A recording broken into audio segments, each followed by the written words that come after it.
Chapter 664, Mythical Dense Water. Chapter 664, Mythical Dense Water. Translator, Endless Fantasy Translation Editor, Endless Fantasy Translation. Water, the habitat of the merfolk. Dalmian's speed underwater was much faster in comparison to Zhang Yang's when they were on land.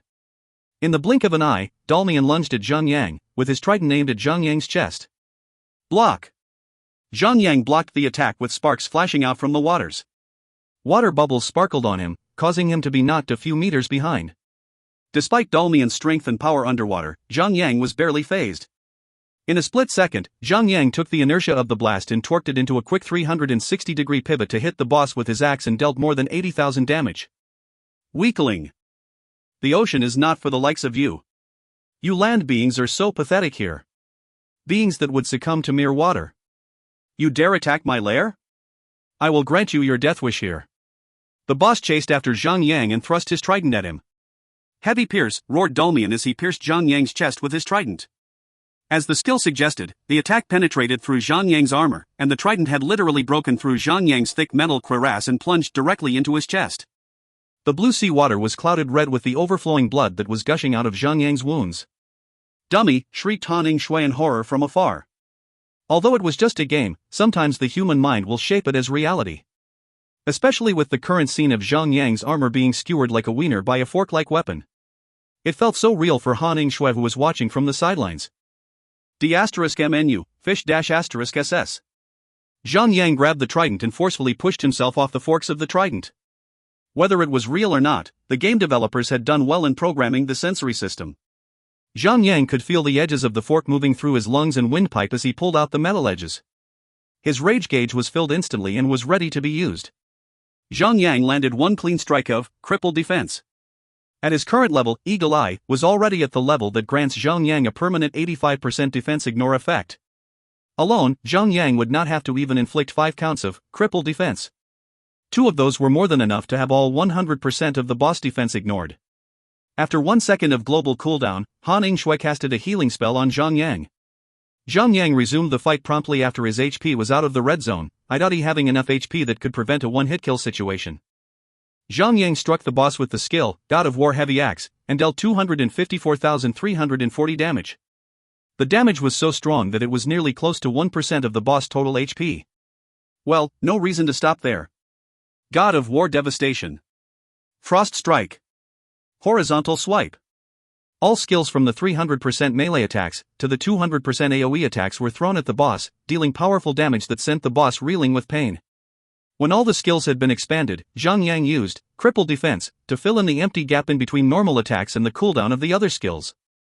Even though crippled defense could only deal 50% melee physical attack, it was close to 40,000 damage.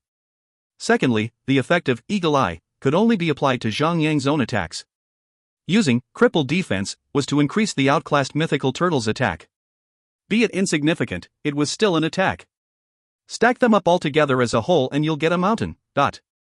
Bastard. I'll cut you up and eat you raw. You'll taste fine with blood. What do you landwalkers call it again? Steak. Dalmian bellowed as he flailed about. Zhang Yang responded with laughter. I've never eaten raw fish before. Then again, I don't think your flesh would taste good. I'd save time rather than waste time gurgling my mouth later. Spearing barrage, the boss roared. The trident within the grip of his slimy hands glowed with an intense radiance as it hovers off his hands and multiplied itself in multiple directions. The boss twirled out the multiplied spears into a fan-like trajectory. 14:329. One of the projected spears hit Zhang Yang, causing Zhang Yang received a little tick on his chest. The damage was not deemed powerful as Zhang Yang had been 20 meters away from the boss. Hence, Zhang Yang had only felt a tiny prick.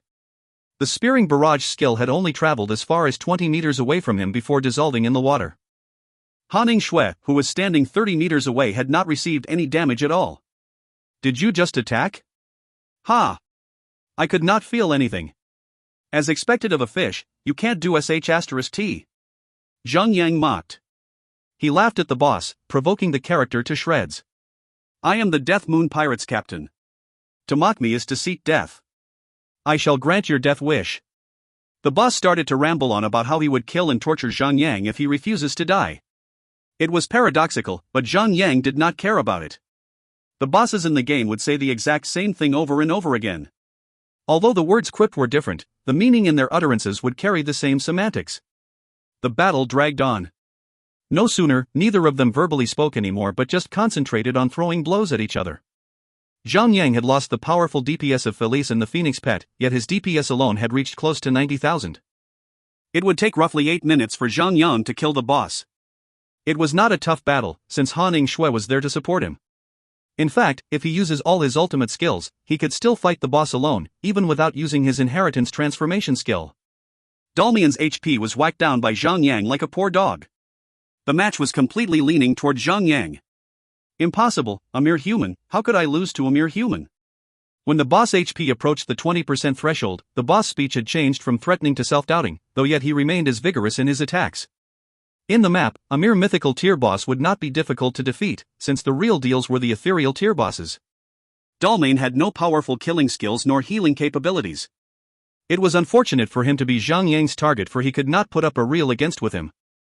Dalmane was so weak that Zhang had not needed to use Glare of the Death God. The Glare of the Death God was a circumstantial skill. Even if the skill is not resisted by the boss, it would be fortunate if Zhang is able to proc 3 to 4 hits to trigger the damage tick. Then again, 1% is nothing, since the boss total HP was low to begin with. Zhang activated Indiscriminate and struck the boss with a full rage of Killing Cleave. 745, 680. With a clean drop of his axe, Zhang dealt enough damage to take away 2% of the boss HP.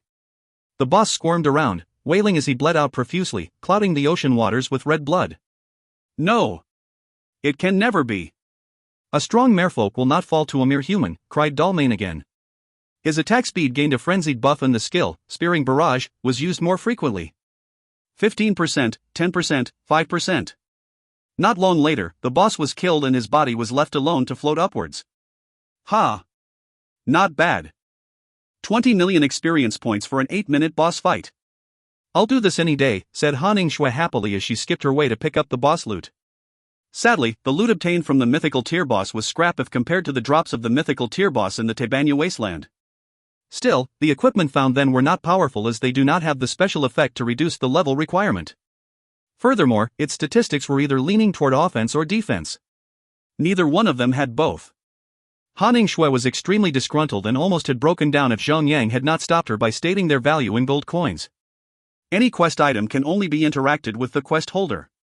While Han Ningxue was picking up the equipment, Zhang went ahead and picked up a bottle of water, and the quest helper had indicated that it was the authentic mythical dense water. What was left was the Spectre of Fate. After picking up the required items, Han Ningxue and Zhang, the two of them swam up to shore and flew their way towards the next destination, the Manyu Castle. When Zhang flew across the land, he made a detour on purpose to stop by the forest of Gilstein. Zhang descended downward and landed next to the statue of the goddess of war. Zhang sat down beside the statue and talked to Felice. While the statue continued to radiate with beautiful rays of light, Felice's voice was nowhere to be heard. Zhang left after a little while. 10 hours later, Zhang and Han Ningxue arrived at Candia Grasslands, where he continued his journey towards the east. Along the way, Han Ningxue, being a pesky little minx, had continuously tingled and jiggled his little dong, teasing him as she pleased. Zhang was not enjoying it one bit, and he had threatened her by saying if she continued teasing him unreasonably like that, he might get in the mood for some secretary office action on the table. Manya Castle was situated right at the edge of a cliff and was surrounded by strong walls. The only entrance to the castle was the gates. Even that was protected by a man-made trench and could only be crossed over if the castle guards lowered the drawbridge. This strong defense also implicated a huge drawback. Neither could the enemies enter, nor could the defenders attack. If they are surrounded, the only means of attacking, other than siege engines, would be coming out from the only way that they could come in. It would be bottlenecking both sides. Then again, such a defense could easily be infiltrated by flying mounts. Since most cities banned the usage of flying mounts, Zhang came down to the earth and requested to enter to the castle via the traditional means. Zhang paid the 30 gold coins entrance fee and gained access to the castle. The interior of the castle behind the huge monstrous walls was surprisingly medieval. At the center of the entire place was a beautiful castle that stood tall as it watched over the entire castle compound. The castle was situated on a higher ground, while the other clay houses and stone buildings were built on lower grounds, closer to the gates. Like any other castle, the region was filled with many civilians, peasants, merchants, and even NPC adventurers. Han Yingshui and Zhang Yang entered the area and came to the central plaza. There, they found a public bulletin board and with a large poster, and they were both attracted to read it. The poster contained news about Shini, who had been plunged into a deep sleep by an evil magician named Brosh using dark magic. Shini is the daughter of the castle baron, Count Ropoli. Unless the count agrees to let the evil magician marry his only daughter, the magician will continue to use his magic to prevent anyone from waking the little girl up. With such a threat looming over him, Count Ropoli had offered a large sum of reward to those who could kill Brosh and remove the magic on Shini. He would even allow the hero to enter his treasure vault to choose to his liking. Zhang Yang took down the poster with his hands and flashed a smile, saying, "Let's kill the horny magician." "Please. You are not much different from that villain," Han Yingshui said, rolling her eyes. "Hey! You there!" A voice called out to them. It was a middle-aged man. "Are you planning to take the quest to kill the evil magician?" the man said. Zhang Yang nodded. "I urge you to think twice, young man.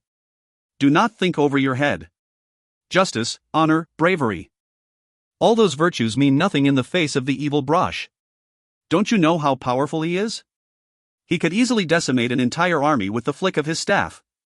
How else would even the count himself not kill the perpetrator when he owns an army of soldiers himself?" Another character appeared out of nowhere and interjected their conversation. "I remember a while back when the magician appeared in the castle. He was riding a ghastly dragon. Oh my God! May the Lord have mercy upon us all. The count should have let the magician to his daughter. The magician could use the evil dragon and kill us all off if he wanted to. According to the Western legends, dragons were the source of evil. Hence, dragon knights or dragon slayers were those who were worshipped as saviors. However, in the game, it would depend on the lore of the location. For example, White Jade Empire uses dragon riders as guardians of the castle. As for Manya Castle, dragons were evil. At that moment, a group of guards came in and expressed that the count himself had requested for their presence in the castle itself. Zhang Yang and Han Yingshui followed the group and went into the castle to meet the baron. He was a man roughly at the age of 30. He was handsome but was only a normal tier entity. His battle strength was only 5. Then again, it was for the lore's purpose. If he was someone like Queen Serena, the baron would have walked to the magician's lair and kicked his *SS. Zhang Yang frowned intensely when he noticed the baron's age. If he had a daughter that was kidnapped to be married, that would put her in the age of between 15 to 20. In that case, the baron must have bore the child at the age of 15 or 16. If you find any errors, ads pop up, ads redirect, broken links, non-standard content, etc., please let us know. Report chapter so we can fix it as soon as possible. Chapter 665, The Dark Magician Brosh. Chapter 665, The Dark Magician Brosh. Translator, Endless Fantasy Translation Editor, Endless Fantasy Translation. Heroes, I appreciate that you have taken the job. But, I have to ask. Do you really have what it takes to defeat the Dark Magician? Ropoli was sitting on a magnificent throne and asked Zhang Yang and Han Yingshui worriedly. Sitting beside him was a noble woman, dressed in the grandest lady with her thick dress and fur coat. She was slightly younger than the baron himself. The lady was probably his wife. Zhang Yang nodded. I may not be strong, but I do have a band of friends. Together, we have killed countless evil and strong demons. Count. Rest assured that we will kill this dark magician that you speak of. Very well. Count Ropoli smiled with relief. In that case, allow me to ask of you my selfish request. Please make haste, for my 7-year-old daughter's life rests in your hands. Ding. Count Ropoli has a quest for you, kill the dark magician. Will you accept it? Both Zhang Yang and Han Yingshui exchanged a look. 7 years old? What? Was the dark magician Brosh a lolicon? If he was, it's really high time to kill his head, for the man's brain is defunct. The couple left the palace and Han Yingshui asked. If you do put it in a different perspective, it's like those 50 to 60 years old sugar daddies sleeping with those young 16-year-old sluts. Zhang Yang cringed a little at her example. Though it was roughly correct, it was still morally bad. Zhang Yang could not even imagine how would a rich, old, fat *CK would manage to get a young girl to, and she would even take his old, rotten, limpy, into her.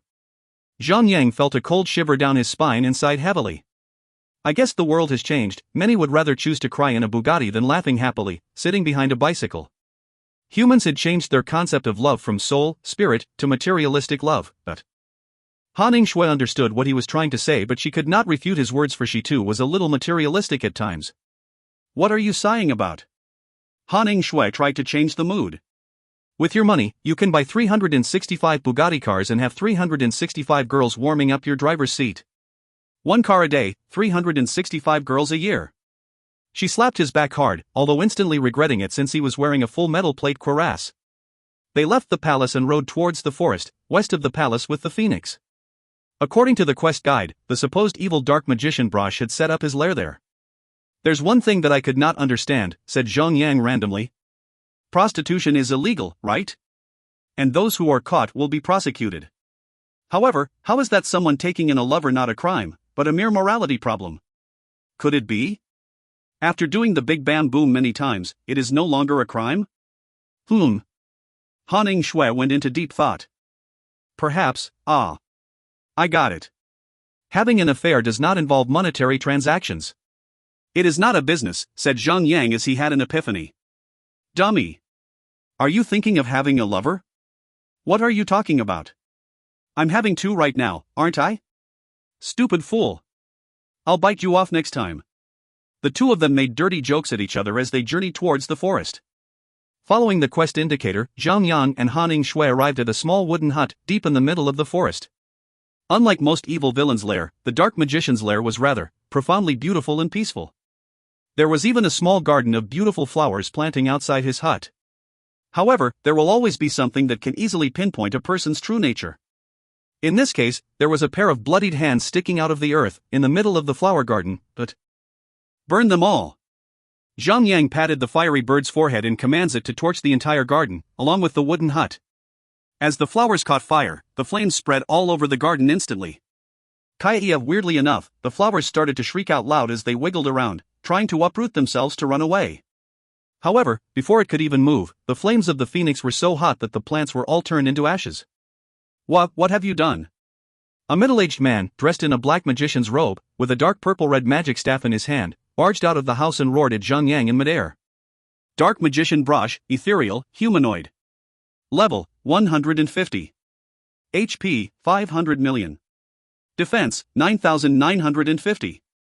Magic attack, 45,314 to 55,314. Skills. Shadow Arrow, deals 200% magic shadow damage to a target. Instant cast. Cooldown, 2 seconds.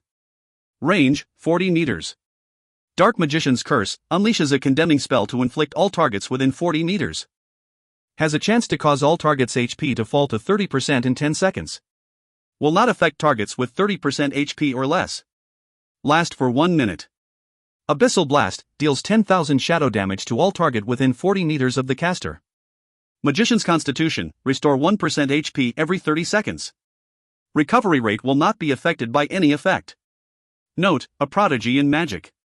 Excommunicated by the Archmages in the Magic Academy for dwelling too deep into the dark arts. Eat this. Shadow Arrow. Brosh spun his staff around and blasted out a black skull that shot through the air and hit the phoenix. Zhang Yang was amazed. He had never seen a magic attack that could be cast at such a high speed. Zhang Yang did not even have enough time to dodge the attack and took 69,271 damage. Retreat. Zhang Yang pulled back to create a large gap between him and the boss. Bastard. I will kill you all. Brosh chased after Zhang Yang for some time before automatically turning back to the wooden hut as if nothing had happened. After successfully escaping the battle, Zhang Yang returned to the wooden hut and equipped the party summon order to bring in Sun Xinu, Wei Yin Air, and the others. Even when others might think he could, it was quite an impossible task for Zhang Yang to kill an ethereal tier boss with Han Shui alone. When the party was gathered, he explained the boss skills and shared the quest to kill the dark magician to everyone. Listen. When the boss uses the curse skill, he will also use the blast skill to instantly kill everyone around. Zhang Yang explained the crucial point to roughly pinpoint the boss killing skill. It will be tough.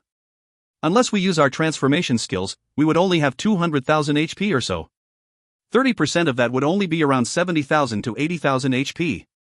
One single, shadow arrow, could kill us, but... Zhang Yang shook his head. An open-world boss is designed to handle a sea of players. However, I trust that with the battle mount and my vitality aura, everyone should have just enough HP to take one damage tick before dying for real. Zhang Yang added, keep the potions on hold. Only use it when the boss uses his curse skill or when your HP is less than 100,000. In this battle, survivability is key. We are trading firepower for HP now. Do not use the power potion.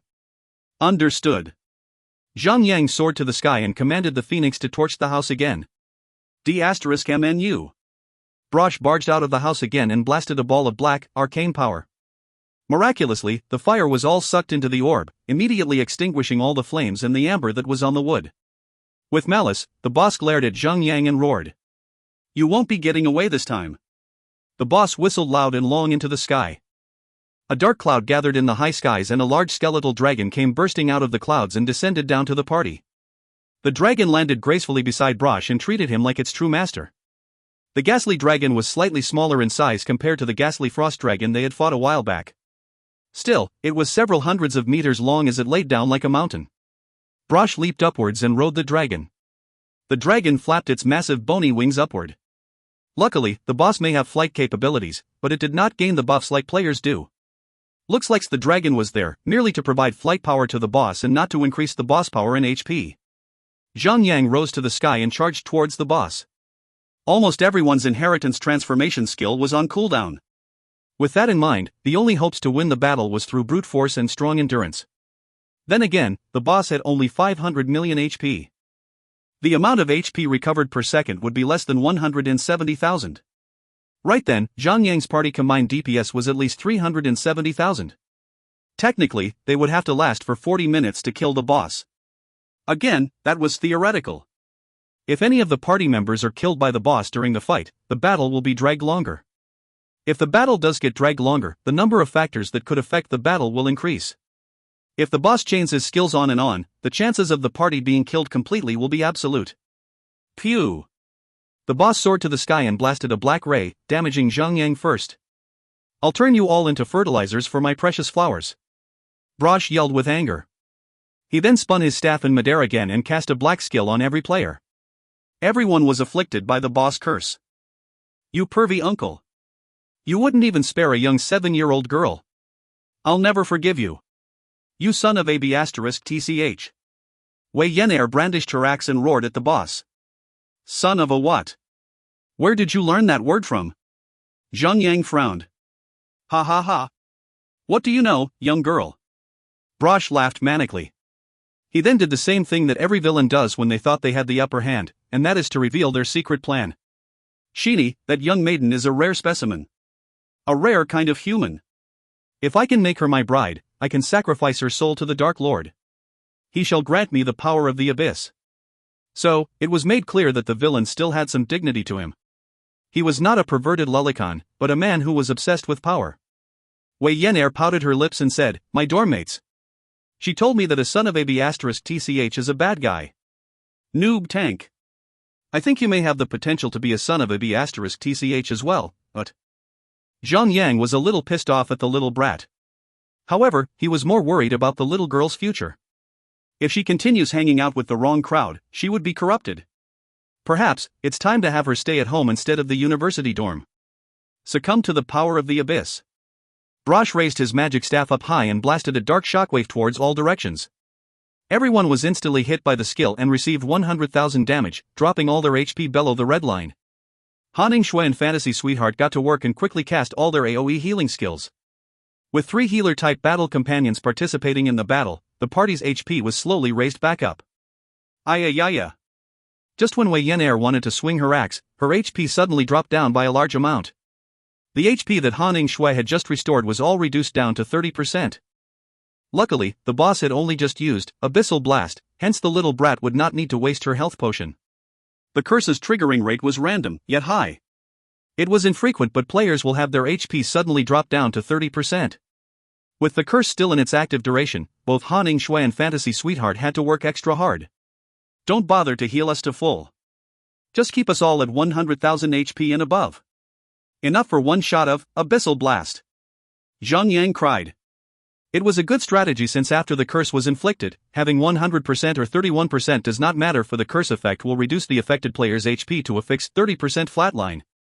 It would be a waste to have their HP fully restored. Hence, Zhang Yang had ordered Hanning Shui and Fantasy Sweetheart to keep an eye on everyone's HP and heal them up to at least 100,000 HP. If you find any errors, ads pop up, ads redirect, broken links, non-standard content, etc., Please let us know report chapter so we can fix it as soon as possible. Chapter 666, Abyssal Blast. Chapter 666, Abyssal Blast. Translator, Endless Fantasy Translation Editor, Endless Fantasy Translation. The red zone of the HP will always be different in different battles. However, there is 99% chance that the higher HP you have, the safer it will be for a player to fight a boss. The remaining 1% chance was that of a fight with a boss such as this Dark Magician who could cast skills to reduce a player's HP by a fixed percentage. Having a full HP all the time would only be a complete waste of mana for healing. In that battle with the Dark Magician, it will be efficient to have the HP at 100,000 and above. Not much higher, but never lower. If the healers can do that, the threat of the Dark Magician's curse would be nullified. Haning Shui and Fantasy Sweetheart's burden would be slightly easier. However, it was merely a little. With only 100,000 HP on reserve, the boss skill, Abyssal Blast, was not to be underestimated. Each blast could deal at least 100,000 damage.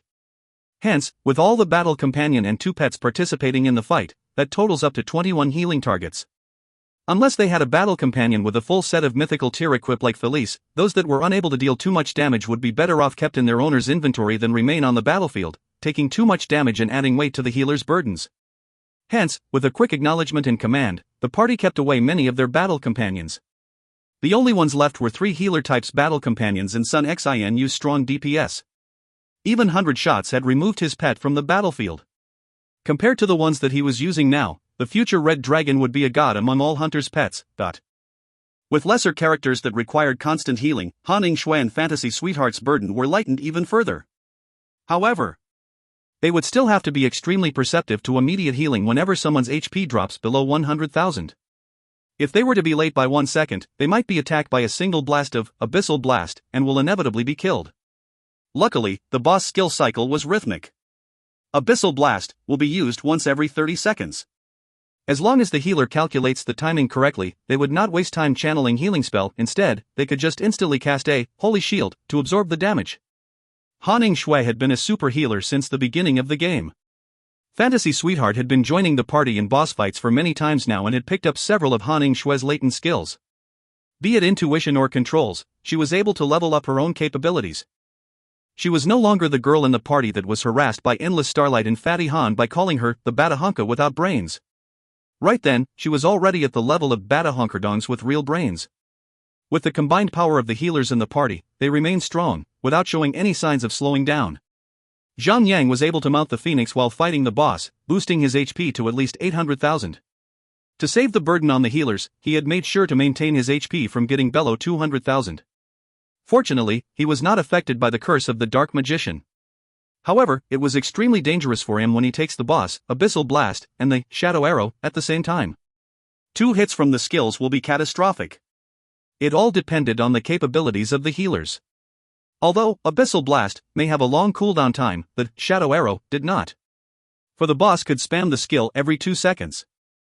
Hence, at every 2 seconds, the healers would have to keep their eyes on Zhang Yang's HP to prevent an accidental Shadow Arrow from killing Zhang Yang.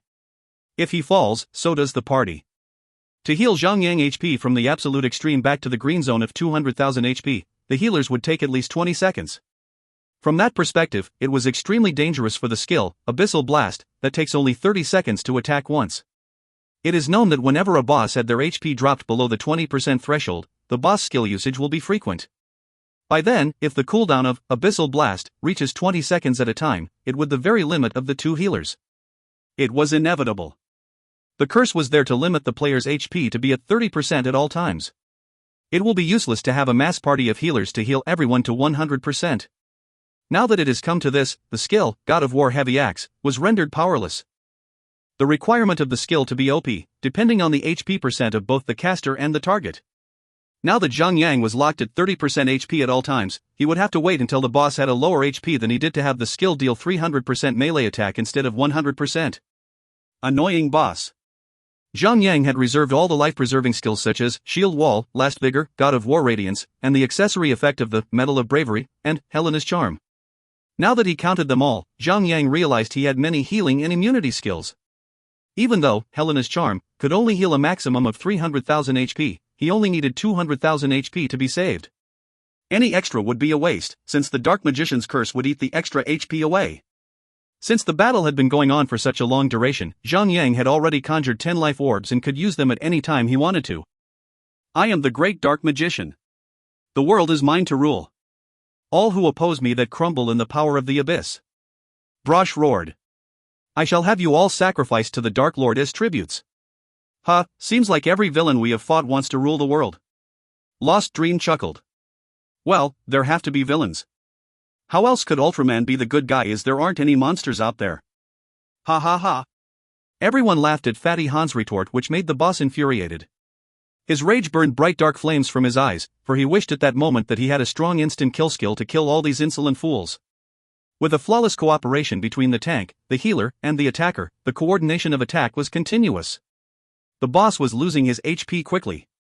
Even if he had 500 million HP, it would be of no use to him, for the party was progressing slowly, but surely. Zhang Yang still had the trump card, Glare of the Death God, in his hands. Half an hour later, the boss had finally entered the 20% HP threshold. Everyone activated their skills and rampaged on. However, even if they had skills that could increase their damage when the boss has less than 20% HP, prioritizing their survivability was still the first commandment in that battle. Besides Wei Yan'er, none of the party members had consumed any power potions. They knew that by being alive, only can they deal damage. However, the little brat had always been a competitive child. She consumed a bottle of power potion, activated the indiscriminate, and struck the boss with Killing Cleave at full rage. 498-552. Dealing close to 500,000 damage in a single strike, the little brat was satisfied and grinned like a spoiled brat. However, her luck might not be on her side that day, for when she struck the boss, the curse was triggered on her and instantly pushed her HP down to 90,000 HP. Since the boss had entered the 20% HP threshold, the boss skill usage will be increased. At then, Brosh was already brandishing his staff in midair, seconds away from activating Abyssal Blast. Han Ningxue and Fantasy Sweetheart was still adjusting to the new boss rhythm and the little brat potion's cooldown was still ongoing. Fearing for her death, the little brat shouted. Save me! Sister! Zhang Yang stopped his attack instantly and cast Sacrifice and Shield Wall, one after the other. Boom! The blast boomed out and the little brat was unscathed. Zhang Yang took the damage, but since he had Shield Wall activated, the damage he received was reduced greatly. However, the little brat's selfish act had cost him 2 life-preserving and life-saving skills. Sai, why couldn't you just behave? Zhang Yang sighed heavily. Nishi shishi. Wei Yan'er grinned stupidly and nodded her head. She knew that she had done wrong. As a lesson, I'll punish you. For the next 10 days, you are not allowed to loot the boss drops. MYAA? The little girl squeaked and sulked solemnly. Stinky newbie tank. I curse you. Your son will be a lazy bum. Little brat. Are you asking for a beating? Han Ningxue cringed. Ah. Wei Yan'er had just remembered that her cousin's sister was with Zhang Yang. If she were to curse his child, it would be the same as cursing Han Ningxue. Just then, she realized that the child would be her own nephew, as well. She put up a cute face and said, I have my bad. As the boss HP dropped down, Zhang Yang could finally use his skill, the God of War Heavy Axe. With the enhanced damage dealt during the killing stage, below 20%, the damage dealt by the skill skyrocketed. Could you not be that OP, little Yong? Fatty Han jumped when he saw how powerful Zhang Yang was, then. He could not even match up to his damage when he had the combined attack of his pet, the battle mount, and the battle companion. Ha! As expected of the big boss. Fatty Han, give up trying to be like him. There's no one like him. Endless Starlight patted Fatty Han's shoulder. D*M you all. I will end your life. Brosh started to panic. Not only the skill, Abyssal Blast, was used repeatedly, even the curse damage was triggered rapidly as well. It was almost impossible to anyone in the party to have more than 30% HP. The battle had then entered the climax stage where anyone could get killed by the boss if they are careless. 17%, 13%, 11%. Glare of the Death God. Resist. It was a shame that the skill could not properly land. Everyone had their heart skipping a beat when Zhang Yang cast the skill, but raged when it failed to be inflicted on the boss. How could the skill have such high failure rate? Now that the skill could not be inflicted, everyone was left with one means to kill the boss, that is to fight like madmen. Ha. Ha ha ha ha ha. You all shall fall. The boss grew stronger and faster with every HP he lost. With every pain he suffered, the vengeance grew tenfold and was unleashed back towards those who opposed him. 10%. Abyssal Blast. The skill had indeed been shortened to only 15 seconds cooldown. After a brief while, the skill, Shadow Arrow, had been upgraded into a volley of arrows came raining down from the sky. Everyone was inflicted by the damage. Both Zhang Yang and Endless Starlight were forced to unleash Vanguard Aggression to protect the entire party and gain a little breathing space. 8%, 5%, 3%. Everyone in the party was forced to use their life-preserving skills. Even all accessory skills were not spared. Right then, survivability first, attacking comes second. It's either do or die. That was one of the reasons why most open-world bosses required a sea of players to defeat. Either they had AoE killing skills, or the means to instantly disrupt the player's attack.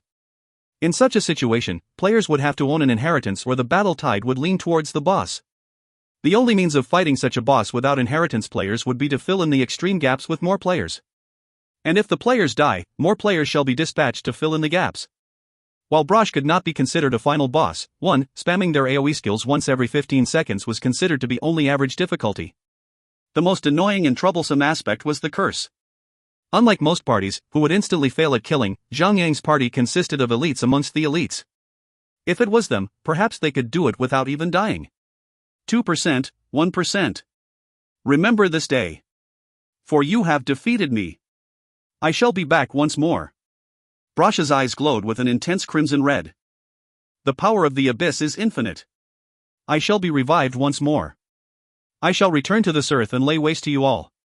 Yeah, remember to bring some gifts back from the underworld, yeah? 0%.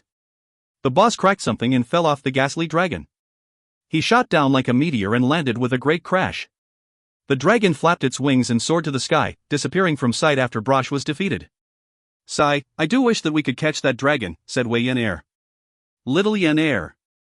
It's no good sitting on a bony dragon. You will hurt your little flat bum, said Fatty Han purposely, to tease the little brat. To have him keep his mouth shut for 10 minutes would either require him to eat a 50-inch sized pizza or a massive 10-foot-long German sausage. Shut up, pervy bro. I have no time to deal with you. Wei Yen hurriedly ran towards the boss and picked up the loot. She had already forgotten that she was being punished. When the battle was still ongoing, Zhang Yang was paying full attention to fight the boss. He had no time to modify the looting arrangement setting and ended up allowing the little brat to loot all the drops. Naya ha ha ha. The little girl laughed as she collected all the drop in her inventory. Zhang Yang shook his head and facepalmed himself. Looks like you've cheated. Nishi shishi. Wei Yen counted the gold coins and after she was satisfied with it, she posted all the equipment out to the party chat. There was a silvery gray heavy armor helmet, a blue-colored ring, a red leather-bound skill book, and a piece of skill point crystal. If you find any errors, ads pop-up, ads redirect, broken links, non-standard content, etc., please let us know. Report chapter so we can fix it as soon as possible. Chapter 667, Breaking the Third Seal. Chapter 667, Breaking the Third Seal. Translator, Endless Fantasy Translation Editor, Endless Fantasy Translation. The main item that was up for grabs was the skill point crystal. It was rather valuable after all. Hence, using the rolling method was not too practical.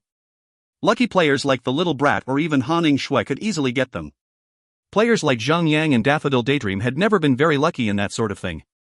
Hence, items with high value were distributed via turns instead. This time, the crystals fell to Endless Starlight. Since there were only 10 of them, farming the next one should not be too difficult. Zhang Yang had the identifying scroll in hand and he had the 2 ethereal tier equipment identified. The heavy armor equipment was given to the little brat. Anti-shadow helmet, ethereal, heavy armor. Defense, plus 320. Vitality, plus 6,668. Strength, plus 2,265. Intelligence, plus 972. Level 5 Socket 1. Level 5 Socket 2. Equip, increases your maximum HP by 13,330. Equip, increases damage dealt and healing rate by 8%. Equip, absorbs 940 damage on attack. Equip, increases shadow magic resistant by 10%. Level requirement, 150. Special, lower requirement reduced by 20 levels.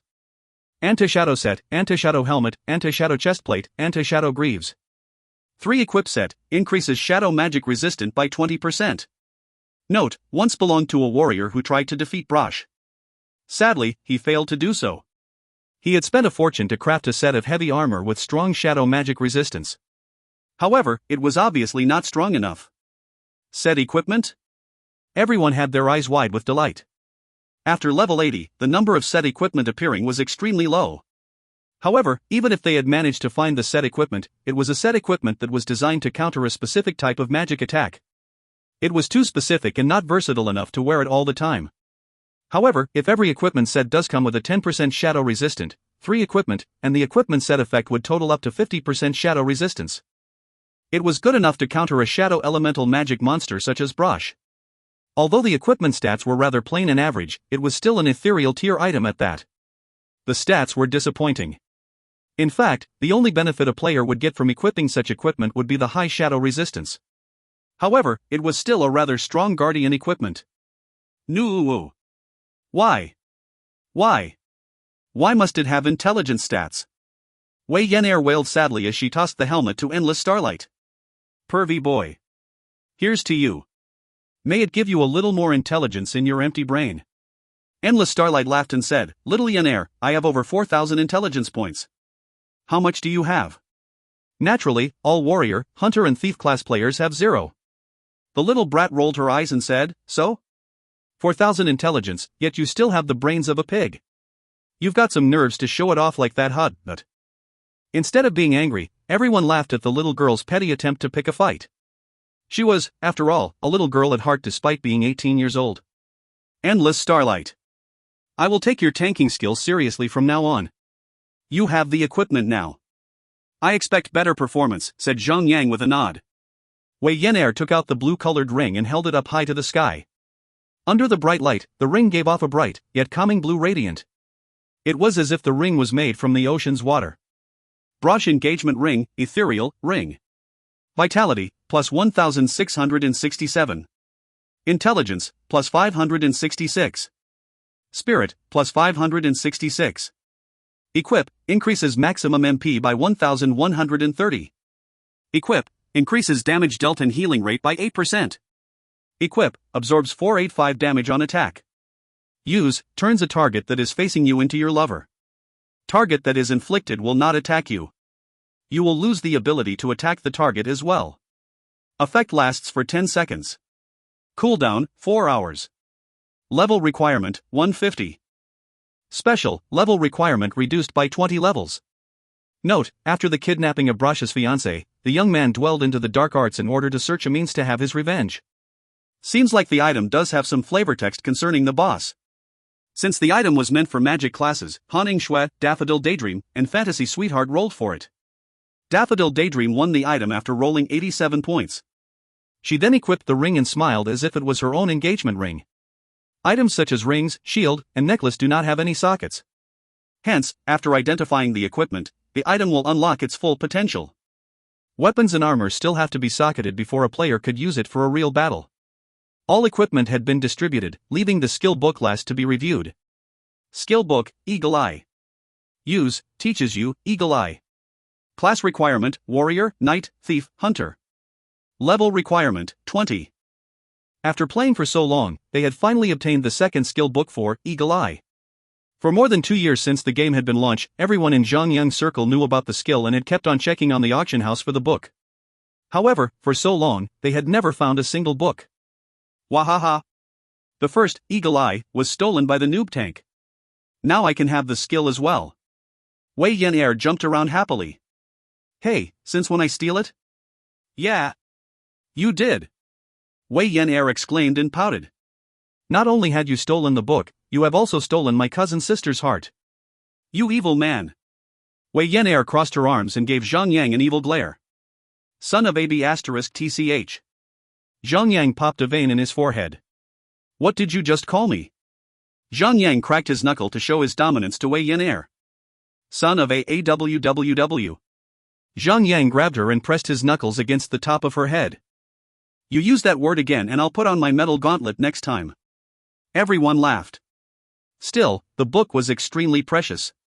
Even though they had a potion to grant them a 20% defense ignore effect, it was not that they could 100% ignore all the defense of the enemy.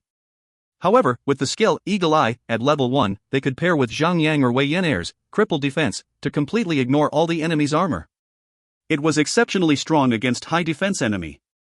All physical attack class players then were getting their hopes up. Let the system decide for the roll. After an intense session of rolling, Sun Xianyu was the final winner. With everyone admiring her luck, they could do nothing but clap their hands as Sun Xianyu patted the book against her mighty chest and learned the skill. Imagine that, Sister Sun's attack have always been high. Now that she has the skill, her attacks would be even higher. Daffodil Daydream smiled and praised. Even if the skill could ignore 100% defense, it would do no good for her since her magic attack would already ignore all defense. Naya haha. Newbie Tank has a proper rival now. Sister Sun will definitely kick your *SS, cried Wei Yan'er happily. Zhang Yang smirked. Perhaps she would. Perhaps she won't. However, I'm sure of one thing. You can never defeat me. It's your fault, for taking my S-class inheritance. Wei Yan'er muttered disgruntledly and sulked at a corner. As the quest was completed, everyone flew back to Manya Castle and reported the successful mission to Count Ropoli. As they approached the gates, Count Ropoli himself was there to welcome Zhang Yang and the party. Since everyone had accepted the quest from Zhang Yang himself, they obtained 10 million experience points. However, the only person who could enter the vault was Zhang Yang alone. With the Count walking by his side, Zhang Yang was escorted to the castle's treasure vault. The vault was extremely huge and was filled with chests. Zhang Yang walked casually and opened random chests. Most of them were just gold coins. Hanging on the walls on all corners were weapon and equipment. Even though the Count had given Zhang Yang the freedom to choose, most of the equipment available there were junks that were so useless that Zhang Yang would not even consider putting them in the little merchandise shop. Zhang Yang continued to walk deeper into the vault and found 4 equipment that were radiating with a metallic luster. Zhang Yang sighed. Now those are the real treasures. They were mostly boots of leather, heavy armor, and silk types. Hanging in the last compartment was a red-colored magic staff which was the item that he needed. The Spectre of Fate. Since the rule only allowed an item, Zhang Yang had no choice but to pick the Scepter of Fate. However, Zhang Yang had no interest in anything below the ethereal tier. After completing and accepted the quest reward, Zhang Yang disbanded the party and returned to Morningtown. He then went to the 10 Barren Seas, headed to the dungeon and had Marjorie break the 3rd seal of the Sword of Purging Devourer. Sword of Purging Devourer, Ethereal, Two-Handed Sword. Weapon attack, 12,006 to 20,006. Attack interval, 3.8 seconds. DPS, 4,212. Level 5 Socket 1. Level 5 Socket 2. Equip, increases damage dealt by 30%. Equip, increases critical chance rate by 5%. Equip, grants a 4% chance to replicate a previous attack after a successful attack on a target. Equip, grants a 15% chance to stun a target after a successful attack on a target. Special, consumes a weapon and absorbs the weapon's special effect. Can only be used once. Level requirement, 150. Special, level requirement reduced by 20 levels. Bound. Zhang Yang would not dare to use one-handed weapon as a sacrificial tool for the sword to prevent a chance for the sword to turn back into a one-handed sword. This time, the last of the seals was broken and there cannot be a second chance. Since the consumed weapon only needed to have a strong special skill, the tier of the weapon was not need to be considered. Zhang Yang went to the auction house in search for any weapon with a better effect and tossed it to the sword to eat it. The last sword special effect gained was, grants a 2% chance to receive a 10% damage buff for 10 seconds after a successful attack on a target. Effect cannot stack. Even though the Sword of Purging Devourer had the same DPS as the Dragon Slayer Axe, Warrior had the passive skill to gain an additional 5% critical rate and damage boost. Even with the sword, Zhang Yang could not gain the tiny boost of damage. His basic attack was already as high as 78,978 to 98,978. A single sword attack could reach as high as 100,000. Zhang Yang had the 2 new equipment that he obtained from a while back socketed with a level 5 strength gemstone, and after enhancing the gemstone, Zhang Yang was free. He had nothing to do then. The only thing that he could find to fill up the time was to help Fantasy Sweetheart kill her inheritance quest boss. However, the quest boss was so easy that even Endless Starlight could tank it with ease. Zhang Yang then decided to fight in the Battle Team Professional League and the individual ranking competition after that. When he was bored that those, he took off with the Phoenix to grind some monsters. He then came back to town and crafted some potions. When he was bored with even that, he logged out of the game to do some adult leisure romance action activity with Han Shui and Sun Xinu. With the entire day well spent, Zhang felt that it was one of those days that he truly was living the life. The next big thing that he should pay attention to was the level 140 dungeon, the Death Abyss group dungeon. If you find any errors, ads pop up, ads redirect, broken links, non-standard content, etc., please let us know. Report chapter so we can fix it as soon as possible. Chapter 668, Another Serious Blood Loss. Chapter 668, Another Serious Blood Loss. Translator, Endless Fantasy Translation Editor, Endless Fantasy Translation. There were a total of 6 sub-dungeons in the Death Abyss dungeon. 2 of the sub-dungeons were 10-player scale dungeons while the other 4 sub-dungeons were 5-player dungeons. Each dungeon was similar to the previous dungeons that they had cleared before. There would be normal modes, hard modes, and hardcore modes. Players would be required to unlock the next mode by clearing the previous mode. However, one thing different in this dungeon compared to the others. This Death Abyss is located in the War Canyon. Meanwhile, players would have to go through so many battles in order to be deemed worthy to enter the War Canyon. The details were as follow. When the number of level 140 players reaches up to 1,000 in the game server, the region war in the War Canyon will be unlocked for players to take part in it. A great battle will be held once every 7 in-game days. 5 minutes before the war begins, all players that have reached level 140 or beyond can sign up for the war. The system will then choose 100 players with the best equipment to enter the region war zone. The rules of the battle: there are no rules. There will only be 100 players from each region joining the region war, no more, no less. It is a measure taken to give everyone a fair chance in the war. Players will be allowed to use any items, including their inheritance transformation skills during the Great Region War. The main aim of the battle is to kill as many opponents as you can. The duration of the battle is 2 hours. What that breaks the rules, even more, was this. When players are dead, their skills will all be resetted. Players will be able to return back to the battlefield at full power. They can return to the battlefield at their best state. 2 hours later, the party that manages to kill the most number of enemies shall claim victory over the battle as the number 1 winner.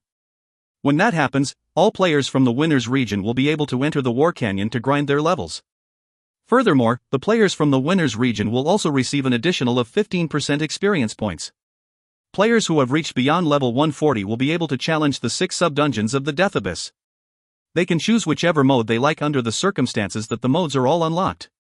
Meanwhile, parties in the 2nd place and 3rd place also have almost similar perks. All players from regions where the 2 parties belong to will be able to enter the War Canyon to grind their levels as well. However, these players would only be able to get additional 10% and 5% experience points, respectively. Meanwhile, players from the region of the 2nd place winner will only be able to challenge the normal mode and the hard mode of the new dungeons. Players from the region that the party who wins the 3rd place have it a little worse. They could only challenge the normal mode of the new dungeons. So, how about the rest of the players? Sorry, they will not even be able to even enter the War Canyon at all. They will have to do better next time. The new dungeons would all be reset once every 7 days. Therefore, players from every region would only get one chance at clearing the dungeons before the next region war. Although they were sub-dungeons, every sub-dungeon was independent on its own. There were no requirements whatsoever for which sub-dungeon to be cleared first before the next. Players could just dive into any one of the sub-dungeons based on their liking. As for the equipment drops, normal mode would definitely drop only yellow gold tier equipment. The hard mode would only drop violet platinum tier equipment while the hardcore mode would only drop mythical tier equipment.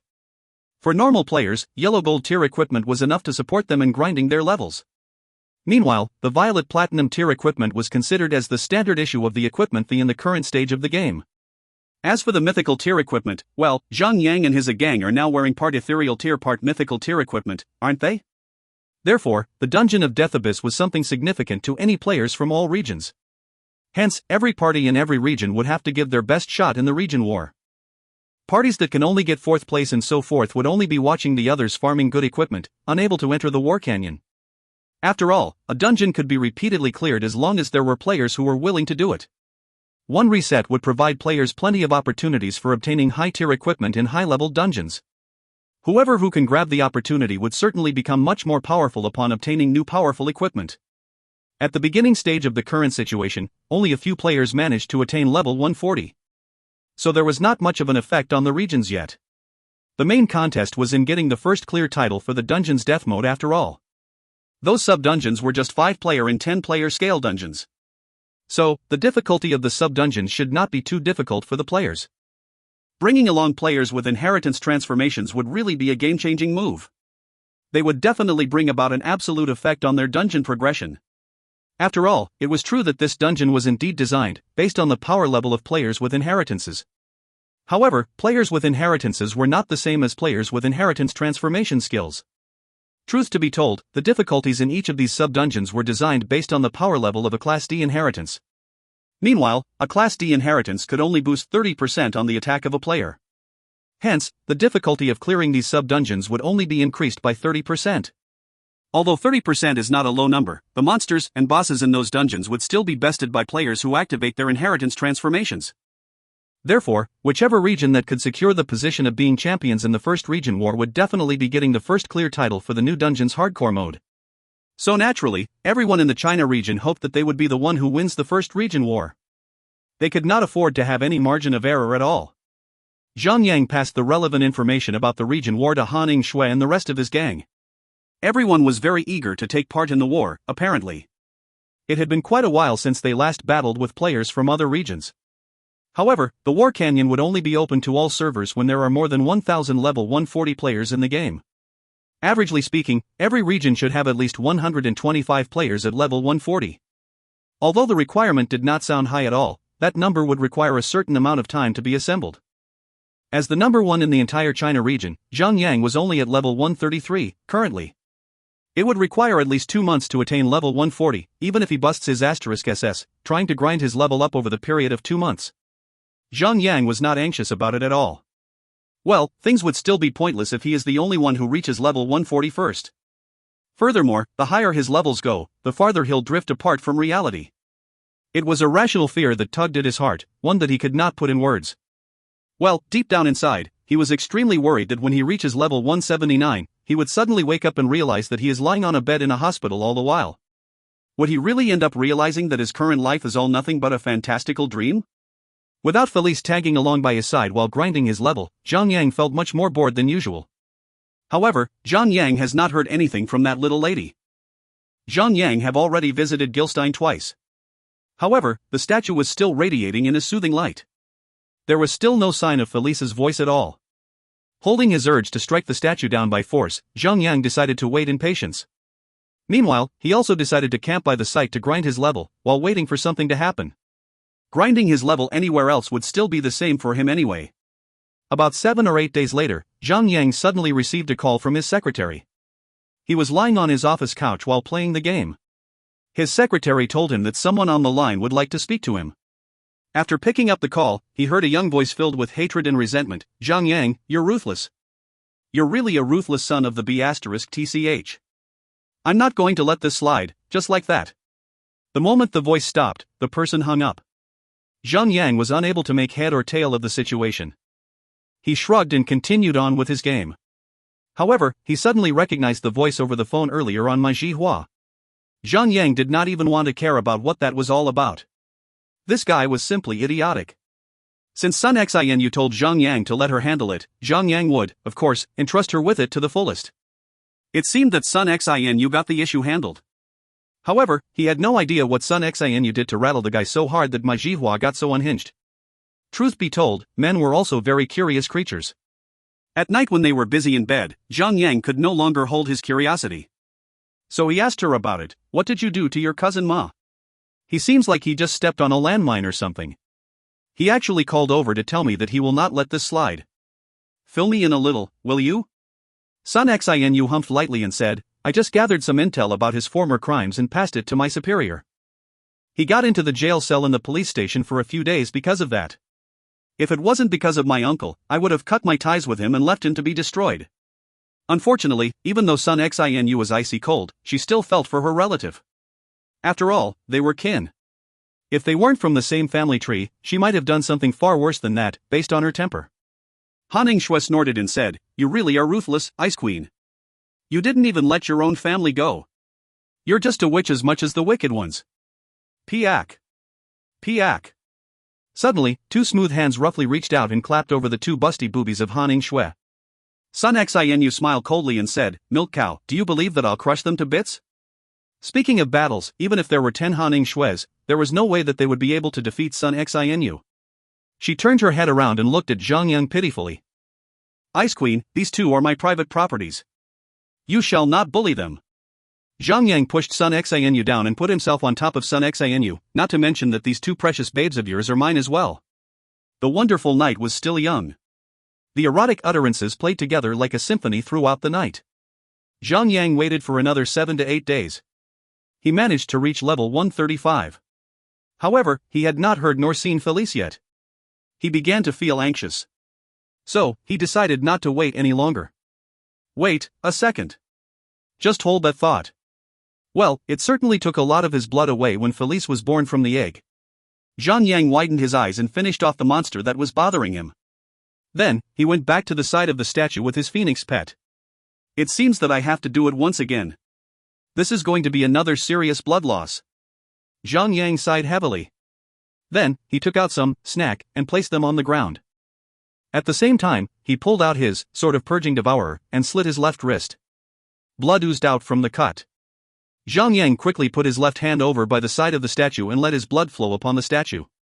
A miracle happened. The statue began to absorb Zhang Yang's blood like a sponge. It was working. It was definitely working. Zhang Yang quickly took up a snack and ate it. After all, he was losing his HP as fast as he was losing his blood. In tens of seconds, his wound stopped bleeding and the cut recovered. However, the only change on the statue was that it was glowing a little brighter than before. This statue surely had a large appetite. Recalling back at the older days, it almost sucked him dry, trying to feed his blood to the egg when Felice was still level 0. Now that she had reached level 130. Well. Zhang Yang slit his wrist again with his sword and continued to feed his blood to the statue. He could not help but think, if someone sees him doing this, would that someone freak out, seeing the number 1 player in the China region cutting himself in apparent pleasure? First bar of HP, second bar of HP, third bar of HP. Zhang Yang was thankful that he only needed to do this in the game. He could just recover his HP bar by taking some snacks repeatedly. Or else, Zhang Yang would have died countless times by now. Difficult labor. Definitely a difficult labor. Should have used the cesarean section. Zhang Yang sighed heavily. Even though his HP bar could be regained by eating a lot of snacks, he also took quite a toll for losing so much blood continuously for so long.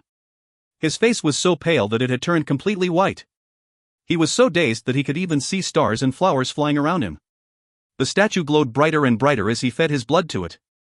The light became so strong that Zhang Yang could no longer shield his eyes from the light even after he closed his eyelids. As it grew brighter and brighter, even the trees were not able to block the light from scattering out far into the surroundings. Others could see the bright radiating light from tens of kilometers away. Currently, most players have reached level 120. So they were eligible to be on the same map as Zhang Yang. Many players nearby were attracted by the light source. So they came over, on their pets and mounts to take a look at what was going on. 1, 2, 3, more and more players were gathering around.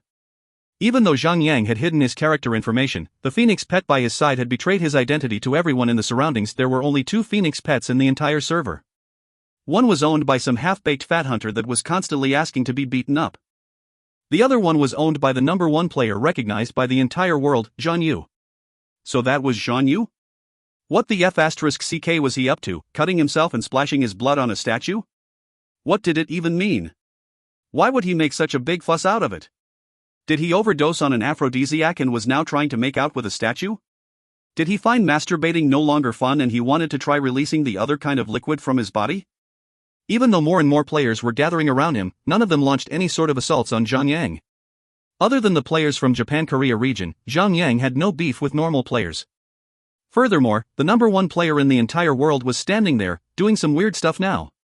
So no one was daring enough to try something on him. Just when the situation could not get any weirder, Zhang Yang suddenly felt the statue vibrating with a gentle hum.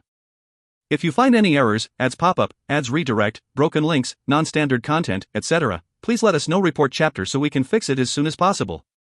Chapter 669, Felice's Advancement. Chapter 669, Felice's Advancement.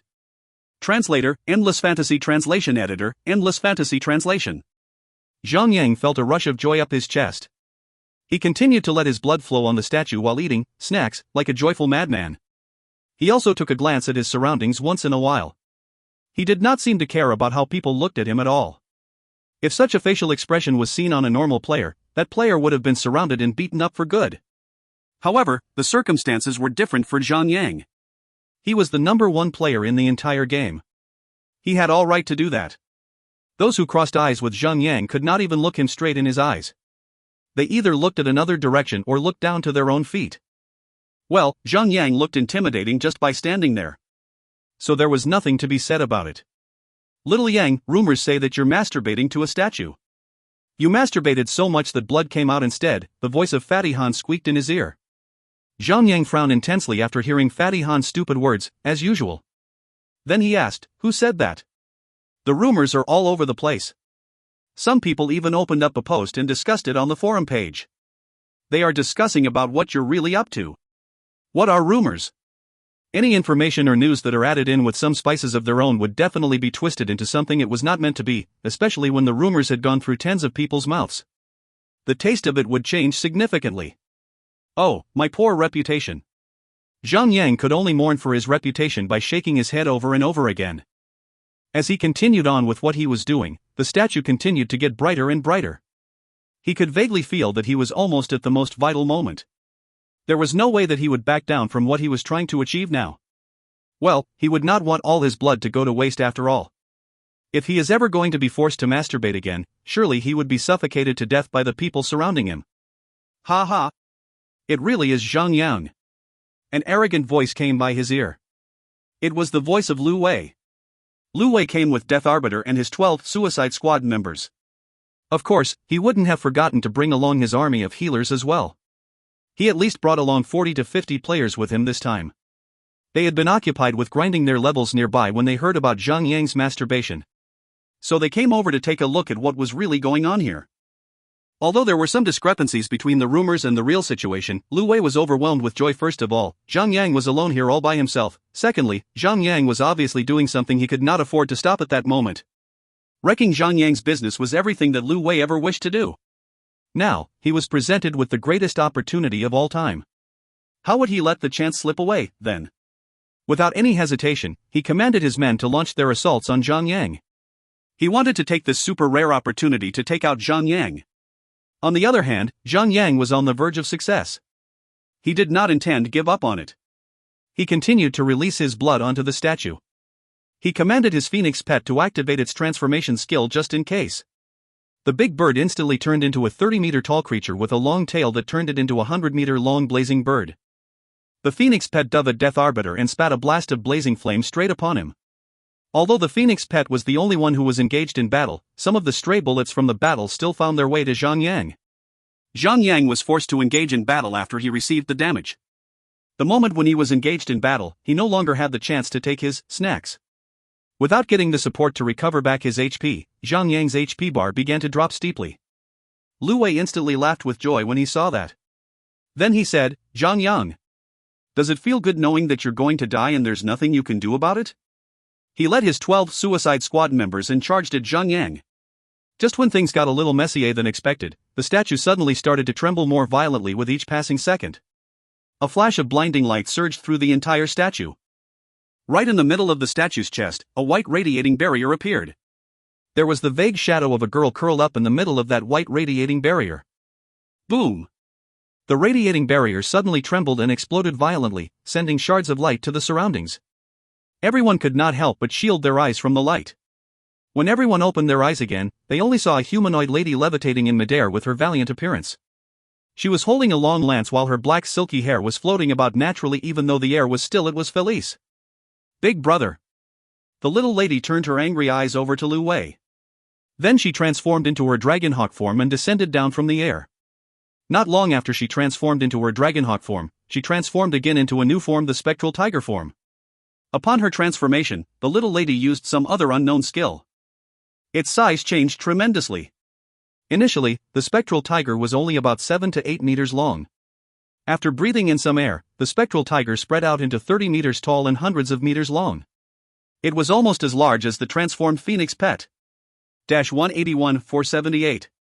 Felice struck with her claws out and instantly caused over a terrifying damage of 180,000 damage to Lu Wei. She took out about 70% HP of that guy with just one hit. the attack did not end there. Felice struck out again at high speed. Switch! 214-322. In the nick of time, one of the bodyguards that came along with Lu Wei finally did his job. He threw a sacrifice onto Lu Wei and saved Lu Wei at the last moment. Although he did a great job on that, the attack power of Felice was just too terrifying. Everyone in the surrounding dropped their jaws when they saw the damage values that popped out on top of Lu Wei and his bodyguard. Even though they were not clear about how powerful was Felice's attack power, they could still see how much damage Felice could deal to her foes by looking at the damage values that popped out on top of Lu Wei and his man. Well, the attack power of Felice was definitely on the same standard as the attack power of a boss. They had no idea that Felice was initially Zhang Yang's battle companion. They only thought that Felice was just a powerful being that just got hatched from the statue. Well, it was normal to have that kind of thoughts. Logically speaking, why would a top-tier player like Zhang Yang be bleeding himself out miserably to feed a statue then? There must be something worthwhile in doing it. Apparently, one could also obtain a powerful battle companion by doing such an absurd thing. Everyone in the surroundings was beginning to feel an itch in their hearts. After witnessing the might that Felice exhibited, would anyone still be content with their current battle companion? Zhang Yang laughed out loud. He commanded his phoenix pet to flap its wings and get going into the sky. Then he leaped onto the back of the phoenix pet. The moment he mounted himself onto the phoenix pet, his maximum HP shot past 6 million HP.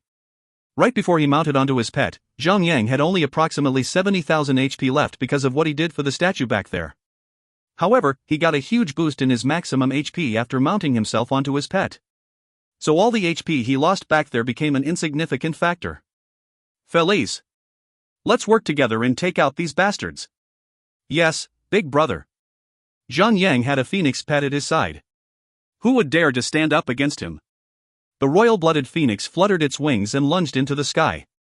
It went straight towards Lu Wei. Upon reaching Lu Wei, the phoenix pet began to spit fire upon him without any signs of mercy.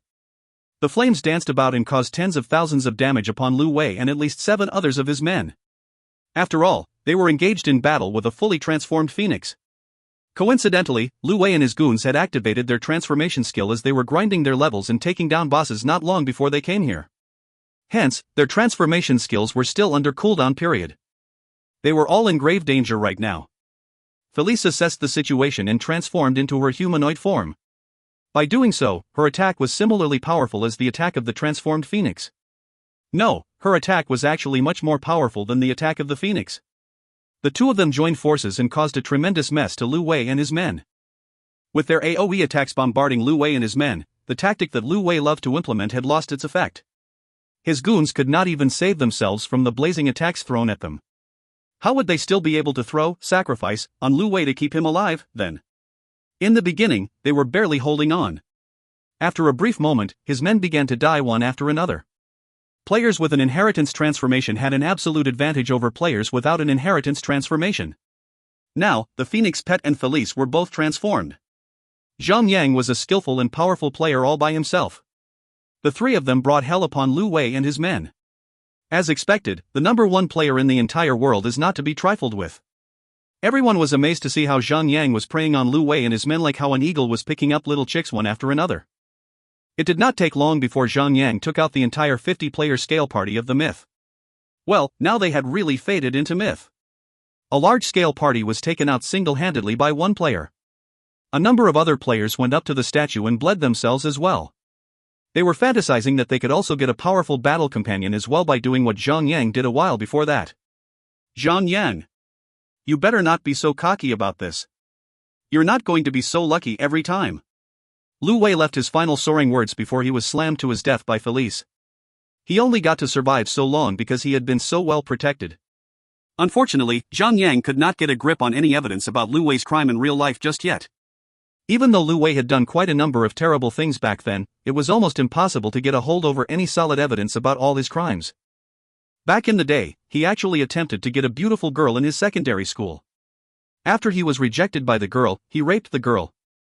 However, he was from a very rich family. Everything was settled with money. The girl and her family left the city and disappeared into the wind. It would require time to locate their whereabouts. Furthermore, it would also be another big question if the victim would be willing to step up and testify against Lu Wei. Back in his university days, Lu Wei was not behaving well at all. Rumors had that he killed a few people back then and got everything settled with money as well. The family members of the victims were compensated with a substantial amount of money. They also left their initial places and vanished into the wind. So, it would be extremely difficult to look them up one by one. Therefore, it would still be impossible for Zhang Yang to checkmate Lu Wei with one solid move. However, Zhang Yang had hired several extra private investigators to dig deeper into the matter. He would not be worrying about money anymore because he got rich good time. Furthermore, getting rid of Lu Wei with hard solid evidence would be the best thing he needed to make his life complete. Felice had returned to him. There was no reason left for Zhang Yang to stay at the site. So, he hopped onto the back of his phoenix pet and left the place, leaving behind tons of players who just witnessed his battle with the myth. Those players were idiotically trying to do what he did, cutting their wrist and trying to feed the statue with their blood. Thousands of players cutting themselves in the public was a spectacular scene to gaze upon. Zhang Yang turned his attention towards Felice. He was extremely surprised to see that Felice went through a level advancement. Felice, humanoid. Level, 133. HP, 599,920, with Vitality Aura. Defense, 8,870. Melee attack, 64,714 to 84,714, attack interval, 3.8 seconds. Skills. Blazing Dragon Spear Barrage, Dragonhawk form. Spectral Tiger form, transforms into a Spectral Tiger. While in the form of the Spectral Tiger, Felice can use a new set of skills of the Spectral Tiger. However, she will not be able to use the skills that she can use in her humanoid form. Special, Seal 2, Seal 3, Seal 4. Note, player Zhang use Battle Companion. Felice, Spectral Tiger form. Level, 133. HP, 451,980, with Vitality Aura. Defense, 1,850. Magic Resistance, 8,870. Melee attack, 64,714 to 84,714, based on physical attack, however, deal nature damage, attack interval, 3.8 seconds. Skills. Claw attack, attacks the target with a beastly claw. Deals 150% melee attack of nature damage. Consume, 50 focus points. Spectral Tiger Berserk, enters into a berserk state. The body will expand in size. Maximum HP will increase by 20 times. Attack will increase by 300%. Defense will increase by 300%. Magic resistance will increase by 300%. While in the berserk state, Felice will gain 1 berserk energy point in every 10 seconds. Duration, 2 hours. Cooldown, 72 hours. Note, upon activating the Spectral Tiger Berserk, the Dragonhawk Berserk will also enter the same cooldown state. Frenzy Talon Strike, reach out her claws and attack the target with a series of flurry attacks, causing 100% melee attack of nature damage to all targets within the range of 50 meters. Consume, 3 Berserk Energy Point. Berserk Recovery, immediately recovers HP, requires 10 Berserk Energy Points to activate. Basic amount of HP recovery is set as 50% HP. Each additional Berserk Energy Point can increase additional 5% HP, cooldown, 30 minutes. So that was the reason why that little ladies could perform with such ferocity. Zhang Yang had suspected it to be something similar to a transformation skill. He was right after all. However, what was Dragonhawk Berserk? Zhang Yang looked further down on Felice's attributes. Felice, Dragonhawk form. Level, 133. HP, 376,650, with Vitality Aura. Defense, 1,850. Magic Resistance, 8,870. Magic Attack, 38,884 to 48,884. Skills. Pulverizing Flame, spit blazing flames from the sky upon an area of 30 by 30 circular area, causing 50% magic attack of fire damage to all targets within the effective area of the skill in every second. Last for 10 seconds. Require aiming. Cooldown, 30 seconds. Consume, 100 focus points. Fire Missile, launch a fire missile at a target, causing 200% magic attack of fire damage to the target. Chanting time, 2 seconds. Consume L20 focus points. Dragonhawk Berserk, enters into a berserk state. The body will expand in size. Maximum HP will increase by 20 times. Attack will increase by 300%. Defense will increase by 300%. Magic resistance will increase by 300%. While in the Berserk state, Felice will gain 1 Berserk energy point in every 10 seconds. Duration, 2 hours. Cooldown, 72 hours. Note, upon activating the Spectral Tiger Berserk, the Dragonhawk Berserk will also enter the same cooldown state. Berserk Recovery immediately recovers HP, requires 10 Berserk energy points to activate. Basic amount of HP recovery is set as 50% HP. Each additional Berserk energy point can increase an additional 5% HP, cooldown, 30 minutes. Addition, have the ability to fly. If you find any errors, ads pop up, ads redirect, broken links, non-standard content, etc., please let us know. Report chapter so we can fix it as soon as possible. Chapter 670, Charge Up Strike. Chapter 670, Charge Up Strike. Translator, Endless Fantasy Translation Editor, Endless Fantasy Translation. Upon visiting Gilstein, Felice had advanced up to the level of an ethereal tier. She looked almighty from all sides. The scene of her wiping out a large number of players from the myth mesmerized the players who witnessed her actions in the surroundings. They truly believed that Zhang had acquired this powerful battle companion by giving his blood to a statue. The rumors spread on. Countless players went to the Goddess of War's statue and cut their wrists as well. They even needed to fight their way through in order to get close to the statue. Some players who knew about the lore of God's miracle immediately pointed out that the statue was actually the statue of the Goddess of War who had fallen during ancient times. After confirming the fact, the players became even more obsessed than they ever could. Was this the reason why Felice was so powerful? Was it because she had a direct connection to the gods in the ancient times? Most players actually believed that there was a chance to get a similarly powerful battle companion and become all-powerful like Zhang. For the next few days, countless players died from blood loss. White lights were seen flashing one after another because players were sent to the graveyard upon their deaths for being total idiots. As time passed, most of the players finally recovered from their insanity and obsession towards the idea, because no one ever succeeded in summoning a second Felice. However, there was still a small number of players insisting that the method they used might not be correct. Or maybe they were not giving enough blood to the statue. Rumors about using different methods spread across the server like cancer. A few days later, so many versions of methods had been told across the server. For instance, a player must give blood to the statue while masturbating. Well, this was thought true because Zhang was rumored to be masturbating at the statue while he was giving his blood to it at the same time. The ridiculous farce went so far that the official was forced to step up and make a statement. The official had to post an official announcement on the forum just to end the farce. Not only Zhang could transform himself into his God of War transformation, his battle companion and his pet could also transform themselves. Would there still be someone on equal ground with Zhang when he is so much more powerful than he already was? The slight kink of the current situation was that the two transformation skills on Felice shared the same cooldown period. In other words, she could not activate both of her transformation skills consecutively right after her first activation. Because the cooldown for each transformation skills was 72 hours, Felice would have to wait for that long before she could activate another transformation skill on her. Well, if she could just activate one transformation skill and activate another one after the first one ended, Felice would be too broken for the game. She would become too much to handle for anyone, including Zhang. Anyway, if the three of them activated their transformations at the same instance, would anyone still be able to handle them? On the ranking board, Zhang had become absolutely invincible. When he activates his transformation skill at the same time as his Phoenix, no one could defeat him. With an additional Felice who could also activate a transformation skill? Her presence had just secured Zhang number one more firm than ever. Of course, only Zhang and Fatty Han could attain a double activation of transformation skills in one battle. In the not-so-far future, maybe 100 shots would join under their ranks.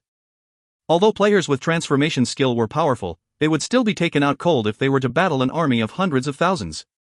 Felice managed to unseal another one of her seals after she came out from the Goddess of War statue. Her tier had advanced up to the tier of Ethereal while her attribute growth star points had increased from 10 stars to 11 stars.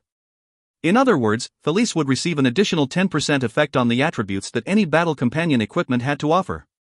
The perks she now had were so many times better than before when she only had 5 stars or 6 stars. With Felice joining his team again, Zhang managed to grind his level at an even faster rate. However, those lazy bumps like Han Shui and Wei Yan Er were beginning to rely on him after seeing Felice's performance. They kept requesting Zhang to join their party in grinding their levels. Even though their attack powers were not weak, who could compete with Zhang in terms of attack power? So instantly, these B***cheese held Zhang back and reduced his efficiency in grinding his level. Even so, Zhang did not mind it at all. If he is the only one who reaches level 140 first, he would have to wait for the others to reach level 140 as well. There would be no fun in that at all. Regardless of whether it was the big battle coming up in the War Canyon or the dungeons, everything involved team effort. Under the supervision of Zhang, his gang was improving at a monstrous rate. Their levels were increasing rapidly over a short period of time. Well, it would not be a surprise actually, because they were pretty good players to begin with. In the meantime, Fantasy Sweetheart finally acquired her succubus inheritance. The party became complete with everyone having their very own inheritances. Moreover, the lowest class among their inheritance were Class B. The lineup of the party had now become formidably strong and powerful. Time passed quickly. They did not even realize that it was already the beginning of May. Meanwhile, Zhang became the very first who reached beyond level 140. His strength alone did not improve much. After all, he had not been able to get higher tier equipment for himself to equip. However, his Phoenix pet had reached level 140 and its power level had advanced up to the tier of Ethereal. That was some quality change happening there. Currently, the DPS of Phoenix pet had reached up to 40,000 damage. Its maximum HP under the influence of the Vitality Aura had reached up to 645,870 HP. On the other hand, the highest HP and defensive Felice in her humanoid form could reach up to 710,450 HP and 9,419 defense. When she is in her Dragonhawk form and her Spectral Tiger form, her maximum HP could reach up to 446,010 HP and 535,200 HP respectively. Her DPS while in both forms was approximately 50,000 damage. The difference was not that big. When Felice is in her Dragonhawk form, she could be treated as an individual existence of a spellcaster. Her maximum HP would become the lowest among her attributes while her damage output would become the highest among all her attributes. While she is in her Spectral Tiger form, she could be treated as a berserker on the battlefield. Her maximum HP could become higher than the maximum HP that she would have when she is in her Dragonhawk form. At the same time, her attack power would be a little lower than her attack power while she is in her Dragonhawk form as well. Most importantly, these two transformation forms could solve the issue for Felice while she battles natural type and fire type bosses. With her weakness out of the way, she could unleash her potential to the fullest. Zhang also believed that Felice would be getting more transformation forms when her third seal is unsealed. Currently, the attack power of Felice had exceeded the attack power of the Phoenix pet by a large gap. However, Phoenix pet excelled in normal attack, defense, and higher HP. If the two of them clashed in battle, there was no telling who would come up top just yet. When Zhang reached level 140, the officials immediately introduced the topic of the War Canyon. They introduced the details and entry requirements of the War Canyon to everyone on the public forums. Therefore, everyone understood that they must acquire number 1 in the region war in order to get a chance of acquiring the first clear of the Death Abyss's hardcore mode. None of the players were slacking off after knowing about the criteria to enter the War Canyon. They were grinding their levels harder than they could. The War Canyon would be unlocked once the number of level 140 players hit 1,000. It did not state that each state must contribute in such regard. However, if one region could become significantly powerful that they could gather 1,000 level 140 players before the other regions, then all they needed to do was to allocate 1,000 players into the War Canyon and stand there for 2 hours long. They could just easily claim victory over the region war staying idle in the War Canyon. Of course, that scenario was too unreal to even think about it. Well, whichever region with the most players reaching level 140 would stand a higher chance of winning the region war. Players from all around the world were trying to reach level 140 to unlock the War Canyon. It did not matter how many level 140 players each region could contribute. As long as the number of level 140 players in the entire game hits 1,000, the War Canyon would be unlocked. When that happens, only 1,000 players from all regions could join the region war in the War Canyon. Hence, the region with the most level 140 players could join the region war with more players. Because if they could allocate more level 140 players into the War Canyon for the region war, they could easily triumph over the other regions. Meanwhile, the other regions would be facing a deficit in the number of level 140 players on their sides. Maybe they could only allocate 80, 70, or even 40 players in the region war. They would not even stand a chance if that is really the case. No one would want their region to face that sort of crisis. Therefore, every available top-tier player on each region worked extra hard. They tried their best to reach level 140 for their region. After all, one man's loss is another's gain. It would not matter the number of level 140 players from which region surpassed the requirement by the end of the contest, the War Canyon would be unlocked when there are 1,000 level players in the entire server. Upon reaching level 140, Zhang went to see God of War Ares to learn new skill. Ever since he reached level 120, Zhang could only learn one new skill every time his level increases by 20 levels. It was so long ago since he last visited Ares. He almost forgot the exact location of the cave. The new skill that Ares was going to teach Zhang was called Charge Up Strike. However, the name did not suggest what the skill had to offer. Charge Up Strike feints a blow on the target. Target will receive no damage at all. Charges strength. Gets prepared for the next attack. The next attack will certainly be a critical hit. Increases additional 50% to damage dealt as well. Effect lasts for 2 seconds at most. Cooldown, 1 minute. Although this skill also shared the same cooldown as the other skills, the next hit would be guaranteed a critical hit. It could really give Zhang some benefit in some sense. Moreover, the skill could also increase an additional 50% damage. As each day passed, there would be more notifications about new players achieving level 140. Without anyone noticing, the number of level 140 players soon reached 1,000. May 26, 8:45 p.m., the server began to post the notification saying that there were now 1,000 level 140 players in the entire server. The Great Region War in the War Canyon would be held at 9 p.m. on the next day. Players who intend to join the Region War must sign up 10 minutes before the event. Snowseeker, Greensleeves Prince, One Sword Stroke and the other guildmasters of the top-tier guild went to see Zhang. They had a meeting to discuss about strategy and tactics to use for the region war and to find out the benefits of cooperating with each other. With the current number of players with inheritance in each guild, they could easily conquer a hardcore mode of a dungeon. If they could determine the benefits they were signing up for, they believed it would be wiser of them to cooperate. Each of the guilds was one of the best in the entire China region. If they organized and delegated on the clearing up the sub-dungeons, they could acquire the first clear of the dungeon in no time. However, if they competed against each other to clear one dungeon, they would waste too much time on slaughtering their own while the other weaker guilds might snatch the first clear of the dungeon under their noses. Zhang did not have much experience on managing strategies for large-scale battles. Fortunately for him, he had Mountain Mover on his guild. Moreover, Mountain Mover had also reached level 140 under the guidance of Zhang. Although he was not particularly skilled in single combat, Mountain Mover was extremely good at arranging strategies and commanding troops. Because of him, Zhang did not have to torture his brain to think something up. He pushed Mountain Mover out to the front as he sat back with his arms folded around himself. Well, all he needed to do was to be the best fighter on the battlefield, nothing more. The battle royale in the War Canyon would just be like the individual ranking competition. Upon entering the battle, the cooldown of all skills would all be reset. Moreover, the cooldown of skills would not be brought out of the battle as well. In simpler words, after a player activates a skill, the skill would be under cooldown.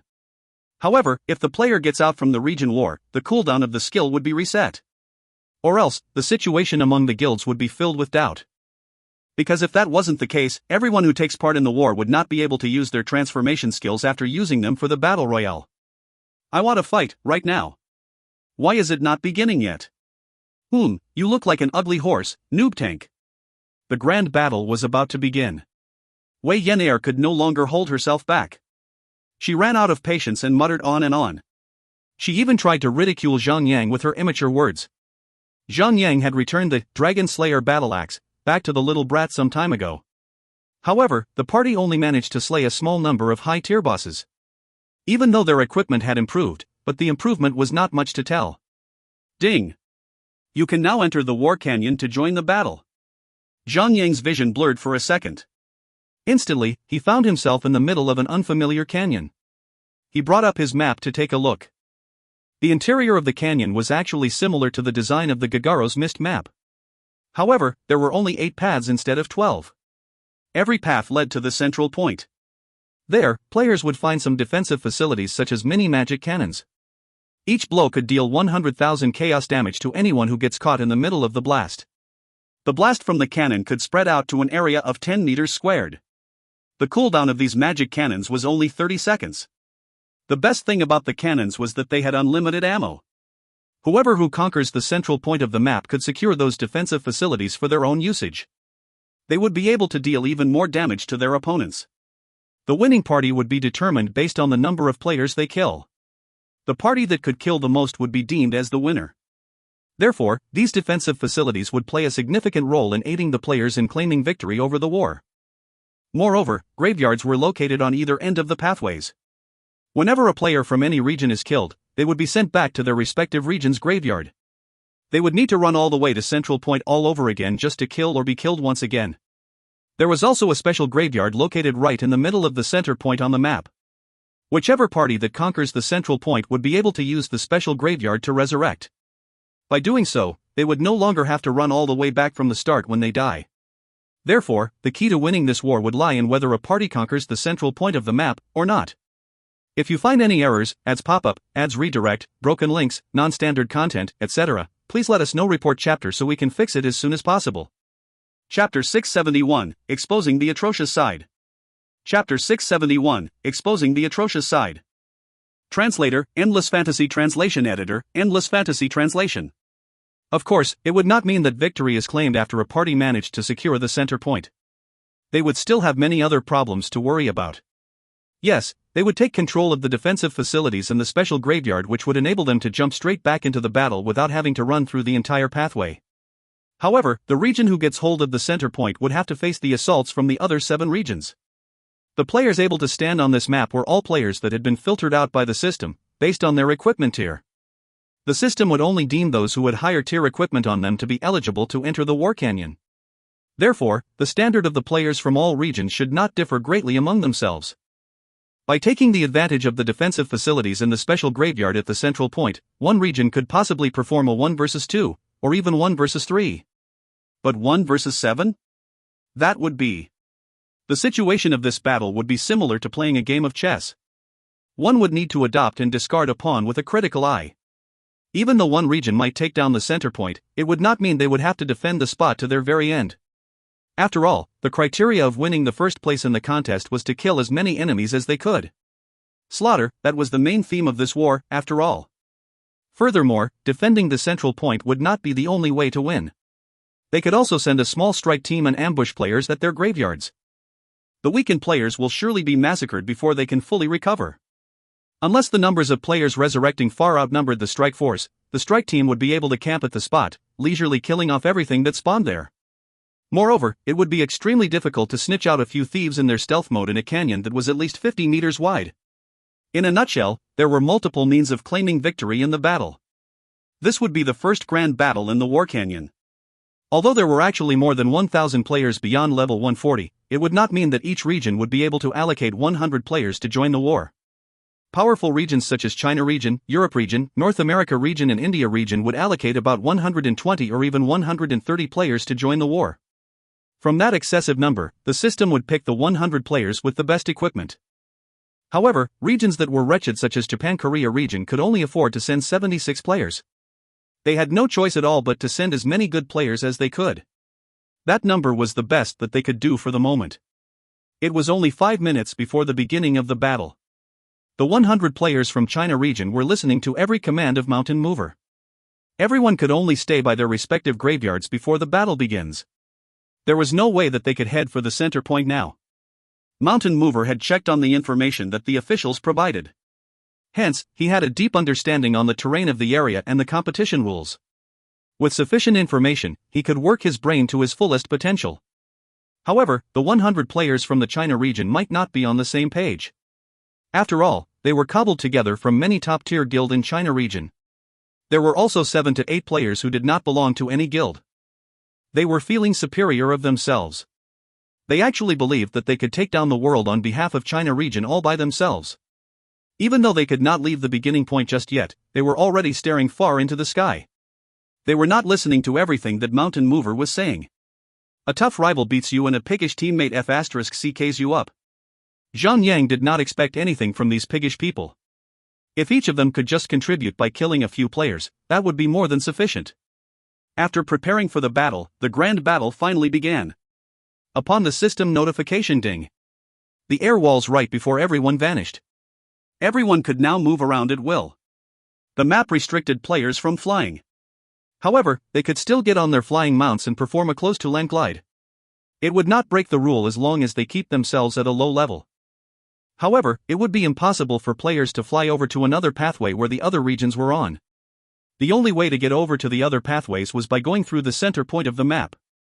Zhang Yang and Fatty Han were leading the others in the front. They were on their Phoenix pets, so they were able to glide forward at a super high speed. Currently, no other players had an ethereal tier pet mount. Mythical tier pet mounts were extremely hard to come by. In the meantime, the Phoenix pets were actually much faster than the other pets of the same tier. Now that their tier had been advanced up to the tier of Ethereal, their speed had increased even further. Though the increase was not significant, it was enough to showcase the advantage that the Phoenix pets had over the other pets. On the large map, players from each region were represented by flash dots of different colors. China region players had their names in red, Europe region players were yellow, North America region were blue, Japan-Korea region were orange, Australia region were green, South America region were purple, Africa region were black, and India region were white. Everyone who was looking at the map could see clearly that two red dots approaching the center point at a speed so fast that everyone was shocked. According to information that the official provided, the method of securing the center point was to plant a flag in the middle of the graveyard. The players should protect the flag for 2 minutes without having the flag removed from its position. Any intrusion on the process would cause the progress to reset. The players would have to do the whole thing all over again when that happens. Furthermore, only one flag could be planted in the middle of the graveyard at a time. If other players wish to plant their flags in the middle of the graveyard in the center point, they would be required to destroy the first flag before you could do that. The process of planting a flag would require 10 seconds. If the player who is planting the flag ever receives any damage while he is in the middle of doing it, the process would be interrupted immediately. However, even though Zhang and Fatty Han were able to be the first to plant their flag, they were still not up to the standard that they could go 2 minutes ahead of everyone. After planting their flag on the center point, they would not be able to use all the defensive facilities and the neutral graveyard just yet. At the same time, they would have to face the full assaults from the other 7 regions. That was one big issue that everyone attempting to secure the center points for their own use would have to face. After all, the center point was the one neutral point that everyone would want to secure for themselves. Fortune favors the bold.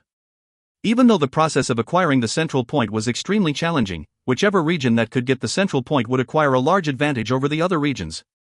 That was a reason that was worth risking for. Nevertheless, Mountain Mover did not put all his hope on securing the center point. In the meantime, he arranged a small and agile task force to infiltrate the graveyard on the pathway of Japan-Korea region. Well, the task force would be able to stay hidden the moment they entered the center point. Moreover, 19 players standing by at the graveyard of the Japan-Korea region was enough to wreak havoc on the players of Japan-Korea region. The moment Zhang and Fatty Han entered the central point of the map, they quickly took out their flags that were given by the system earlier on and planted it right in the middle of the neutral graveyard. Ding! China region is taking over the neutral center point. If their flag is not destroyed within 2 minutes, the neutral center point will be secured by the China region. The 10-second process of planting the flag was over. The system immediately notified every single player on the War Canyon map with a notification. Zhang let out a roar and activated his God of War transformation. His also had his Phoenix pet activate its Phoenix transformation, while Felice activated her own Dragonhawk Berserk. On the other hand, Fatty Han also activated his Vampire transformation, and his Phoenix pet activated its Phoenix transformation. By doing so, they had increased their forces from having 2 inheritance transformations activated to having 5 inheritance transformations activated. Nevertheless, the lineup was 1 Class S and 4 Class B super powerful inheritance transformations. It would take quite a toll before anyone takes down such a powerful lineup. Other players did not have a Phoenix pet of their own, but they were not too far behind. About 40 seconds after Zhang and Fatty Han planted their flags, players from other regions were already within the visible range of Zhang and Fatty Han. Fatty, our priority will be guarding this flag. Not killing our enemies. Zhang did not charge towards the enemies. Instead, he was levitating 2 meters high up from the ground, fluttering his wings. He stayed low above the ground so that he won't be too far from the flag. You still cannot trust me? I'm your brother in arms. That's right. I can't. F***CKU. You're a bad friend, you know. While the two of them were teasing and laughing at each other, the first wave of the enemy assault reached them. The players charging from other 7 pathways were not of the same region. However, they were very united in doing one thing right now, to lay waste on Zhang and Fatty Han only. They did not slaughter each other, for now. Everyone began to activate their inheritance transformation skills. There was no reason to hold back anymore. The battle would only last for 2 hours. The duration of inheritance transformation skills were 2 hours as well. Moreover, players who are killed will have the cooldowns of all their skills reset upon their resurrection on the graveyards. Therefore, everyone sent their most powerful skills they could use at their enemies. Everyone would definitely have enough time to perform to their fullest potential with their inheritance transformation skills activated. Zhang Yang let out a battle cry and swung his sword of Purging Devourer and charged towards an unwitting spellcaster. With his wings spread open, he moved extremely swift. In just a blink of an eye, he already arrived before the spellcaster was ready to strike. He thrust his sword straight at the spellcaster, leaving no quarter for the spellcaster to dodge. As the momentum of his sword struck the spellcaster in his face, and he received approximately 260,000 damage. The rage bar was filled up instantly. Zhang Yang struck out again with another swing of his sword upon activating his charge-up strike. The sword swung by without hitting anything. No damage was caused upon the spellcaster. Of course, the spellcaster was extremely shocked, followed by a sense of joy. He thought that Zhang Yang had missed. The spellcaster was a pyromancer. He immediately began chanting his spell, trying to activate his Heart of Flame. God of War Heavy Axe. Right after the 1-second shared cooldown, Zhang Yang thrust his weapon again at the spellcaster. With his most powerful skill, which could let him deal the most damage, he caused an immense damage to the poor guy. 2-393-055. What the hell was that? The spellcaster had a Class B inheritance that could increase his maximum HP by 20 times, but his base HP was approximately 170,000 HP. Upon activating his inheritance transformation, he could boost his HP up to 3,400,000 HP. With the additional boost of his mount, he could get another boost which could provide him an additional 80,000 HP at most, leaving him with a total of approximately 3,500,000 HP. However, Zhang Yang took out 76% of his total HP with merely 2 strikes. That 2 strikes almost got the spellcaster into the killing cleave stage. The spellcaster was terrified of what just happened to him. He had no choice but to stop his chanting and activate his Ice Barrier instead. Powering himself up with a 10-second invincible effect, he managed to keep himself alive for now. Other players in the surroundings had no way of seeing the spellcaster's HP bar and the damage that Zhang Yang dealt on the poor spellcaster. They thought that the spellcaster was just a half-baked player that did not activate his inheritance transformation skill. They looked at the spellcaster with scorn. Inheritance transformation skills would require no money to activate. Why would this imbecile be trying to save it then? Zhang Yang laughed out loud and fluttered his colorful wings again. He made his way to another berserker. That berserker was attempting to reach the China flag that was planted in the middle of the center point. Charge! Zhang Yang clashed into the berserker and stunned him. With his sword of Purging Devourer swinging again, he was ready to strike down his enemy.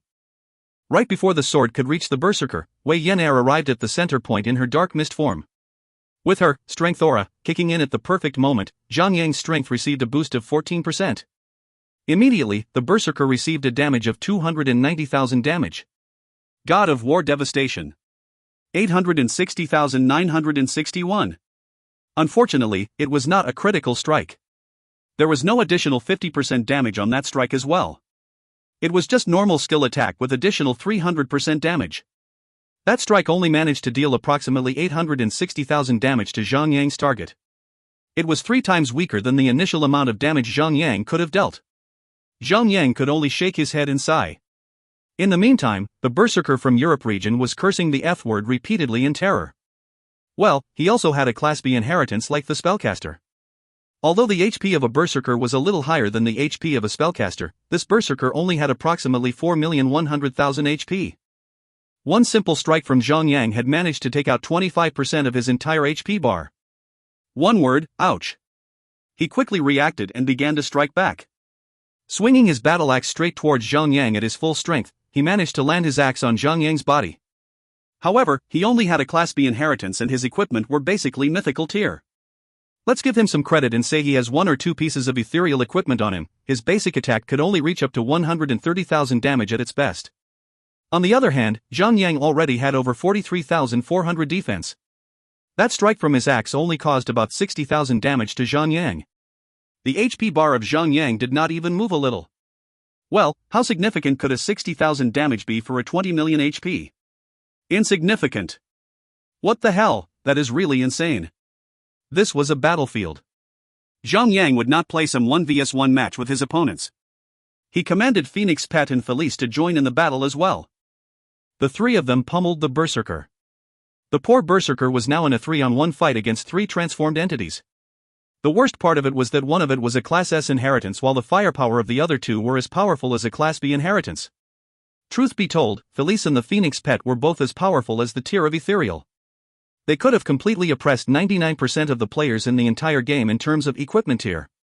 Only a small number of players who had obtained ethereal tier equipment could stand against the two of them in terms of DPS. Under the insane bombardment of the assaults from three powerful beings, the Berserker got beaten up to death within tens of seconds even though he had over 4 million HP. Well, he did activate his healing skill. However, his healing skill was more of a heal overtime effect than a huge lump sum. Hence, his HP bar was emptied out after the healing effect only got to tick once, but atrocity. It was necessary to reveal the atrocious side. Everyone in the surroundings immediately felt a chill up their spines for good. If you find any errors, ads pop up, ads redirect, broken links, non-standard content, etc., please let us know. Report chapter so we can fix it as soon as possible. Chapter 672, One Trouble After Another. Chapter 672, One Trouble After Another. Translator, Endless Fantasy Translation Editor, Endless Fantasy Translation. Zhang single-handedly took out a player with a Class B inheritance who already activated his transformation skill in merely tens of seconds. Judging by the looks of it, Zhang could do the same to 90% of the players as the surroundings in a brief period of time. After all, the number of players with Class A inheritance and Class S inheritance was extremely low. The majority of the players who made it into the War Canyon were basically players with Class B inheritances. Take out Zhang Yu first. Players from all other regions immediately agreed on one thing. It was futile for Zhang Yang to hide his character information at that point. Every single top-tier player already knew that there was only one player in the entire world who could raise a shield while holding a two-handed weapon in the other hand. Furthermore, his Phoenix pet had given up his identity to whoever was in the surroundings. Zhang Yang had no fear at all. He activated his God of War shield immediately. By doing so, his damage immune had reached up to 40% while his defense acquired another additional 40,000 defense. Meanwhile, he also acquired additional 40% resistance. Upon getting boosted up by all those effects, Zhang Yang became the very existence of a human weapon. There were only 6 Class S inheritances in the entire world. Not to mention that each of those inheritances could be obtained by only one player. Once the specific player has obtained the specific Class S inheritance, there would not be a same second specific Class S inheritance for others to grab. Based on its uniqueness, the power of the Class S inheritance was of course not a joke at all. The power level of a player with a Class S inheritance would be significantly higher than those who wield inheritances of lower classes. The full force of the China region had caught up at the center point. Zhang Yang could finally release himself from the duty of guarding the flag. It would be a squander of talent if Zhang Yang remained alone to defend the flag. Just take a good look at his lethality. Zhang Yang charged into the crowd of his enemies like a tiger lunging into a herd of sheep. The moment he landed among them, he unleashed every possible assault that he could do to them. A normal attack from the swing of his sword could cause at least 250,000 damage. Furthermore, Felice and Phoenix Pet were not standing idle at the side. They were also supporting Zhang Yang and causing havoc to the enemy players. The assault from the three of them was so aggressive and deadly that even players with their inheritance transformations activated could not hold themselves up against them. Regardless of how high Zhang Yang's damage immune was, he could not hold long against the bombardment of assaults from so many players at the same time. Not to mention that these players have already activated their inheritance transformations. Though players were not allowed to fly in the War Canyon, the players could still keep their heads low and glide across the area on their flying mounts. They could still float themselves in midair while launching their assaults at Zhang Yang. With appropriate formations, they could utilize the space and launch their assaults at Zhang Yang at the same time without any other players blocking them.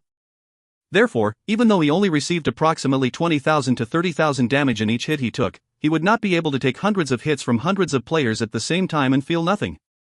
It was possible for Zhang Yang to tank against so many players with their inheritance transformation skills activated because he had over 20 million HP. Even if someone else were to have a defense as high as Zhang Yang's, they would only be able to last for 2 to 3 rounds of assaults from so many players at the same time before they go down dead. Suddenly, streams of white milky light flashed across the entire body of Zhang Yang. Zhang Yang's HP was struggling to recover. Although that did not stop his HP bar from reducing any further, at least the rate of Zhang Yang losing HP was under control. His HP bar was reducing at an extremely slow rate at the moment.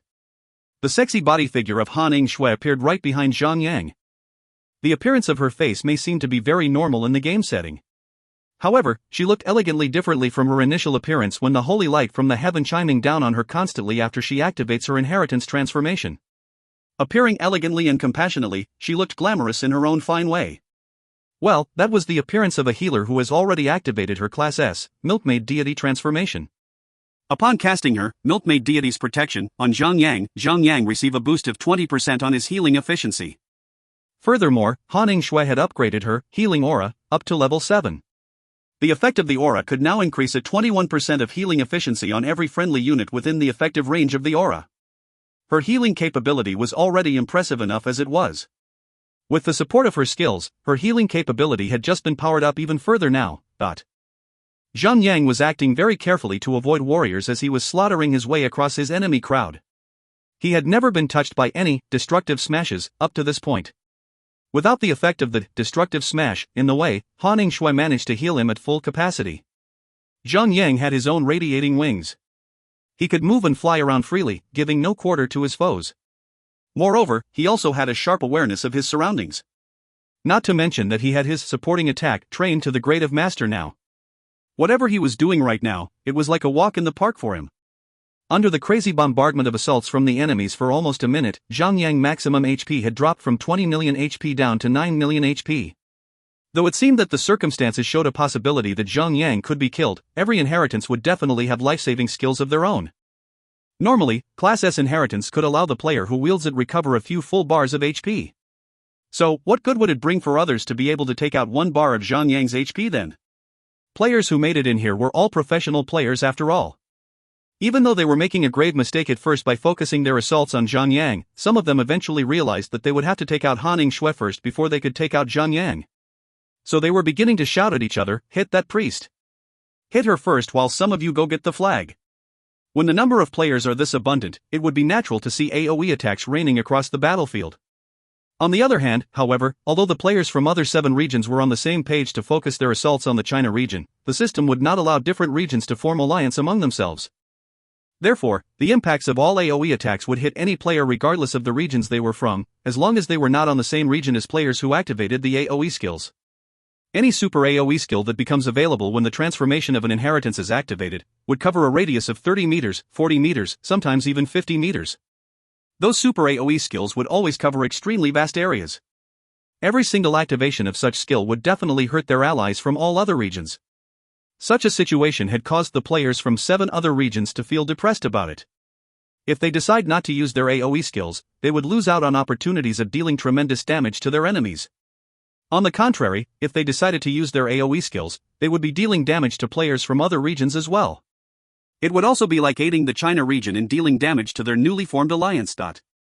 So now everyone, except the players from China region, was caught up in the knot of whether they should use their AoE skills or not. On the other hand, the situation did not affect the players from China region at all. For them, all other 7 regions were their foes.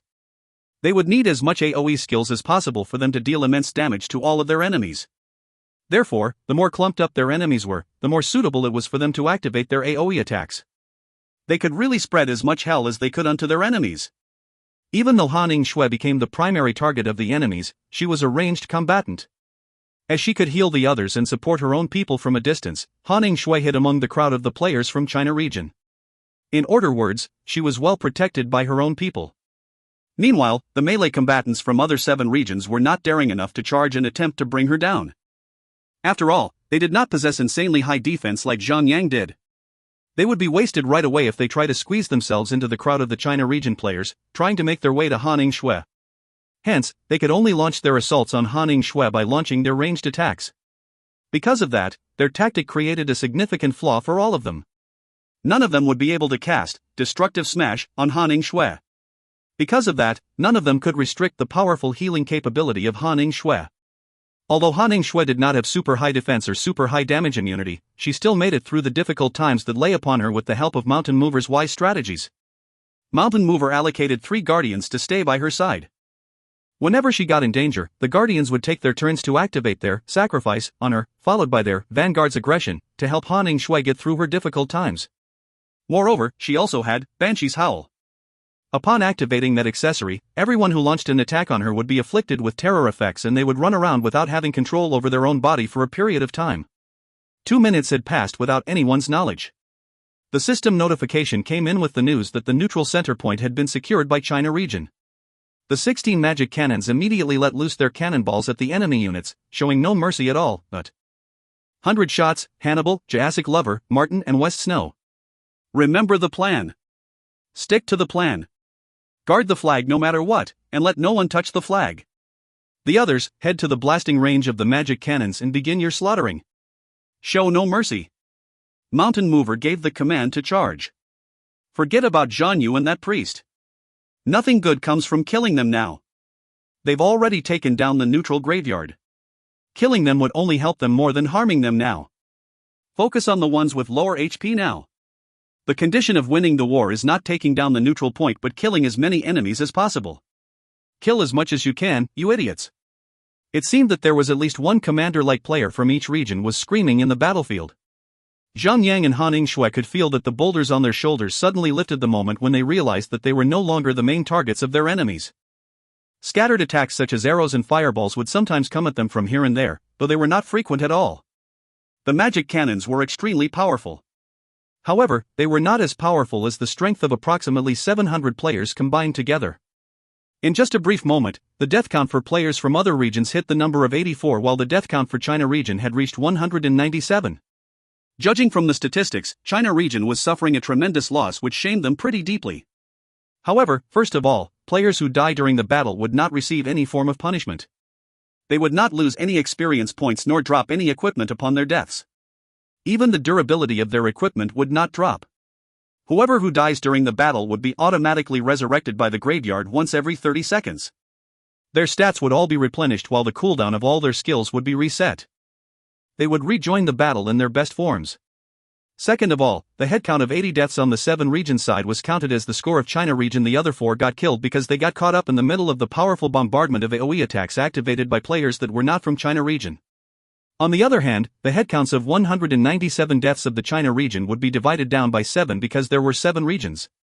That being said, each region only scored approximately 20 headcounts, on average. From that sense, the score of China region was still much higher than the scores of the other regions. Moreover, Sun Xianyu and her stealthy strike force had begun their killing spree at the graveyard of the Japan-Korea region. 19 thieves forming a chain of consecutive status restriction effects. The players could torture any player slowly to their deaths with ease. This is really fun. I'm so contented. Wei Yan'er's face was filled with joy and content. She continued to wield her battle axe as she charged into the enemy crowd, slashing up people like an intimidating general on the battlefield. Her Class A Darkness inheritance provided her quite some immunity against physical damage and shadow damage. Although she was not as tough as Zhang Yang, at least her HP was abundant enough to keep her alive for a long time. On the other hand, the attack of the little brat was almost as strong as the attack of Zhang Yang. Of course, it would only be similar if her attack is compared only to Zhang Yang's individual attack. If the attack of his Phoenix Pet and Felice are included, the total attack of the 3 combined would be so powerful that no one in the game could match their standard just yet. Even Sun Xianyu would have to admit defeat in such regard. As Wei Yan'er's performance was atrociously outstanding, of course she would become the next main target of their enemies. Everyone was focusing their attacks on her. However, she did not have a tough defense like Zhang Yang did. Furthermore, she did not put any effort in avoiding the warriors on the enemy side at all. By carrying the effect of Destructive Smash, which reduced her healing efficiency, even Han Yingshui could not maintain her HP bar. The little brat was taken out after going wild for a brief moment. Upon her resurrection, the little brat was infuriated. She once again swung her battle axe around like an insane lady and charged straight back into the fight. The agitated face of hers got amplified. For 99% players in the game, they battled in order to win. They battle in order to acquire the first clear of a dungeon. However, the situation was different for Wei Yan'er. She only strove to get the drive and rush that she could get from killing players and monsters in the game. Those were the things that cannot be acquired in the real life. Taking advantage of the graveyard at the central point, Zhang Yang and his fellow China players barely secured the center point. However, it did not mean that they were so powerful that they could carry out a 1vs7 battle. They managed to do it because the other 7 regions were lacking communication and mutual understanding. They only killed for their own regions by the end of it. When most of them died and they were required to start all over again, their pace of launching their attacks at the China region was out of sync. Small waves could not possibly punch down a large dam. However, if the small waves were combined into a huge tidal wave, would it be able to destroy the dam then? The current situation for the 7 other regions was similar to the metaphor described. The players were battling only for their own regions. Instead of pressuring Zhang Yang and his fellow China players, they actually gave them plenty of room and opportunity to breathe and kill players to increase their score. Well, the situation was unavoidable, anyway. The only way for players from different regions to communicate with each other is to shout as loudly as they could at each other. There was no other way for them to communicate from a far distance. Meanwhile, who would stop and listen to other people's shouting when the heat of the battle only got worse in every passing moment? 100, 200, 300. The number of kills the China region scored was increasing rapidly. On the other hand, the number of kills the 7 other regions could get was not that great. The strongest, Europe region, only managed to score 145 kills, while the weakest of all, the Japan-Korea region, scored as low as 23 kills. The main reason was because the number of players from the Japan-Korea region had been reduced by 1/3 the moment they were spawned at their graveyard. Some of them already got killed even before they could get their chance to activate their inheritance transformation. If you find any errors, ads pop-up, ads redirect, broken links, non-standard content, etc., please let us know. Report chapter so we can fix it as soon as possible. Chapter 673, A Bottled-Up Battle. Chapter 673, A Bottled-Up Battle. Translator, Endless Fantasy Translation Editor, Endless Fantasy Translation. Sun Xinu and her stealthy strike force was rather crafty. When the number of Japan-Korea players that got resurrected was too great, they immediately went into stealth mode and fled the scene. They only needed to activate their vanish to get away for the worst-case scenario. On the contrary, if the number of Japan-Korea players was small, then the graveyard would become their slaughtering feast. Many of them were only able to open their eyes after they were resurrected before they are killed again. Those poor souls would have to repeatedly wait for the 30-second countdown to end before they could get resurrected by the graveyard again. Players from Japan-Korea region hated the stealthy strike force to the point that they could tighten their teeth so hard that their teeth might fall off eventually. Despite that, they were also inspired by it. They also sent a small stealthy strike force over to the China region's graveyard. What a bunch of smarty pants! However, what they tried to do was pointless. The China region's graveyard was basically abandoned at the moment. It was a futile act to go all the way there, trying to set up an ambush. In the meantime, the neutral graveyard by the center point was too near to the chaotic battle that was occurring at the moment. Furthermore, it was within the blast range of the magic cannons. So, the notion of going over there to set up an ambush would be suicidal. Without having any other resolution for it, the Japan-Korea players were forced to put their worst enemy aside. Instead, they sent their stealthy strike force into the graveyard of the Australia region to set up their ambush. Currently, the Australia region was ranked at the second last in their kill counts. Well, stealthy assassinating was far more efficient than they had expected it to be. In just tens of minutes, the kill counts of the Japan-Korea region had actually exceeded the kill counts of the Australia region. They managed to prevent themselves from becoming the last in place. Zhang Yu. Suddenly, Zhang Yang heard a squeamish voice calling out to him, followed by an arrow hitting straight on his chest. He instantly received a damage of -468,802. Without any sign of warning. That was also the most painful hit Zhang Yang had ever received throughout the entire battle up to this point. His eyes were frozen for a moment before he turned his attention towards the direction where the arrow came from. It was a beautiful lady elf with mesmerizing features. It was Hourglass figure. Indeed, only another player with Class S inheritance like herself could deal such immense damage to Zhang Yang. Zhang Yang did not entertain her.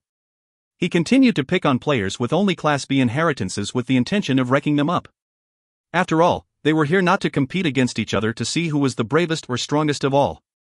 They were here because they had a war to win, a war that would affect the future of the entire region. Therefore, killing more players was the only important thing throughout the entire war. There was no other way of winning the war, but being one of the most significant players in the entire China region, Zhang Yang had to make sure that he does his part in setting an example for the others to follow. If he ignores the arrangement of Mountain Mover and goes on to do whatever he liked, would the others still be listening to the commander then? Seeing that Zhang Yang took no notice of her, Hourglass figure was infuriated.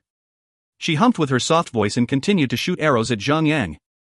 Well, her attacks did bring quite a handful of problems to Zhang Yang, especially her concussive shot and breaking shot, which had the annoying status restriction effects.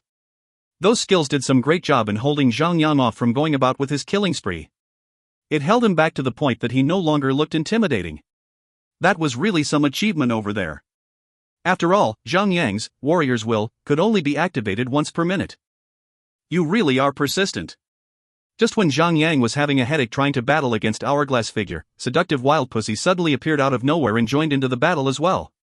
The two of them joined forces together to take Zhang Yang on. Now that the two top-tier players in the entire world had joined forces to spam their status restriction skills on Zhang Yang, they were able to distract him, even though they could not kill him. Well, one of the reasons they could not kill Zhang Yang was that Han Yngshui was supporting Zhang Yang with her super healing capability. Without the most powerful cannon supporting the China region, the firepower of China was region reduced steeply. After all, one of the China players with Class S inheritance was busy reaping souls at the Japan-Korea region's graveyard, while the other China player with Class S inheritance was a healer who could not do much of a damage in a battle. Therefore, the China region only had players with Class A inheritance such as Wei Yan, Daffodil Daydream, and Snowseeker to contribute to the number of China's kill counts. Obviously, there was no one else who could replace Zhang Yang. First of all, Zhang Yang's focus attack was so powerful that they did not seem to be humanly possible. Secondly, he was good in both offense and defense. He could just charge into the formation of the enemy and destroy their defensive line like a monster tearing up a piece of paper. Now that Zhang Yang was completely occupied with two strong and dangerous ladies at the moment, the death rate of China region had increased tremendously. Without Zhang Yang charging at the front, the formation of the China region began to scatter. Even the 30-second cooldown of the resurrection period at the graveyard could not keep up with the death rate of the players from China region. Damn it! Zhang Yang cursed and raced straight towards seductive wild pussy. If he doesn't take out one of these ladies first, he would eventually be locked dead in the corner. Darling, are you finally thinking about F***ing me? But you look fierce and terrifying now. I'm a little scared. Seductive wild pussy had not changed her habit yet. She still attempted to tease Zhang Yang with her dirty words while giggling all the way throughout the battle. Her hands remained busy, firing arrows at the same pace. Zhang Yang had encountered her several times in the individual ranking competitions. So he had a glimpse of understanding towards her inheritance. This woman acquired a Class A inheritance called the Arachnid Inheritance. Other than the trap skill that she initially has when she signed up as a hunter, she could also litter her webs anywhere she went. More annoyingly, those sticky webs could slow down a player's movement speed upon touching them. Speaking of attack power, the power-up that the Class A Arachnid Inheritance could offer would definitely not as good as the power-up that the Class S Shadow Striker Inheritance could offer to a player. However, the Arachnid Inheritance could offer much more status restriction capabilities than the Shadow Striker Inheritance could ever offer. In other words, a Class S inheritance might sometimes not be as good as a Class A inheritance. A Class S inheritance could provide an overall power-up on a player, where the player would get a tremendous boost on both offense and defense. On the other hand, a Class A inheritance could only provide a support more suited for player versus player matches. So did she really believe that Zhang Yang was a mud figure who does not know how to get angry? Little wild pussy, you're running around so far away from me. How am I going to show you my love? Zhang Yang laughed gently and activated his lure. Instantly, that wild little pussy was pulled straight over to Zhang Yang's side. Initially, seductive wild pussy wanted to tease Zhang Yang with a few more of her foul words. She had never thought possible that she would be pulled over to Zhang Yang's side all of a sudden. Her reflexes were extremely fast as well. Just when she was attempting to leap away from Zhang Yang smacked her head with his brutal smash and stunned her for 4 seconds. She knew that she could not afford to let Zhang Yang unleash his damage onto her. Well, the attack power of that insanely powerful being could no longer be deemed as a being on Earth. Hence, seductive wild pussy activated her accessory to become invincible over a brief period of time without any hesitation. Then she threw an frost trap right beside herself. Would Zhang Yang be avoiding this? Or would he step onto it straight away? If Zhang Yang decides to dodge, she could take advantage of that one brief moment to get away from Zhang Yang. By doing so, she could shake Zhang Yang off her tail.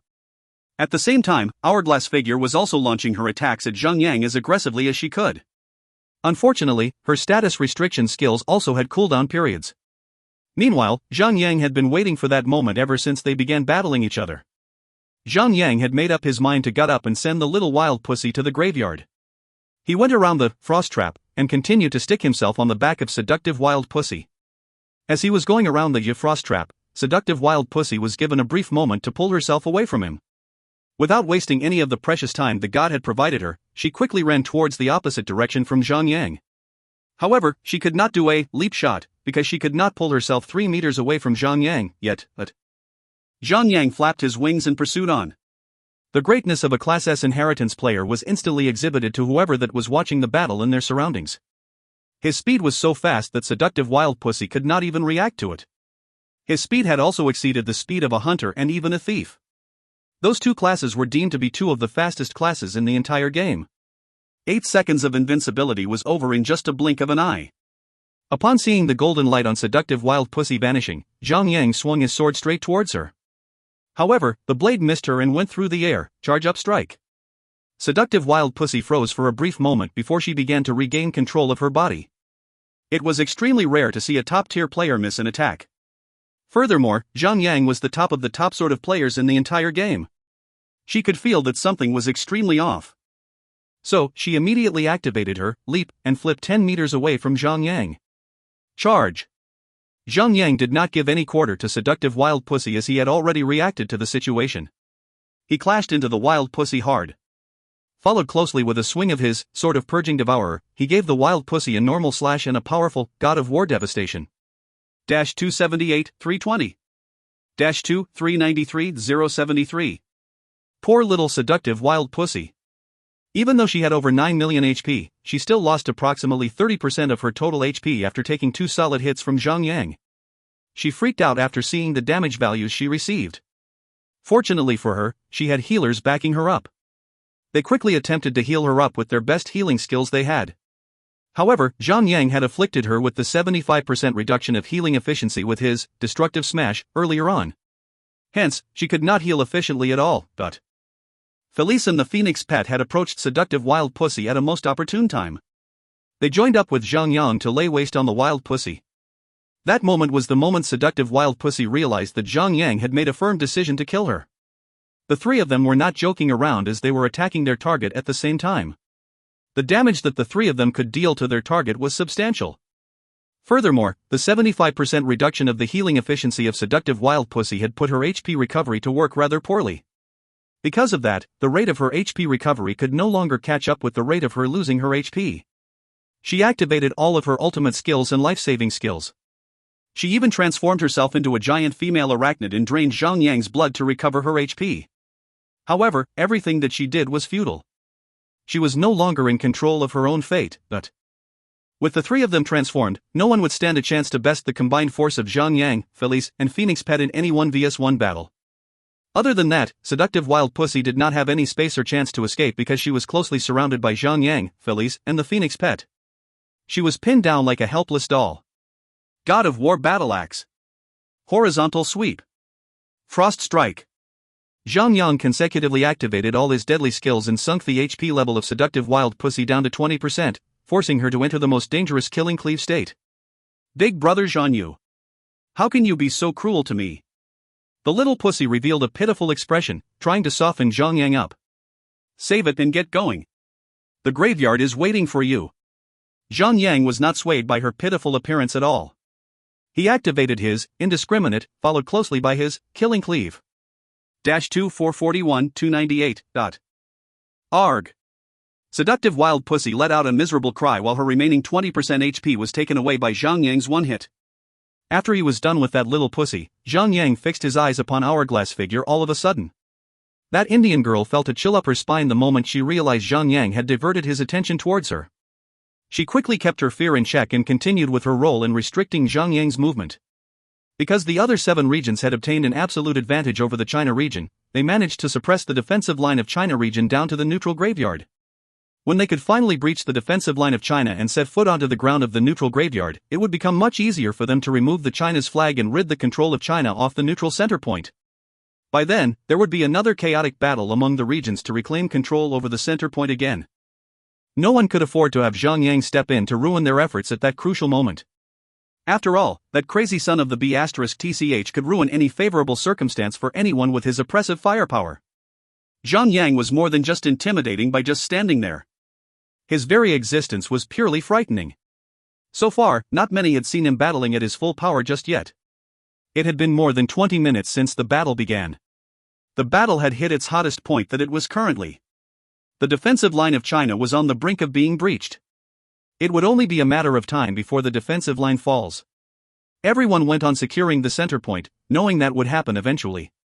However, the main point was, how long could they hold on to the center point while scoring as many kill counts as they could for their own region? On the other hand, the other 7 region had suffered quite significant losses in order to take down the defensive line of China region. Players from China region got the opportunity to blast their enemies with the defensive facilities. By doing so, their kill count was increasing so rapidly that it kept them on top of other regions. Although Zhang had taken care of the little pussy problem, he was still under the suppression of Hourglass Figure. He only managed to work under 50% of his initial efficiency in supporting his fellow China players.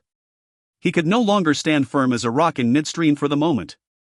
Finally, 25 minutes had passed. The China flag had been removed from the middle of the center point. With their flag gone, China no longer had control over the center point. Every single one of the magic cannons was no longer under the control of the China region as well. Any China players who died afterward were resurrected at their regional graveyard. They would have to run over a long distance before they could engage back in the battle. However, the moment when the center point had no ownership once again, the 7 other regions who once joined forces to take on the China region turned against each other immediately. It was a battle of chaos. Everyone was attempting to plant their region's flag right in the middle of the center point. Whichever region that got to secure the center point would become the public enemy number of the other regions. However, the priority would be killing as many players as possible. The China region had proved that securing the center point could really boost their kill counts. Under the command of Mountain Mover, everyone from the China region did not rush into the chaotic area of the battle to attempt planting their China flag. Instead, they took advantage of the chaotic situation. They went on to pick on those players who were on the brink of death and ended them to increase China region's kill counts. If the situation gets even messier, it would definitely give China region an advantage. It would be even better if there aren't any regions securing the center point. With the current advantage they had over the others, they could easily claim victory over the war. The fact that Zhang and his fellow China players no longer required to defend their flag meant that they could finally focus fully on launching their attacks onto their enemies with nothing to worry about. All they needed to do was to attack whoever that was holding the center point, regardless of their region. No one should be able to secure the center point. No one. If you find any errors, ads pop up, ads redirect, broken links, non-standard content, etc., please let us know. Report chapter so we can fix it as soon as possible. Chapter 674, Strike Back on the Japan-Korea Region. Chapter 674, Strike Back on the Japan-Korea Region. Translator, Endless Fantasy Translation Editor, Endless Fantasy Translation. Speaking of tactics, the China region was undoubtedly the most successful among them all.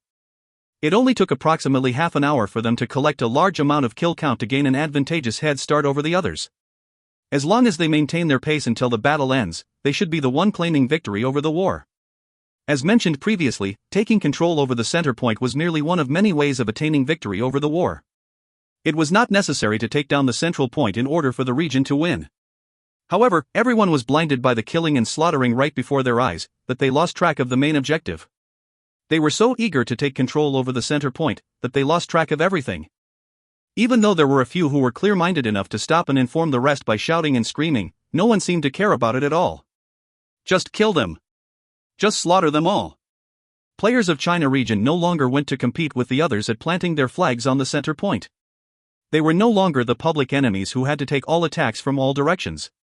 The battle situation was a total chaos for the other 7 regions in the middle of the center point. Everyone was killing each other in such a frenzy just to plant their flags in the middle of the place to claim control. Those who died had to run all the way back from their regional graveyard to the center point just to get back into the battle. They were suffering major losses in their numbers as the battle progressed on. Zhang and his fellow China players continued to increase their kill counts at a constant rate, keeping themselves ahead of the other regions. At the central point, they also had more players remaining in the center of the battle. They managed to retain approximately 40 players at the center point over time. Meanwhile, the other regions could only retain approximately 20 players of their own from time to time. The other players were seen running down the pathways. There were still 19 thieves lurking in the shadows by the Japan-Korea region's graveyard. If they were included in the headcount, the China region should have an even greater advantage over the other regions in terms of numbers. The fierce battle continued on. There was nothing to lose in death. Instead, players who died would get all their skills reset back. Hence, everyone had nothing to worry about at all. They could just go all out without any need of holding back. They would just spam any ultimate skills they had. If they die without doing that, they would have died for nothing. Zhang took advantage of such battle with his AoE attacks. His AoE skills could reach out within a radius of 50 meters. He could easily take people's heads off from afar. Basically, he was far sharper and more efficient than most of the hunters and the spellcasters. Compared to the range that his assaults could reach, the AoE attacks of Class A Inheritance could only reach 40-meter radius out. The AoE attacks of a Class B Inheritance could only reach out to 30-meter radius, while AoE attacks of a Class C Inheritance could only reach out to a 20-meter radius. How about Class D Inheritances then? Well, Class D inheritances had no transformation skills for them to amplify their power levels. Of course, Hourglass Figure was also one of the best head collectors in the war. After all, she had a Class S inheritance. Her AoE attacks could reach out to as far as 50 meters. Furthermore, she is a hunter, well-versed and a veteran at fighting from afar. Her ranged attacks had reached up to 40 meters thanks to her inheritance. She could actually kill more players with extremely low HP, faster than Zhang could. Now, they were all competing to see which region could score the highest kill counts, not the amount of damage they could deal. Therefore, the kill count that Hourglass Figure scored slowly caught up to Zhang Yang's progress, even though his attack power was number 1 in the entire game. Fortunately, Zhang Yang had Phoenix Pet and Felice to back his firepower up. With the two of them spitting fire across his enemies, Zhang Yang still managed to stay number 2 on the kill count ranking list. The first on the ranking list was Sun Xinu. She was born a thief. Hence, she was earning kill counts as easily as breathing. However, individual efforts would not change the outcome of the strategy. Players of China region followed the tactics that were initially laid out by Mountain Mover. No one took out the China flags. No one even attempted planting their flags on the center point. They were just sniping and picking off players from other regions. By doing so, not only could they increase the kill counts for their own region, they could also reduce the rate of casualties of their region. They could only deal more damage efficiently if they stay alive all the time. The same theory applied to their current situation. They could only kill more players if they keep themselves alive all the while. However, 60 minutes into the battle, the situation of the battle suddenly changed. One of the China players suddenly went up and planted a China flag right in the middle of the center point. Instantly, Zhang Yang and his fellow China players once again became the primary targets of all other regions. Other than Zhang Yang and his gang, a large number of players instantly being sent back to their regional graveyard. Meanwhile, that player who planted the flag was one of those arrogant, yet idiotic players who thought they were the best. Although he overheard complaints and cursing upon him, he acted like he did not care about them at all. He did not even realize that he did something wrong there. He also attempted to debate with the others, saying that taking down the center point was the only key to winning the war because they could have used the magic cannons to boost their kill count number up. He filled his face with disdain while thinking, "You bunch of idiots, can't you see that that's the only way?" Sort of idea. The China region had put themselves way ahead of the other regions by getting a very high kill count for themselves initially. As long as they take control of the neutral center point and let no one else take over it, then their victory should become certain. However, the kill count of China region had not been increasing significantly after that idiot planted the flag. Ever since the China region was almost wiped out earlier on in the battle, they had not been able to progress smoothly. On the other side of things, other regions, especially Europe, were increasing their kill counts rapidly. They took that opportunity that the idiotic China guy provided them to catch up. As expected. It's true when they say that a tough rival beats you, a piggish teammate F*CKU and the *SS. It would still be alright if that idiotic son of the B*TCH did only once. It would still not be able to shake the fact that the China region was ahead of everyone on the kill count ranking list.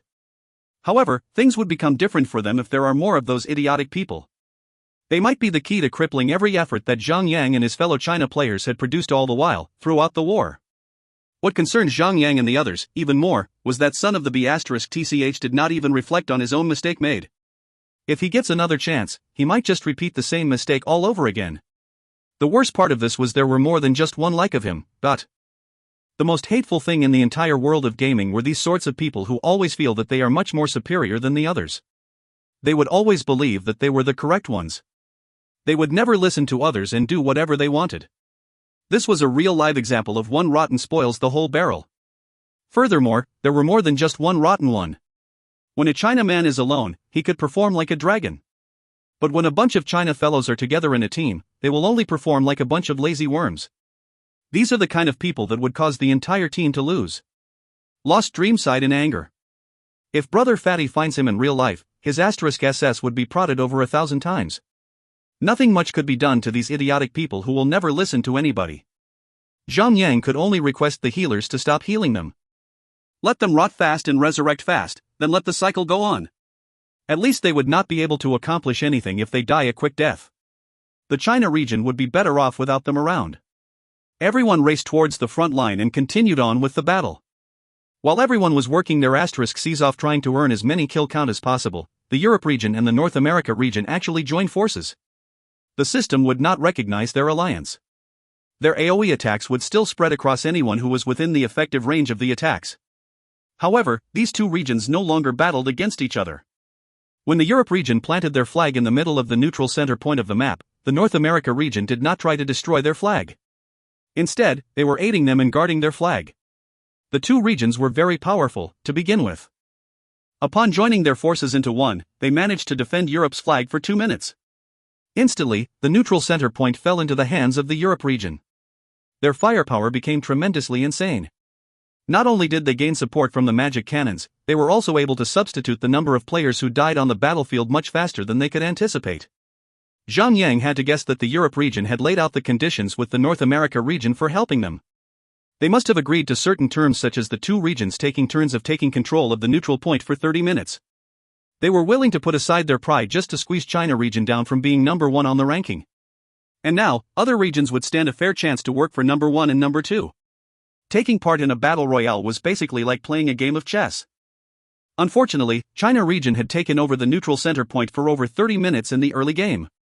So they would not be worried even if the center point was taken over by other regions. They became concerned because of that idiotic son of the B*TCH who went in and planted the China flag previously. That had really delivered a blow into the face of China region, because they had lost quite a lot of numbers back there, thanks to that moron. It was now possible that the Europe region might be able to catch up with the China region now. Well, shit happens. No point lingering over it for so long. It would be dumb to actually start a war among themselves, right? Upon gaining control over the neutral center point, the Europe region had naturally become the public enemy number 1 of all regions, except the North America region. After all, they made a deal under the table with each another. The two main regions joined hands in defending the flag on the center point. With the advantages of having magic cannons at their disposal and having a graveyard extremely close to the center of the battlefield, the Europe region managed to increase their kill counts rapidly. It was a totally different situation where one region had to defend themselves against other 7 regions. It became 2 regions versus 6 other regions, which was equal to 1 versus 3. The pressure on them had been reduced by God knows how many times. Since Europe region had managed to stabilize their control over the center point, they began to focus on killing as many players as they could. Without any hesitation at all, Zhang made a crucial decision. He said, "Everyone, charge over to the Japan-Korea region's pathway." Killing anyone could contribute to the kill count of their own regions as long as the players they kill are not of their own region.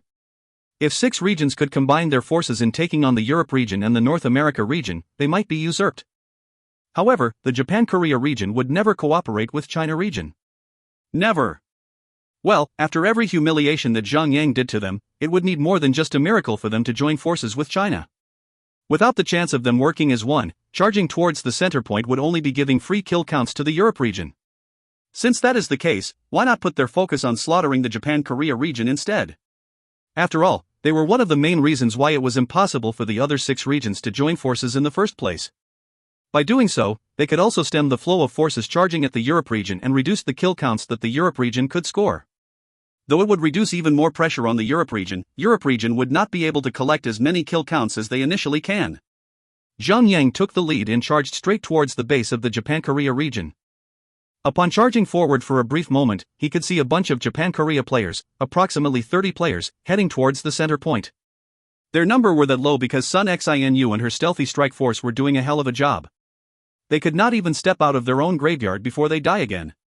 Zhang let out a battle cry and flapped his wings. He charged towards the enemy base like a flying general. Charge up, strike. Zhang engaged in battle with those Japan-Korea players. They were already rounding up on Zhang. They planned to instantly kill Zhang while the healers from his rear were still too far away from Zhang to provide any support. Well, their hatred for Zhang boiled the moment they saw his face. Everyone was dreaming of becoming the person who slays Zhang. They even came up with a title called the Slayer of Zhang. Whoever who does that would definitely be sculptured and praised as the hero or idol of Japan-Korea region. God of War Devastation. Zhang had over 100 EP at the moment. Instantly, 37 strikes flurried out and caused a basic damage of approximately 2,600,000 damage to those players. That was insane. What the F***CK? Combining the attack of Charge Up Strike with God of War Devastation could allow Zhang to deal up to 101 hits with an amount of damage that was 9 times higher than his initial normal attack. Furthermore, that was not the end yet. The special effect of Zhang Yang's sort of purging devourer was triggered, causing another wave of approximately 2,600,000 basic damage to the players of Japan-Korea once more. Arg. Arg. Arg. Dot. The total amount of damage dealt to them exceeded 5,200,000 damage. Even players with Class B inheritance would be instantly killed by the two strikes if they were not well equipped. As Zhang Yang's sword flashed across the battlefield, the Japan-Korea players screamed in misery. More than 10 of them were instantly killed. Zhang Yang could instantly kill players who have already activated their inheritance transformations? What the hell was that? The Japan-Korea players were staring at Zhang Yang as if they just saw a monster. Even Hanning Shui, Snowseeker, and his other fellow China players were so badly shocked as if they had just seen a ghost. What the hell? That was just purely terrifying. Zhang Yang was a player from another dimension. He was just too powerful. Although more than half of them had survived the two strikes, their HP bars were now extremely low. Just as they were attempting to fall back, the China forces had arrived at the front line. They easily took out the remaining players and sent them all back to their graveyard. Push on. Even though the pathway was long, it only took them about 5 minutes to clash into another 2 batches of Japan-Korea players. The Japan-Korea players had stopped charging forward. They were waiting for everyone to get resurrected at the graveyard first before making any move. They have decided to go head-on with Zhang Yang and his fellow China players. After all, their regional graveyard was extremely close to them. They could rely on that to cover up their forces. They would not need to worry that they would run out of men to fight against the China region. However, it did not matter which region claims victory over the other. The most important thing would still be the kill counts that each region gets. Well, Zhang Yang and his gang were here to kill, after all, but when Zhang Yang and the China forces pushed the Japan-Korea players back to their graveyard, Sun Xinu and her stealthy strike force no longer need to stay in the shadows. They revealed themselves and joined the great battle. Zhang Yang, Endless Starlight, one sword stroke, Sword of Light and the other tankers held their shields up, tanking against their enemy on the front line. They were driving through the Japan-Korea players' defense line back, like a huge powerful tidal wave. The two sides met and the battle devolved into an all-out melee. If you find any errors, ads pop-up, ads redirect, broken links, non-standard content, etc., please let us know. Report chapter so we can fix it as soon as possible. Chapter 675, The True Pushing Technique. Chapter 675, The True Pushing Technique.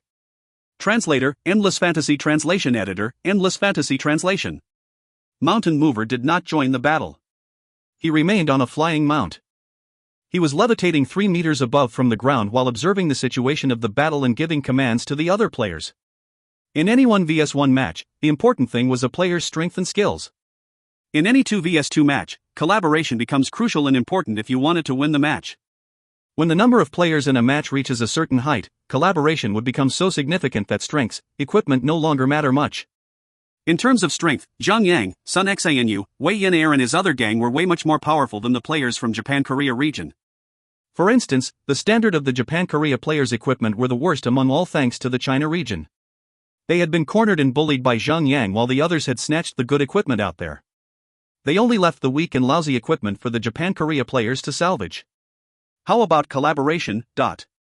Under the command of Mountain Mover, the 100 China players were collaborating in a perfect sense that they were able to outdo the effect of 1 + 1 = 2. The complex combination of tactics and collaboration that the China players were implementing left the Japan-Korea players confused. They did not even know how to react to the situation. They did not even know where to start. The Japan-Korea players would need to send out 10 players on their side just to kill one China region player. Even though they had the advantage of having their graveyard close to them, it did not seem to be enough for them to hold themselves up against Zhang Yang and his fellow China players. They were basically being cornered up and slaughtered now. Meanwhile, their stealthy strike force had also been wiped out. Japan-Korea region had a total of 76 players. All of them were now being cornered up by their own doorstep. Once they are killed, they would be resurrected once in every 30 seconds, only to be killed again. The cycle went on. Well, they were contributing to the kill count of the China region in a way. Meanwhile, the China region was not backing up as well. They were performing outstandingly at increasing their kill counts. Their momentum could almost match the momentum of the Europe region at that rate.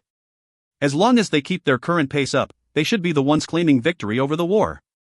The players from Japan-Korea region were beginning to cry their eyes red. What the actual F***CK? The China region did not just push them back, but also cut off their escape routes. Why don't they just attack the other regions? Why must they come at them? Kill, kill, kill. Killing one China player is better than killing none. Some say that a cornered foe would be at its most dangerous state. However, desperate courage is not always enough to win the battle. These Japan-Korea region players had outdated equipment and low levels. Furthermore, they were not organized at all. They intended to fight the battle with only courage alone. Such a mentality would just place them in an even more difficult situation than they already were in. Furthermore, the resurrection system on this map was automated.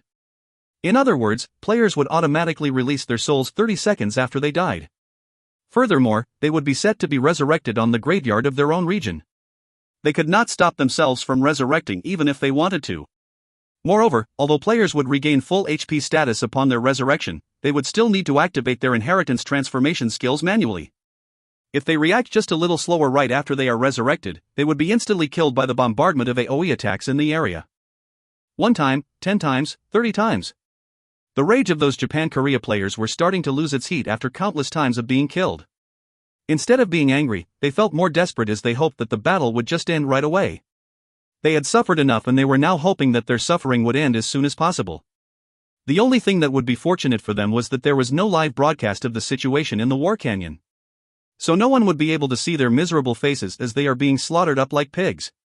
However, if any of those goddamn China players decided to record the entire situation down with their record function on the game, then the battle had entered its 90th minute. Zhang had received a system notification saying that the neutral center point had been taken over by the North America region. Obviously, they were right about their guesses back then. The Europe region and the North America region really did strike a deal under the table. Unfortunately, the China region could maintain their pace of staying ahead of every other region by slaughtering up the Japan-Korea players as many times as they like. They need not even care about who was controlling the center point. However, the Europe region was not stupid at all. They took advantage of the North Americans by wanting to be the first to take over the center point. Now that the center point was passed on to the North America region, they could finally focus their assaults on the China region. The Europe region sent out a team of assassins over to the graveyard of China region. They intended to kill any China players who were newly resurrected from death. The situation had definitely become unfavorable to Zhang and his fellow China players. Because not only they would lose some manpower, they would also be pushed back by the Japan-Korea players once their numbers dropped to a certain level. All they could do was to hold on for as long as they could. They only needed to last for another 30 minutes before they could finally claim victory over the war. Healers that were stationed on the front line were being extra cautious. The tankers had their eyes peeled on their own UI and health bars, more so than the fight before them. They were not stingy at all in activating their skills on their comrades who were in grave danger. They were focused completely on minimizing death counts. Fortunately, the spirit of the players from Japan-Korea region had been extinguished a while ago. They were just trying to get by without putting up much of a fight. That was probably why they had not noticed the number of players from the China region decreasing steeply. 100 minutes. 110 minutes. The China region still remained number 1 on the kill count ranking list. They scored 120 more kill counts than the Europe region.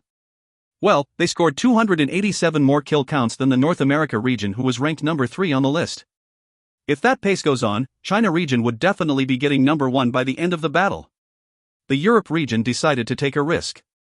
Other than putting a stealthy team by China's graveyard, they also sent out their remaining forces into the Japan-Korea region pathway. They intended to sandwich the China region in between themselves and the players of Japan-Korea region. They intended to trap the forces of China region, leaving no place for them to escape. By doing so, they should be able to score another 50 kill counts to surpass the kill counts of China region. After becoming the number 1 on the kill count ranking list, they could move on to ravage the players of Japan-Korea region to earn even more kill counts. After killing Zhang and the other China players, Zhang and the other China players would have to run all the way back before they could re-engage in battle. It would be another 10 minutes later when they get back into the fight. The battle would have ended by then. Theoretically speaking, the tactic should work splendidly. After a brief moment, the main force of Europe region began to march forward on the pathway of Japan-Korea region. They came at Zhang and the other China players like they had nothing else to lose. Mountain Mover immediately made some arrangements to counter the tactic that the Europeans were implementing at the moment. His tactical commands had finally been brought into play in the crucial moment of the battle. The 100 players were utilized by Mountain Mover so brilliantly that they were performing at 200%, maybe even at 300% effectiveness. The Japan-Korea region did not strike back with much vigor. They were all acting like men who just got their C's poked multiple times over. Although a stronger party had come to push the bullies on them away, they were so broken by then that they only knew how to cry. Without the cooperation of the Japan-Korea region, the Europe region did not gain any advantage. They were only sent back to their own graveyards.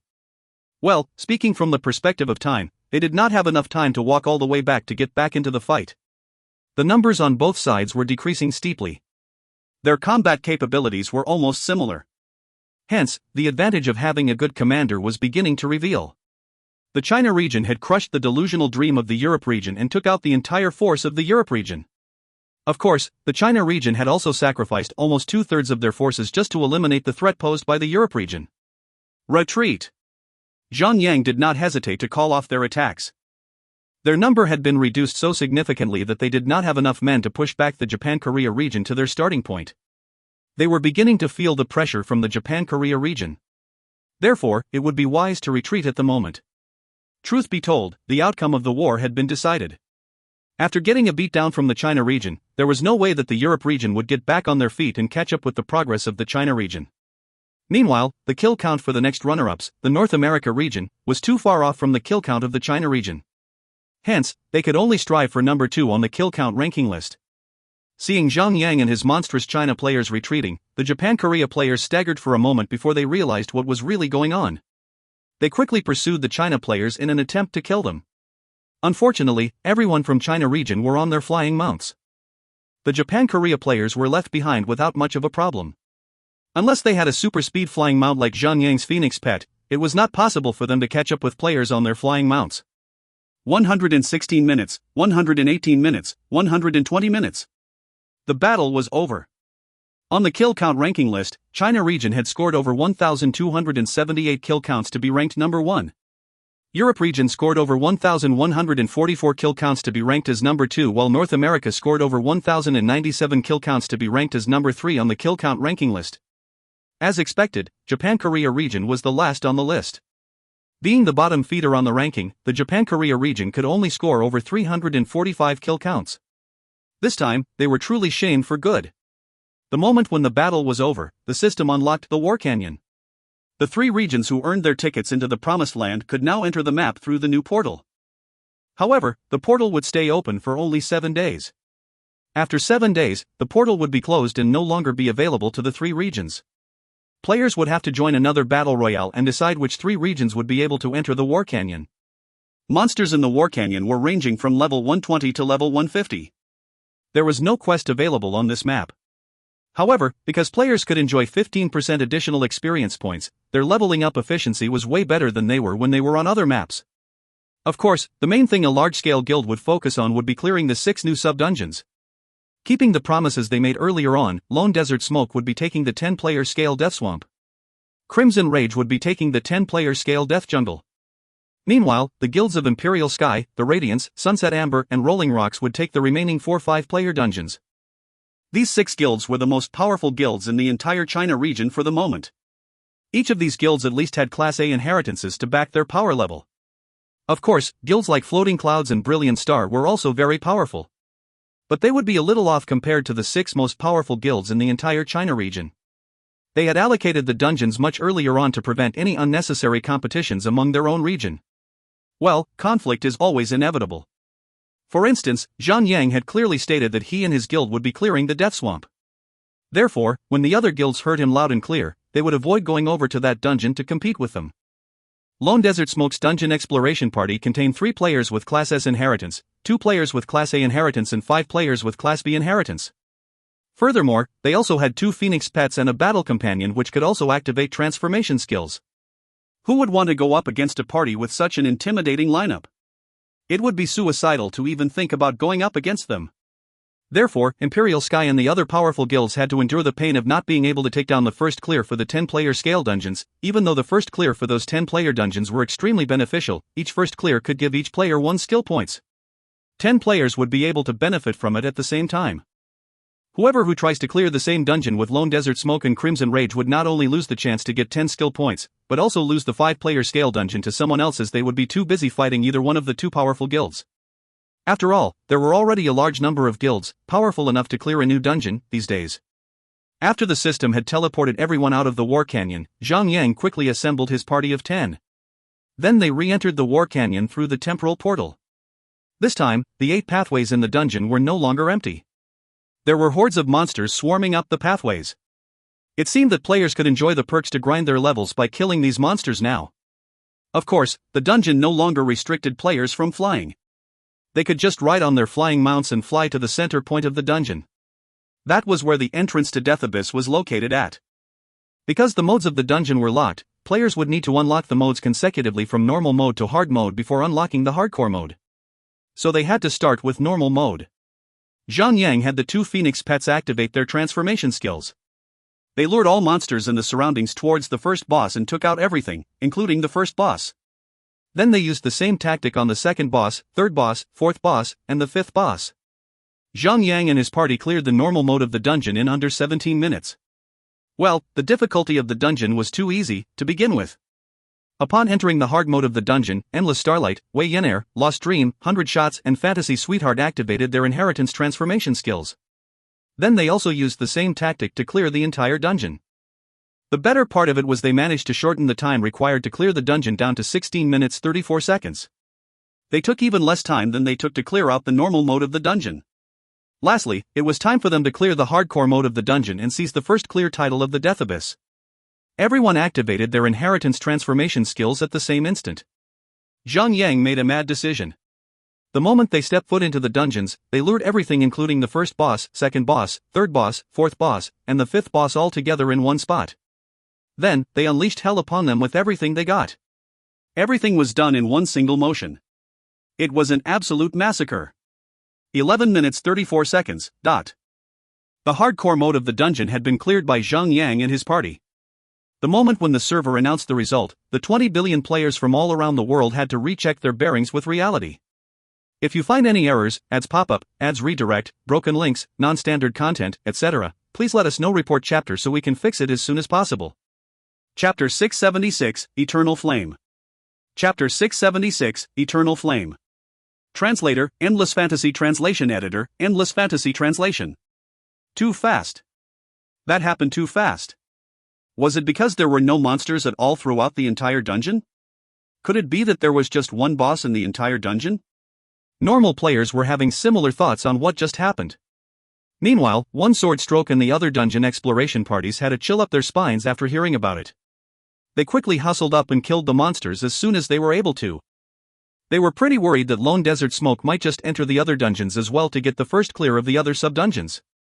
They might just rush in to snatch for the second, maybe even the third first clear for the sub-dungeons on the map. Well, they did not say that any guild that already cleared their own dungeon could not continue on with the other dungeons. Truth be told, Zhang had already on the move. He divided his party into 2. Him alone, Sun Xinu, Haning Shui, Wei Yenair and Daffodil Daydream were on the same party while the others were grouped as the second half of the party. Each party went on to clear 2 of the 5-player scale dungeons. Zhang did not intend to gather his party to take on the other 10-player scale dungeon because the relationship of Crimson Rage with Lone Desert Smoke was very good. First of all, they felt awkward to even think about competing with Crimson Rage, especially after they had agreed to let them take one of the dungeons. Second of all, Crimson Rage was extremely capable and powerful on their own.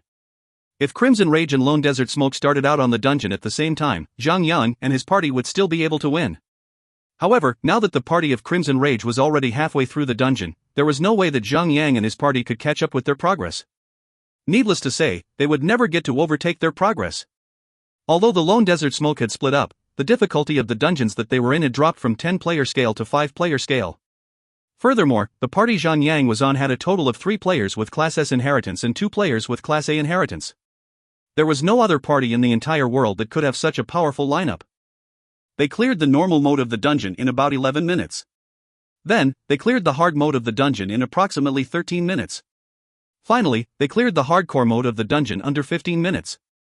Unfortunately, while they were battling against the final boss of the hardcore mode for the dungeon, the Rolling Rocks had coincidentally taken out the boss before them and the system began to make the announcement. It was extremely close. However, after 1 minute had passed, the system began to refresh again. Zhang and his party had earned the qualifications required for them to clear the hardcore mode of the dungeon. The Rolling Rocks party of 5 were left in cold sweat. If Zhang Yang and his party had managed to clear the dungeon just a little faster, then they would have to give up on the dungeon. They were extremely lucky this time. What an unfortunate thing for Zhang Yang and his party, but after about 1 hour, all the hardcore modes for all 6 dungeons had been cleared. However, there was an unexpected twist of events. The Sunset Amber did not get the first clear of the dungeon they were promised to take on. Instead, a guild called Eternal Flame took down the first clear for the hardcore mode of the dungeon. The China region had taken down the first clear of all 6 dungeons in a row. It was natural that everyone was pumped up. The Eternal Flame had also become famous over one night because of what they achieved. Everyone was wondering, where have they been all the while? They were actually capable of overtaking one of the top-tier guilds. Truth to be told, that was not the real strength of the entire Eternal Flame. Well, their best players may have the capability to pick a fight with the Sunset Amber. However, if they were to compare their core players, the newly risen guild would not be able to match a well-established guild that had been there over the years. Looking back at the history, the Lone Desert Smoke was not powerful at all in the beginning.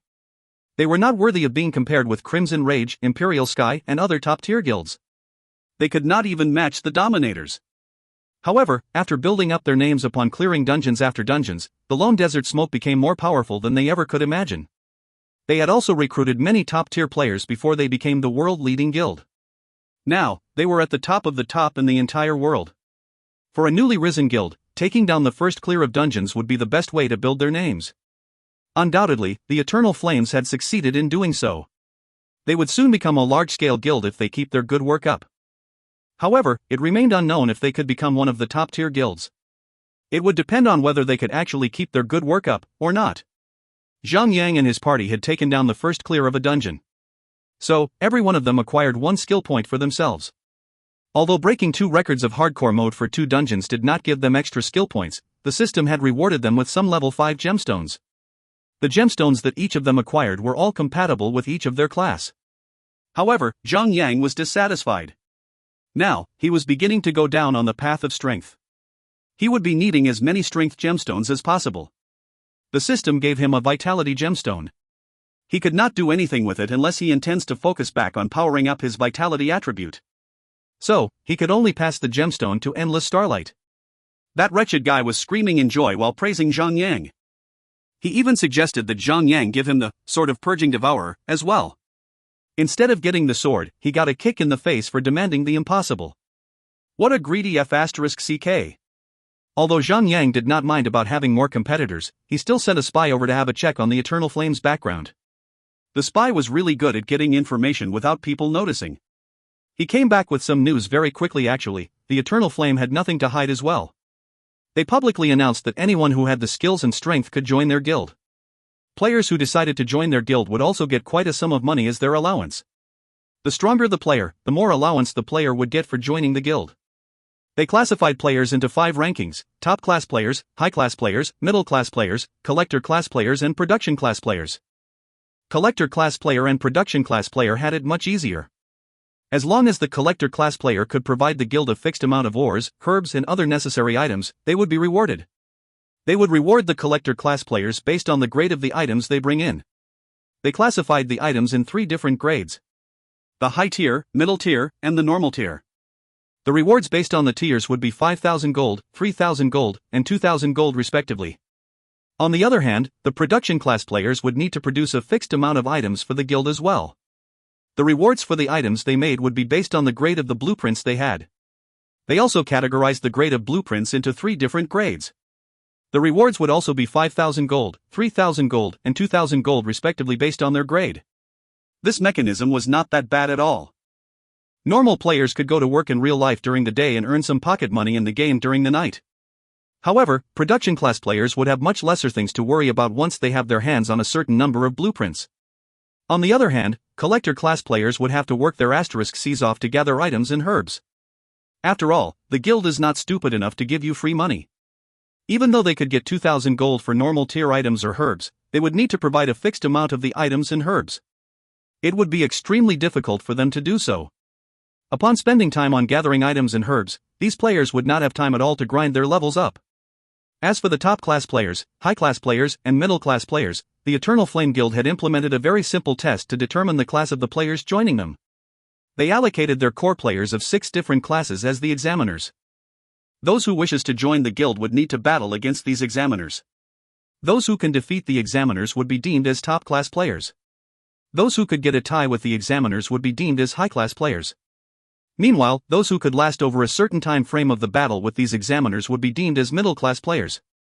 The guild would still give 3,000 gold to the players every month even if they were just middle-class players. High-class players would get 10,000 gold per month.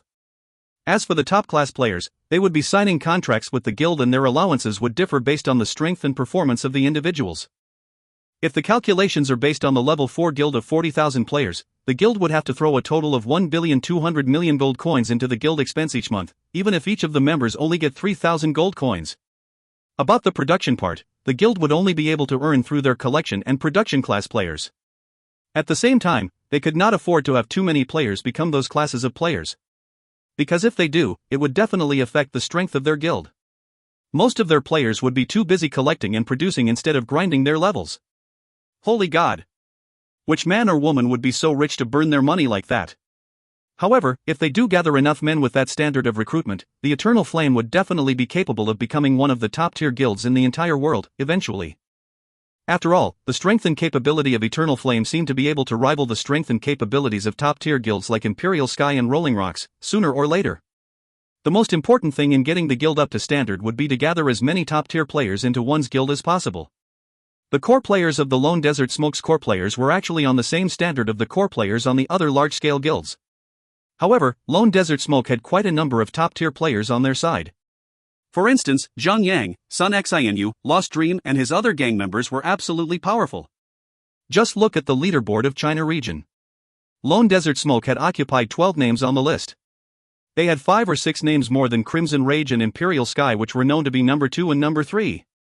On the leaderboard of classes, Lone Desert Smoke had also occupied 10% of the total players on those lists.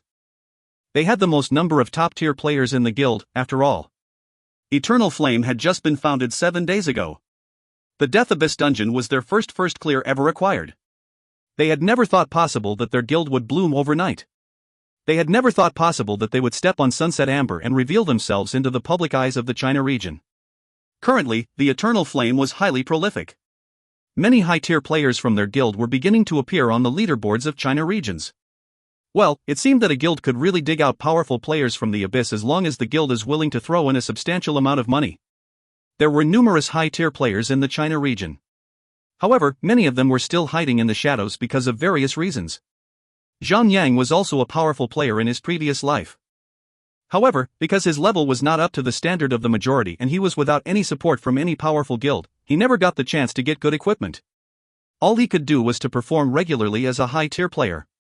He could not unleash his full potential under his previous circumstances. However, the guildmaster of the Eternal Flame was a mystery. No one had ever met him, up till this point. Everyone knew his name by looking at the guild member list. His name was called Dragon Marquis. Upon acquiring their first clear for the hardcore mode of the Death Abyss, the Eternal Flame began to recruit new members for their guild, riding on the elevated profile of their victory. They were recruiting at the arena in Crimson Sky City. Players could sign themselves up for the test provided by 13 examiners of each type to determine whether they were worthy of joining the guild or not. Noob Tank. I'm a top-tier player. Wait, no. I'm a top-tier player. How come you've never paid me any salary then? Wei Yenair was forcing Zhang, Haning Shui, Sun Xinu and the rest of the gang to check out on the battles in Crimson Sky City. She then raised her cute little face and put her hands up on her waist as she questioned Zhang. Oi, little brat. You should talk without fooling yourself. You must stay clear, for the sake of your conscience, you know? Touch your heart and tell me. Didn't I already give you 5% of my entire earnings from my little merchandise shop every month? Just count and see. It's way more than that. Or do you prefer to get the same amount of money a month as they do? Wei Yenair was very obedient this time. She actually put her right hand on her left chest. Her face suddenly frowned. She was obviously annoyed. Then she complained, "You noob tank. How can you be so bad?" Zhang was muddled. What happened to the little brat? Why did she sulk? Haning Shui laughed out loud and put her hand on her huge boobies, then she said, Yenair can only touch her airport. That must have triggered her pain in her heart. Ha ha ha. Zhang Yang instantly understood. Well, he did mention touch your heart back then. Han Shui. If you even dare to say the word airport again, I'm going to cut my ties with you. The big screen in the arena would show the situation of every battle. Meanwhile, a large number of players found it very interesting to see how the Eternal Flame was recruiting members for their guild. Therefore, they stopped everything that they were doing. Truth be told, ever since the developer had begun implementing the frequent individual ranking competitions, the arena had been so quiet ever since. Therefore, whoever win or lose was clearly announced on the big screen of the arena. However, there were not many high-tier players out there. Half an hour had passed, and no one that could beat any of the 13 examiners. Only a small number of players managed to join the ranks of Eternal Flame as middle-class members. They had to accept that they would be treated as middle-class players then. Among the 13 examiners, some were very well-mannered, while some were not at all. Those who were ill-mannered were beginning to curse and scold. They were really demeaning those players who had failed with rude words. They even told them to stop wasting their time and go home, cry in their mother's arms and so forth. Although they were indeed professional players, their attitudes were, at least Zhang Yang would never want these sort of scumbags in his guild. As he was tired of watching all the boring drama in sh*ts, he said, "Little brat, you asked us to waste our time watching some rude monkeys trying to show off? We're better off grinding our levels, you know? He. Don't you think those bastards are trying to pick a fight with us?" Wei Yan'er waved her battle axe around. "What kind of stupid guild is this? They even claimed that they will defeat the Lone Desert Smoke. Humph. I'm here to destroy them today." Well, it would be normal for any guild to shout out their slogan. Furthermore, there were numerous guilds who had claimed that they would defeat Lone Desert Smoke, so that they could become number one in the entire China region. Zhang Yang would never go and bully them just to scare them off. It would be immature to do so. If they want to come, let them come. However, this would be the first time that a guild would recruit members with the intention to defeat Lone Desert Smoke. This Eternal Flame was the only guild that was daring enough to do this sort of things. If you find any errors, ads pop up, ads redirect, broken links, non-standard content, etc., please let us know. Report chapter so we can fix it as soon as possible. Chapter 677, Margaya Forest. Chapter 677, Margaya Forest. Translator, Endless Fantasy Translation Editor, Endless Fantasy Translation. If they really had that kind of capability on them, why don't they just take out Zhang Yang or Sun Xinu, or any other core players of Lone Desert Smoke from the individual ranking competition list then? They could just prove by doing so, right? However, even though they were afraid to lose, they were actually making themselves loud and clear as they were recruiting. The little brat was infuriated immediately upon hearing it. The little brat had always been clear about her preferences. She would never let a thorn stay in her eye. So, she decided to stir up some trouble. Humph. Let me go and tell them what a high-tier player is. Wei Yan'er leaped down to the side of the arena and challenged the berserker from Eternal Flame. "I'll go too," Sun Xinu said coldly. Then, she vanished into thin air. She went into her stealth mode immediately. Zhang Yang frowned intensely when he saw Sun Xinu going straight into her stealth mode. There was no point for her to go into stealth mode in the middle of a main city, because PvP was not allowed in the first place. It seemed that she did it out of her professional habit. "I'll go as well." Han Shui also went into the arena without his hesitation. The three ladies selected an examiner and signed themselves up. After a brief moment, 6 players entered the arena. Upon the end of the 5-minute preparation time, the battle had finally begun. Wei Yan'er clashed into her opponent with her charge, while Sun Xinu activated her shadow step and slid herself over to the rear of her opponent. The two ladies were beginning to attack their opponents as aggressively as they could. The battles ended much faster than anyone had anticipated. Well, first of all, Sun Xinu and Wei Yan'er had powerful equipment. Furthermore, their skills were much more powerful than the examiners.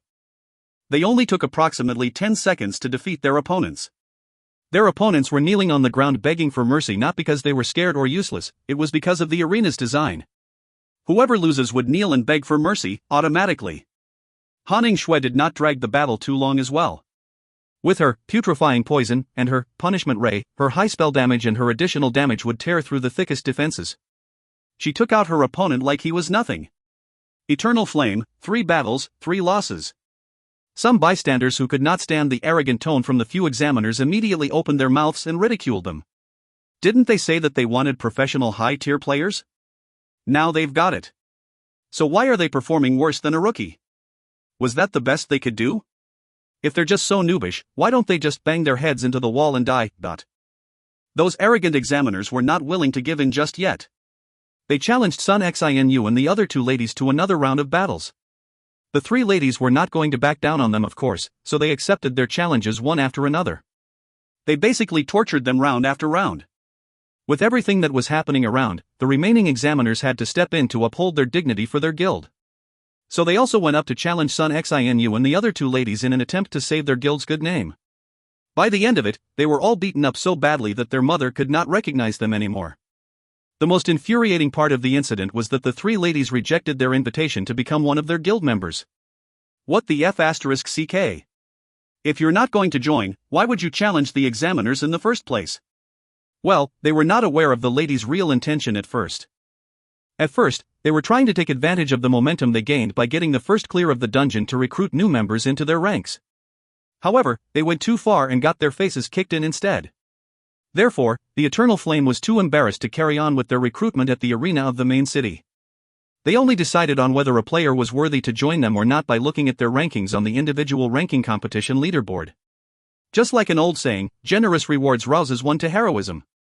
Even though the Eternal Flame tripped themselves over Sun Xinu and the other two ladies and fell over while they were on the peak of their momentum, they were still known to be a new rising star in the China region. Furthermore, they had a wealthy foundation to support them with endless gold and money. Hence, they were able to expand their power and influence wide over a brief period of time. In just a short while, they had become a newly emerging force in China region. A strong one too, at that. Zhang and his gang went on to clear the 6 new dungeons once.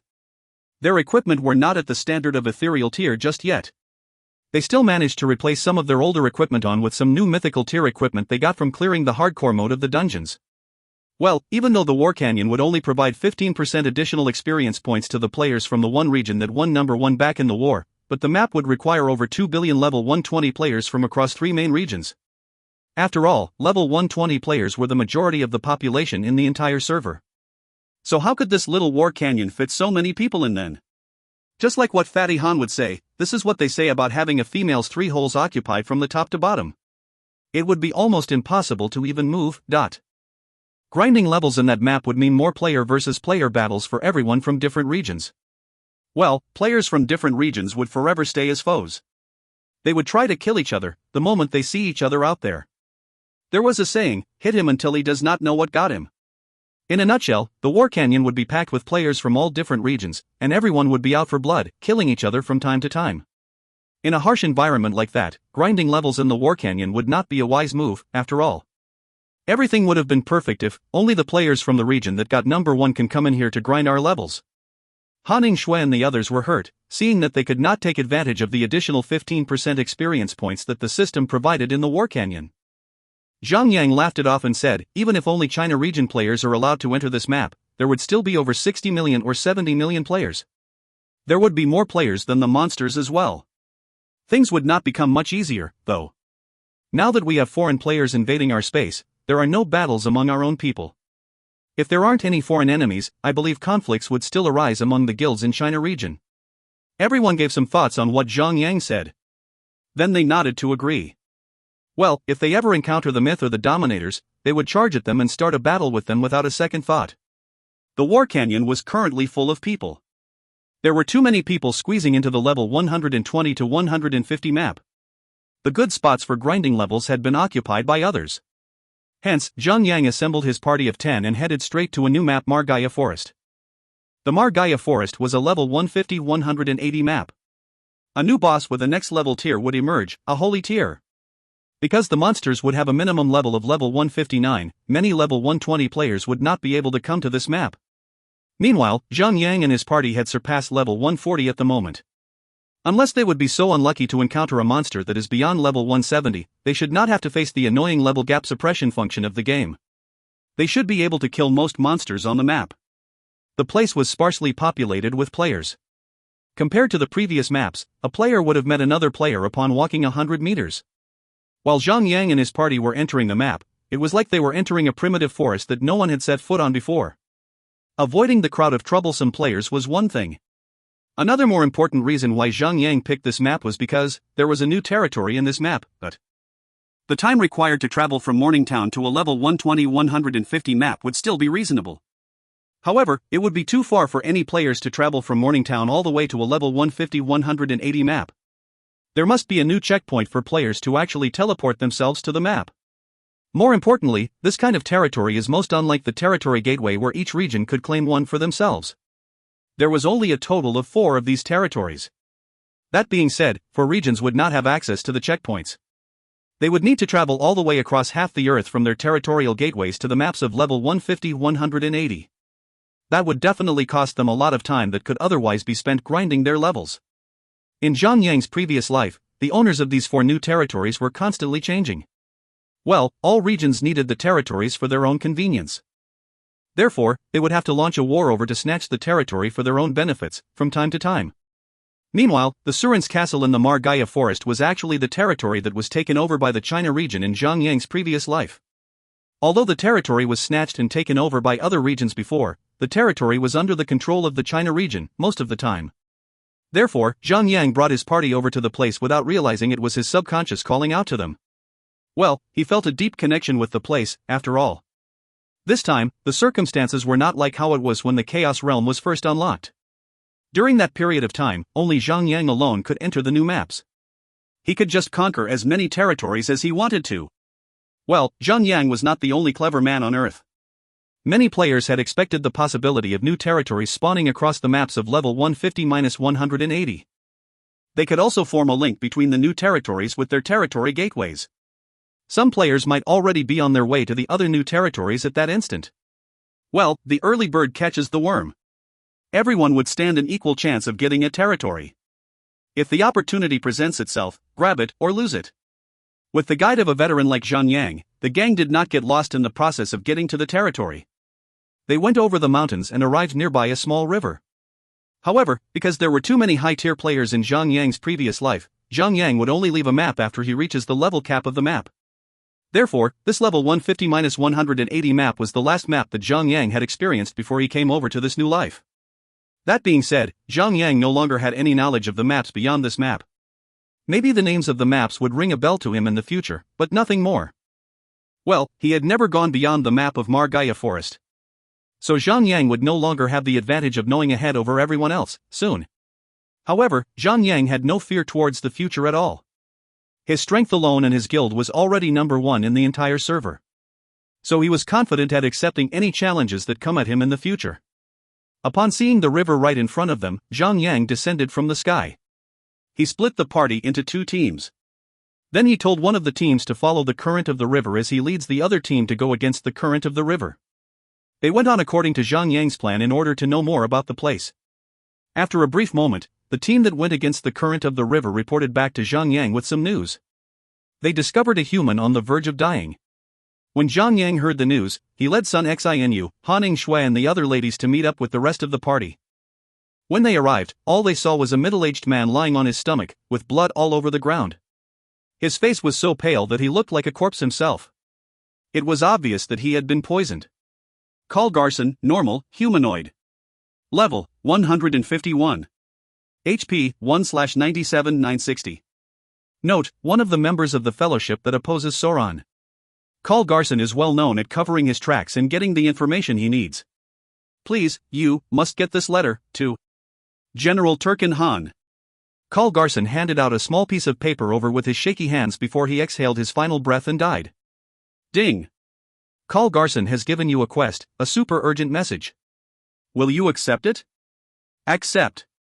Upon Zhang Yang nodding at the NPC, everyone received the same quest at the same time.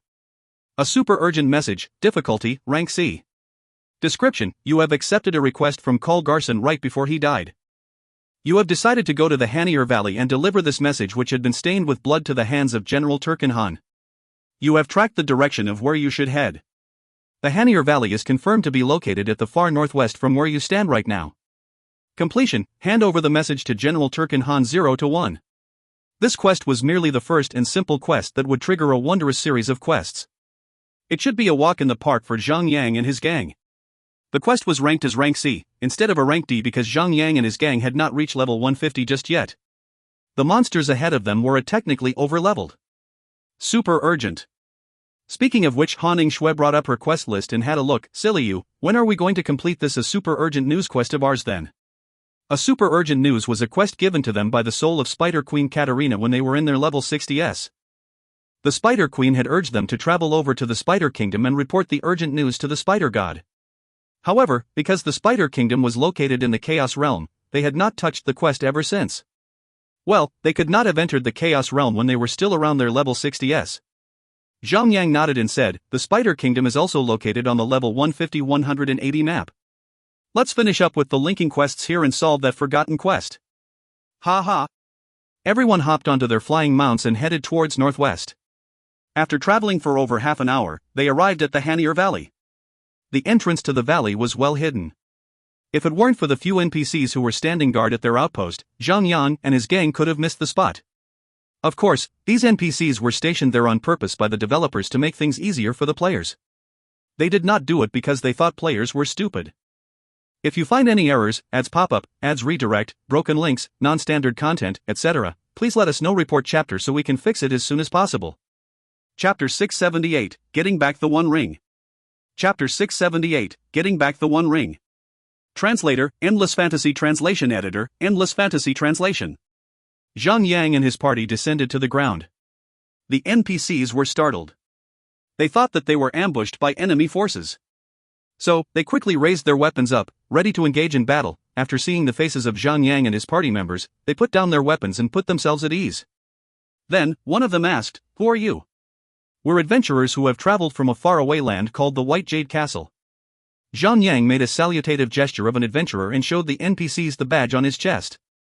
White Jade Castle. Those outpost guards were confused. But it did not take long before they recovered and asked, "What do you intend to trouble us with?" "While we were traveling across the land, we came across a man called Carl Garson. He requested us to deliver a letter to General Turkin Han with his dying breath." Zhang answered politely. Should he be angry at an NPC? Wouldn't that make a fool out of him to get angry at an unreal NPC? Well, fools exist though. Wei Yan'er bared her teeth as she already lost her patience a while ago. She would not be able to differentiate between reality and game when she began to play the game. She would only act based on her instincts. She would just fight if he wanted to, and just say whatever she wanted to say. If Han Shui had not been holding her off, she would have jumped before everyone and began to scold the NPC with her finger pointed at him. Garson. The guards by the guard post were shocked to hear Garson's name. Their attitude immediately changed and one of them said, "Fellow adventurers, please forgive us for being extra cautious. However, we can only be as careful as possible as the land is under the abusive influence of the shadow demon Sauron. We express our gratitude to all of you for completing Garson's final wish. Please follow us." Two guards stood up to them and saluted at Zhang and his gang. Then, they led the gang into the valley. Because the terrain of the valley was deep, the valley seemed to be extra dark and gloomy, even though it was daytime. Wei Yan'er would have said that only bad guys would live in the valley. This place was ghastly. There was a military camp in the middle of the valley. No wonder the guards at the outpost had been so nervous. If their hidden mother base was found by their enemies, they would all become an easy prey for their enemies. As they passed by the base camp, Zhang and his gang could see that there were soldiers of different races. There were humans, dwarfs, centaurs, and at least a dozen other races. Finally, the two outpost guards had led them to the front of a tent. After reporting to a few guards, Zhang and his party were invited into the tent. The tent was huge. There was a war table right in the middle of the tent, a large, strategic map laid over it. A middle-aged man in a full-set armor was pinning military flags all across the surface of the strategic map. He was frowning. His face was filled with anxiety and worry. General Turkin Han, ethereal, humanoid. Level, 155. HP, 5 billion. Defense, 9,950. Attack, 75,468 to 95,468. Note, the commander that leads the force against Sauron. He is heroic and fierce, a very prestigious individual. I would like to express my gratitude for fulfilling Garson's dying request. General Turkin Han turned around and looked at Zhang and his gang. Then, he bowed to them. It's not a big deal at all. Don't worry about it. Zhang smiled and said. Then he took out the letter that Garson had passed to him right before he died. Then he passed it on to General Turkin Han. This is the letter that Garson handed over to us. Turkin Han accepted the letter. Then he immediately opened up the envelope and read the contents of the letter. Ding! You have completed a quest, a super urgent message. You received a reward, 500,000 experience points. After reading the letter, General Turkin Han was agitated. Instantly, he slammed his fist onto the table and scattered everything that had been arranged on the strategic map. The sand on the surface of the strategic map was swept up by the force of the impact from his fist. Sometimes, players must take the initiative to trigger a quest instead of waiting for the quest to trigger itself. Zhang immediately asked, "What's the matter, General?" If it was one of the general's guards or soldiers, Turkin Han would have denounced them without a doubt for speaking out of turn. However, Zhang and his gang were special. Therefore, Turkin Han only hesitated for one brief moment before he replied, Zhang. Malander betrayed us. He's carrying the One Ring, and heading towards the Sunfall volcano as we speak. Zhang and his gang were confused. Han Shui quickly said, "General, we hail from a land far from here. We're here to seek for some job opportunities. Can you enlighten us on the current situation?" Seeking for job opportunities? Turkin Han immediately shook his head and said, "You shouldn't have come here.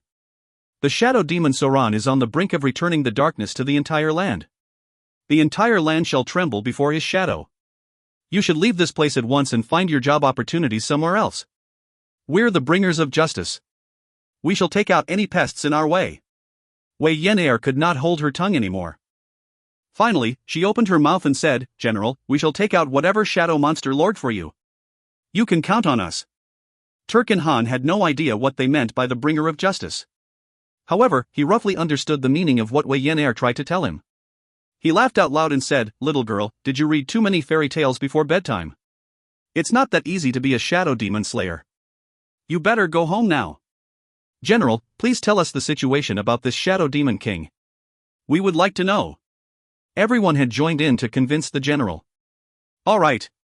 Turkin Han nodded and said, "It's too dangerous to travel across this land now. I should the situation to you to prevent you guys from throwing your lives away." He closed his eyes and took a deep breath. He seemed to be recollecting his thoughts. Then he said, "The Shadow Demon Lord is the embodiment of evil. He is terrifyingly powerful. 70,000 years ago, he built an invincible army and wiped out the world. By the end of it, a wizard wearing a white robe called Saruman sacrificed himself and forged the One Ring from the lava of the Sunfall volcano. That ring could greatly weaken the power of the Shadow Demon Lord. Finally, the Ancient Ones were able to slay the Shadow Demon Lord with the aid of the ring and bury the entire army of the Shadow Demon Lord underneath the ground so deep that no one could ever find it anymore. However, Sauron is the embodiment of evil, after all. As long as there is evil in the world, he can resurrect repeatedly, as many times as he wants to. After 10,000 years of resting in the dark, he would bring forth his large army and march across the land once again. Well, he would be slain every time he comes back. Now, Sauron is about to be resurrected for the 7th time. His army of darkness has emerged from the darkness. They are ready to serve their master and destroy their master's enemies. The only way of subduing the Shadow Demon Lord is to use the One Ring. The One Ring is supposed to be under the possession of Rogue, the White Wizard. However, his apprentice Malander has joined the Dark Force. He stole the One Ring and he is on his way to the Sunset Volcano as we speak. The One Ring is forged from the lava of the Sunset Volcano. The only way of destroying the ring is to use the lava of the same volcano. When the only weapon that can subdue the power of the Shadow Demon Lord has been destroyed, there will be no one left, able to stand up against Sauron. The entire world will tremble under his shadow. Wei Yan'er immediately jumped up and said, "Just let us handle this Shadow Demon Lord for you, Turkin Han shook his head and smiled bitterly, then he said, "Little girl, the Shadow Demon Lord is much more terrifying than you can ever imagine. However, if you really want to do something about it, you should just kill Malander the traitor and bring the One Ring back." Ding, General Turkin Han has given you a quest, getting back the One Ring. Will you accept it? After wasting so much saliva, they had finally received the continuation of their previous quest. Everyone accepted the quest. Since that Turkin Han had no interest in entertaining them anymore, Zhang and his gang left the valley. They summoned their flying mount and flew back into the sky. Getting back the One Ring, difficulty, rank A. Description: Malander is taking the One Ring to the Sunset Volcano. If you cannot kill him and take back the One Ring before he arrives at the Sunset Volcano, you will fail the quest. Please be aware that the army of darkness that Sauron commands will not stand by and let you take the One Ring back just like that. This is a quest that has to be completed within a limited time frame. You can check the location of Malander by looking at the large map. Completion, get back the One Ring and hand it back to General Turkin Han 0 to 1. Upon bringing up the map, everyone could see a small red dot on each of their own map. The red dot was located right in the middle of their location and the location of the Sunset Volcano. It seemed that Malander was already halfway to the Sunset Volcano. Let's hustle up, then. Everyone rushed on, atop their flying mounts. Fortunately, even though they had not reached the level requirement of the map, they were at least level 140. Zhang Yang was already level 144. Furthermore, they were flying across the sky. It would be unlikely for them to run into monsters. They only ran into some level 170 flying monsters once in every blue moon. However, those normal tier monsters were taken out by Zhang Yang and his gang without much of a problem. Upon flying on at an insane speed for over 30 minutes, they finally managed to cut off Malander on a pathway by one of the mountains. However, Malander was not alone out there. He was protected and escorted by a bunch of guards, riding on wolves. Though there were only about 10 of them, every one of them was an elite tier monster. Malander's guard, elite, humanoid. Level, 155. HP, 4,650,000. Defense, 6,200. Melee attack, 40,070 to 50,070. Skills. Net, throws a metallic net to trap the target, immobilizing the target for 10 seconds. If the target is a flying unit, the target will descend onto the ground. Range, 30 meters. Strong penetration, heavily impales the target and cause 100% melee attack of physical damage to the target. If the target receives this attack when the target is stunned, the damage caused by this skill will increase by another 100%. Charges into the target at an extremely high speed, stunning the target for 1 second. Aggro value will be reduced to 0. Range, 3 to 10 meters. Note, a member of the Army of Darkness that Sauron commands. They are now escorting Malander to destroy the One Ring. Protect Mr. Malander. These guards were not acting like regular monsters that would get triggered by the aggro. Instead of charging at Zhang Yang and his gang, they pulled out their weapons while surrounding a young man clad in a grey robe. They seemed to be trying to protect him. Malander, Magic Apprentice, Normal, Humanoid. Level, 153. HP, 81,720. Defense, 4,020. Magic Attack, 11,545 to 17,545. Skills. Fireball, throws a fireball at the target and cause 200% magic attack of fire damage to the target. Note, Malander was born in a poor family. His parents had passed away since he was small. He was raised by his sister alone. However, when he was 12 years old, his sister was abducted by a rich old man and she was forced to be his slave. Malander almost died because he was beaten up trying to resist. Fortunately, he survived because Rogue saved his life. Malander had planned to become a Grand Magus so that he could go back and rescue his sister. However, he was lack of the gift to master magic. Hence, under the seduction of the Dark Force, he chose to stand on the side of Sauron. This is what we call, misgovernment makes the people rebel, right? Hey! Everyone sighed heavily when they found out what happened to Malander. However, a virtual story would always be fake. Although there might be a similar tragedy happening somewhere on Earth, completing the quest would be their uttermost important task right now. Kill. Zhang Yang and his gang descended to the ground, and a chaotic melee ensued. If you find any errors, ads pop up, ads redirect, broken links, non-standard content, etc., please let us know. Report chapter so we can fix it as soon as possible. Chapter 679, The Dark Rider.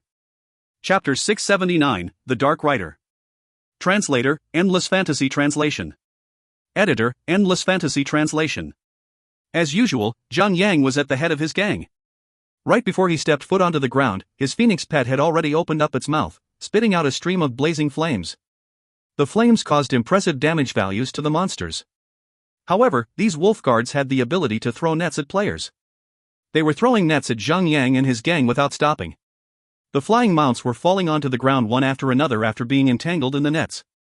Even the legendary beast Phoenix Pet could not escape such fate. Fortunately, they were just trapped. The nets did not affect their assaults at all. However, it was not a pleasant experience to be trapped. Zhang Yang immediately leaped down from the back of Phoenix Pet. Well, he had the skill called beast taming after all. His pet mount would not disappear even after he is separated from his pet mount. Charge! Zhang Yang clashed straight into the center of the horde and whirled his sword of purging devourer. Even without his transformation skill activated, his attack power was still as deadly as hell. Furthermore, Zhang was well known to infuse his supporting attack into his attacks while he was battling against his enemies. He broke the monsters, one after another like they were made of thin paper. After he managed to lure the monsters' attention to him, the rest of his gang began to unleash everything they had. AoE skills were spammed over and over again by each of them. The HP bars of the monsters were reducing steeply. That really showed them how powerful the entire party was. However, the elite tier monsters on this map were not comparable to those elite tier monsters in the previous maps that they had encountered before. The attack power of these monsters were as powerful as the attack power of a mythical tier boss. Even Zhang would frown in misery as tens of these monsters could round up on him and beat him up. Fortunately, these monsters were not on the same level as a boss after all. Any status restriction skills were still effective. Zhang only had to use his Thunder Strike in order to slow down the monsters' movement speed and restrict their movements. However, these wolf guards were not easy to take on either. Their net could also restrict the player's movement. It would basically stop players from moving at all. Zhang had to take his mobility potion to regain his movement again before he could make another move on the monsters. However, the wolf guards also had charge. They would randomly seek for one of the targets within range and charge at the target. By doing so, their aggro values would be cleared out completely. In other words, Zhang would have to lure the monsters over to him again.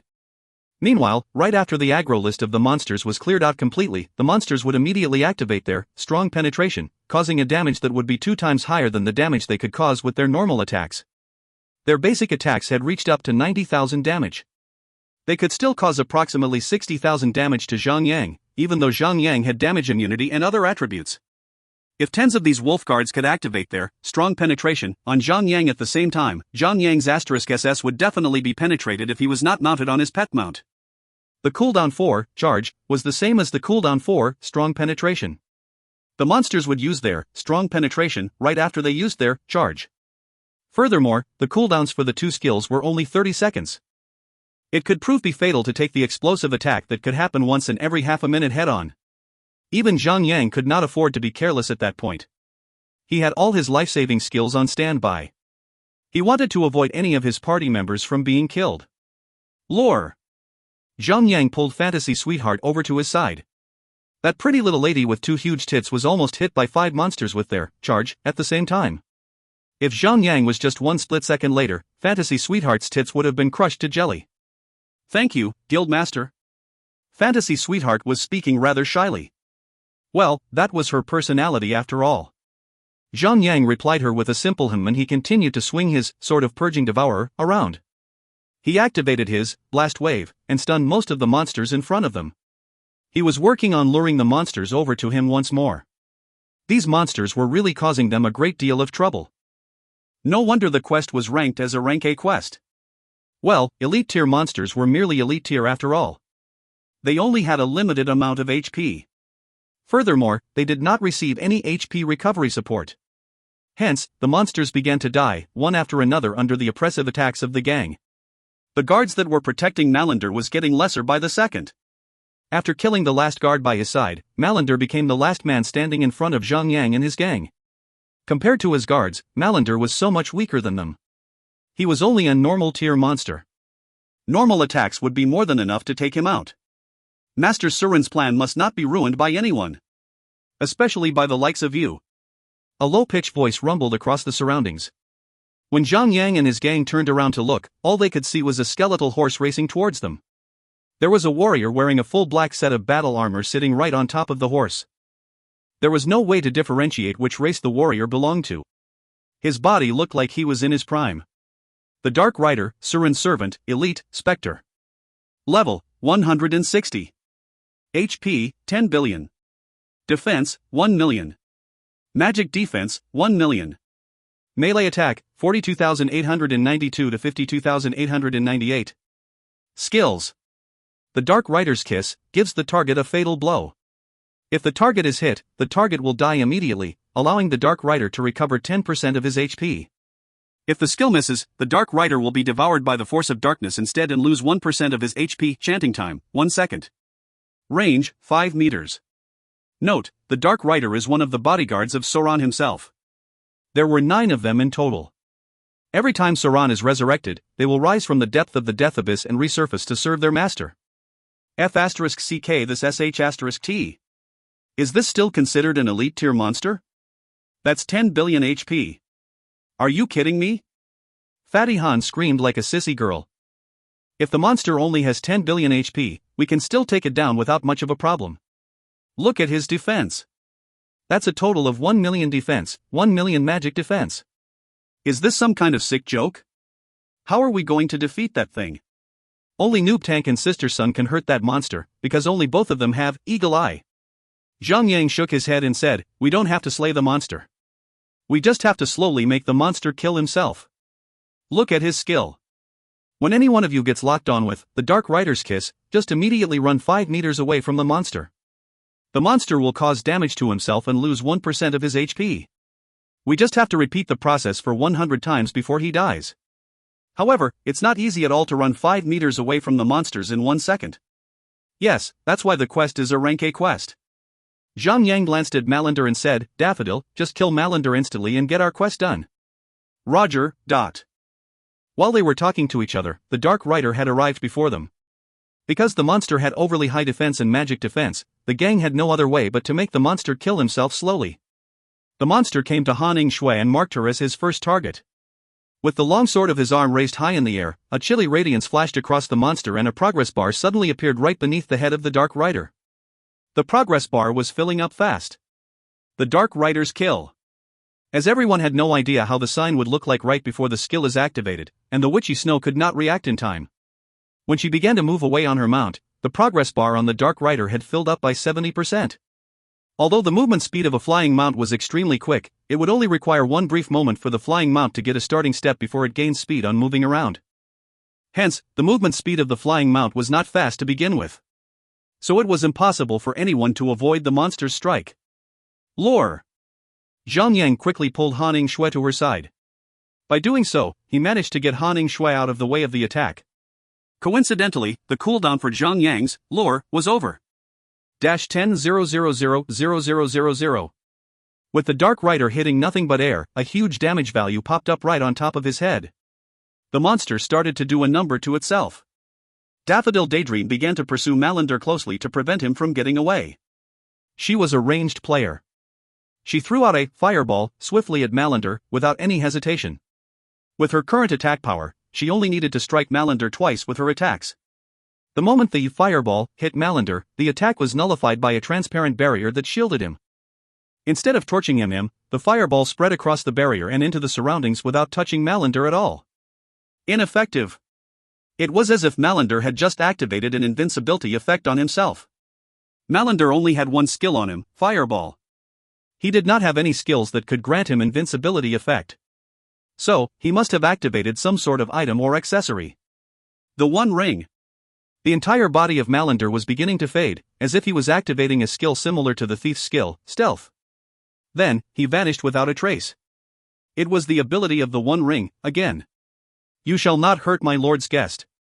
The Dark Rider let out an intimidating roar and charged towards Daffodil Daydream. The horse was moving eerily fast. In one split second, the horse had arrived right behind Daffodil Daydream. The blade struck out again as the Dark Rider was activating the Dark Rider's Kiss. Apparate. Daffodil Daydream instantly moved away from where she stood. She activated the one special skill that spellcasters could use. She moved 10 meters forward and got herself out of the effective range of the monster's attack range. -10,000,000. The monster had once again hurt himself and caused an immense damage to himself. The Dark Rider roared again and pulled his horse up. The horse also neighed clearly. Then it began to charge towards Zhang Yang. The monster once again struck out his blade. It was the Dark Rider's Kiss. Zhang Yang patted his phoenix pet immediately. The phoenix pet fluttered its wings and began to move. Although they only had 1 second to get away, as long as the reaction is fast enough, anyone could get out of the effective range of the Dark Rider's attacks without using skills like Apparate or Tumble. -10,000,000. The Dark Lord shall rise again. The living shall tremble before the dominion of the Dark Lord. Do not resist. Rest for eternity, in the arms of death. The Dark Rider continued to shake the air and the surroundings with his voice, while he was whirling his blades aggressively. Although his normal attacks could not instantly kill anyone, players would still feel the pain after being attacked for multiple times. Han Ningxue and Fantasy Sweetheart had to activate their healing skills whenever they were able to, trying to maintain everyone's HP bar at maximum. Malander had vanished without a trace. So, everyone focused their attention towards the monster. All 10 of them were high-tier players. Everyone was acting carefully to avoid the assaults from the Dark Rider. None of the Dark Rider's kiss had succeeded in landing on any of them. The long HP bar reduced steeply every time the Dark Rider missed. The rate of the Dark Rider activating his ultimate skill was not fixed at all. Sometime, the monster would have activated it after 5 seconds. However, sometimes, the monster would only use his ultimate skill after waiting for over 20 seconds. So, the monster would on average activate the Dark Rider's kiss, once every 10 seconds. 16 minutes later, the monsters only had over 3% HP left. Victory was within grasp. Everyone did not lower down their guards at all. Upon activating 3 more, the Dark Rider's kiss, the Dark Rider with enormously long HP bar finally collapsed heavily onto the ground and died. Unfortunately, the experience points they earned by killing the monster was not 1 billion experience points. Instead, they only acquired 400,000 experience points. Well, that should make sense at least. After all, they did not really kill the monster all by themselves. They were only making the monster kill himself without expending much effort, to be honest. So they should not have too much expectations towards the reward from the beginning. Upon bringing up the map, they saw that the red dot that represented Malander had traveled quite some distance away. The gang quickly hopped onto their flying mounts and flew towards the direction of Malander. Half an hour later, they caught up to Malander. When the magic apprentice saw Zhang and his gang, he was shocked and angry at the same time. Then, he hustled himself forward without having the intention of stopping. "You shall not hurt our Dark Lord's guest." Another Dark Rider appeared from afar, charging straight towards Zhang and his gang. With a swing of his hand, Zhang and his gang were pulled down to the ground. Then the monster began to attack them aggressively. Meanwhile, Malander had vanished without a trace once again. What the F***ck? Not again. Fatty Han sighed heavily. My hunch is telling me that the same thing would repeat itself the next time we catch up again. There are a total of 9 Dark Riders. So there's no surprise that we need to take them all out before we can get the One Ring. This is outrageous. F***ck. Everyone sighed miserably as they got themselves ready for another hide-and-seek battle. Fortunately, everyone had enough experience of dealing with this kind of crap after their first encounter with a Dark Rider. They could survive the onslaught of the monster at the least, now. After the repetitive hide-and-seek game over 17 minutes, the second Dark Rider had also died of suicide. They went on to pursue Malander, based on the map. As expected. Whenever they caught up with Malander, there would be a new Dark Rider cutting in between the gang and Malander. Upon repeating the same process over approximately 6 hours, Zhang and his gang finally took out the 9th Dark Rider. They finally caught up to Malander for the 10th time. If you find any errors, ads pop up, ads redirect, broken links, non-standard content, etc., please let us know. Report chapter so we can fix it as soon as possible. Chapter 680, The One Ring. Chapter 680, The One Ring. Translator, Endless Fantasy Translation Editor, Endless Fantasy Translation. Malander. Zhang roared and dove downward. He jumped off the fiery bird before the phoenix could reach ground level. He sustained a little fall damage but got up and immediately grabbed Melindo's shoulder. You were once a human like us all. Do you wish for the fall of the earth? Do you wish for all that is living to fall to evil? What do you know? I'm doing this for my sister. Malander snarled at Zhang. The ring in his finger gleamed with a bright radiance. The ring was so weak in battle, yet it possessed powerful protection powers. The attack that should have killed Malander had failed to do so, for he had used the One Ring. Even if the Dark Riders does not make an appearance, it would be hard to even kill Malander alone. You would allow the darkness to swallow Earth. This is the price you would willing to pay? Just to save your sister? If you have even the slightest decency in your soul, you would know that it is wrong. Your sister would be greatly disappointed in you. Zhang continued trying to wake him up. The needs of the many is far greater than the needs of you. Do you wish to let your sister see her one brother becoming a demon? Whoa. Zhang might have the potential for Hollywood. He's got them gifts, yo, cried Fatty Han. Melindo staggered a little. The ring in his fingers started to dim down a little. Zhang took this chance to attack. He commanded the phoenix to attack and dealt 92,122 damage to Malander, instantly killing him. Everyone sighed with intense relief. Malander was extremely difficult to defeat. If Zhang Yang had not tried to use words to sway him, Malander might have just used the one ring and escaped, but... Ugh! Arg! Arf! When Zhang Yang thought it was over, Malander's body jerked. Whether he was dead or not, his eyes flung open and glowed. Dark light blasted out of his eye sockets as he screamed in horror. Dark smoke gushed out of his mouth and solidified into a humanoid outline. It shared the same appearance as Malander and was equipped with razor-sharp nails. Malander's Vengeful Spirit, Elite, Spectre. Level, 155. HP, 4,650,000. Defense, 6,280. Melee attack, 40,070 to 50,070. Skills. Echo Scream, howls and deals 100% melee physical damage to all targets within an area in front of the caster. Note, Malander was unable to rest in peace, as he was unable to let go of her sister. Once the vengeful spirit formed, it lunged itself at Zhang Yang at a sonic speed. Malander. I promise you. I will save your sister. In the name of Queen Serena, I will make sure that she will live a happy life. Zhang Yang roared as he lifted his shield to block his attack. Lies, you, lie, cannot believe, empty, promise. Malander's mouth was not moving, yet his demonic voice could be heard echoing through the place. Little young, waste no time. Kill him again. Fatty Han drew his arrow back and shot the spirit, dealing powerful damage despite having high defense. Everyone else joined in the attack and quickly attacked the spirit until it was almost dying. Stop! Zhang Yang shouted and stopped everyone else from attacking the near-dead vengeful spirit. Look at this. If we want to kill you, we can do it easily. I understand you. Trust me. I do. We understand your pain. We can kill you and end this fight right here, right now. But we choose to understand, to empathize you. I know. We give you our word. We will save your sister. Malander's vengeful spirit staggered. Right then, he knew that the party had the ability to finish him off easily and erase his existence. He could no longer lie to himself and chose to surrender. Believe, you. Sister, love, so much. Rest in peace. You sister will be saved. I promise. Promise. Ding. Malander Vengeful Spirit has a quest for you, save my sister. Will you accept it? Everyone accepted the quest and nodded at Malander.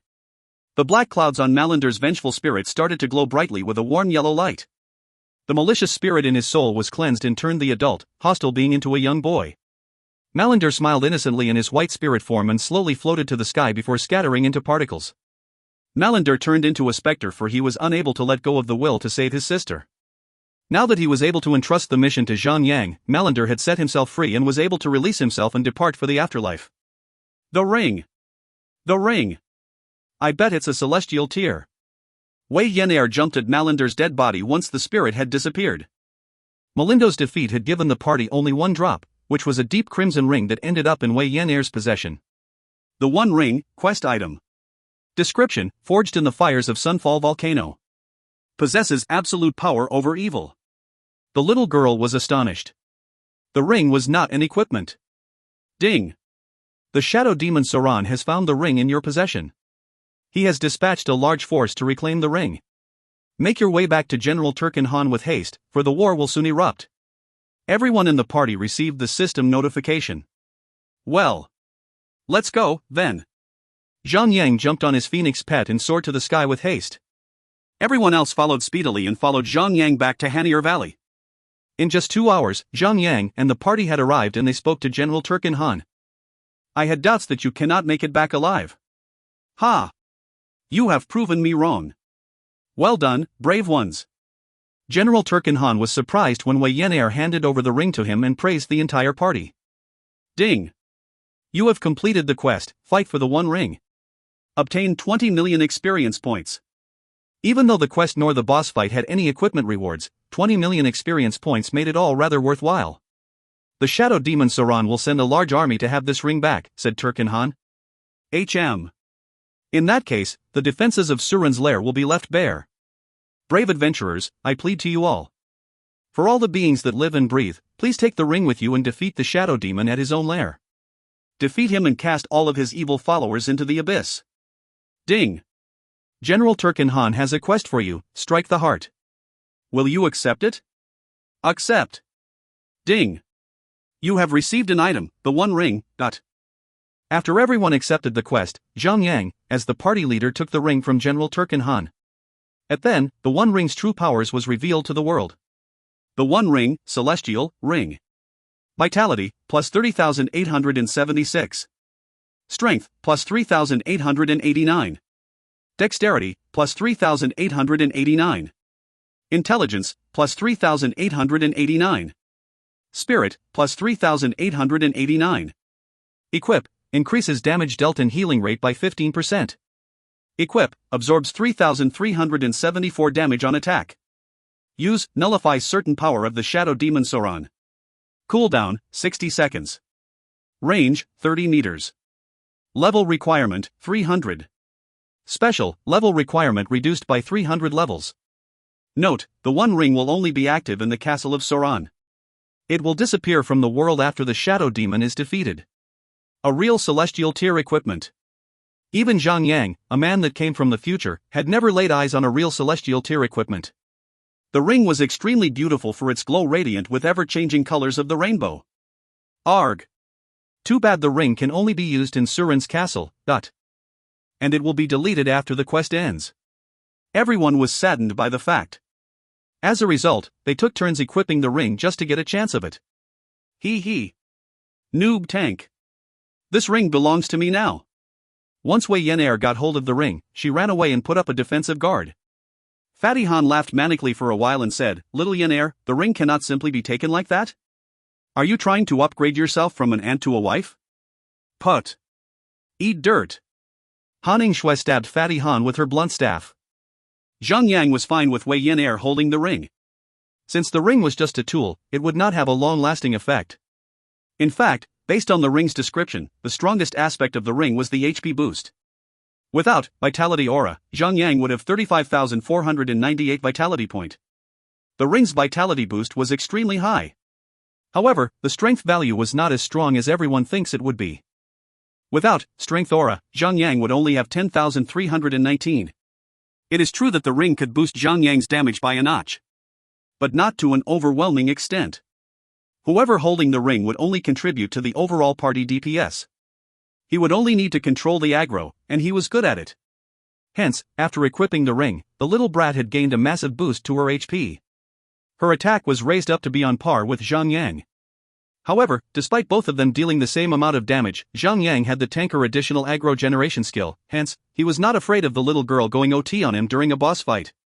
While others would also have to have the feel of using a celestial tier equipment during a boss fight, they had failed to win over little Yan'er's heart. "Little brat, I'm fine with you taking the ring selfishly, but don't forget to use the ring's special effect. Even though it is unknown, based on the lore and the description, it will be important to decide our victory during the boss fight," said Zhang. He was really afraid that the little brat might get over her head during the battle and forget to use the ring's effect. "Relax, chill," said Wei Yan'er as she patted her chest with confidence. Han Shui had taken the chance and startled the little girl by rubbing her chest and said, "TCH, I thought I saw some curves there." "My mistake, it's still as flat as an ironing board." The little girl was infuriated and started twisting and kneading at Han Shui's chest forcefully. Naturally, while Han Shui was fighting off the little girl, Fatty Han, Lost Dream, and Endless Starlight were rooting for Wei Yan'er. General Turkin Han gave Zhang a piece of leather skin map which displayed a long pathway that was a detour that had lengthened the journey to Sauron's castle. However, as he had mentioned earlier, the pathway was meant to be longer, for it was an alternate pathway that could help the party to completely avoid the army of Sauron. "Brave ones, I wish you good luck. May the goddess of war favor you all. With our current battle strength, we are completely outmatched by 1,000 to 1. However, that doesn't mean that we would not fight. We will stand ground and fight to buy you some time. Once the Shadow Demon is killed, all of his followers will be sent back to the abyss. The world will be saved only if you can kill the heart of evil." General Turkin Han saluted. Zhang saluted back. The party then took off to the sky with their mount and continued their journey to kill the demon. According to General Turkin Han's explanation, the army of Sauron would have flying units patrolling in the sky, including wyverns. Hence, Zhang and his party would have to avoid using the main pathway of the castle to avoid being detected.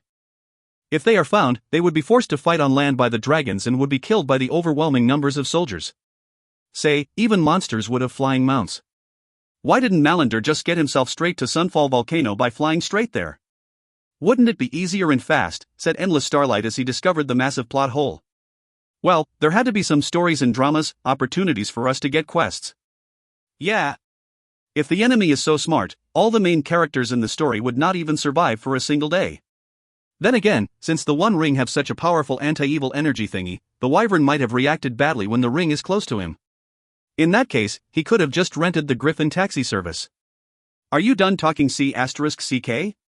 If you find any errors, ads pop up, ads redirect, broken links, non-standard content, etc., please let us know. Report chapter so we can fix it as soon as possible. Chapter 681, Surin's Castle. Chapter 681, Surin's Castle.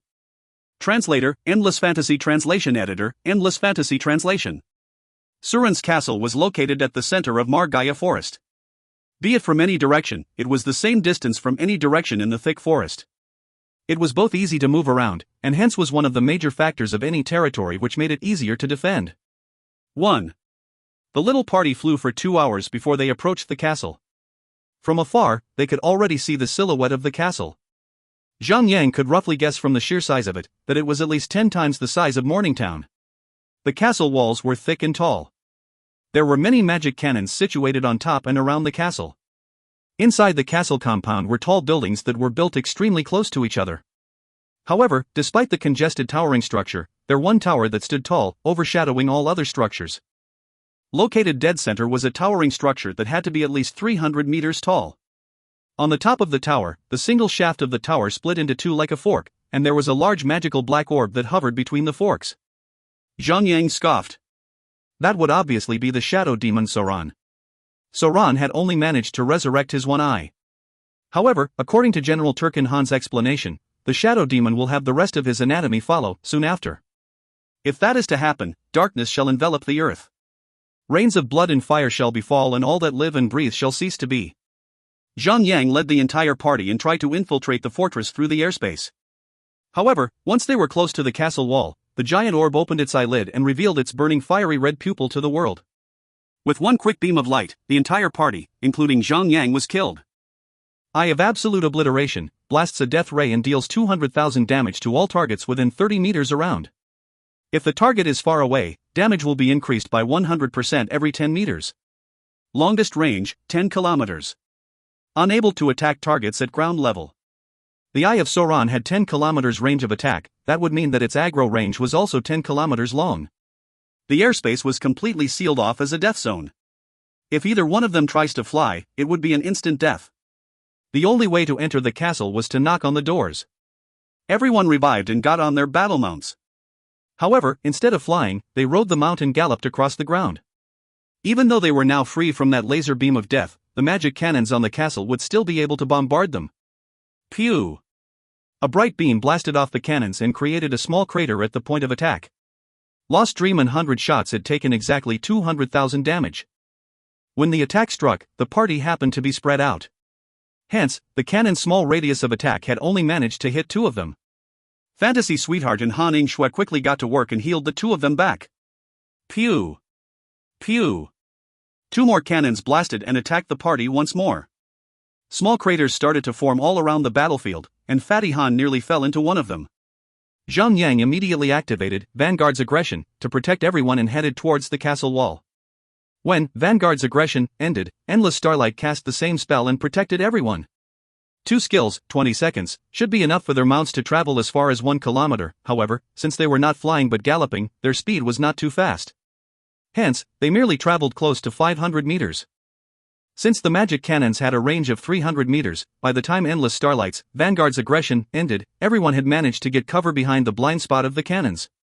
Now that they had arrived at the enemy's front line, the defenders started to retaliate. The large stone slabs opened up and a sea of monsters rushed out. Amongst the monsters, there were orcs. However, unlike the red-skinned orcs and the green-skinned orcs, the orcs inside Surin's castle were deep, mud-like green. Demonic orcs, normal, humanoid.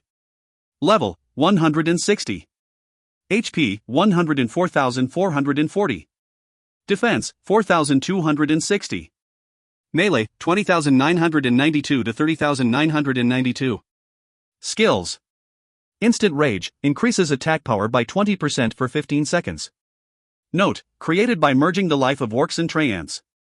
By trading off their intelligence, they possess powerful fighting capabilities. Fatty Han raised an eyebrow and asked, how did an orc and a Treant merge? Do you really want to know? Perhaps not. Not even if you pay me. Kill. The demonic orcs wielded many different types of weapon. They had long swords, clubs, pike, spear, and even something as oddly shaped as a broken limb of another orc. However, they seemed not to care of their weapons as the red glow in their eyes burnt with a berserk rage and a lust for battle. Foo.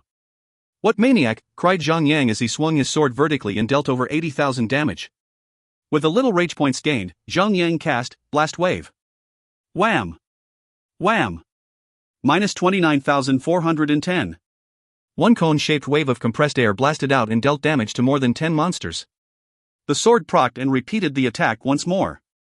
Seeing that only one additional blast was created, Zhang Yang sighed heavily. If the sword's echo effect had not been nerfed so greatly, Zhang Yang's single blast of Blast Wave could have procced over and over again until 30% of the monster's HP are gone before stopping. But then again, it was for the best. Zhang Yang could not bear to think that if a similar weapon with a similar effect existed somewhere else in the world, it would be extremely broken. However, a stronger broken killer machine had just arrived. The Phoenix drew in a deep breath and blasted out a 20 meters long flame that dealt more than 80,000 damage to all monsters that was in front of it. In that situation, the Phoenix was definitely much stronger than anyone around. Die. Die. Die. The demonic orcs only had 100,000 HP. With the combined power of Zhang Yang AoE attacks and the Phoenix's normal attacks, the monsters were killed almost instantly.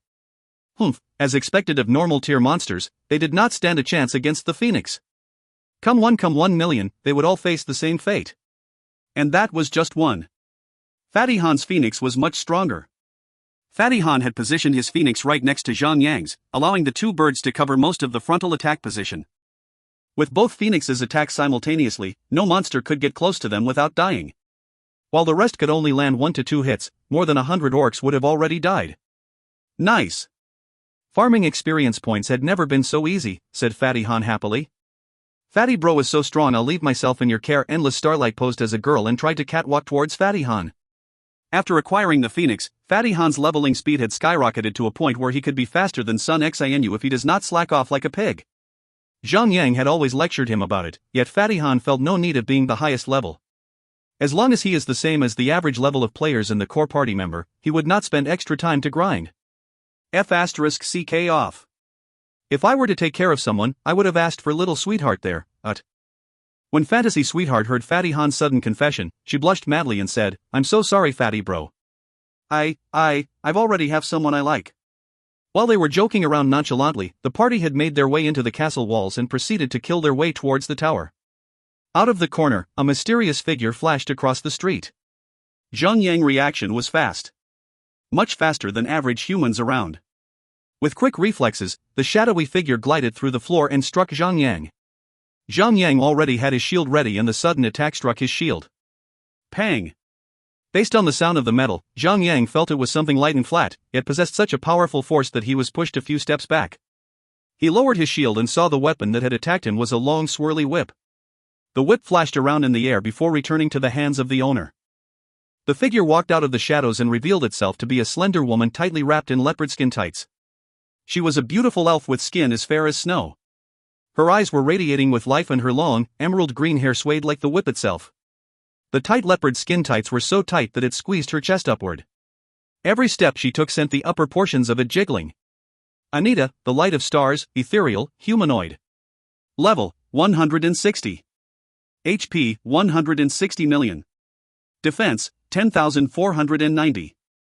Melee attack, 80,772 to 100,772. Skills. Iron Whip, strike hard and fast, dealing 150% melee physical attack to a target. Shadow Whip, flash the whip at supersonic speed, dealing 100% melee physical attack to all targets within 30 meters. Knockback. Note, once a brave fighter of the elves. Possessed and subdued by the power of Sauron and became a faithful follower.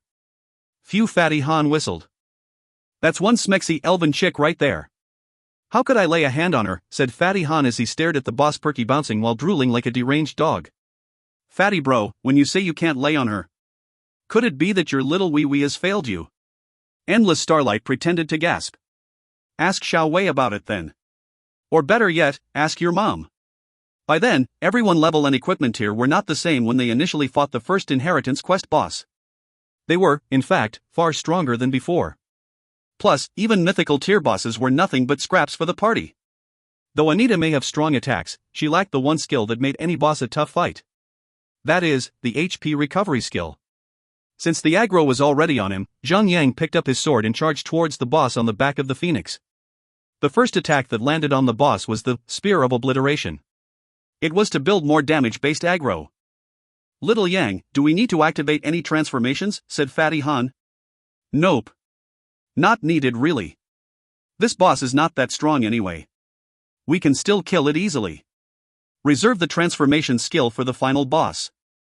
Who knows how strong would he be? There's no need to think about the future, for all of you will die here. Anita's voice rang like a train horn. True to her race and appearance, she moved at such speed that perhaps only Zhang Yang could follow. She jumped into the air and lashed out her whip, binding Zhang Yang's throat tight like a viper's talon. Ugh! Zhang Yang had used block earlier from the first attack and could not block the incoming attack. The whip wrapped around his neck so tightly that he could not breathe for a second. Luckily, when she attempted to choke Zhang Yang, he was smart enough to rush over to her side to loosen the tension of the whip. When the whip was loosened off, a deep red mark was imprinted on his neckline. Such an attack had caused Zhang Yang difficulty in breathing. Not to mention the loss of the ability to consume potions. Although the attack was not a skill, it does carry an additional effect. For example, attacks that hit a player's eyes could cause temporary blindness and the inability to lock on to a target. Asphyxiation would cause temporary immobility. There were various effects that would not cause damage but would greatly inconvenience players. Luckily for Zhang Yang, he does not need to consume any potion. For he has the great milkmaid deity around to heal him with her milk. All he had to do in the fight was to maintain his attacks and keep the boss to himself. Everyone else surrounded the boss in all directions and landed earth, fire, and storm-like attacks. Anita remained unfazed and smirked coldly. With a quick swing of her whip, her hands made movements that was unlike what anyone had seen before. Everyone was instantly blown away. Zhang Yang held his shield up high despite block still being on cooldown. He knew that the attack was the Shadow Whip that deals AoE attacks and knockback effects. Zhang Yang jumped off the phoenix and activated charge right at the moment when his foot touched the ground. With incredible speed, Zhang Yang glided across the floor and struck the boss. Your fight will be for naught. Master shall return to walk on this world soon. Everything that exists shall be his to rule. Anita's eyes turned cold. Her face stiffens as it slowly became devoid of emotions. Her whip lashed out again. This time, it was targeted directly at Zhang Yang and had a slight metallic luster. Pish! The whip had dealt more than 70,000 damage on Zhang Yang, even when he was already activated, God of War's shield, that granted him 20% additional damage reduction. D*MN never should have underestimated the boss. Even though Anita was just a side character in the entire map, her damage power was still deadly. In that case, charge up strike. God of War devastation. Minus 869,283. Zhang Yang dished the same pain that Anita had served him. In fact, by multiple folds. The instant of damage that reached as high as 800,000 damage sent fear returning to her facial expression. Nee. Watch me, newbie tank. Wei Yenair ran up to the boss and wanted to show off as well. They were already within the region of Surin's dominion, hence, the One Ring had its stats and effect active. The little brat struck out a normal attack and dealt 127,400 damage. Zhang Yang smiled as her normal attack had already exceeded Zhang Yang's. Yeah. Wei Yenair cried happily and lunged at the boss. Dark Vengeance. Minus 318,500.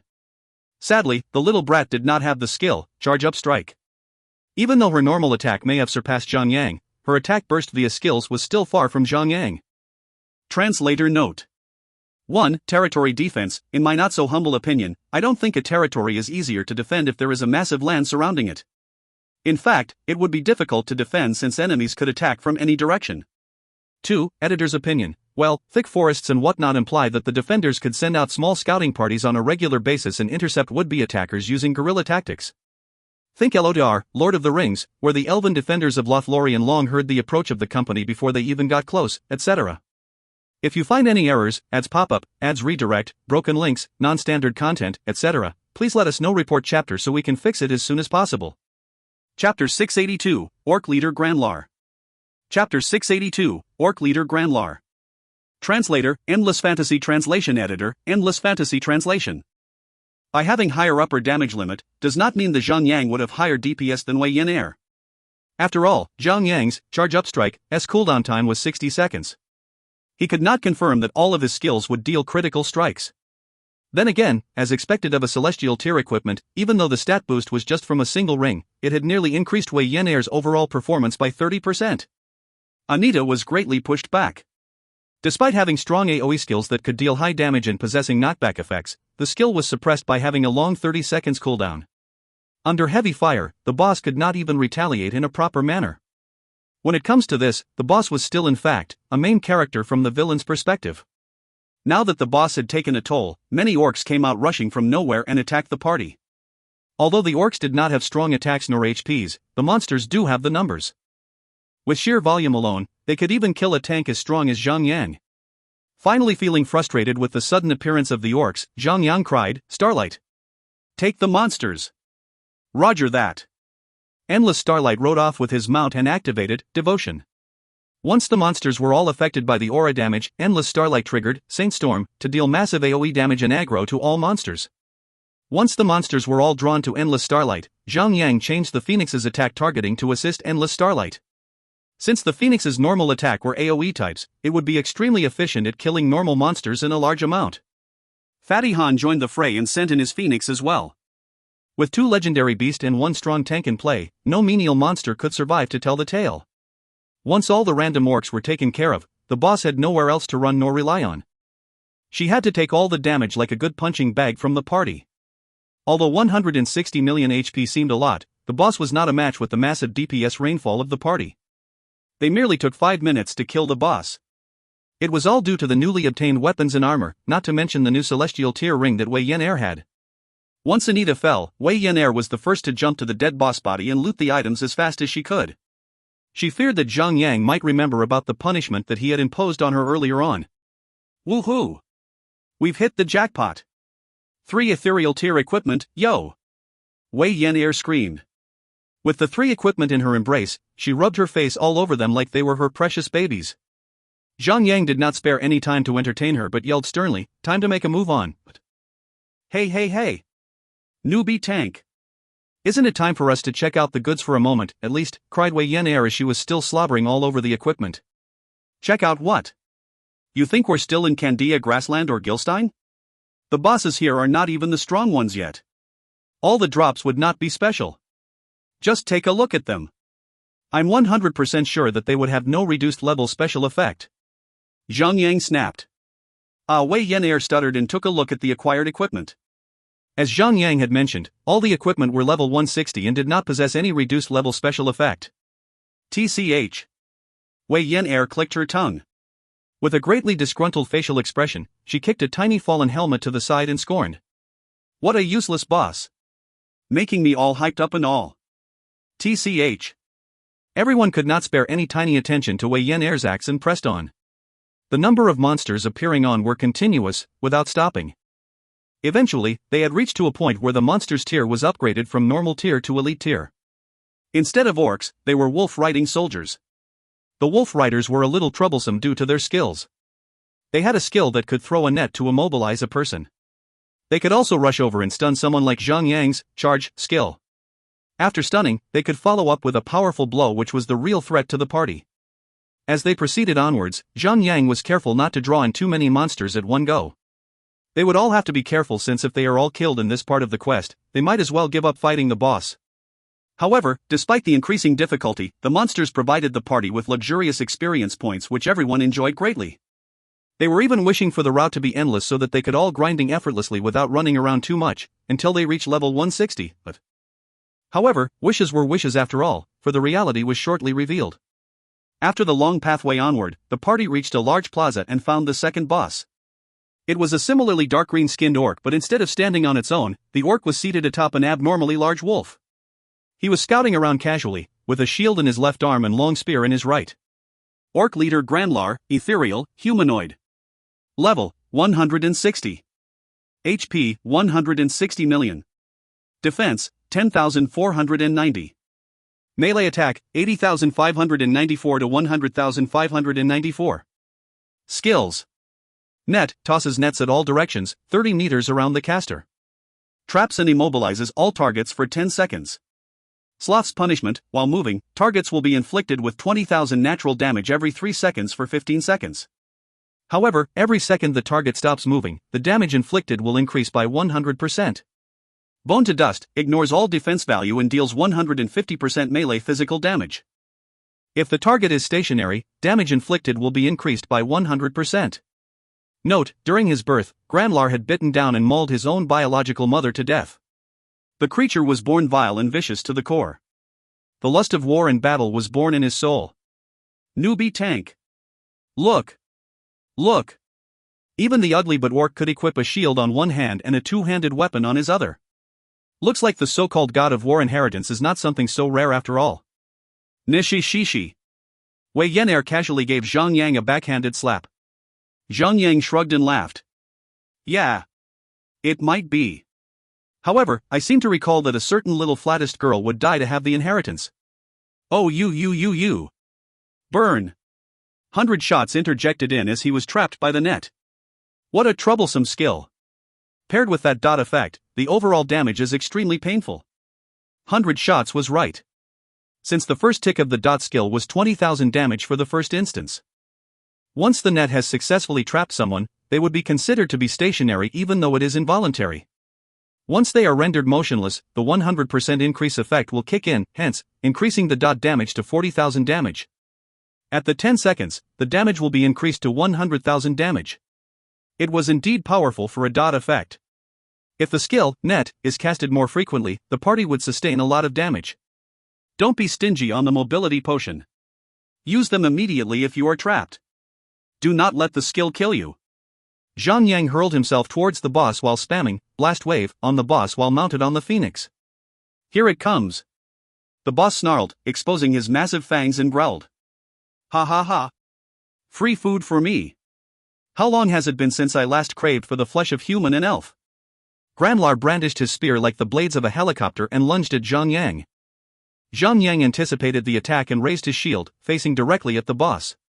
However, he had made a grave mistake, for the boss did not use the spear as a thrusting attack. Instead, the boss used the spear like a huge pole and smacked Zhang Yang from the top and hit his head. Zhang Yang had a split-second movement to shift his shield upward and managed to block the damage successfully. However, he had also seriously underestimated the boss' strength. The attack had created a massive impact and vibrated the shield like a cymbal in a music band. Zhang Yang could have sworn that his fingers had almost given up. Even the phoenix pet was slammed downward. Infuriated, the legendary beast squawked with rage and made a quick turn and blasted the orc with a strong flamethrower attack. Arg! I hate fire. At then, the boss was enraged and retaliated by thrusting, piercing, bashing, and many more unorthodox methods of using the spear. Zhang Yang returned every attack he received to the boss with additional fury. His attacks were brought up at the battle, especially since the skill, Charge Up Strike, is paired with God of War Devastation, could deal at least 9 times the normal attack damage. His attacks were so powerful that no one else but Zhang Yang could make the boss squeal in pain. Felice and the Phoenix were also ethereal tiered, hence, their attacks were no weaker than the boss himself, albeit having much lesser HP. I will kill all until there is none left. The boss bellowed with might and fury. He flicks his hands and sends rays of blood-red light to the party members. It was the skill, Sloth's punishment. Stand still. Just a few seconds later, the boss bellowed again and unleashed a fan of nets to all directions, entrapping everyone, including their battle companions. Spellcaster and hunters had skills to teleport away to safety. Apparate and Tumble both had only 30 seconds cooldown, hence it would be the first skill to use during scenarios like that. On the other hand, Warrior and the other class status removing skill had a long, 1-minute cooldown. Note, Warrior's cooldown will be 1 minute only if it is maxed out. Hence, when everyone was trapped by the nets, Zhang Yang and the others had immediately used their mobility potions to free themselves immediately. It was the first net skill. Besides the battle companions, the skill was not a threat to anyone else. Han Ningxue and Fantasy Sweetheart were able to focus their healing power on the battle companions, hence their load was eased off greatly. Even though the battle companions' DPS were so insignificant, every bit of help counts during a crucial fight, hence it was practical to rescue them. Minus 160,654. Zhang Yang was a little slow. Right after the boss tossed out his nets, he made a preemptive strike on Zhang Yang and used bone to dust on him. The damage dealt to him was extremely powerful, and everyone had to gasp in horror. Even the wielder of the God of War inheritance had taken more than 160,000 damage. Imagine if it were someone else. It was inevitable. Consuming potions brought out the slow process of taking out the bottle and gulping down the magical liquid down a person's throat.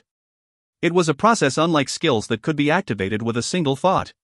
After a series of rounds, Zhang Yang had calculated the frequency of the skill, Sloth's Punishment. It will be used once every 15 seconds. It was as if the skill had a permanent aura effect.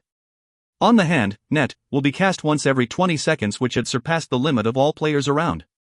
At that moment, the overall party's HP was being hacked off speedily. Right then, Han Ningxue and Fantasy Sweetheart had to make a choice. They could either sacrifice the battle companion, or to bet on it all and heal everyone. Felice and Ank were the only two battle companion that had the strongest DPS. The boss was extremely troublesome and had so much HP that the entire battle was rather annoying. If Grandlar had 100 million HP, and had recovery skills, the battle will inescapably be dragged to more than an hour. If either Han Ningxue and Fantasy Sweetheart is unable to keep up with the healing, either of them would have to activate their transformation skill.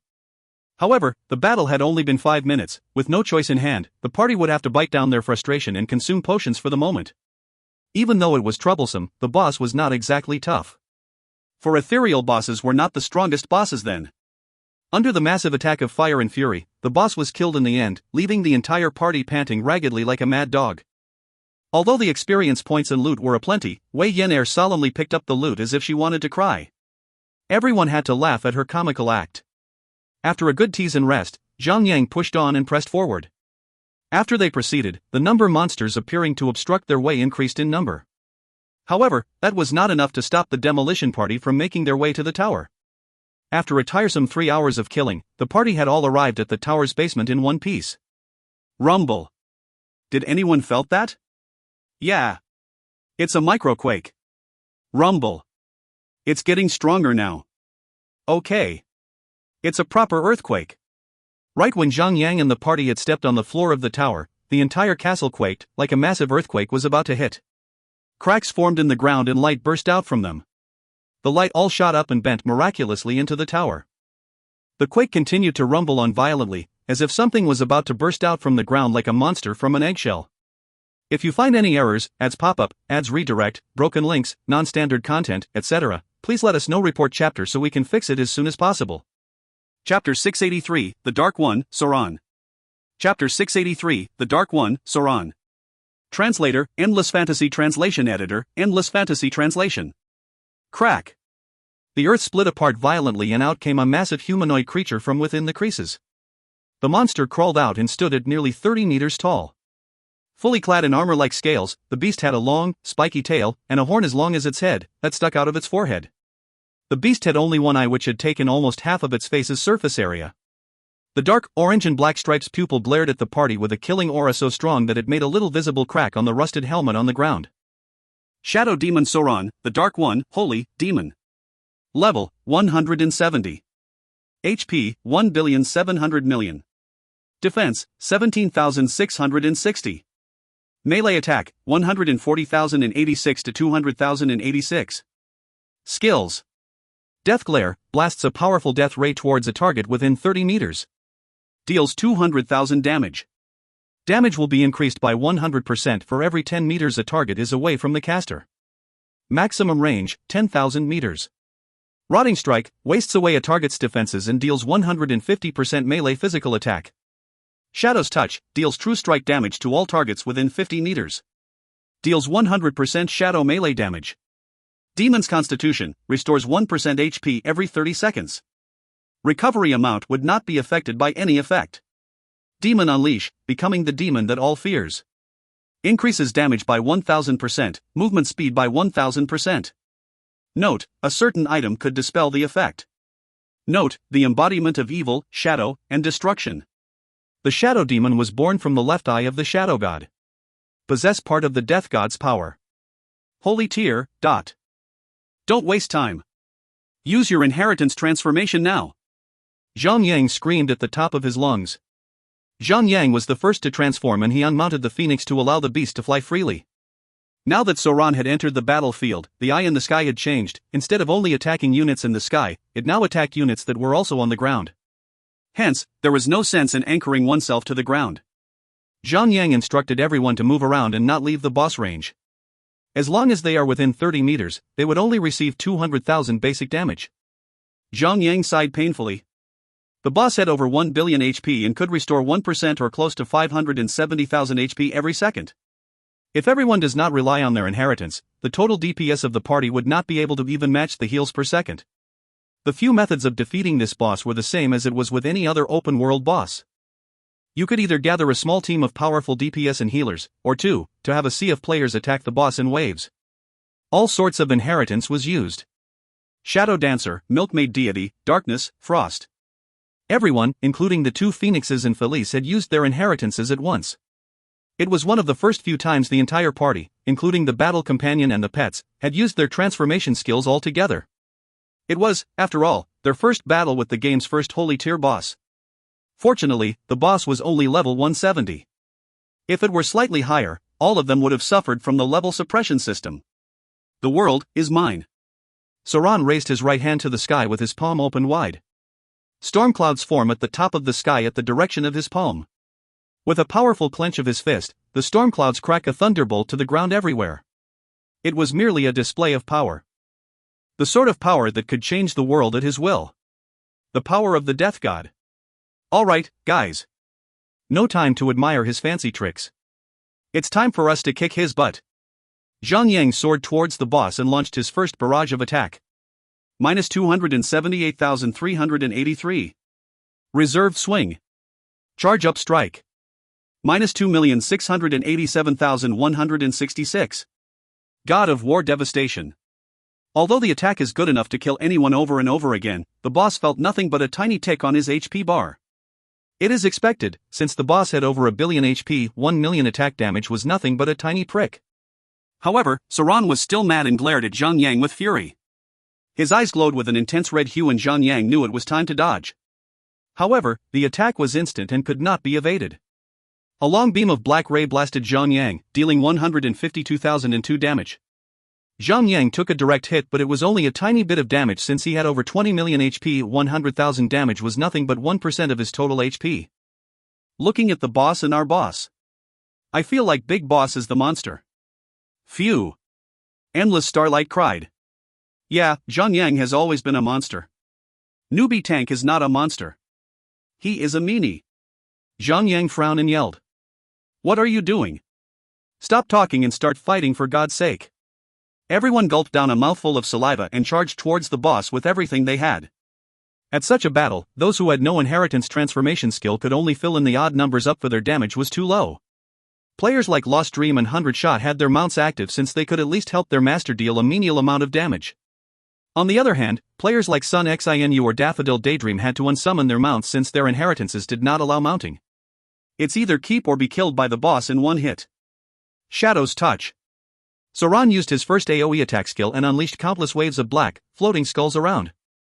The attack was of indiscriminate attack type, which means the attack will also deal damage to Sauron's own lackeys, if they are within the area. 170,000 basic damage is strong enough for a hit. Even though everyone had already activated their transformation skills and had their HPs boosted, the damage received was significant enough to put a toll on the healers. If Hanning Xuan Fantasy Sweetheart had not obtained strong inheritances, regular healing powers would not be enough. After the first round of Shadow's Touch, everyone prepared themselves. However, just after 10 seconds of breathing room, the boss used Shadow's Touch again. The prowess of a boss depends on its AoE skill prowess. Other factors, including the AoE skill, was the most prominent. Sauron's 10-second Shadow's Touch frequency rate was not as powerful as Princess Serena with her rampaging. However, it is still strong enough to cause all 13 members of the party to take more than 220,000 damage a second. The amount of healing required to make sure everyone continue breathing would be extremely taxing. The main point of the battle was that the boss does not have one skill. Sauron had been keeping Zhang Yang extremely busy by continuously bombarding Zhang Yang with attacks. Occasionally, he will also use Death Glare to harass other players around, which causes a small disruption to the healers. If they were to lose just one member, the tide of the battle might shift dramatically towards the boss side. The battle could be ended in a flash. Zhang Yang used the Forbidden Scroll. Lost Dream panted tiredly. The entire party had only possessed one Forbidden Scroll, and it was the Absolute Bind. It would be effective to any targets under level 180. The effect of the scroll is to bind a target at a certain chance every 3 seconds for 10 minutes. Zhang Yang contemplated for a while and decided to use the scroll since the scroll had an expiry date at level 180. Alright. Get ready. Zhang Yang flipped open his inventory UI and used the scroll to the boss. Crack. Boom. Not too long ago, when Sauron conjured the dark storm clouds out of nowhere, it was only within the vicinity of the tower while the rest of the skyline was still bright. However, when Zhang Yang used the Forbidden Scroll, the entire skyline from horizon to the other horizon darkened immediately. Dark clouds swarmed in from all directions and cracked a thunderbolt that was far larger and louder than Sauron's. The thunderbolt blasted down at Sauron and formed pillars of black pillars that were taller than Sauron. The pillars formed in a circular manner surrounding Sauron like a cage. What is the meaning of this? Sauron growled. He then ignored the pillar, since it did not deal any damage to him. Instead, he focused his attention on Zhang Yang and landed a rotting strike. Minus 209,431. The skill was the boss' strongest and most annoying single-target skill. With almost 250,000 basic damage, it could kill 99% of all tanks in the world. However, it depends on the player's status. If they had a transformation skill activate, it would be a whole different story. Sauron pulled back his arms and crossed them boldly. Poof. Such a pitiful being. The battle should have ended a long time ago. Despite his demeaning speech, the boss was clearly disgruntled for dealing too weak of a damage on Zhang Yang. After a loud roar, Sauron's mono eye glowed with an intense blood-red hue. As he roared to the heavens, the horn on his forehead grew longer and larger. With glowing red eyes, Sauron hurled his fist at Zhang Yang. Minus 1,517,264. Zhang Yang lifted his shield, but it was useless. The attack crushed his legs into the earth. Groaning with pain, Zhang Yang yelled. Little brat. Huh? Oh yeah. The ring. Wei Yenair aimed her ring at the boss and mentally activated its effect. Shring. The ring glowed with an intense golden luster and blasted out a golden ray. The light bent in midair and blasted Sauron's eyes. Grah. Sauron retreated as he covered his eyes. The horn on his forehead shrunk back to its normal size as he retreated. The skill, Demon Unleashed, was casted by the boss. That was the reason why he could deal more than 1,000,000 damage in a single strike. The One Ring. Sauron snarled through his teeth. How do you possess the One Ring? D*MN. D*MN at all. So be it. The One Ring is just a ring. A tiny piece of metal from the gods. I am the King of the Shadows. I am the Dark One.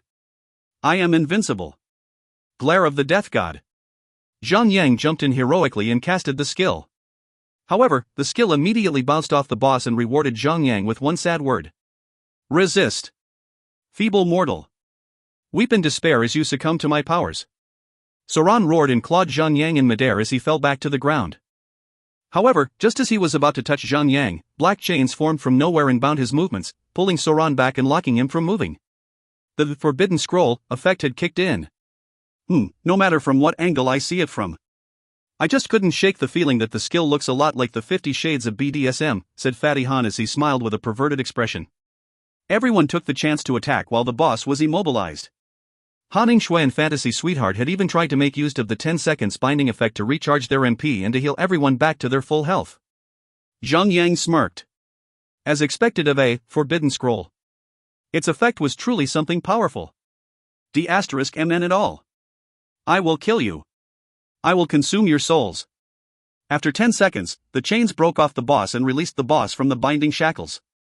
He then chased after Zhang Yang to attack. The boss was mad. How could he not be? He had been sleeping and accumulating his powers for ages. And when the time was ripe and it was his time to wreak havoc, he is being toyed with by a bunch of insects. Demon unleashed. In less than a minute, to be precise, in just 50 seconds, the boss had used his ultimate power again. His eyes glowed with rage, his horn grew with power, his attack, speed, grew exponentially. Unfortunately, the One Ring effect had only a 1-minute cooldown. The boss had gained 10 seconds of advantage over the party. In that 10 seconds, the boss could wipe the entire party clean. Hence, all they could do before the ring was ready to purge the boss' berserk state was to hold on as long as they can. Just when the boss was about to land his attack after gaining a huge buff, the dark chains materialized again, binding the boss in place. Not even the boss could do anything about it by having godlike powers. It was unfortunate for the boss. When the shackles were off and the boss was freed, Wei Yan'er blasted the boss with the ring's golden light. Grah, the boss cowered again. Blinded temporarily, the boss lunged himself blindly at Zhang. He was the embodiment of evil and destruction. Even though he was not formed perfectly, he's still a powerful entity. To be ridiculed by mere mortals with power of a piece of paper. Ayayaya. What a poor boss. Fatty Han winced as he attacked from the side. The skill, Demon Unleashed, yes cooldown countdown started counting down the moment the boss was out of the effect. Hence, the One Ring's cooldown will always be 10 seconds slower than Demon Unleashed. However, 10 seconds buffer period would not always be danger-free, since the chains from the Forbidden Scroll, Absolute Bind, could not always proc at the right time. Hence, Zhang had to use skills like Shield Wall to buy some time for the ring. If Shield Wall is on cooldown, there was nothing Zhang could do then but to take the hit like a champ. Luckily, his HP was that of a real champ. Shield Wall had only 2 minutes and 30 seconds cooldown. So, tanking 10 seconds of brutal punches from the boss was nothing to be worried about. If you find any errors, ads pop up, ads redirect, broken links, non-standard content, etc., please let us know. Report chapter so we can fix it as soon as possible. Chapter 684, Dark Star Shield. Chapter 684, Dark Star Shield. Translator, Endless Fantasy Translation Editor, Endless Fantasy Translation. The match goes on strong. As long as Zhang could hold on for as long as he could, the healers stopped death in its tracks, and members of the party do not get killed by Death's Touch, and nothing else could factor the fall of the party. In the end, the boss fight would only be a matter of time. However, even if after activating Inheritance Transformation and gain 300% or 500% attack boss, it does not mean that their DPS would increase by 3 times or 5 times. It was a matter of calculation. Take Zhang for example. Before any buff, Zhang raw attack power was 31,612 to 39,612. After adding up the equipment damage buff and the God of War inheritance of 100% and 50%, the basic attack was increased to 79,030 to 99,303. After activating the God of War transformation, the damage calculation would take the raw attack power into account, which was 31,612 to 39,612 x 250% plus 500% equals 237,090, 297,090. If he consumes a bottle of power potion, the calculation would take the resulted attack power and multiply it by 140%. Hence, technically, after activating the transformation skill, Zhang had only gained 3 times the attack power instead of 5. In his case, the stronger the equipment buff, the less percentage of the transformation buff would add, since Zhang himself was already at his peak. Taking into account the DPS of the other members, the ETA for the boss defeat would be 53 minutes. 53 minutes would allow the boss to enrage 53 times. That leaves the party members 53 times of heart-stopping moments. The boss would not only target Zhang alone, but also deal AoE damage to everyone with the skill, Shadow's Touch. Wei Yan'er was the only one in the party who had an extremely high shadow resistance, allowing her to negate a large sum of damage. Other party members would also have a certain increased elemental resistance. However, there were players like Lost Dream, with only B-class inheritance who would take so much damage in a single hit that would deduct 25% of their total HP. Luckily for them, there were not many B-class inheritance players around, or else Han Shui and Fantasy Sweetheart would be having a tough time handling them. The boss was just merely a holy tier boss and not a world-class open-world boss. Still, Soran was still tough to defeat. In fact, everyone present there had equipment slightly lower than the recommended equipment tier. They were only able to hold on for so long, due to 3S class inheritance players and many A and B class inheritance as well. Although B class was the lowest tier in their party, it was still strong enough to hold off the boss attack. C class or lower inheritance players would probably have fallen in the first 2 minutes. Han Shui, being the one and only S class healer inheritance, was able to heal everyone as if she was the goddess of healing. Thanks to her powerful healings and fantasy sweetheart helping out, the battle was made much easier. They had also used the Forbidden Scroll to further ease off the difficulty of the battle. To put crudely, the boss will be stunned for 10 seconds every 30 seconds. 10 seconds was more than enough to provide breathing room for players to rest and recuperate. They could either take the chance to readjust their skill cycles, or to allow their skill to finish its cooldown. 80%, 50%, 20%. A good amount of time was spent fighting the boss and everyone had burst into a killing frenzy when the boss HP was left with 20%. Especially the little brat.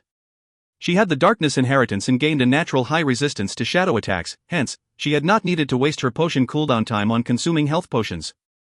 Instead, she took a bottle of power potion and charged at the boss with all she had. The little girl's normal attack had far surpassed Zhang Yang's due to the one ring in her hands. However, skill-wise, she was not able to keep up with Zhang Yang. Zhang Yang had various skills, passive and active alike, that could increase his overall DPS. However, the little girl's DPS had gained a massive boost after taking the power potion. Sun Xin Yu's attack was on a whole other level. After acquiring the skill, Eagle Eye, she was able to narrow the gap between Zhang Yang and her. In fact, she was winning by a tiny nudge. She was equipping 2 types of weapons to be exact, after all. Just one of the weapons was an ethereal tier which had granted Sun Xin Yu a massive 30% increase in attack, allowing her attacks to be 4% higher than Zhang Yang. However, that was comparing a player's attack. Zhang Yang still had the Phoenix Pet and Felice. The 2 godlike entities even possessed transformation skill. It was like having Lost Dream and 100 Shots linking their attacks to Zhang Yang. How could anyone compare their total DPS with Zhang Yang? The man is a beast. Hence, to compare normal attacks alone, Zhang Yang would rank at the 3rd place. However, to put it in all, Zhang Yang's DPS would rank out of the entire chart. Meanie tank. I challenge you to a proper fight. Unsummon the Firebird and Felice and fight fair and square, said Wei Yin Air, dissatisfied. It was a rare chance for her to be able to defeat Zhang Yang in a DPS match, but she was interrupted by Felice and the Phoenix. Zhang Yang laughed, ah. Don't be too salty. This is my fate. And yours? You just continue being the little brat that we all know you are. What? Noob tank. I'll bite you. Wei Yin Air snarled like a palm-top tiger, fierce, but harmless. Mortal power, are you really just mortals? Soran finally accepted the truth. After his long HP was drained down to 15%, Soran's movement and speech changed from demeaning to frightened. Although 15% or 200 million HP was considered to be quite long, the party's anxious and restless fighting prowess had treated the 200 million HP as nothing. There's nothing to hide. We are mortals. You may be a god or demon, but you're nothing but an enemy that we will destroy. You have but one eye. Though you can see and destroy humans as far as 10,000 kilometers away, what you did was nothing out of the ordinary. You could at least use your incredible foresight to peek at girls, said Endless Starlight nonchalantly. It was not clear to whether Soran understood Endless Starlight provocation. However, the boss was a demon. Even though it may have been born from a single eye of the Real God, he was still of a god's essence. Would a god peek at girls? Perhaps Zeus would. Soran roared in anger and increased the casting of Shadow's Touch, sending out countless of black skulls to fly around and attack everyone. Luckily, it was not the skill, Demon Unleashed, that was used rapidly. Or else, the team might be knocking on death's door. How could a few pesky rats have infiltrated my army? Cunning souls. You have lured my army to fight a meaningless war elsewhere. Soran roared to the sky, and even the dark clouds started to lose their color. Ha ha. You couldn't even defeat a few of us rats. What makes you then? A large cockroach. Fatty Han laughed manically. You think you could last this long without the one ring in your hand? Soran roared back. Fight us without your eyeball then. Enough with the boss. Stop talking. Zhang Yang finally snapped. 13%, 11%, 9%. Every time the boss fell below the 10% HP threshold, the usage rate of Shadow's Touch would be increased. As long as the skill is not used during his Demon Unleashed state, everyone should be fine. Furthermore, the effect of the Forbidden Scroll was still in effect. The boss will be chained at every crucial moment for him to attack, rendering him useless at times. 3%, 2%, 1%. The boss was about to be defeated. HM, you may have won this round, but I am eternal. As long as there are the living amongst the land, I shall return. You have defeated me today, but I am only going to sleep for another 10,000 years.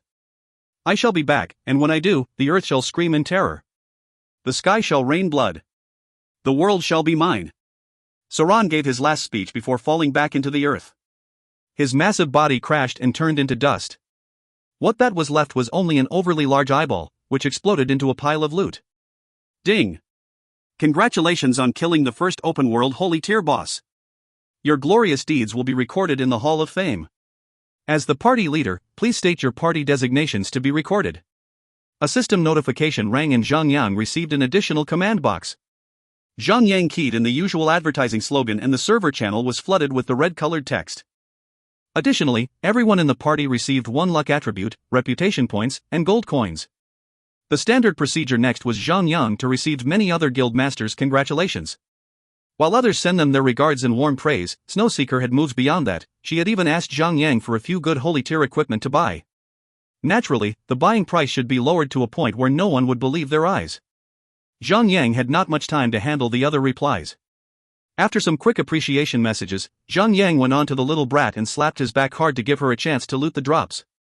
It was the server's first ever holy tier boss. If the boss had not dropped any good items, Zhang Yang might as well abandon the questline, right there and then.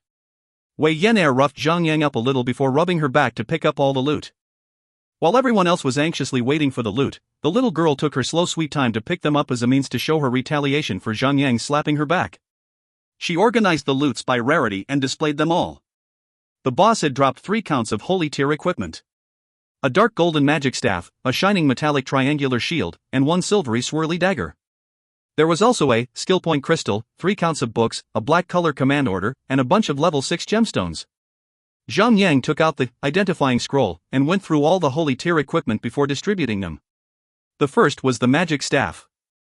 Dark Lord's Wand, Holy Magic Staff.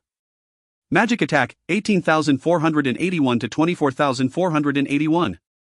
Level 6 socket 1. Level 6 socket 2. Equip, increases damage dealt and healing rate by 40%. Equip, increases critical strike rate by 8%. Equip, chance to generate a shadow barrier after every successful cast. The barrier will nullify all types of attack. Level requirement, 170. Special, level requirement reduced by 20 levels. The magic staff was rolled by Haning Shui, Fantasy Sweetheart, and Daffodil Daydream. As a result, Daffodil Daydream trumped over Haning Shui, the lucky queen, and claimed the staff. However, Daffodil Daydream would have to wait for at least 9 more levels to equip the level 150 staff. It was not too long, nor too short either. She would have to put her back into grinding for the next coming days. The next item was the triangular shield. Since the only players around that could use the shield was Zhang Yang and Endless Starlight quickly muttered, "Int. Int. Int. If the shield has intelligence attribute, it will automatically belong to him." Wei Yenair snickered and waved her hands, gesturing a demeaning move. TCH. Are you lacking intelligence that much that you're asking for a little brain for your empty skull? Dark Star Shield, Holy Shield. Defense, plus 13,770. Vitality, plus 26,449. Equip, increases maximum HP by 52,890. Equip, absorbs 5,091 damage on attack. Equip, grants the ability to inflict reduced 10% magic resistant for cripple defense. Level requirement, 170. Special, level requirement reduced by 20 levels. Endless Starlight shed manly tears as he turned his back and sobbed quietly. The shield was incredibly strong. However, since Endless Starlight did not have the skill, crippled defense, Zhang Yang had gained the right to take the shield. The man had even wiped away a tear as he watched Zhang Yang inserting the shield into his inventory UI. If you find any errors, ads pop-up, ads redirect, broken links, non-standard content, etc., please let us know. Report chapter so we can fix it as soon as possible. Chapter 685, Legendary Tier. Chapter 685, Legendary Tier. Translator, Endless Fantasy Translation. Editor, Endless Fantasy Translation. The shield alone had provided a total of 26,000 HP. With the Vitality Aura, stacked with the shield's HP bonus, the total HP it provided was 36,000. Right then, Zhang Yang had over 510,000 HP, giving him a significant boost of HP. What a loot! Sadly, Zhang Yang would have to wait until he reached level 150 before he could equip it.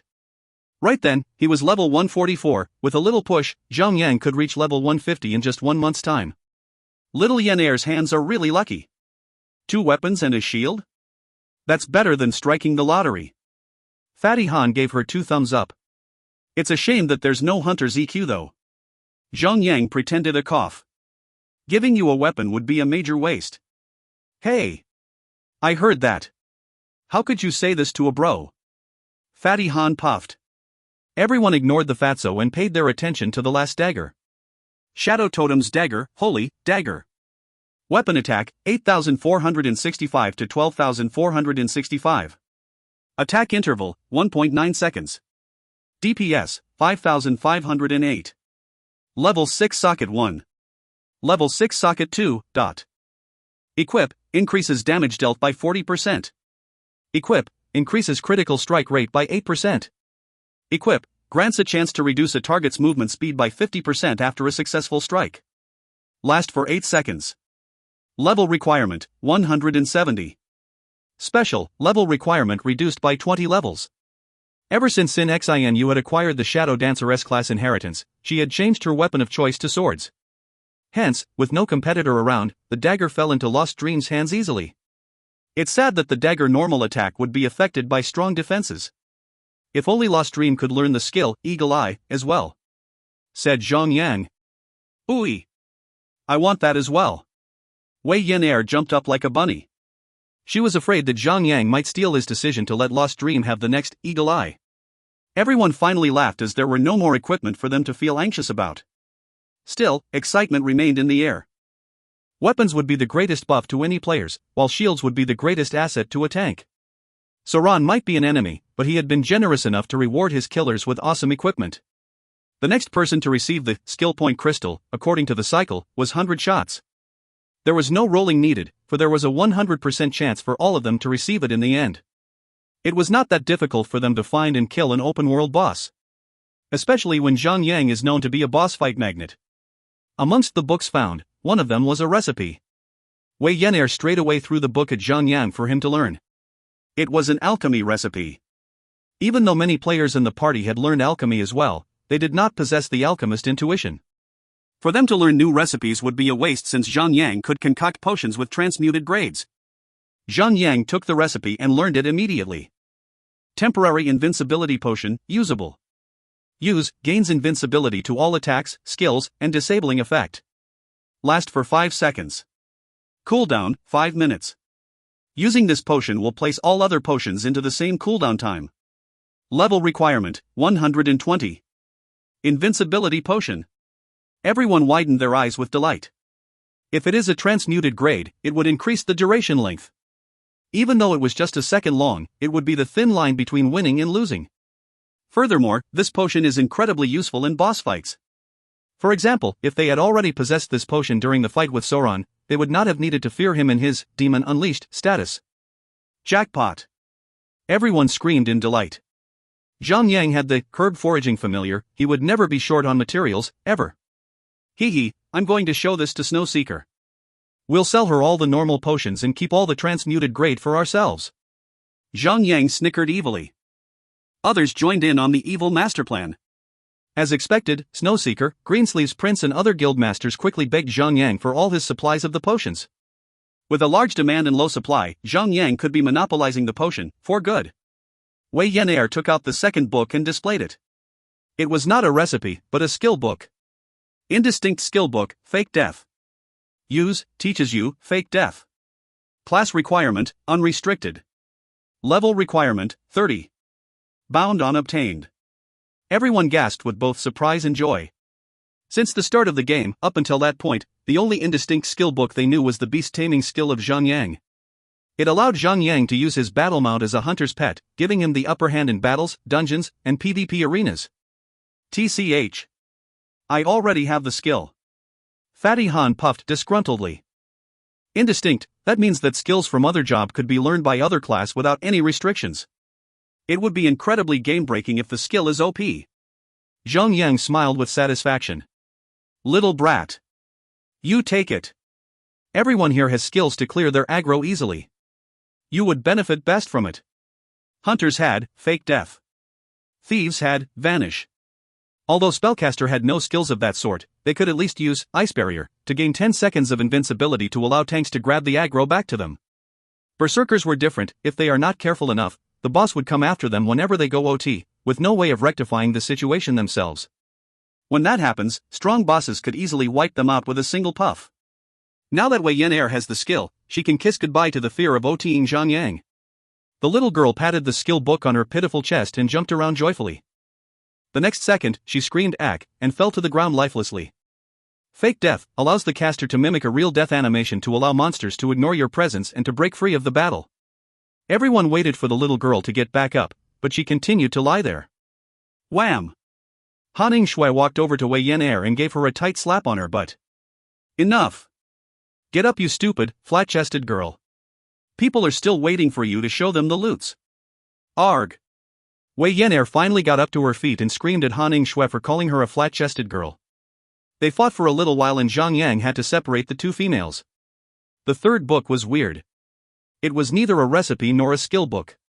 It was a whole new item that no one, even Zhang Yang, had ever seen. The Book of Revelation, 3rd chapter, legendary, unique. Description: the holder of the book shall grant a 100 meters range 5% damage buff to all players. Similar effects do not stack. If the holder of the book is killed, he or she can choose revive at the same place with 10% HP and MP. The effect can only be used once every 10 hours. Similar effects do not stack. If the holder of the book is killed during the revival cooldown duration, the book will drop with a 100% rate. This item can only held in the holder's inventory. Cannot be destroyed. Use combines this chapter with the Book of Revelations, Chapter 2, or the Book of Revelations, Chapter 4. Legendary tier? What is that? Everyone started to ask question and directed their quirk looks towards Zhang Yang. Were not there only 10 tier? Black steel, green copper, gray silver, yellow gold, violet platinum, mythical, ethereal, holy, ascended, and celestial. When was there a legendary tier? Plus, the thing could not be equipped. Like an inheritance fragment, the item could only be stored in the inventory. However, the item tier aside, the item effect was truly strong. It could provide 5% attack boost to all players around. It was almost similar to that of a damage buff aura effect. Furthermore, the item could grant the holder the ability to revive at the same spot after death. It could be extremely useful in a boss fight when it comes to landing the killing blow. On the other hand, it could be extremely dangerous to use it during a PvP session. If the holder is killed once during the PvP fight, the next imminent death could result in the loss of the item. If the player is truly killed twice in a PvP arena, it might be a center of attention. A laughing stock. The item had an additional tag. A chapter to be precise.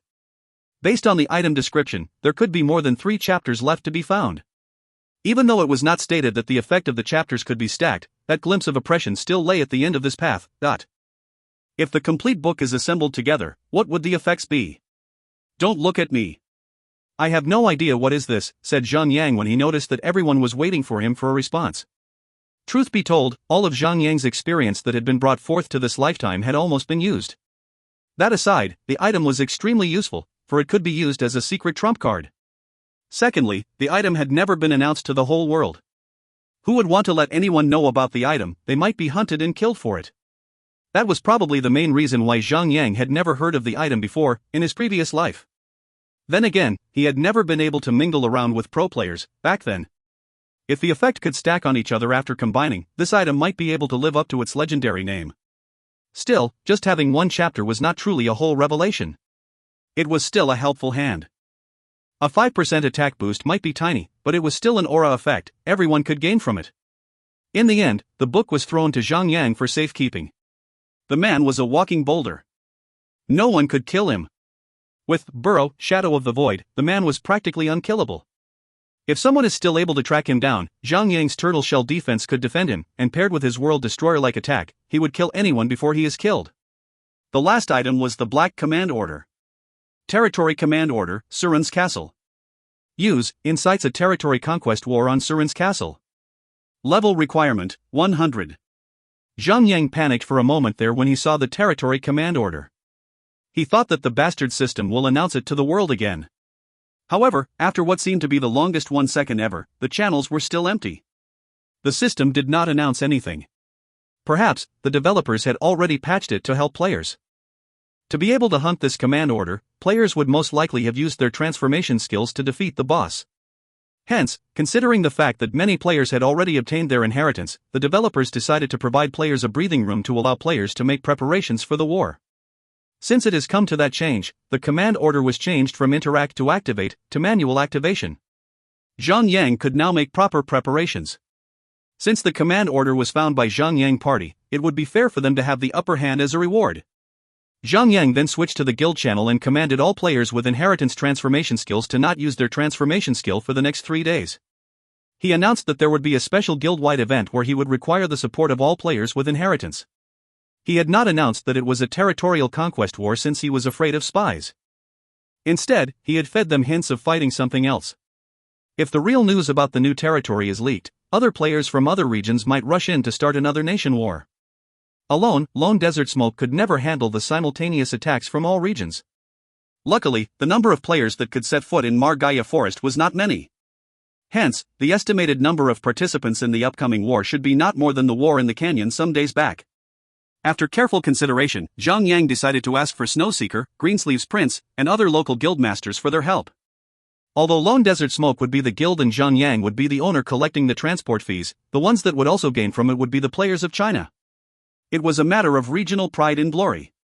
He believed that the fellow guild maters he trusted would not let this chance slide.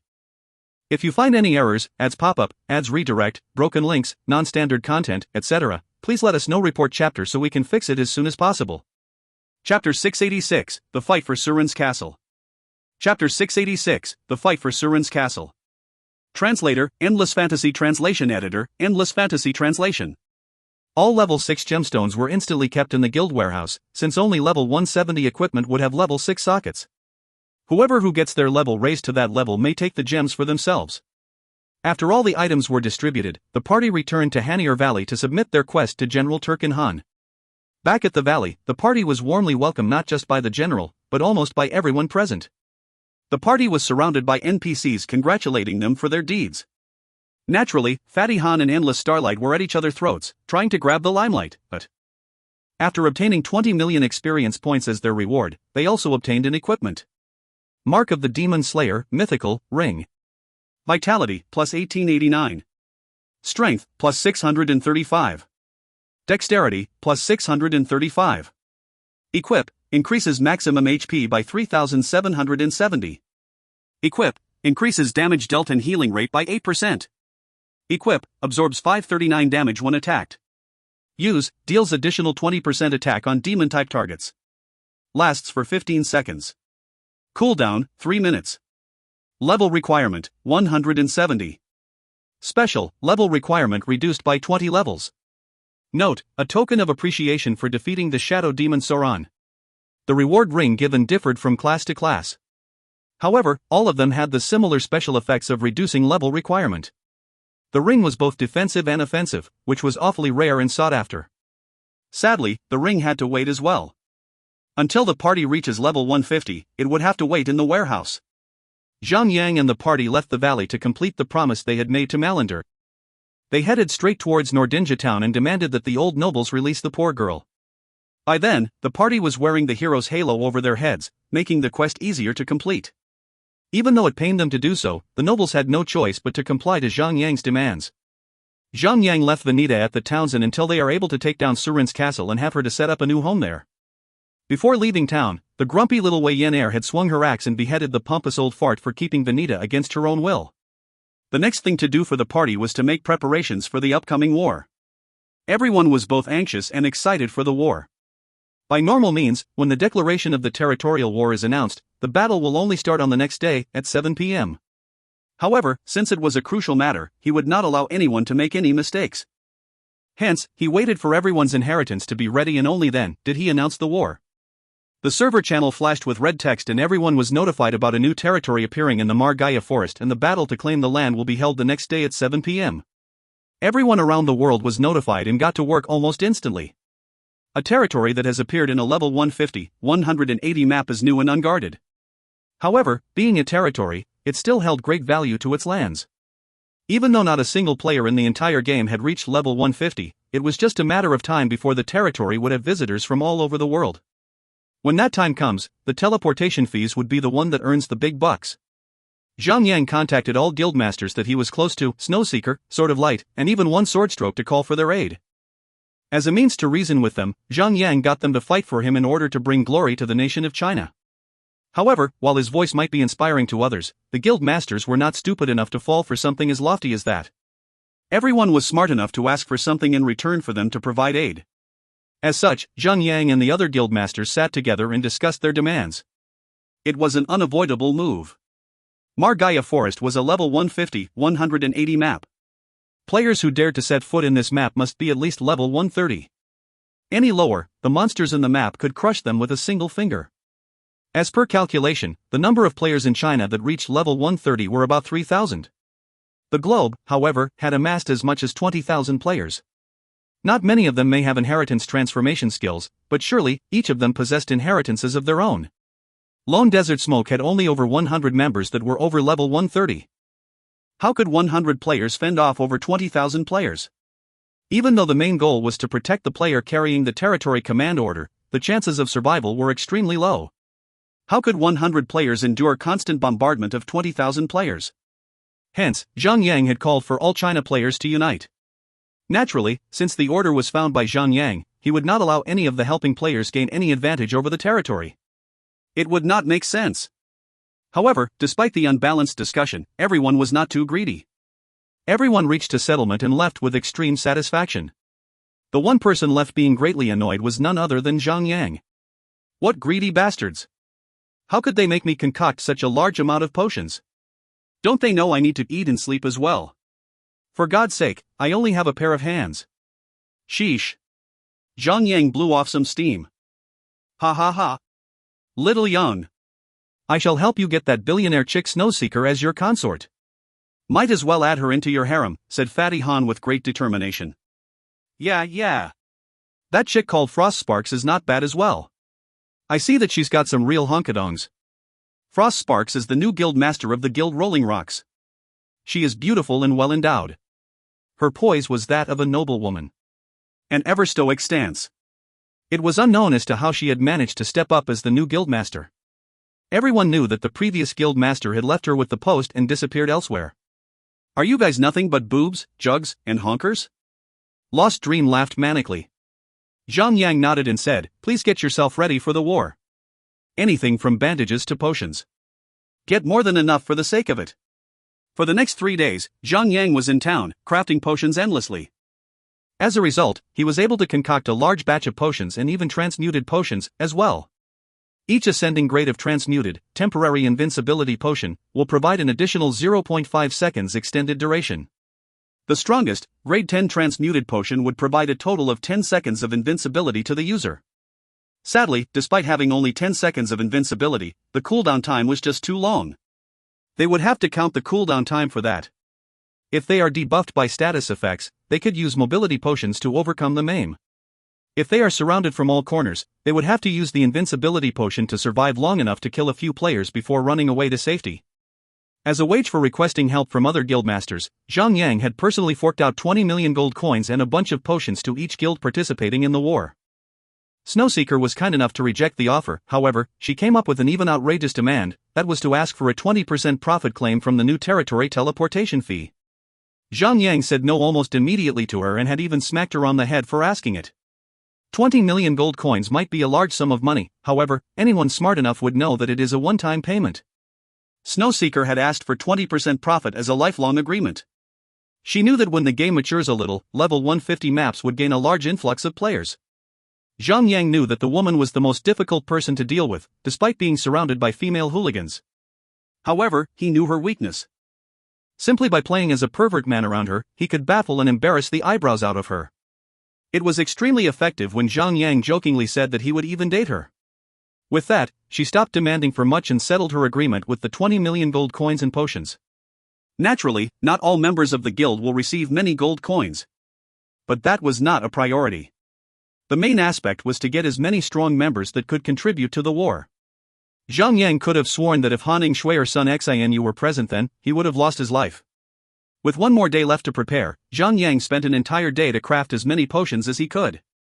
It was crazy enough that he had managed to craft enough potions for every single member in his guild to have an endless supply of potion until the war ends. The dawn of a new day broke into the skyline and everyone who was ready to fight entered the Margaya forest to await the horns of war to be blown.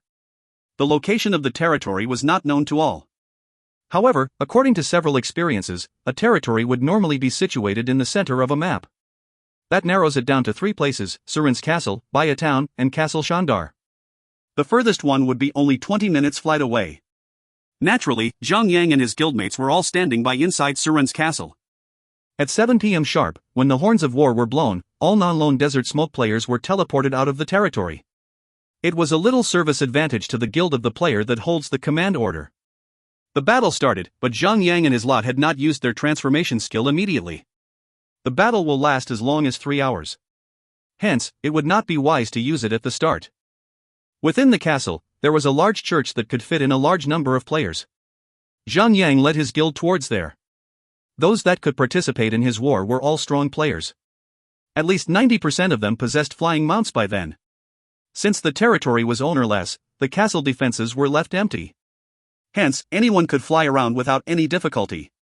Those who dare to have their battle in the castle gates would face attacks from both the ground and the sky. Zhang had formulated a plan and moved the battle towards the church instead. By bottlenecking the enemies to only a small entrance of the church, where airborne players had no means of attacking, Zhang could survive by fighting and defending from inside the church. The plan had been formulated long before the war was announced. Hence, when the signal was fired, not only Lone Desert Smoke, but Crimson Rage, Rolling Rocks, Radiance, and other guilds had complied to Zhang advice and followed him inside the church. D*MN, it would be nice we could use a forbidden scroll now, said Fatty Han. It was true. Since all of the China forces had already set the church as their stage and the battleground was just the size of a regular 10-meter wide gate, most of the attackers would have to cram their way in to attack them. Imagine having over 20,000 players squeezing their way into the gates. Overall, the entire castle was rather huge. However, it was not too huge. A single piece of forbidden scroll, like Scrounging Doomsday, would hit all within the confines of the castle. There is an 80% chance that players without transforming could die within 30 seconds. Zhang shook his head. It won't be that effective. For example, Scrounging Doomsday's effect was 10% HP. However, there was a maximum damage that could be dealt, which was 100,000 HP. At most, the Forbidden Scroll could deal over 3 million HP. Right now, most of the players with B-class inheritance would have over 3 million HP. That scroll best not be our best bet. You're right. But what if we use the scroll after, say, 2 hours or 2.5? If there are survivors still fighting in the castle, the Forbidden Scroll could surely kill them all, right? True. But do we have a Forbidden Scroll? No. That is why we are betting on our inheritance transformations. At least, we should try and survive for as long as 1 hour before using them. In a few minutes, all players from the other 7 regions of the world server had gathered around the church. As predicted, due to the narrow pathway of the entrance to the church, all incoming players were bombarded with powerful AoE skill from all players inside the church. After a few sacrificial lambs, no one else was brave enough to charge in blindly. Those who were killed can never get back there within 3 hours to regroup with their comrades. It was literally a sudden death stage. Those who die can never come back. Zhang wanted that sort of outcome. If they were to continue coming in without plans, the main attack party would not have to go out of the church until the war ends. However, unlike Wei Yan, the little impatient girl who was held back by Zhang, the rest of the players were not holding back. After a few silent moments, one player started activating his transformation skill and changed into a large humanoid tiger. With nothing but flowery pants left covering his groins, the human tiger charged into the church. It was B-class inheritance, the mythical tiger inheritance. Besides gaining a boost of HP and defense value, it had gained just one AoE skill. The Feral Roar. It was an AoE skill that could inflict the status is fear on players, which would cause them to run away from the caster. If you find any errors, ads pop up, ads redirect, broken links, non-standard content, etc., please let us know. Report chapter so we can fix it as soon as possible. Chapter 687, Spamming the Forbidden Scroll. Chapter 687, Spamming the Forbidden Scroll. Translator, Endless Fantasy Translation. Editor, Endless Fantasy Translation. Now that someone had taken the lead to charge into the church, the others followed closely behind. Other players had also followed his footsteps and activated their own inheritance transformation skills. While the commotion was happening, many other stronger, famous guilds stood aside and watched the action from the sidelines. It was not a war that sought to destroy the territory's main hall. It was a war to kill the player carrying the command order and to hold on to the item until 3 hours end. Even if someone is able to hold on to the command order until the very last minute, someone else might sneak up on him, kill the player, and claim the command order. Even though Hourglass Wasteline was not the guild master of Land of Savages, however, the power she held due to her background had given her the authority, instead of the real guild master, which was Savage Lord. She stood on the sidelines, smiling as if she was watching her plans being carried out. Her plan was to have all other players beside her own guild use their transformation as soon as possible and fight the meaningless battle. She would then use a forbidden scroll after 2 hours to kill 80% of all players around to eliminate her competitors. Even if players with active transformations survived the attack, they would definitely be left with little to no HP left. And her own team of elite players would easily take them out and claim the command order for herself. Little did she know, others were thinking the same thing. Seductive Wild Pussy of Judgment Guild, Dusk Phoenix of Hell's Family, Captain America of the Justice League, and many other foreign guilds were not moving an inch.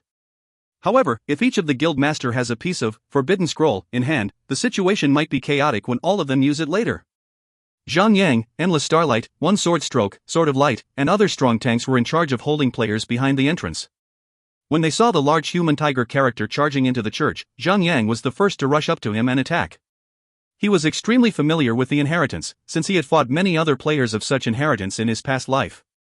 When the human tiger player came into the vicinity of the church interior, Zhang Yang used charge to stun him for a second. After gaining enough rage points, he then waited until the first stun ended and landed a brutal smash to further stun him for another 4 seconds. During that time, all the DPS behind had frantically blasted the player with attacks and skills. Facing with such a concentrated attack, even if he was in his transformation status, the player had lost 30% of his HP in a blink of an eye.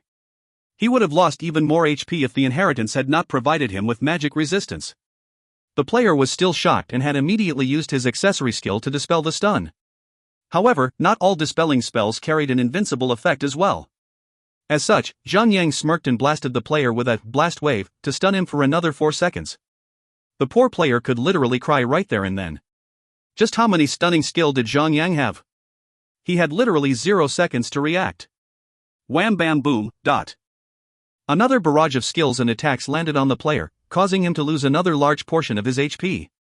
Even though there were some fearless healers who had used their transformation skill to rush to the front to heal, they too were forced to suffer a heavy rain of attacks.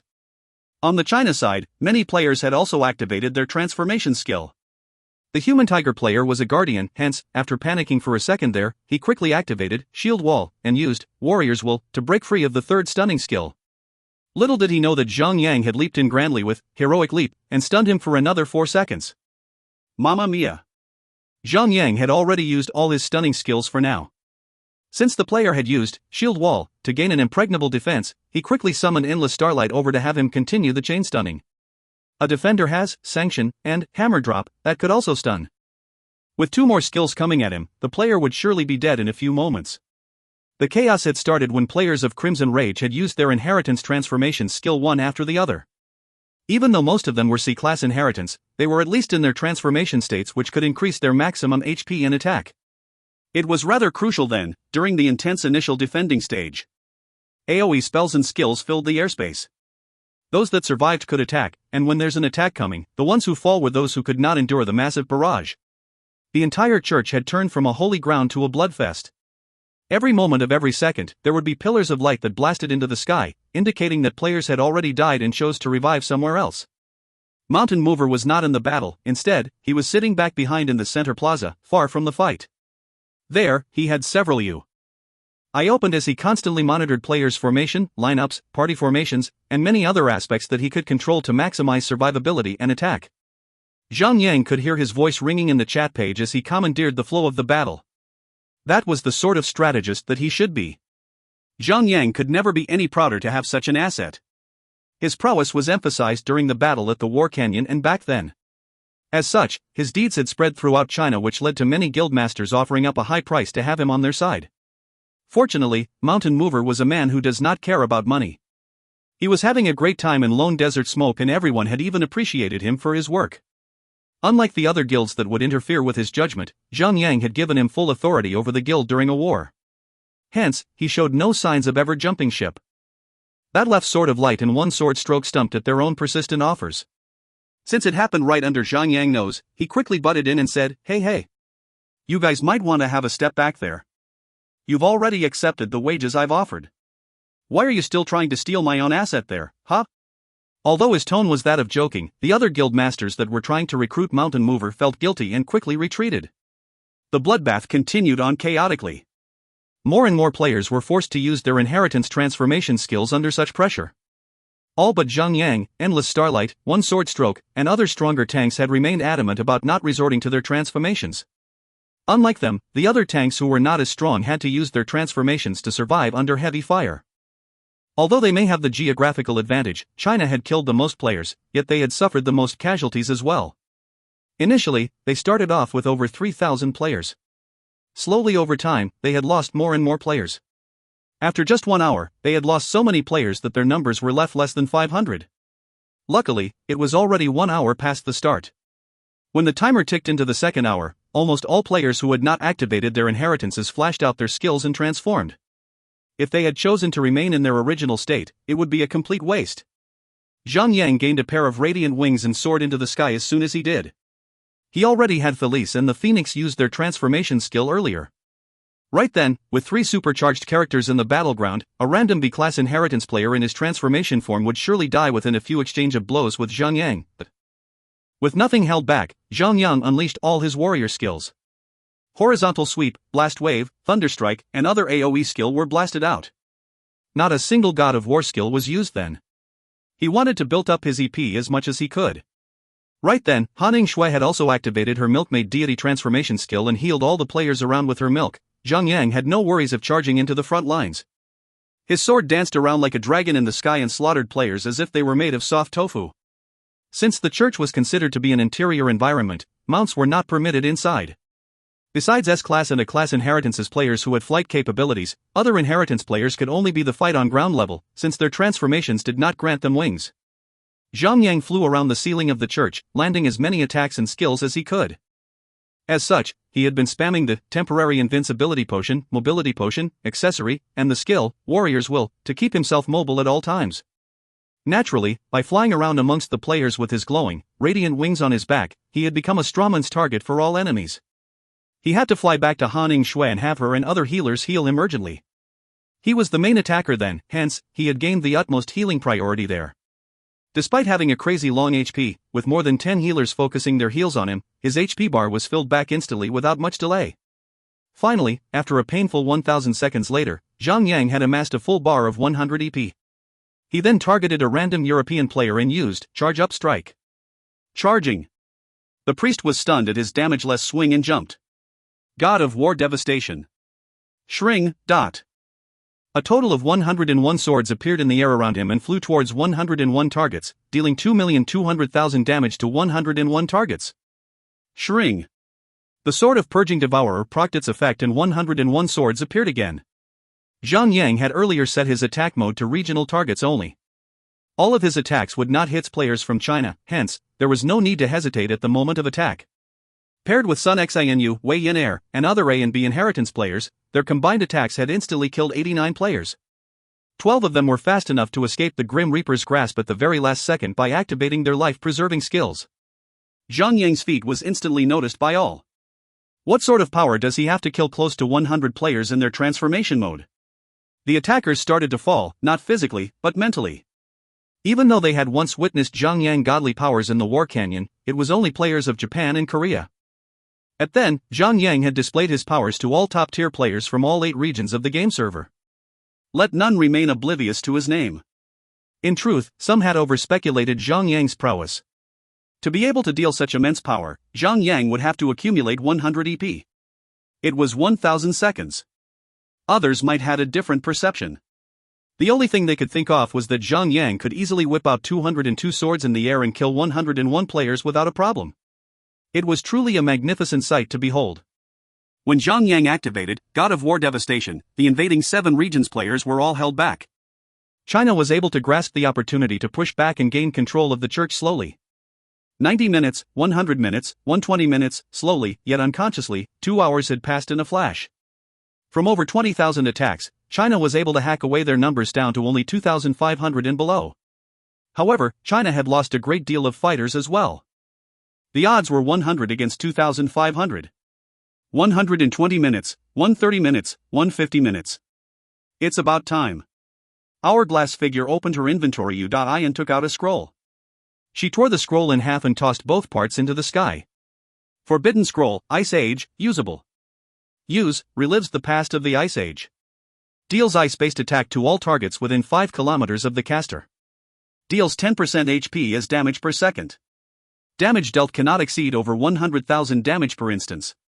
Lasts for 30 seconds. Level requirement, 100. The entire castle, in fact, the entire forest of Margaya was blanketed in thick snow. Ice covered the ground they stood upon and countless ice swords formed in the ground to stab players around. As long as the players are not of the land of Savage, everyone and everything within the area will receive damage. Even if they were players from India as well. It was not something out of her character. She was merely being selfish as usual. In fact, within a region itself, guild wars were a common scenario. She wanted to eliminate all her competitors, both foreign and domestic. Right then, the sky was scorched with a bright amber hue. White clouds were quickly replaced with red-crimson clouds that rained down fireballs. Buildings, houses, huts, and even trees were destroyed. It was as if Judgment Day had come and there was nowhere safe for you. It was another Forbidden Scroll. The Falling Starfire, cast by Seductive Wild Pussy of the European region. Now that it has come to that, Captain America whipped out his own scroll and cast it out. It was Forbidden Scroll, Earthshaker. 3 Forbidden Scrolls, 3 Catastrophes, 1 Chaotic Battleground. If you find any errors, ads pop up, ads redirect, broken links, non-standard content, etc., please let us know. Report chapter so we can fix it as soon as possible. Chapter 688, Backstabbing. Chapter 688, Backstabbing. Translator, Endless Fantasy Translation Editor, Endless Fantasy Translation. 3 Forbidden Scrolls were used simultaneously. Zhang could only assume that they had meant to target anyone that did not belong to their own respective guilds. As such, players with at least 1 million HP would lose 300,000 HP per second. That means that it would take only 4 seconds to be killed. As for players with more than 1 million HP, they would also experience 300,000 damage per second. What more, the damage inflicted from the Forbidden Scroll would not be affected any defensive means. Even though the names of the scrolls and the attacks differed from each other, each producing different destructive animations, however, all 3 scrolls dealt the same amount of damage. The total damage a player receive would be 9 million damage. However, that would only apply to players who were not from Land of Savage, Judgment, and Justice League. Since each of the guild will take 1 less scroll worth of damage, the total damage they would receive would be 6 million. Even well-equipped B-class inheritance players would find themselves having only over 5 million HP, at best. Tank class player would have more. Sadly, tank or not, most of the players had already been enduring the brutal battle for more than half the time. Naturally, most of the skills were used to protect themselves, even though having a healer with an inheritance could bolster their survival rate. However, equipment aside, having even S-class transformation would boost the DPS by only 3 times. Healing would be the same. B-class inheritance players would, at most, have 2 times the healing rate. With that little of a boost, they could barely survive on their own, so how would they heal others? As the countless of icy spikes, fireballs, and the earth-shaking blows came raining, the number of survivor remaining on the field started to reduce sharply. If only 1 Forbidden Scroll was used that time, C-class inheritance players would survive at the tipping point.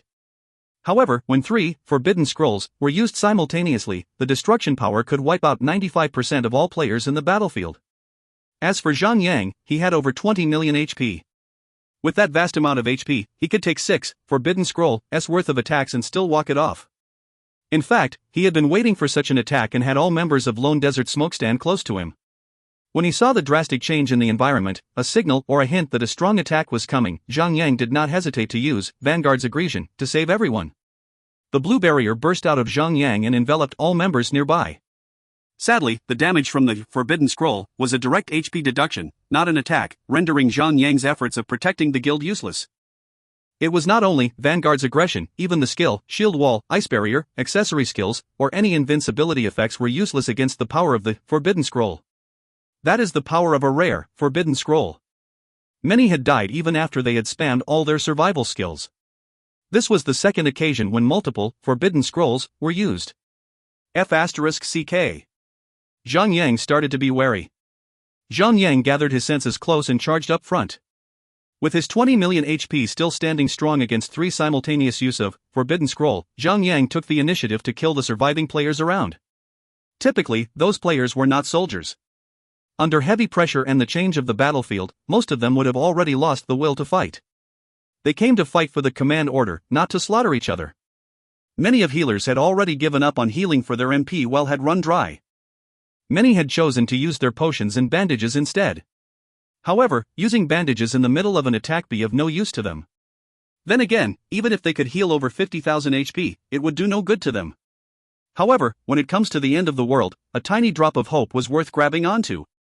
Zhang Yang swiftly commanded Felice to return to the battle companion Udai, which allowed the little girl to dodge the attack. Unfortunately, the Phoenix would have to stay active in the field. At the very least, Zhang Yang had placed the healing responsibility to Han Shui. Whenever she could, she would use her spare seconds to heal the Phoenix pet and keep it alive for as long as possible. The only current player that dared to roam around the battlefield was Zhang Yang alone. Even Sun Xinu or Han Shui would not dare to do the same even when they had the same S-class inheritances. The main reason was due to their class.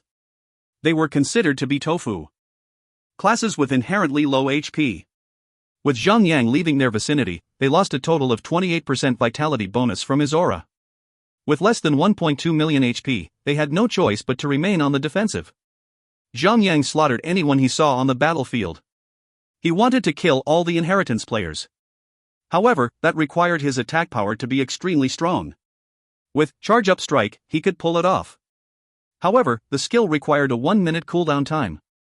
Hence, even though right then, his original attack power was strong, the number of players who were killed by him were just a handful. That was before the coming of the Forbidden Scroll. Zhang Yang borrowed the damage inflicted on players by the scrolls and could now kill the players easily. With the God of War transformation active, Zhang Yang was the embodiment of calamity. A natural calamity that befalls upon all players. All sort of skills were unleashed, especially horizontal sweep. The sword's effect would proc out and deal repeated blasts of deadly attacks.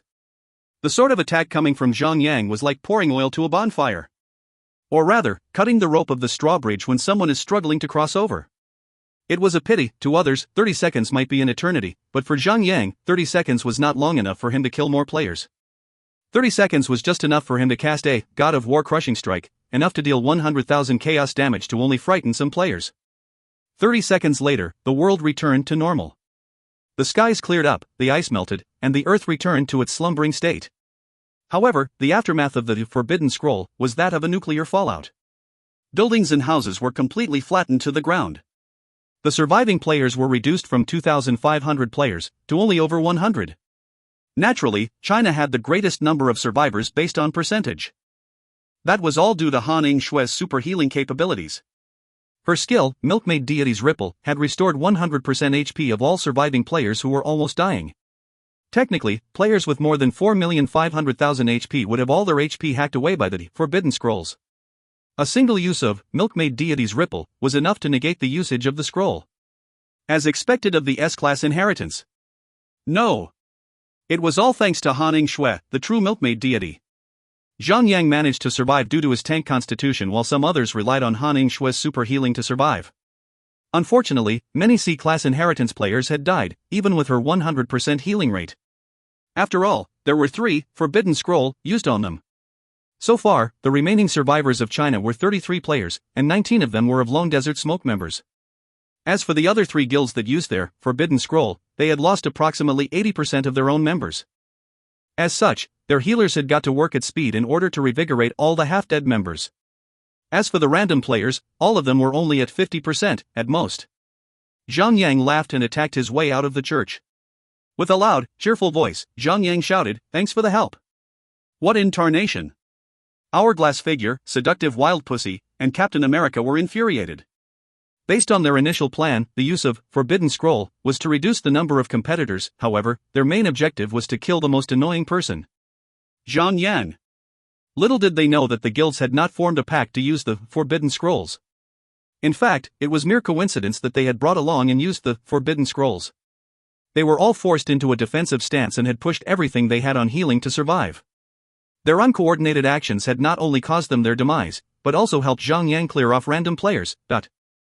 Right then, although most of the players were killed, they were but scraps. The real threat were the 3 guilds that used their forbidden scroll. They were the only ones capable of standing with Lone Desert Smoke on equal grounds.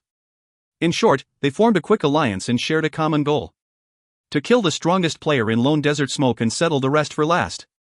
If they had 1,000 players, even Zhang Yang, the famous Iron Wall of China would collapse under concentrated fire. However, the number of players surviving on the battlefield could pose no threat to Zhang Yang. With utmost confidence, Zhang Yang welcomed them with open arms and a wide grin on his face. As long as Zhang Yang defeats the 3 remaining guilds, the battle would finally have its curtains fall. However, the most undesirable event had occurred. A group of surviving players behind Lone Desert Smoke had launched their attack on Lost Dream, Wei Yin Air, and the rest of the guild members. "What the F***ck are you guys doing?" Fatty Han was greatly infuriated. To protect himself, Fatty Han had dismounted his hunter's pet and mounted on the Phoenix. With 2 B-class inheritance characters combining their HP, Fatty Han had gained a strong 10 million HP limit. He was almost like Zhang Yang, an unkillable cockroach. He drew his bow and opened fire the traitors. Unfortunately, the players had their information hidden. It was not clear to whom were the traitors, but the morale of the players were dropping greatly. Wei Yin Air and the rest of Lone Desert Smoke could only roar with agony as they changed their targets from the foreigners to their own men.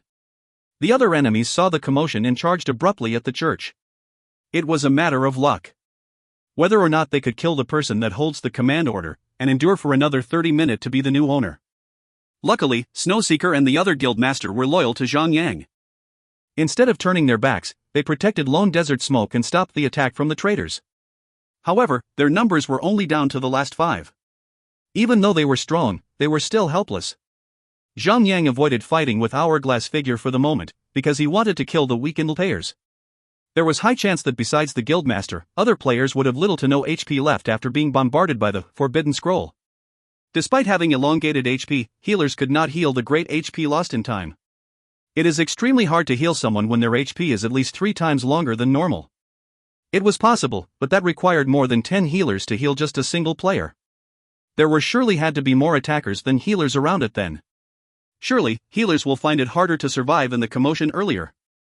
Zhang Yang charged into the mass and targeted players with less than 20% HP.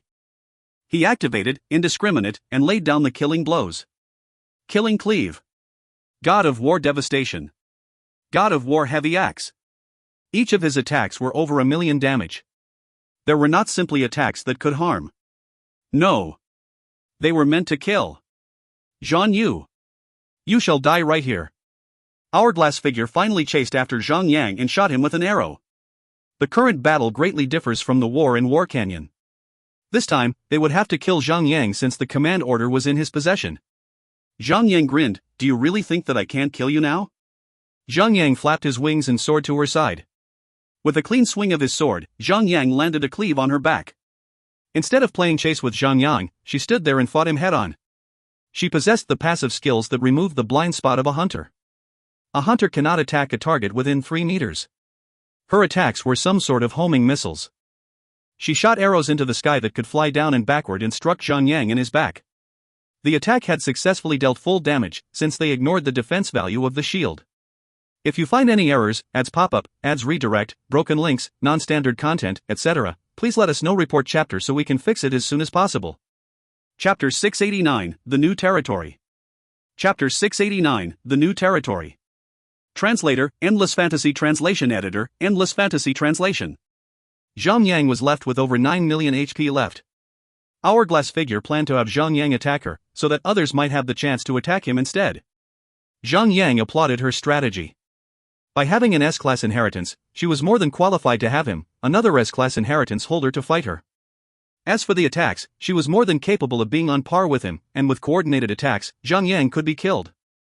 Zhang Yang grinned and cast Glare of the Death God. Success! A dark cloud formed on top of Hourglass Figure's character and crystallized into a grinning skull. Although the skill rarely ever worked on a boss, whenever it is used on a player or a monster, it would be a sure hit. Zhang Yang snapped his fingers and called out Felice. Together, they attacked Hourglass Figure as rapidly as they could. Since Glare of the Death God deals damage by attack counts instead of attack damage, you might as well call out for more pairs of hands. Devastator. Wham! A large gigantic mechanical serpent was summoned out and joined the battle. Every second counted for the skill's required attacks to proc its damage. With 3 entities attacking Hourglass Figure, it's a 30% chance of triggering the effects. Perhaps she was unlucky that day. After just 1 second, the Glare of the Death God was triggered. The black skull grinned and opened its jaws wide to bite down on Hourglass Figure from above, leaving her with only 1 HP left. She had nothing left to defend with. All her defensive, evasive, and invincibility skill were used up trying to survive during Judgment Day. There were a few healers who rushed into the fight and healed her. However, no matter how strong their heals were, if they could not heal 20% of her total HP in that instant, it would be doomed for her. As such, Zhang laid down a killing cleave and ended her life.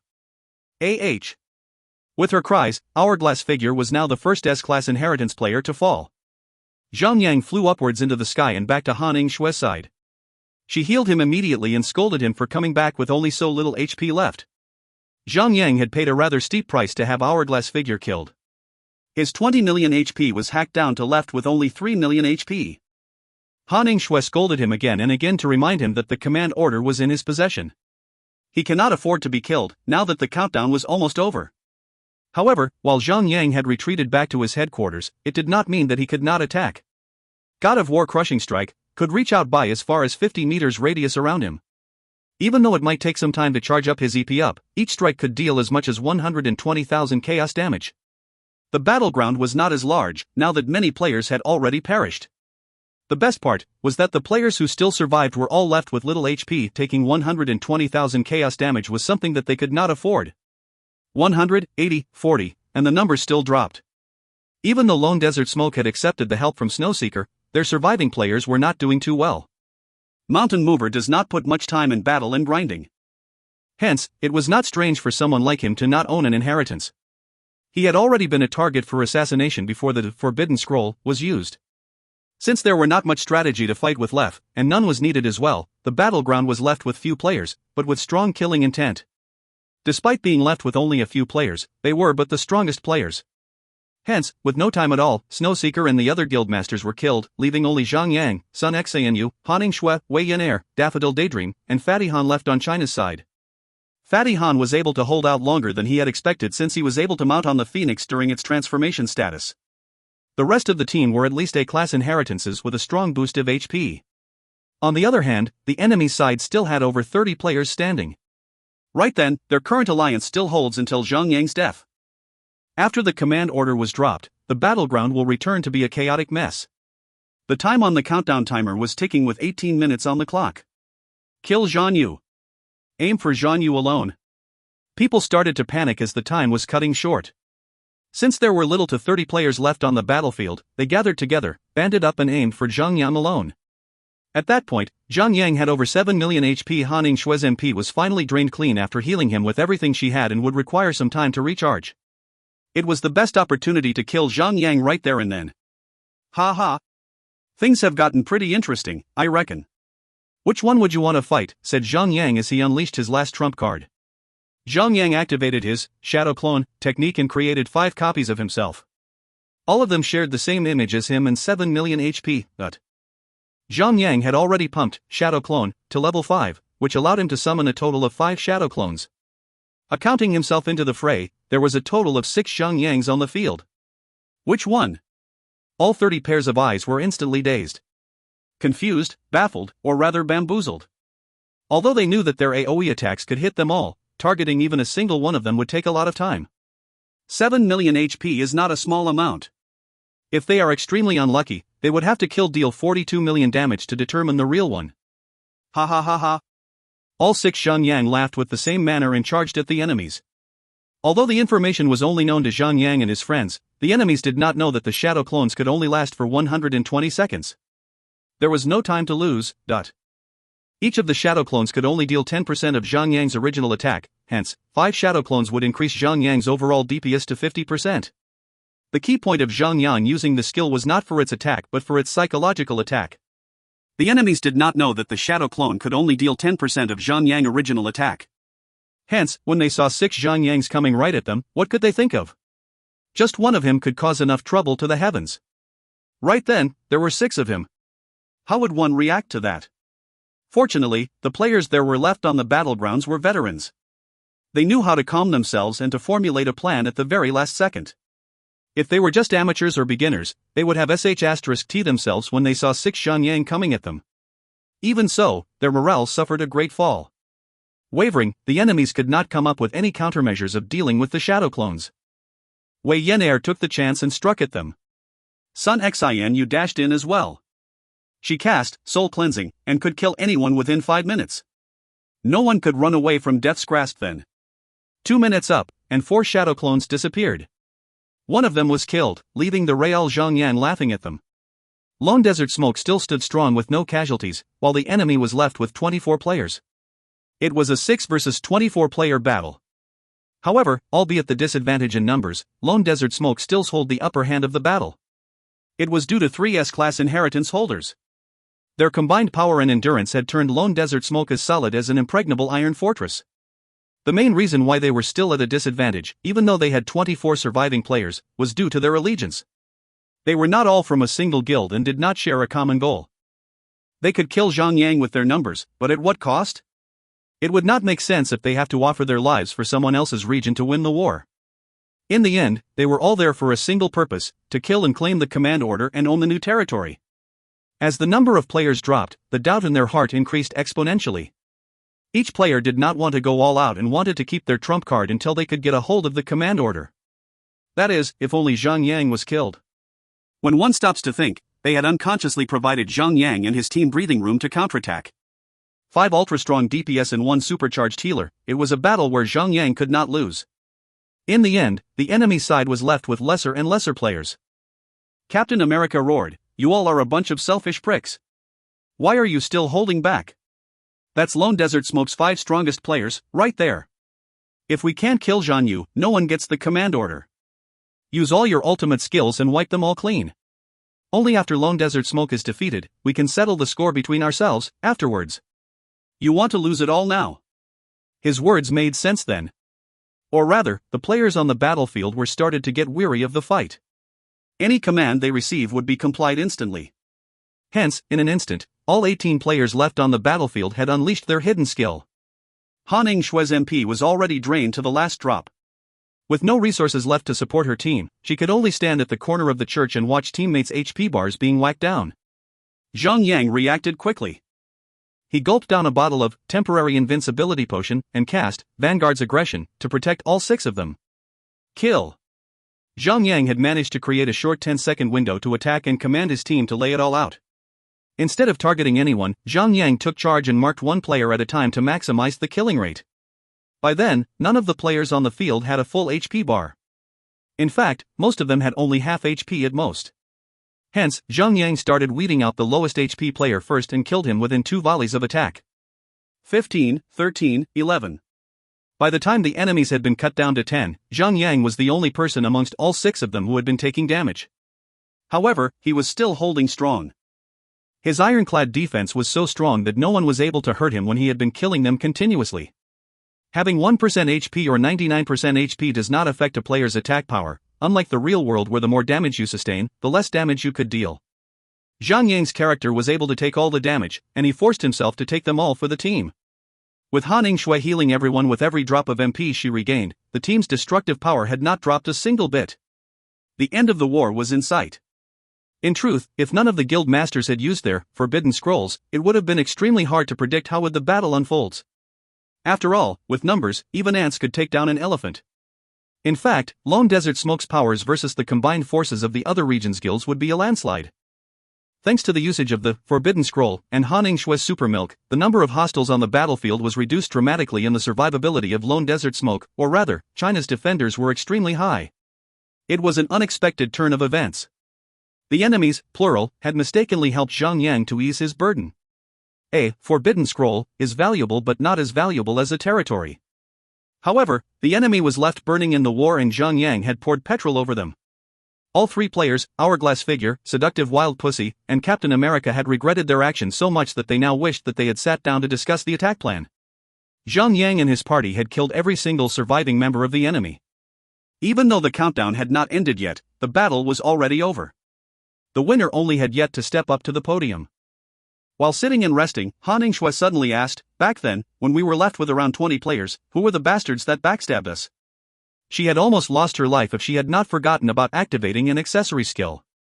Without Han Ningxue in the field, Lone Desert Smoke could have lost everything in the war. Zhang Yang scoffed coldly. "The only people I could think of are the Dominators and the Myth." However, judging by the capabilities, the only guild that was capable of pulling such a feat would be Eternal Flame. The guild, Eternal Flame, had been extremely active for the past few months. They had been actively recruiting strong players and even hosted strong class inheritance holders in the guild. Zhang Yang did not cough out the name so casually. He had thought about it since the guild did have potential. Members of the guild Eternal Flame had been on passive mode ever since the start of the battle. They had chosen to hide in the corner of the church and pretended to fight. Instead of taking hits, they had chosen to lay low and reserve all their HP restoration skills at bay. That was the reason why many were able to survive the attack of 3 simultaneous, Forbidden Scroll, activation. Those bastards. They had hidden away their profile info. "We have no proof," said Wei Yin. "Are we officers of the law?" Zhang Yang turned to Sun Xinu and placed his fingers on supple lips. "Are we cops? Do we need proof? This is not China. This is a game. There are no rules. If we can pinpoint the real culprit, we will wage war with them." "It's that simple," said Zhang Yang as he lowered his fingers. "That's awesome," Wei Yin cried. "So, when are we gonna start a war?" There was no one else that was as battle-lusted as the little girl. Zhang Yang sighed heavily as he felt that it was fortunate for him to take over the position of guildmaster from her. 5 minutes later, the countdown timer disappeared and Zhang Yang was now the owner of Surin's castle. Zhang Yang immediately walked over to several spots to examine its compound. He then chose 2 areas in the castle and set up 2 teleportation points. One leads to White Jade Castle, and the other leads to Morningtown. Both teleportation points were one-way transports. If he had not set up the same manner of teleportation point in Morningtown, Zhang Yang would have to fork out a large sum of money for the energy crystals. These were incredibly expensive. When there's a chance for him to save some gold, Zhang Yang would go to all ends for it. He would rather spend some gold coins to reward the players who had participated in the war rather than spend them for the game developers to exploit.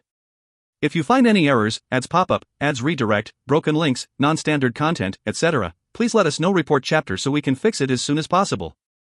Chapter 690, Background of the Eternal Flame. Chapter 690, Background of the Eternal Flame. Translator, Endless Fantasy Translation Editor, Endless Fantasy Translation. In a territory conquest, everyone was logically eligible to snatch the territory order for themselves. The system did not say that the other China region players could not snatch the territory order from Zhang Yang. Truth to be told, Zhang Yang had paid quite a substantial amount of price before he got Snowseeker and her guild to work for Lone Desert Smoke. From that point of view, Zhang Yang did not mind having Eternal Flame snatch the territory order from him. However, the fact that irked Zhang Yang so much that he was infuriated was that Eternal Flame was reserving their strength while they were using other guilds as their shield to protect themselves. They had waited for the Lone Desert Smoke to face the worst situation before they charged in and gave Lone Desert Smoke a stab in the back.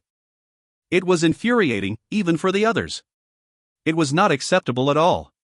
Therefore, the moment when the territory conquest was over, Zhang Yang gave the order to his guild to declare war over the Eternal Flame.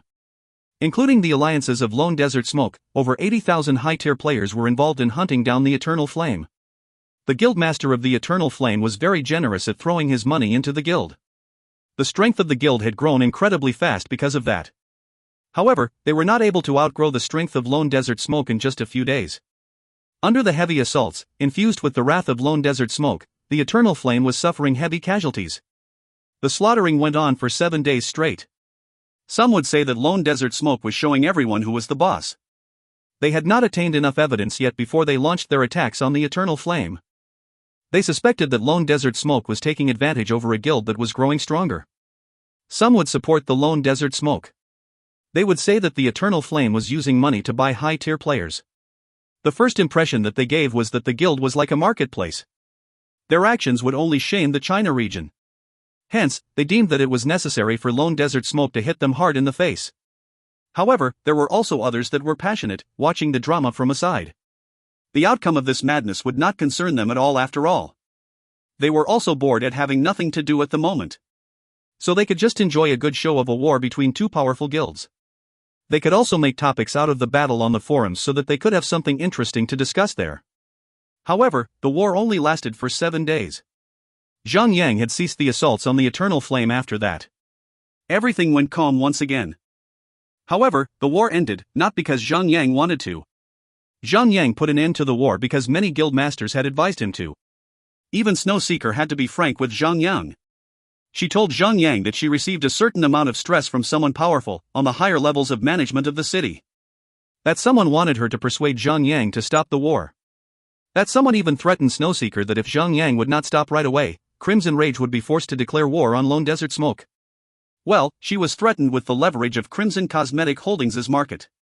That someone would pull a couple of strings to cripple the market of Crimson Cosmetic Holdings.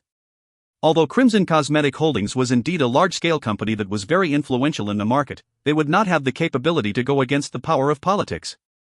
If the officials denounce Crimson Cosmetic Holdings by reporting negative news and information about them in public, the related departments would have the tendency to launch a full investigation on Crimson Cosmetic Holdings. If that happens, any company would have huge issues later on. Therefore, Snowseeker had to be totally honest with Zhang Yang, that she had to follow the order for the sake of all her employees under her company. Other than Snowseeker, other guildmasters, such as Greensleeves Prince and Sword of Light, were also expressing their stand, where they were pressurized to persuade Zhang Yang to stop oppressing the Eternal Flame. Or else, every guild would be standing against Lone Desert Smoke. It would still be acceptable if only a few guildmasters were saying the same thing at the same time. However, Zhang Yang had over hundreds of guildmasters saying the same thing. He could not help but feel shocked. How powerful exactly is the person behind the Eternal Flame? Who could the mysterious Dragon Marquis really be? Although Lone Desert Smoke was still the #1 guild in the entire China region, Zhang Yang was not so arrogant that he would believe he could take on all guilds in the entire China region. Therefore, he had to cease his assaults on the Eternal Flame and end the war at once. Afterwards, he sent the guild back to grinding their levels. At least the storm had calmed down for the moment. Those who did not know about the truth would think that Lone Desert Smoke had enough of slaughtering. However, Zhang Yang had a glimpse of worry towards the Eternal Flame. Well, this guild had never appeared in his previous life before. So, which butterfly in the butterfly effect had fluttered its wings so much that the situation had changed so much? Zhang Yang passed the responsibility of investigating the background of Dragon Marquis to Sun Xinu. After all, she is a good detective. She also has one hell of a background. So, what kind of information couldn't she find out then? If Sun Xinu is unable to find out anything about this Dragon Marquis, then no one else should be able to do it as well. For the next few days, Zhang Yang led his party at grinding their levels with a heavy heart. They were trying to attain level 150 as soon as possible, so that they would not have to suffer the effects of the level gap suppression function of the game on the level 150, 180 maps. Previously, their top priority was to take down the territory. They were not in a favorable position to afford any delays for that. However, it was a little different this time around. They were going over to the Spider Kingdom just to complete their quest. That quest had been left on their quest list for over a year now. So, it would not affect them much if they waited for another few more days first before departing for the location.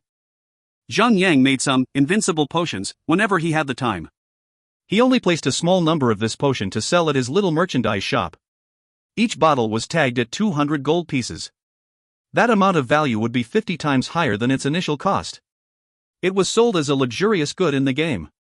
Apparently, this sort of potion was designed for buyers who are filthy rich and love to show off during PvP matches. However, Zhang Yang needed the fame that the invincible potion could bring to his shop. He needed that fame to boost the sales of all the mythical tier equipment in his shop. As expected, the gross sales for this little merchandise shop increased tremendously because of the invincible potion. Fatty Han, 100 Shots, and the rest of his gang were constantly cheering, because they would be taking a share out of the profit, after all. The Book of Revelation was the one thing that Zhang Yang could not fathom. He checked the official website and he still could not find anything about it. Furthermore, it was nothing similar to an inheritance fragment at all. If you bring the item into a new map, this part of the Book of Revelation would not have an automated function where the quest notification would inform you whenever you are near to another part of the item. Of course, there was also a possibility that the maps that Zhang Yang had visited did not have any of the parts of the item. Hence, there was no notification whatsoever. According to Zhang Yang's understanding, if one collects all chapters of this Book of Revelation and put them together according to their chapter sequence, the additional damage effect would definitely be increased. The resurrection time or the amount of HP would also receive improvements as well. However, it remained to be known if there would be any other additional effects. The party headed over to the Margaya forest to grind their levels. There was no one else there to snatch their monsters. They could just find a spot most saturated with monsters. Then, they could just lure as many monsters as they could handle and slaughter the monsters. That could really boost their grinding efficiency to the point that others would drop their jaws if they could see what they were doing. Practically speaking, the most important thing in grinding levels would be to pick a spot where players could farm as long as they like. Or else, it would be pointless, even if you have a one-hit kill kind of skill. When God's Miracle was having its 2-year anniversary, Zhang was the first player to hit level 150. He remained the number 1, top leading player on the leaderboard of the server. Currently, the first 15 players according to their levels were as below. 1. Zhang, Class S God of War Inheritance, Lone Desert Smoke, China Region, level 150. 2. Frost Knight, Class S Shadow Dancer Inheritance, Lone Desert Smoke, China Region, level 148. 3. Heart of Destruction, Class S God or Arcane Magic Inheritance, Dark Palace, North America Region, level 147. 4. Hourglass Figure, Class S Shadow Striker Inheritance, Land of Savages, India Region, level 147. 5. God's Left Hand, Class S Apocalyptic Knight Inheritance, Paragon, Europe Region, level 147. 6. Drizzler, Class A Darkness Inheritance, Lone Desert Smoke, China Region, level 147. 7. Little Snow, Class S Milkmaid Deity Inheritance, Lone Desert Smoke, China Region, level 147. 8. Daffodil Daydream, Class A Soulbreaker Inheritance, Lone Desert Smoke, China Region, level 146. 9. Lost Dream, Class B Snowman Inheritance, Lone Desert Smoke, China Region, level 146. 10. Dusk Phoenix, Class A Blood Angel Inheritance, Paragon, Europe Region, level 146. 11. Captain America, Class A Titan Inheritance, Justice League, North America Region, level 145. 12. Snowseeker, Class A Frost Phoenix Inheritance, Crimson Rage, China Region, level 145. 13. Seductive Wild Pussy, Class A Arachnid Inheritance, Judgment, Europe Region, level 145. 14. Scholar Muzu, Class A Lord of Flame Inheritance, Eternal Flame, China Region, level 145. 15. Longrich, Class A Death Swamp Inheritance, Eternal Flame, China Region, level 145. The entire list of the leaderboard had been occupied with the names of players with high-class inheritances. The first 5 names on the top of the list were the names of 5 players with Class S inheritance. If Haning Shui was not a healer, she could have taken over the 6th place. When that happens, the top 6 players on the list would all be players with Class S inheritances. Lost Dream was the only player with Class B inheritance to force himself into the top 15 positions on the leaderboard. Part of the main reason being he always tagged along Zhang and the gang while grinding his level up. Secondly, he had also spent quite a large sum of money on purchasing experience books to feed his own experience point bar. Furthermore, he was also a skillful, high-tiered player himself. That is why he had been able to become the only player with a Class B inheritance on the leaderboard list. However, Zhang was irked by the leaderboard this time around. First of all, he could no longer choose to stay unranked. He could no longer keep an element of surprise to show himself off, even if he wanted to. Of course, with his current fame, he couldn't stay low, even if he wants to.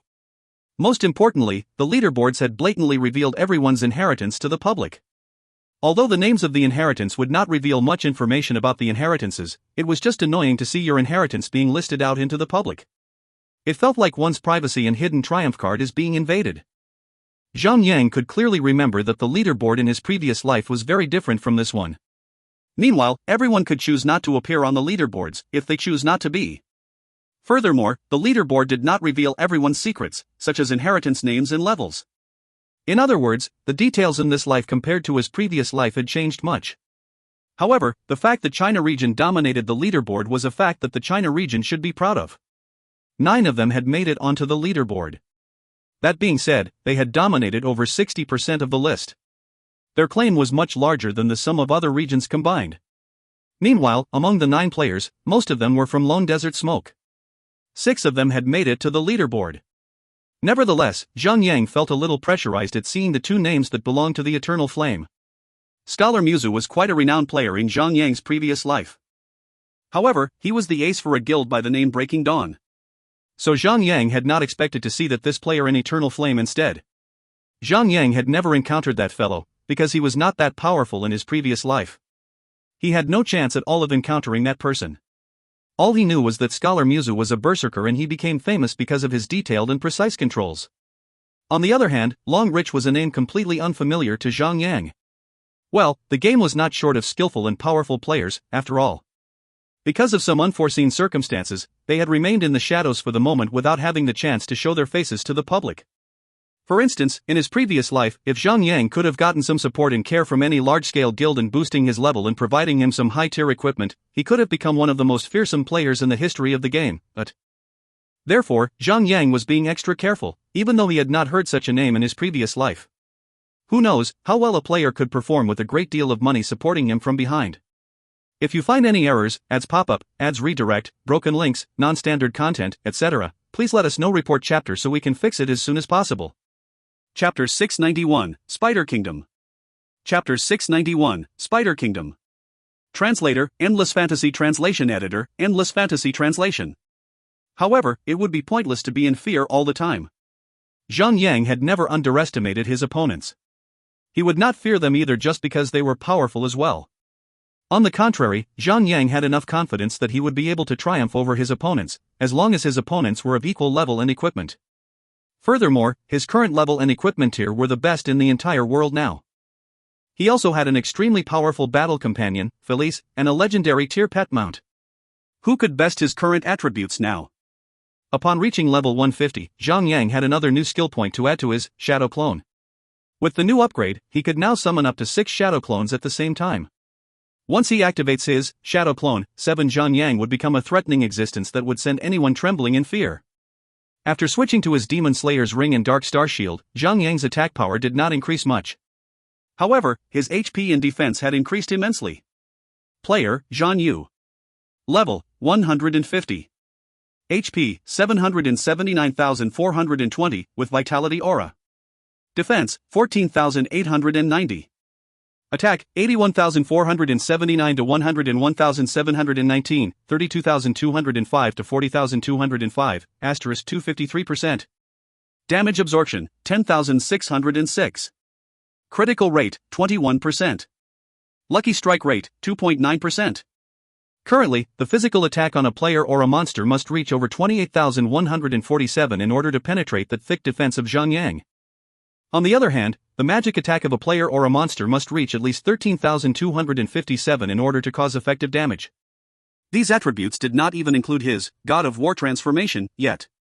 If he had another 20% damage immunity, his attributes would be even more terrifying.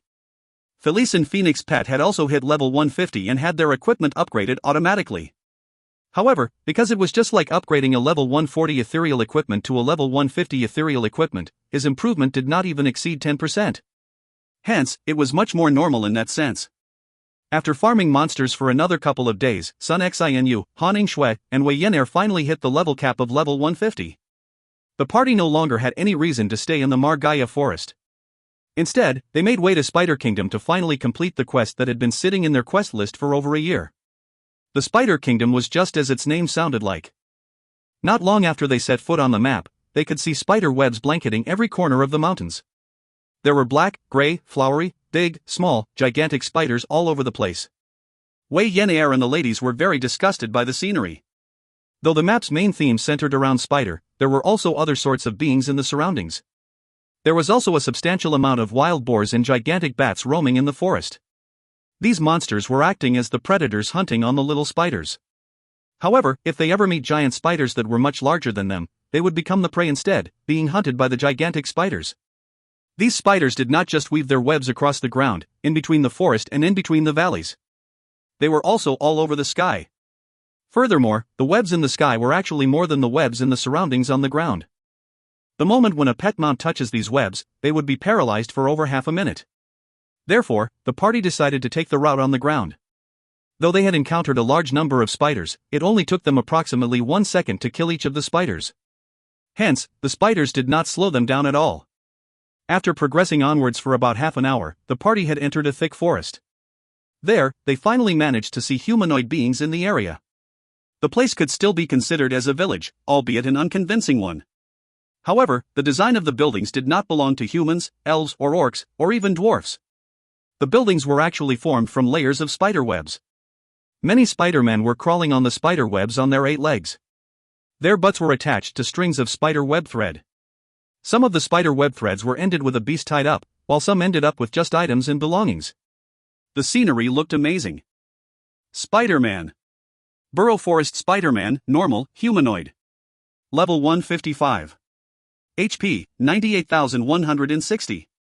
The unique thing about this was that these spiders with human faces were all green-named monsters. They did not automatically attack players who approached them. Instead, they would provide the players quests, and some of them would even sell something special. Zhang Yang and his gang kept their mount into their inventory and they walked on foot towards the village. Instantly, their arrival attracted the attention of many Spider-Men. A crowd of onlookers formed around Zhang Yang and his gang, as if they had never seen men before.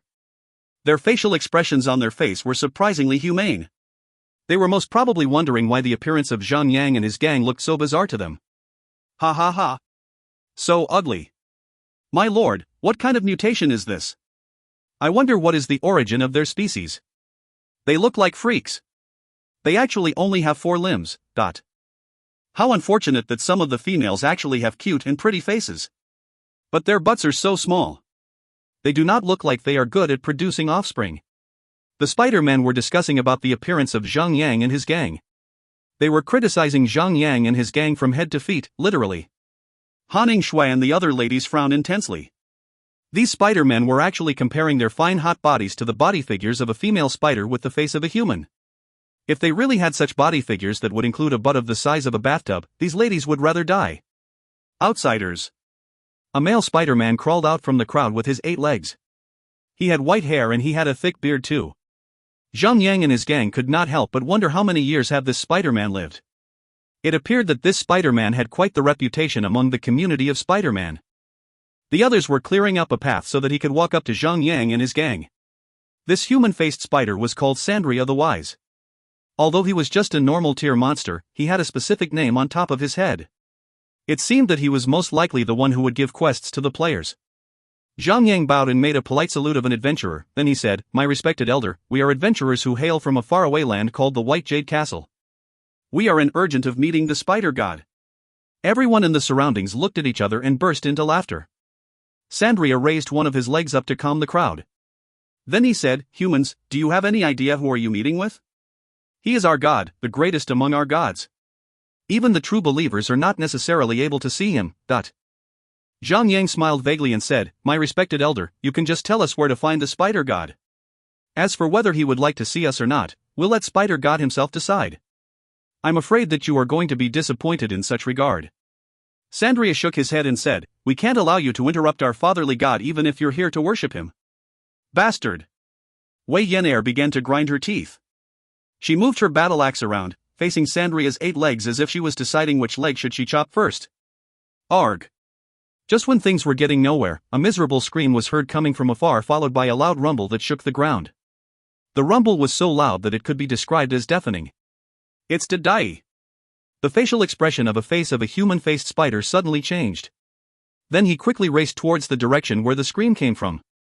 However, after a brief moment, that same Spider-Man turned back and screamed, "It's the ironback rhinoceroses. Quickly go Arg."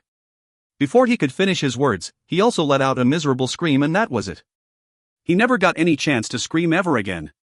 Ironback rhinoceros. Everyone began to panic. They were like ants on a hot pot, beginning to scatter into the surroundings. Sandria was the only one who remained calm. Then he said, "Get onto the trees. Weave your webs as high as you can." "But the wise one, how about our eggs?" One of the spiders was pointing his leg towards rows of white eggs beneath a tree. Sandria's face became gloomy, instantly. Then he said, "There's nothing we can do about it. Maybe we can do something about it." Zhang Yang quickly cut in and said, "We shall drive away the ironback rhinoceroses for you." The spiders revealed a sense of disdain on their faces. However, none of them were in the mood to ridicule Zhang Yang, as the situation was very critical at the moment. They quickly shot their web strings to the top of the trees and pulled themselves up from the ground. After just a while, they had climbed up to the trees, staying at a safe distance from the ground. At the same time, the rumbling of the ground was getting louder and louder. Everyone knew that the ironback rhinoceroses were approaching closer by the second. Suddenly, a row of gigantic ironback rhinoceroses charged out from the forest. They were charging forward like a row of bulldozers, running down everything in front of them. The trees were ran down like nothing. Those Spider-Men who were on the trees that got ran over quickly escaped to other trees that were closest to them. Ironback Rhinoceros, Normal, Beast. Level, 160. HP, 104,448. Defense, 4,260. Melee attack, 20,992 to 30,992.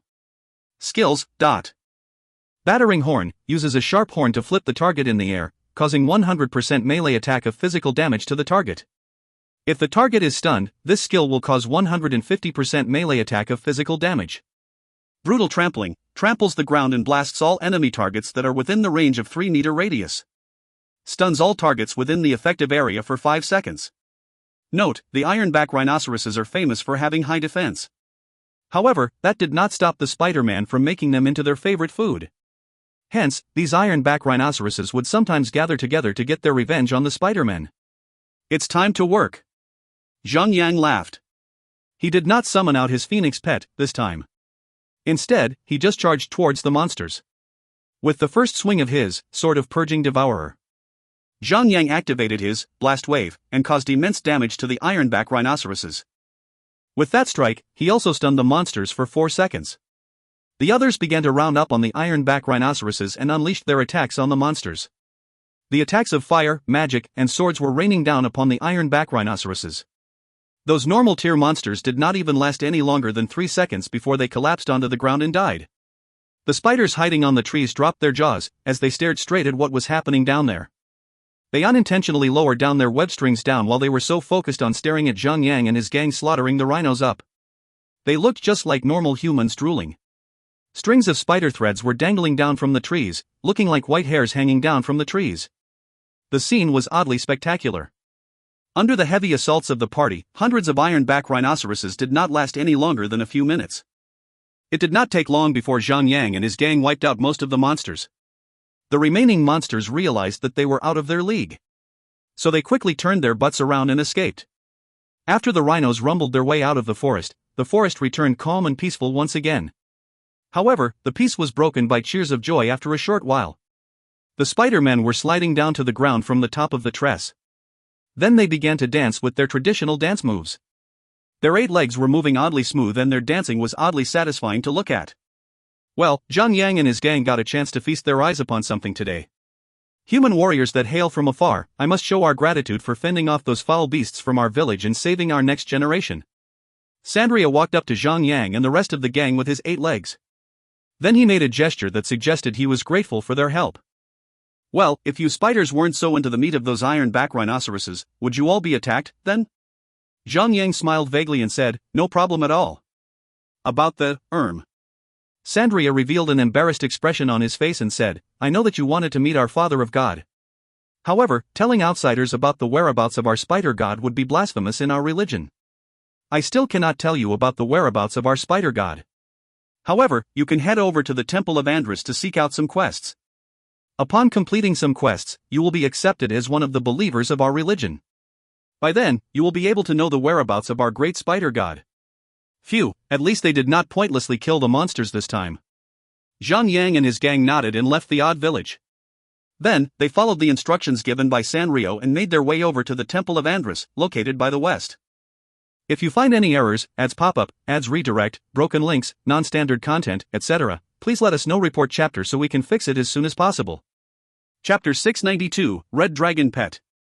Chapter 692, Red Dragon Pet. Translator, Endless Fantasy Translation Editor, Endless Fantasy Translation. Apparently, Andrus was not a location's name. It was actually the name of the spider god. According to legend, the ancestors of this Spider-Man had followed the god of light long during the ancient times. Because the ancestor managed to perform exceptionally meritorious services for the god of light, he was gifted with a part of the divinity of the gods. When the great war among gods had ended, the gods had fallen one after another. Andrus hid himself in the Spider Kingdom and lived a quiet life ever since. Of course, this location was not named as the Spider Kingdom when he first arrived.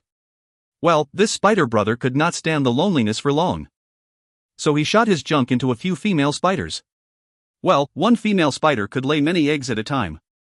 Not long after that, a large army of spiders spawned into being to conquer this land. They worshipped Andrus like a god ever since. They even built many temples to enshrine him. The number of temples built was so abundant that every village that had spider-men in it would come to know the existence of the Temple of Andrus. The only difference between these temples were their sizes. Zhang Yang and his gang understood that even though this land belonged to the spiders, but there were also factions among themselves. For instance, the spiders with human faces were the existence of the highest class among all of their kind.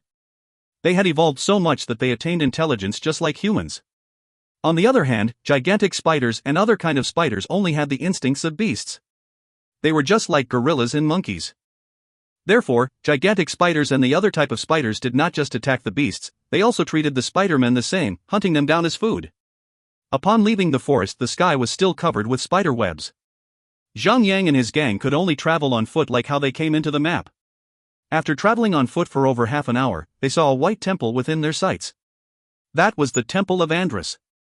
After talking a bunch of crap with the priests of the temple, Zhang Yang and his gang activated a new reputation meter Spider Kingdom. They were all deemed as neutral for the moment. However, Zhang Yang and his gang were slightly disappointed after they took a look at the items being sold at the reputation shop by the temple. It was not because everything was useless. It was because the items being sold were not as valuable as they thought they would be. For instance, the recipe of level 6 healing potion that Zhang Yang had an eye for requires his reputation to be admired before he could buy the recipe. However, Zhang Yang remembered that this was not the only way of getting this recipe. He remembered seeing someone selling the potions in the auction house in his previous life. Polishing up reputation for a recipe that is not even exclusive would not be worth the trouble and time. Everyone knew that building up reputations would really be tiring and boring. No one would have done it if the reputation meter could not allow players to purchase certain rare and special items only. Most importantly, Zhang Yang and his gang had no idea what kind of sequel would they be triggering upon completing the quest Super Urgent News. Would it even be worth their time and effort? The priest at the temple had said it himself. They would send a few believers who were deemed to be the most sincere among them all over to the sacred location. In this game, the most sincere hearts means the highest reputation. Meanwhile, that sacred location should be the place where Andrus was currently residing.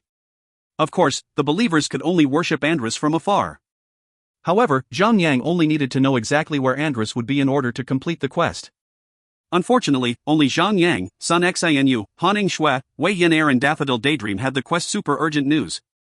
This quest was not shareable to the others. Fatty Han and the rest of the party who did not have the quest decided to grind their levels somewhere else.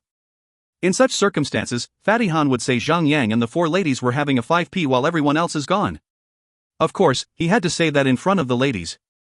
Well, he paid the price of being beaten up by the ladies for saying such demeaning words. By the time the ladies were done with him, his face was so swollen that he looked like a pig. Since that there were no dungeons or bosses to slay, grinding anywhere else would be the same.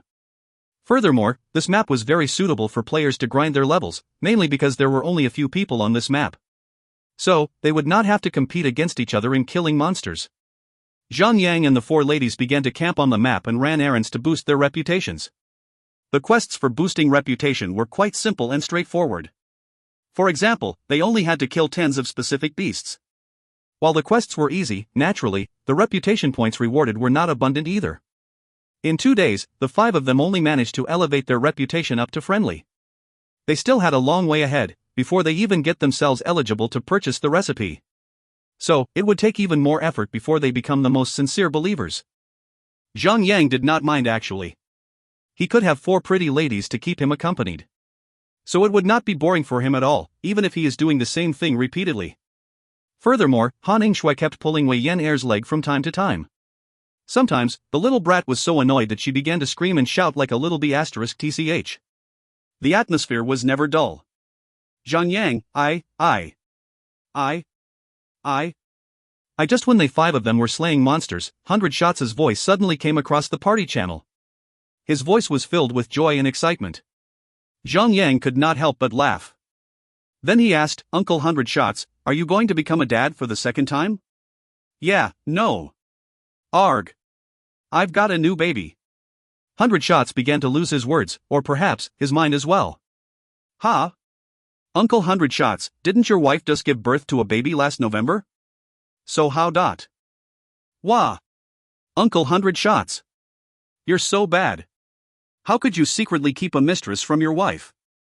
Looks are deceiving. Look at him. Uncle 100 Shots looks so honest and decent. I can't believe he would actually keep a secret mistress. Hey, men will go bad when they're rich. The truth is always that painful. Pooey. I was wrong about you, Uncle 100 Shots.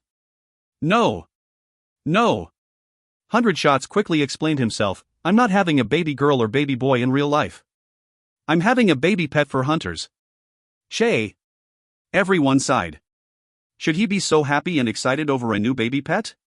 Zhang suddenly felt a rush in his chest. Could it be that 100 Shot had just acquired a red dragon pet like he did in his previous life? He could not hold his smile in anymore.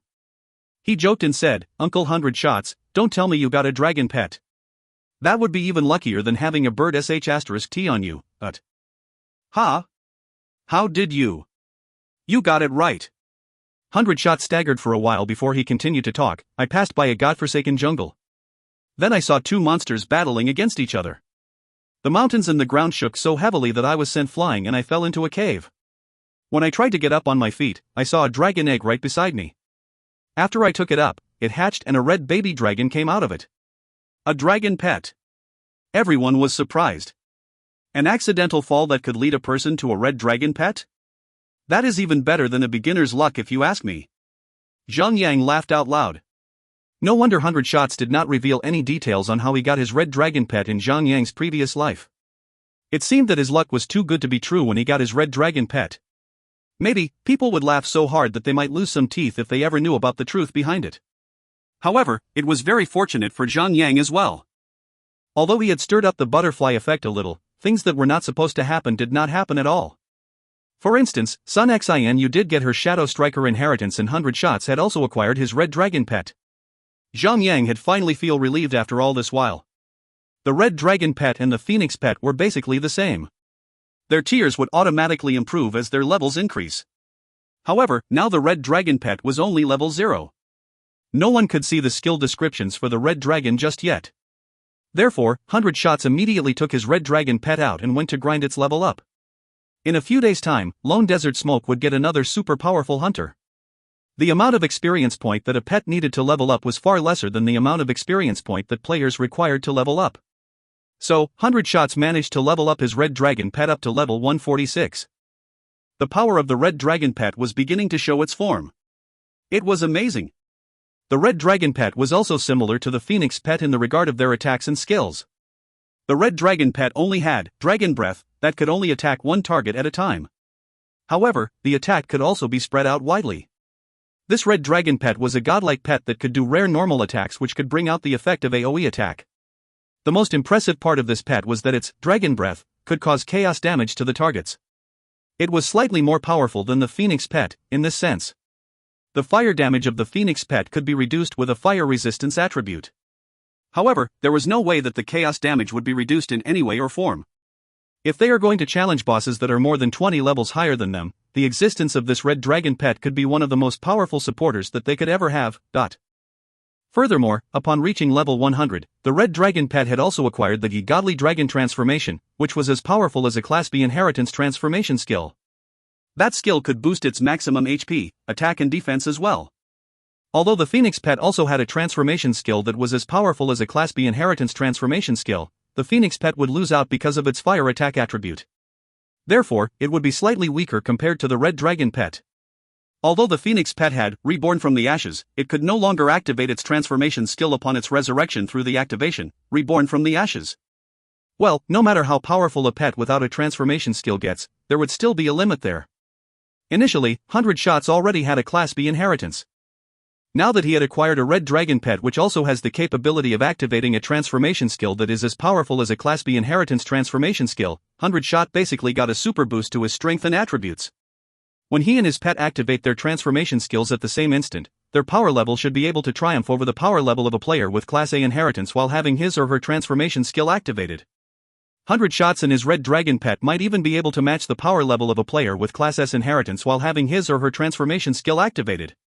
Fatty Han might not be able to match Hourglass Figure. However, when two legendary hunters join hands together in a battle, they should become the best lineup of hunters in the entire God's Miracle. Sun Xianyu had dominated the title of number 1 thief all by herself. Han Shui had also dominated the number 1 priest title with her milkmaid deity inheritance. Meanwhile, Zhang Yang was undoubtedly the champion among all warriors.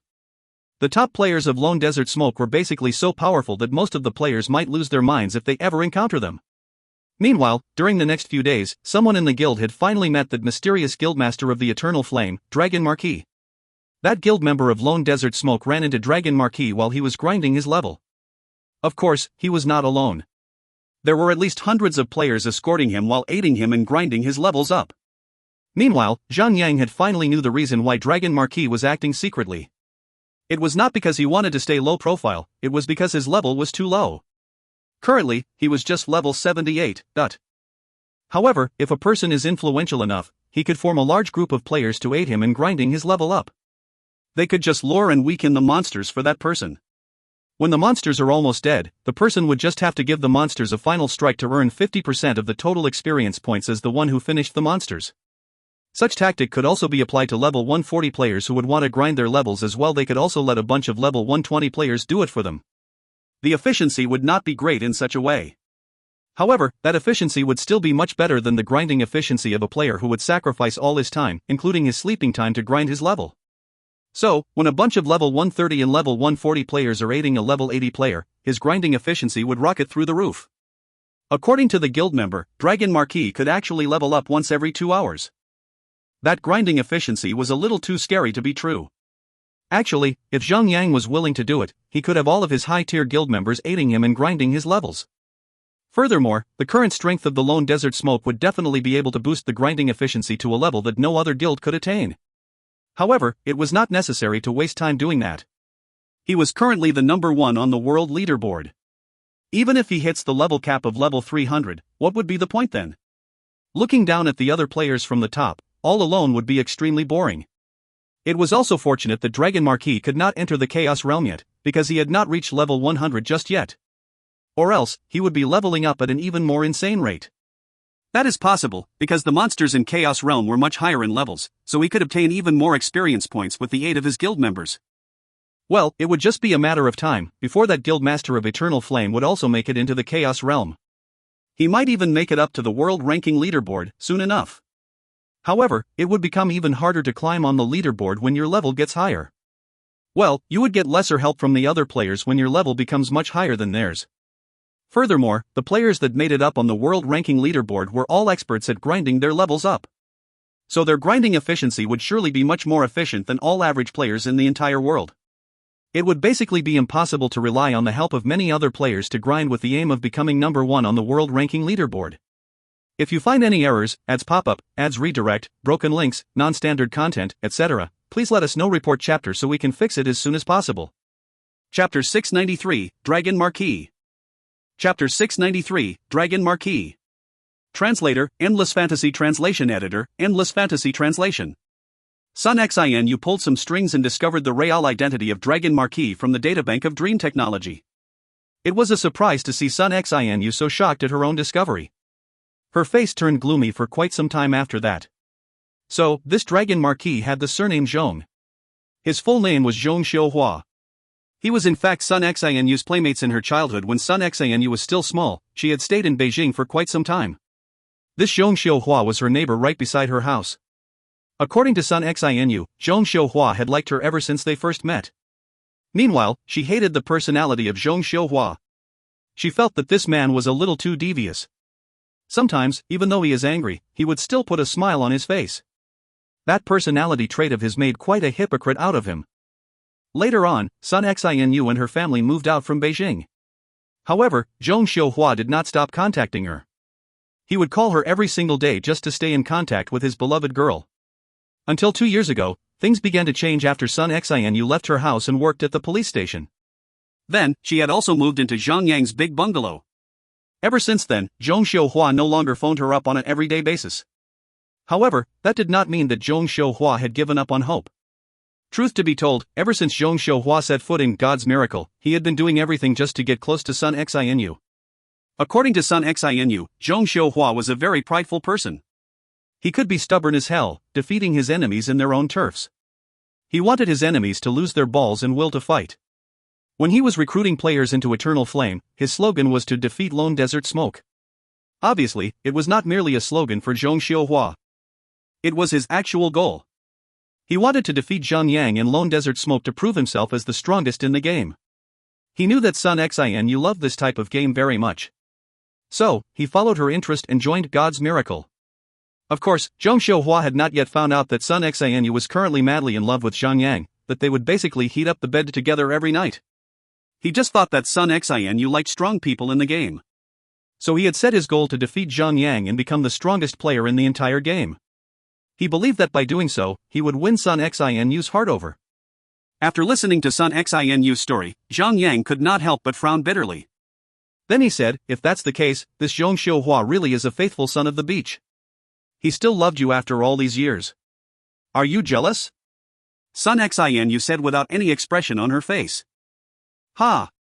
Who would want to get jealous because of a piece of ice? Zhang Yang pinched Sun Xianu's cheeks and squeezed a smile out of her face. Then he said, this is really bizarre. How would a man for you, a piece of frosty ice?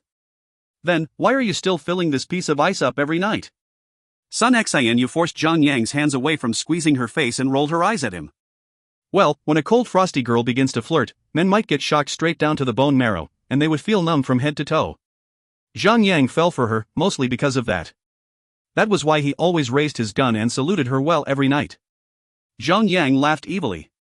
Well, there was nothing to feel embarrassed about between husband and wife. So he said, so after all the storytelling session, you haven't told me who Zhong Xiuhua really is yet, Sun Xianu knitted her pretty eyebrows for a little while before she said something again. His father is Zhong Jinshan. So after the election, he would probably take over his father's place. Take over? What kind of takeover are we talking about? Is he going to become the president, then? Ha ha. Zhang Yang laughed out loud. However, Sun Xianu did not laugh at all. She only stared calmly at Zhang Yang as he continued laughing it off. What the F***ck? For real? Zhang Yang realized something was off. He immediately understood and lost his voice. You scared? Sun Xianu's large pretty eyes became teary all of a sudden. She turned around and leaned against Zhang Yang's body. Then, why aren't you afraid of me?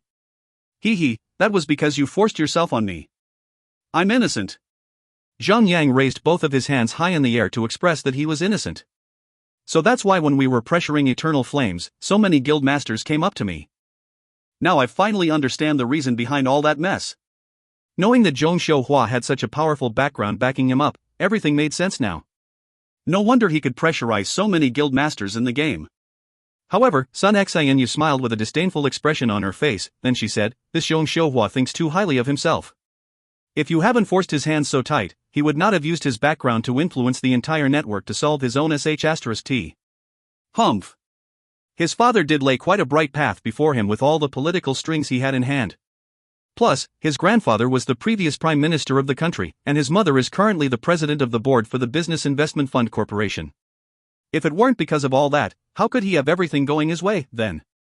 Such hypocrite is just as disgusting as the worms in the drain. You seem to understand him quite well, Humph. He's nothing but a spoiled brat in his family tree. He's just squandering off his parents' money just to show off. Zhang Yang could unshake his head and said, he doesn't seem to be as shallow as you say he is. I think you're underestimating him a little too much. That Zhong Xiuhua must have some complicated agenda up his sleeves. Currently, the God's Miracle is becoming the largest marketplace in the world. Everyone would like to be part of the new market. For instance, just look at our territory. Ever since we entered the Chaos Realm, the teleportation circle has grossed over $20 billion profit per month for us. Even after deducting the cost of funding our guild members and all other costs of maintaining our guild, that remaining amount of profit is all to us and only us. So, how many large-scaled companies could earn that much in the real life? Sun Xianu nodded to express that she agreed with Zhang Yang. Other than the territory, there are also other kinds of tradings happening around the game. Look at the number of materials and items that are being traded on daily basis. That amount is so huge that even astronomical values cannot be used to measure them. If anyone can just profit from a small tiny part of that value, that person will be as rich as F***ck. Other than that, there's also the advertising effect. Look at our company. The sales for our company when it comes to selling undies and panties are extremely good. All thanks to our party building up our name in the first place. Humph. That company belongs to that Foxy B***tch. It has nothing to do with me. Can't you two just get along already?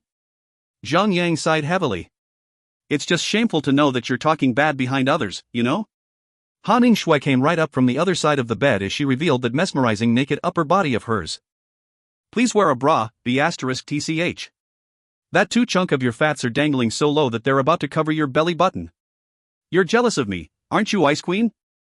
Now that a rival of his love interest came out of nowhere, it's normal that Zhang Yang felt like having a small piece of thorn buried underneath his flesh.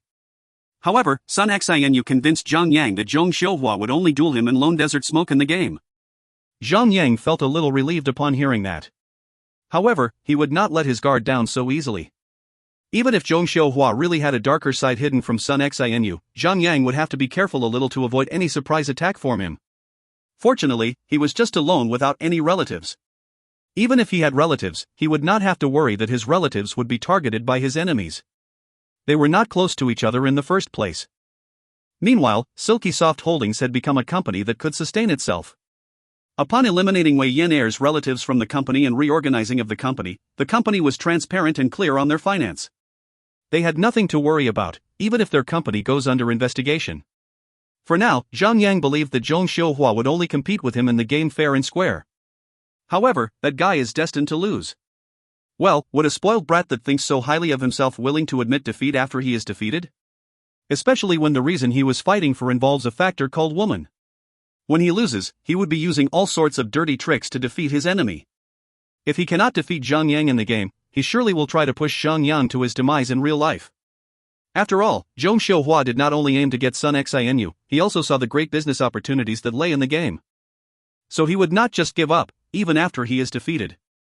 Furthermore, he had invested so much money in the game ever since he joined the game. He would not let go so easily now.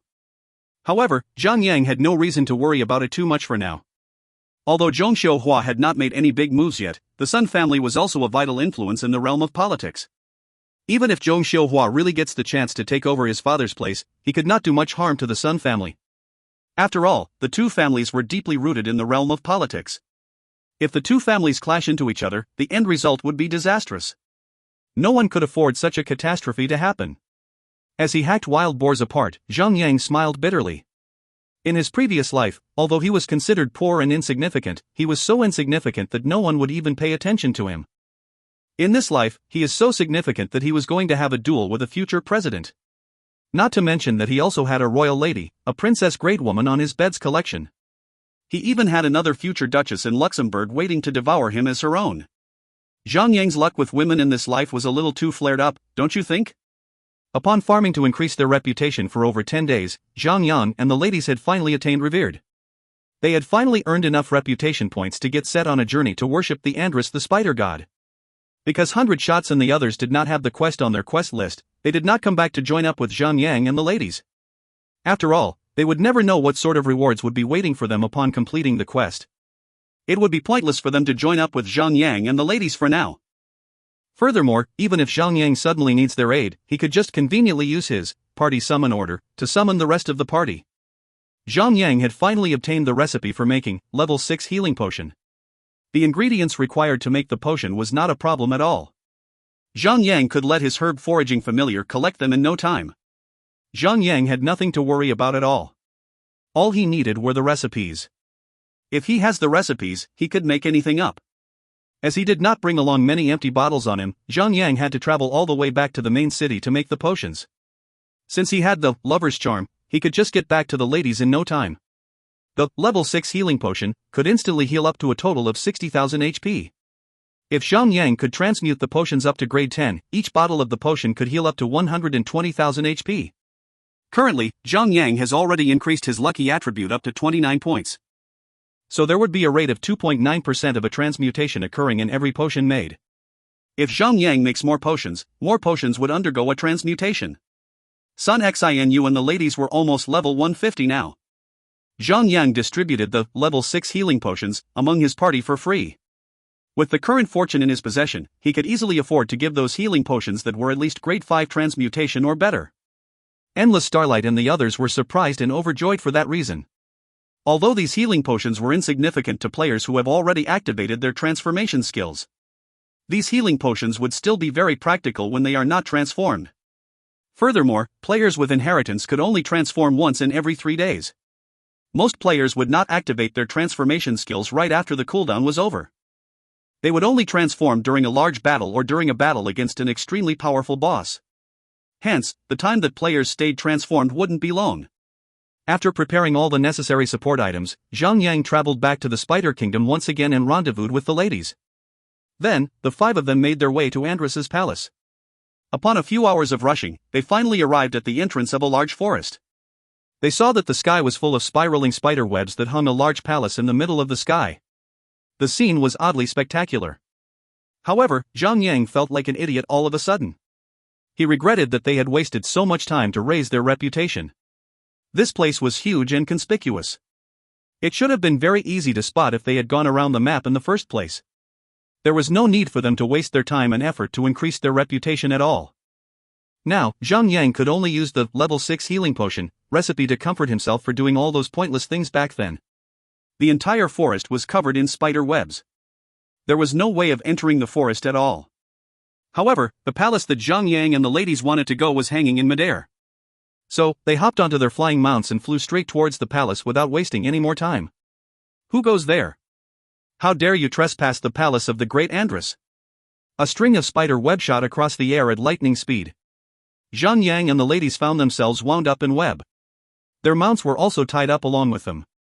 With another pull, they were all covered up in spider webs like a bunch of candied haws dangling around the sky before they were all spread-eagled on a large spider web. A human-faced spider, as large as a mini mountain, crawled up to the spider web from one of its sides. The 8 legs were extremely black. There were countless barbs on the surface of the legs. They looked so sharp that it gave a chill up the spines of whoever saw them with their own eyes. The spider's round but looked exactly like a gigantic concrete mixer behind a large truck. The spider's human face was full of wrinkles. Ganros, the protector of the palace, holy, humanoid. Level, 175. HP, 17 billion. Note, the bloodline of Ganros is very close to the bloodline of Andrus. He is extremely powerful. If you find any errors, ads pop-up, ads redirect, broken links, non-standard content, etc., please let us know. Report chapter so we can fix it as soon as possible.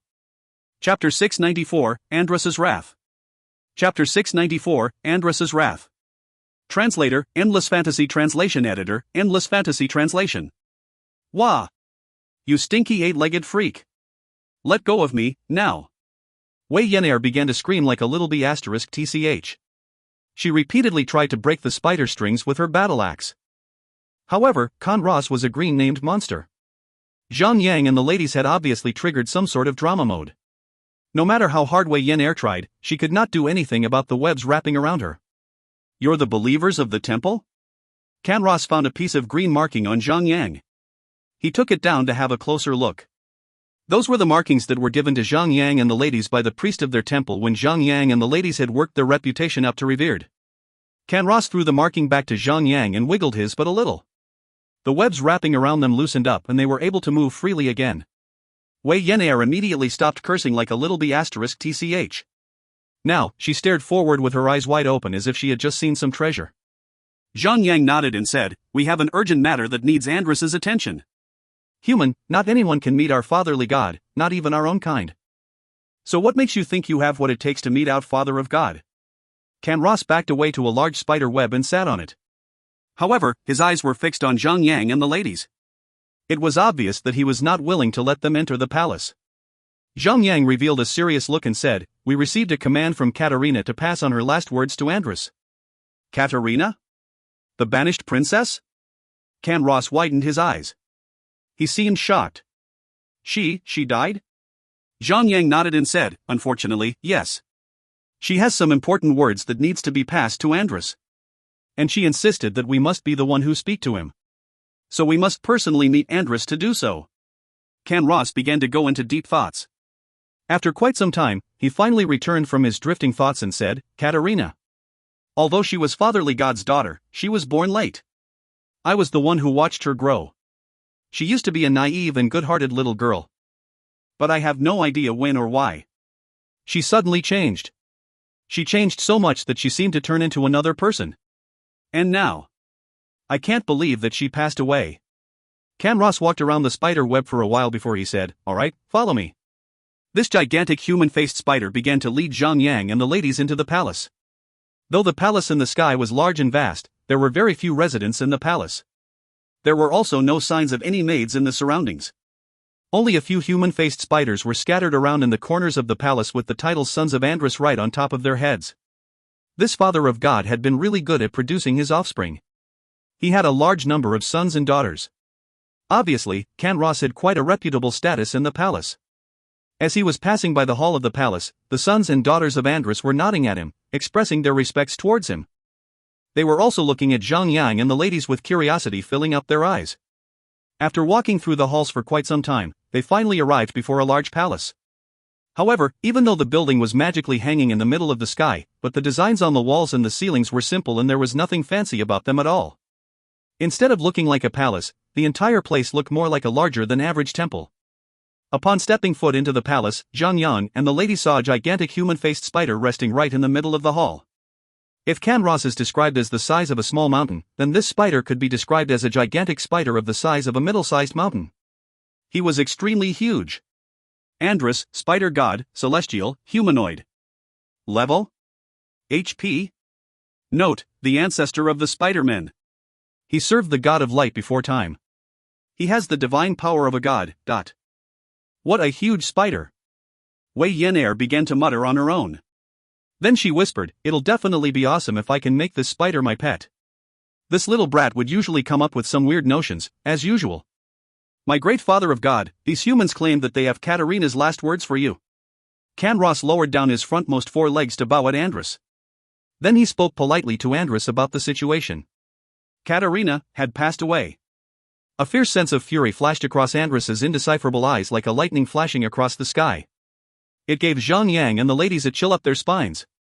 This celestial tier boss fixed his eyes upon Zhang and the ladies. Then he asked, "Outsiders, my daughter, did she pass away?" "Unfortunately, yes. My great spider god." Zhang stayed silenced a while. Then he made a polite gesture of an adventurer and passed the dying words of Katarina over to Andrus. "What?" Andrus was infuriated that he stood up straight away, that goddamn demon. How dare he manipulate my Katarina? My poor daughter. May the God of light shine on us all. What have I done? When Katarina needed me the most, I thought. I banished her with my own bare hands. I thought she changed. She was possessed. Unfortunately, this celestial tier boss only had the capability of a celestial tier boss should have. He was not a real god who would be all-knowing. Thank you, young adventurers, hailing from a distant land. After all, Andrus had lived so long that maybe he himself had lost track of it. He calmed himself down right after he took his own brief moment to grief. Then he said, "Thank you for traveling across the distant land to pass me the news.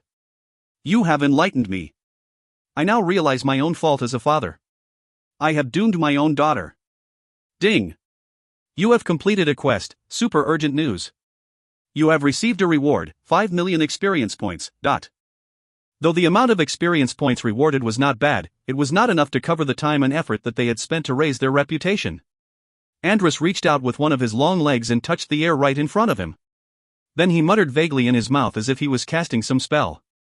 Countless white lights were projected out from the tip of his leg and formed a light screen in front of him. The light screen revealed a dark red demon with 2 horns on his head and a pair of bat wings right behind its back, sitting on an altar, roaring into the sky. Pawilak the Manipulator. Andrus suddenly roared out into the sky in rage. The light screen trembled and shattered into pieces. My Father of God, please stay calm. Canros immediately bowed down and said. Phew. Phew.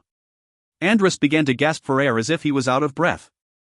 It seemed that he was too old to even get angry. Then he looked at Zhang and the ladies. "Adventurers, I've expended some of my divine power and I have identified the murderer that took my Katarina's life. However, I must stay here to keep my kingdom safe. So I cannot leave. I beg of you.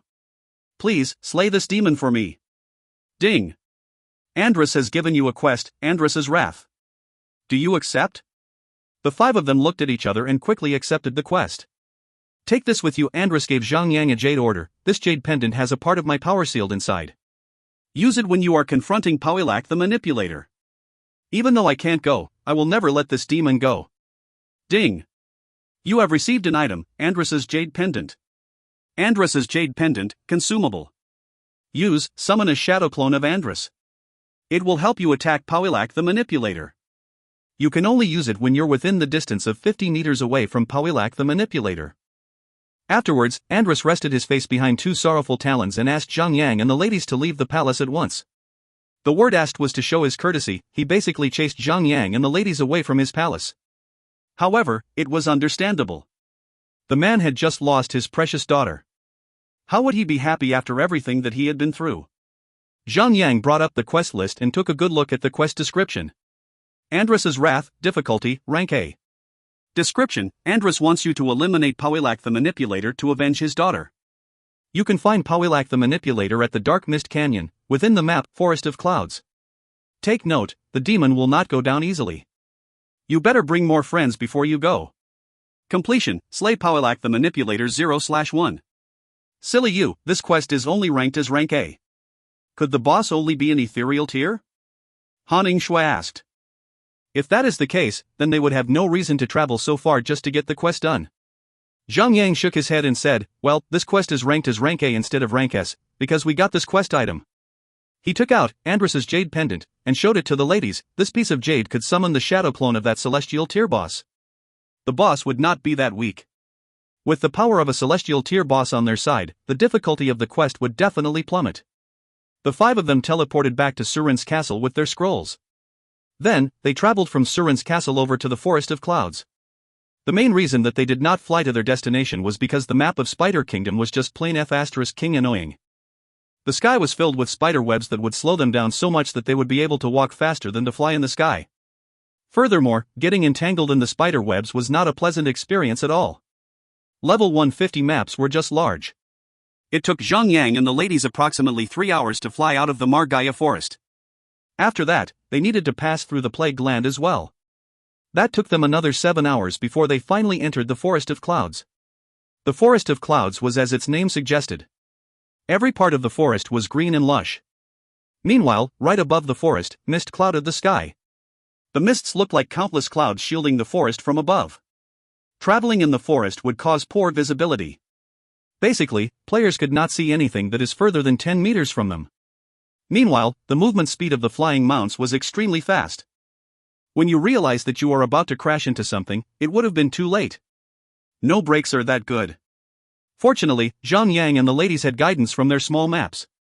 So they were not worried about going towards the wrong direction. However, they would have to encounter some monsters along their journey. Sometimes, they would even run into a flock of bird monsters and start a huge battle. However, most of the monsters in each large map were only normal tier monsters. The monsters were destined to be slain the moment they ran into Zhang Yang and the ladies.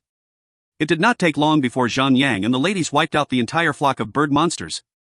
Because they had a specific destination, Zhang Yang and the ladies did not stop until they arrived at the Dark Mist Canyon. However, the canyon seemed even more F***ed up. The dark mist was so thick that the entire canyon looked like it was flooded with black ink. The moment when they stepped into the black mist, they could not even see their own fingers. Even the small maps were blacked out. There was no way that they could proceed forward like that. The only visible area of the canyon was the area 3 meters from the ground. Flying higher than 3 meters would mean zero visibility for them. To avoid crashing into walls, Zhang Yang and the ladies descended to the ground and went on foot. From that point of view, the reason why the system gave players flying mounts was because players could travel faster that way. They did not provide players with flying mounts so that they could avoid battling monsters, just because they are lazy. I can smell the delicious blood flowing in your body. A huge shadow emerged from the dark mist. Because the body parts above the shoulders were covered in the dark mists, Zhang Yang and the ladies had no idea how tall the monster was. They could not see what the monster looked like as well.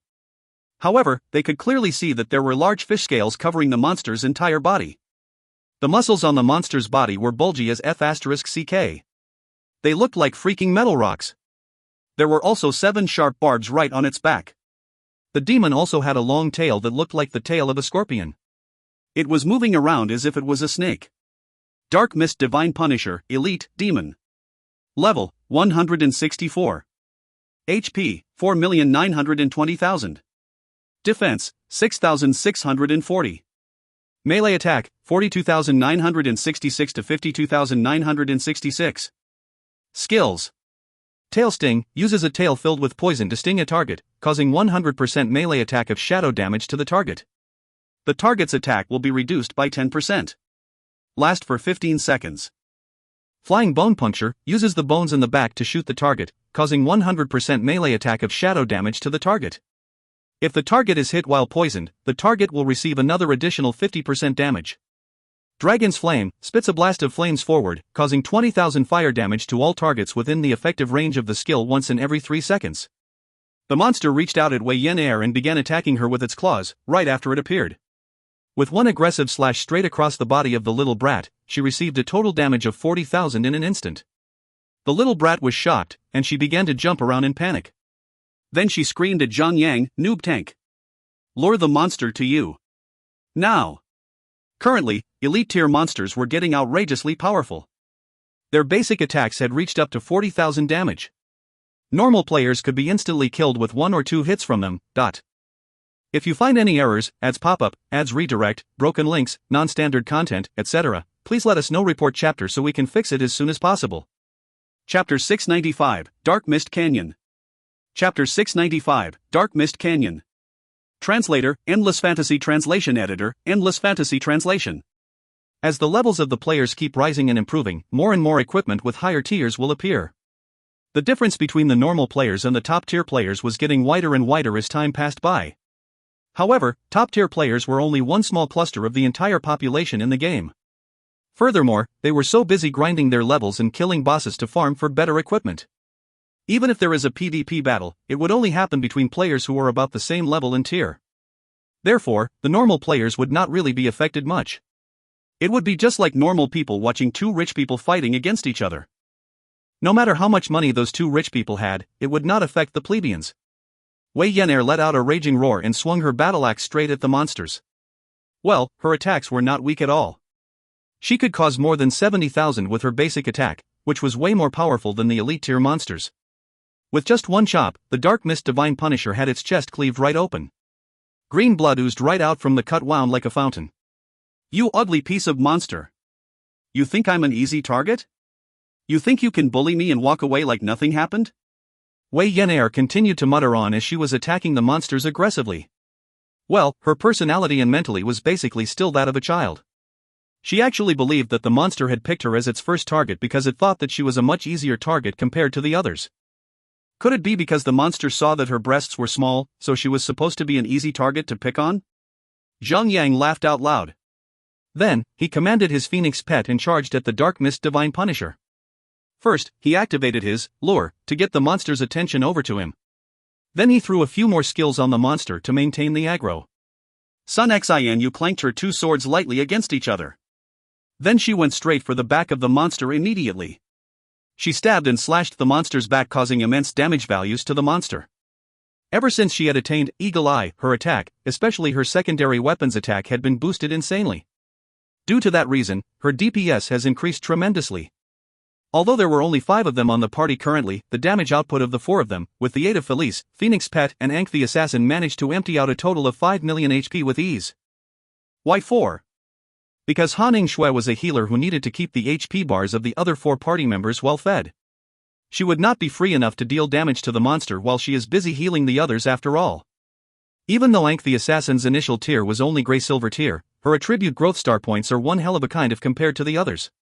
Now this battle companion has an entire set of mythical tier equipment, exclusive for battle companions only. She is currently much more powerful than Felice when she was level 130. Unfortunately, Ankh did not have a transformation skill. Well, if she did, that would be a nightmare. Felice should be the only battle companion with a transformation skill in the entire game. After the Dark Mist Divine Punisher died, the monster unexpectedly dropped a piece of equipment. The equipment was picked up by the little brat with her fast-scanning eyes and agile hands. Demonic Warrior's Hood, Ethereal, Leather Armor. Defense, plus 48. Vitality, plus 1129. Strength, plus 323. Agility, plus 718. Unidentified. Equip, increases both damage and healing efficiency by 2.1%. Equip, increases maximum HP by 2250. Equip, increases the shadow damage of your weapon by 30%. Required level, 160. Demonic Warrior's Armor Set, 1/5 Demonic Warrior's Hood, Demonic Warrior's Chestplate, Demonic Warrior's Gloves, Demonic Warrior's Leather Greaves, Demonic Warrior's Boots. 3-piece set, increases the shadow damage of your weapon by 50%. 5-piece set, when hitting a target, there is a rate that a shadow ball might be triggered to cause 50,000 shadow damage to the target. Ha! This equipment is quite awesome in its own way. Zhang could not keep his joy from overflowing. Even though hunters and thieves basically relied on dealing physical damage to their targets, they would also acquire some skills that deal shadow damage. It was similar to having a frost damage and that sort. Meanwhile, after the inheritances were introduced to the game, physical-type players would sometimes acquire skills that could deal magical damage to their targets as well. For instance, let's take a good look at Wei Yan. A lot of her high attack skills could deal shadow damage to her targets. Therefore, this sort of equipment was becoming more popular currently. Wei Yan pouted and said, "What a waste, this is not a heavy armor type of equipment, and it's just a mythical tier." She had the darkness inheritance. Such an equipment with additional shadow damage would be extremely suitable for her to have. Well, this sort of equipment would increase an additional 30% to 50% of shadow damage to players who equip them. If the little brat gets a few pieces of this set, her single attack could match the attack power of Zhang, or maybe she could even surpass his attack power, but if that was true, she could show off in front of Zhang like a little B***TCH. That would be a fun thing for her to do. You better be grateful for what you can get these days. This type of equipment can really increase your damage. I don't even have the opportunity to get this kind of equipment. Zhang laughed and said. With his current God of War inheritance, his skills could only either cause physical damage or chaos damage to his enemies. The game did not seem to have any equipment that would add chaos attack to the players. Wei Yan continued to look at him in ire, because Zhang sounded like he was complaining and showing off at the same time. The party was progressing forward at quite a high pace. They slew quite a number of Dark Mist Divine Punishers along the way. Although the rate of these monsters dropping any of the demonic warrior's armor set was extremely low, the number of Dark Mist Divine Punishers they encountered was quite high. When they were almost halfway through the canyon, they actually managed to collect 2 sets of demonic warrior's armor set. They even got 2 pairs of extra hoods and boots. At that time, the monsters that they were encountering had changed. Now, they began to encounter countless green slimy monster slimes. Dark Mist Slime, Elite, Elemental. Level, 168. HP, 5,040,000. Defense, 6,640. Magic Attack, 23,461 to 33,461. Skills. Putrefying acidic bubbles, spits out bubbles that dissolves everything that gets in touch with them, causing 200% magic attack of nature damage to the target. Also cause 50% reduction to target's attack. Last for 15 seconds. The effect cannot stack. Instant activation. Cooldown, 2 seconds. Wah! What kind of interesting sheets are these? Wei Yan instantly widened her eyes and pointed her finger at the slime that was wiggling towards her. Noob tank. Don't kill it. I want to keep one for myself. Keep your sister one. Zhang humped coldly and swung his, sort of purging devourer, to purge the slimy thing of this world. Are you keeping my sister, now? Han Shui giggled. Zhang instantly frowned. Daffodil Daydream cut in to save his day. We can get quite a large sum of money by selling these 2 sets of demonic warrior's armor sets, right? That's for sure. Zhang regained his mood instantly and said, each piece of the set can be sold at the price of hundreds of gold pieces. Well, since players can acquire set effects by collecting enough pieces of the armor set, players would still purchase them, even if we sell each of the equipment pieces at the price of 10,000 gold pieces, or maybe, we can sell them in sets at 100,000 gold pieces. Just look at your moneybag face. Disgusting. Wei Yan immediately revealed a disdainful expression on her face. She was backed up by the other ladies as well. Then, I should just keep all profits to myself. Zhang purposely sighed as he was slaughtering the poor little slime up. No. How can you say that? Wei Yan did not want to play along anymore. I need you to pay me my next month's salary in advance. I want to buy a new purse. In advance again? Zhang turned around and gave a good rap on the little brat's skull. The money that I paid you in advance is more than enough to cover 3 years from now. And don't you think that I don't know about it? You even took Sun Xinu's share. He. Wei Yan turned her large eyes around, pretending to be innocent. Then she began to laugh out loud and continued to smash her battle axe into the slime. She tried to act as if she had never brought anything up at all. Zhang and the other 3 ladies laughed it off. Whenever they talked about shares or profits, they were usually referring to the profit that they earned from Zhang Yang's little merchandise shop. Each member of Zhang Yang's party of 10 could receive 5% share of its profit. However, Zhang Yang only gave the little brat $100,000 as her pocket money to prevent her from spending like a little tch. Though the little brat was very stingy, most of the time, she would not hesitate to spend all her money on luxurious items such as purses and bags. Because of her recklessness, she had overspent so much that her debt to Zhang Yang could only be repaid back if she does not get a dime from Zhang Yang for 1 whole year. PFFF. The slime had no face, nor arms or legs. Therefore, there was no telling what kind of emotion the slime had because it could not express its emotion on a face. However, its wrath for being underestimated was clearly displayed. The slime began to spit bubbles at Zhang Yang. Zhang Yang was instantly covered in green sticky liquid. This seemed familiar. I.O. You look disgusting, noob tank. What the hell? I'm trying to protect you ladies, you know? Why don't I switch places with you? Witchy snow can surely heal you up for good. So little brat or not, any one of you should be able to do good in my position. Zhang Yang planned to push the responsibility of tanking the monster to the ladies. However, the 4 ladies shook their heads at the same time. Well, if they ever get sprayed with such gross sticky substances all over them, especially their faces, there would be nothing they could do to remove the stigma off their names. The further they walked into the canyon, the more slimes they encountered. Zhang Yang was sprayed with the green goo so often that he was completely covered in it. The 4 ladies were laughing and giggling all the way. Zhang Yang could not stand those ladies anymore. So when there were 4 slimes coming at them, Zhang Yang only lured 3 of them over to him and left the last one to the ladies. The slime, of course, began to spray at the ladies as aggressively as possible. Noob tank. You're doing this on purpose. Upon slaying the slimes, the 4 ladies began to complain. A war was about to be waged. I can't do anything about it. These monsters can reduce 50% of our attack. The best I can do was to take 3 of them. 4 would have been dangerous, even for me. Zhang Yang pushed the blames away, nice and clean. The monsters here were indeed powerful. Reducing 50% attack of a tanker would have easily make a tanker loser most of the aggro value on him. Once a normal party is OT by an elite monster, that could end up in a disaster. The party might even get wiped out instantly. Only Zhang Yang and his powerful party would have the capability to challenge an elite tier monster alone. Another 1 hour had passed. Zhang Yang and the ladies arrived at the bottom of the canyon. The dark mist was getting thinner in that area. They could finally see things further ahead. All they could see was a large altar, right in front of them. The altar was approximately 50 meters high. It took the shape of a cylinder. The altar was approximately 50 meters wide. Because of its elevated position, Zhang Yang and the ladies were not able to see what was on the altar. However, they were very sure that this altar was the same one that they saw on the light screen of Andrus.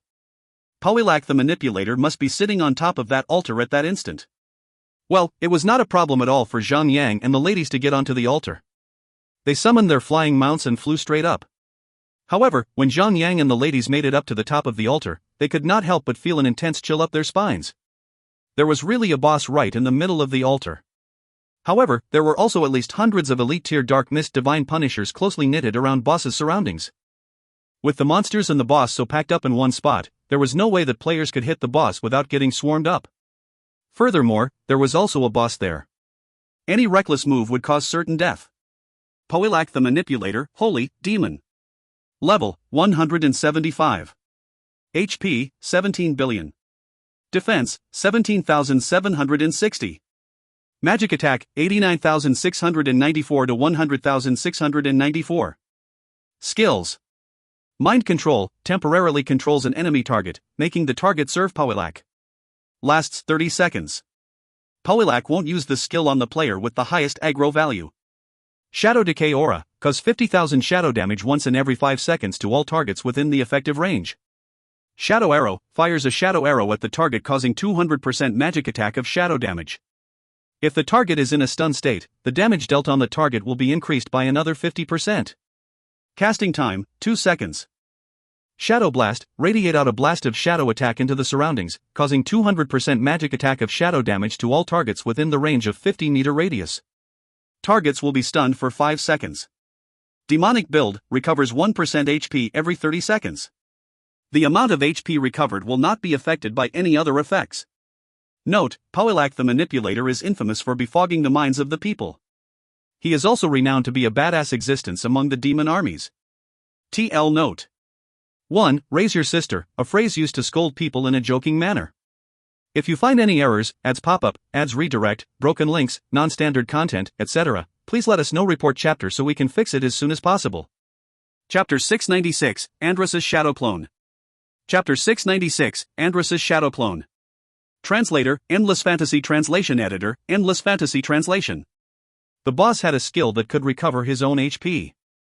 Well, that had been a trend for every powerful boss that they had encountered so far, and it's quickly getting old. Time to get Wretched Fatty and the rest over here. Han Ying-shui suggested. Well, the 5 of them could not do anything about the boss's demonic build. They might as well stare at the boss until the boss kills them all. Furthermore, there was also quite a large number of elite tier monsters guarding the boss. The situation was pretty F***ed up. Zhang Yang took out Andrus's jade pendant and said, let's try out the power of this little pendant. If we can't get this done even after we use this, then we shall summon Fatty and the rest over to finish the job. Let's activate our inheritance transformations and kick the boss's *SS. Alright. Zhang Yang crushed the jade pendant immediately. A radiating door of light appeared right out of nowhere, followed by the appearance of a large human-faced spider crawling out from the light door. However, the situation became awkward a little right after the spider came out. Well, Zhang Yang broke the pendant and summoned the shadow clone of Andrus while they were still in the sky. So the giant human-faced spider fell straight onto the altar and crashed. The impact of the crash was so powerful that its tremble shocked Powilak and his army of dark mist divine punishers. Powilak let out a raging roar immediately and his army of monsters roared after him. Then, they charged at the human-faced spider without fear nor hesitation. Powilak. I will tear you into pieces. The human-faced spider was blazing with rage. A visible shockwave was radiated out from the spider's body into the surrounding. The elite tier monsters were rocked so hard that they fell with their faces on the ground. Andrus's shadow clone, Holy, summon. Level, 180. HP, 1 billion. Defense, 18,470. Melee attack, 149,398 to 209,398. Skills, dot. Web entanglement, entangles all targets in the surroundings and stop them from moving. Lasts for 5 seconds. The targets will receive 50,000 damage every 3 seconds. Lasts for 15 seconds. Purify, nullifies the mind control of Powilak. Although Brother Andrus was a celestial tier boss himself, his shadow clone did not seem to inherit all his power. Well, having a holy tier boss at their side was considered fair for Zhang Yang and the ladies to battle against Powilak. The only thing that was not satisfying was that the skills of this shadow clone were a little disappointing. The only skill that could attack was the web entanglement. That was a little humiliating for a boss. Fortunately for them, the G Purify would prove to be extremely useful in battling against Powilak. As long as this shadow clone of Andrus's does not die, Zhang Yang and the ladies should be safe from the mind control of Powilak. Furthermore, the body mass of Andrus was initially larger than the altar itself. This shadow clone of Andrus's is only approximately 30 meters high. It was totally not the size of its original form. After all, the shockwave that was radiated out by Andrus's shadow clone was merely a dramatic effect. It was not a skill nor an attack. So the horde of elite tier monsters crawled back on their feet shortly after they fell. Then they continued to charge towards the shadow clone of the human-faced spider. In an instant, countless spider strings shot out right from the body of Andrus's shadow clone. The monsters were entangled and wrapped around by spider webs immediately, upon being touched by the spider strings. The effect was similar to the effect of a forbidden scroll. Zhang Yang shook his head and said, well, a shadow clone is merely a shadow clone after all. The HP amount it has is far lower than the HP amount of the boss. Its DPS can only reach up to 80,000 damage. This shadow clone will not do much good if we don't step in soon with a full party. Zhang Yang quickly invited Fatty Han and the rest of his party of 10. After he landed on the altar, he immediately summoned the rest of his party members over to his location with the use of his party summon order. If he did so before he lands, the rest of the party members that get summoned to his location would fall to their demise if they were not mounted on their flying mounts. Just ignore the horde. The shadow clone will be able to tank them. Furthermore, it has a skill that can hold the monsters down. All we need to do is to focus our attention on the boss. Zhang Yang was telling his party members what to do when the boss battle began. At the same time, he activated his God of War transformation, getting himself ready for the boss battle. The boss that they were going up against was a holy tier boss. The kink in the situation that they were in right now was that they only had a few pieces of holy tier equipment equipped. Furthermore, there were only 10 of them in total. Without the support of an inheritance transformation, the DPS of the entire party could not even keep up with the boss HP recovery rate. Andrus's shadow clone was filled with anger towards Poilak. After he trapped the monsters in the surroundings, he did not attack the monsters. Instead, he moved his 8 legs and charged straight at Poilak. Andrus's shadow clone stabbed the sharp tips of his front legs repeatedly at the boss as aggressively as he could.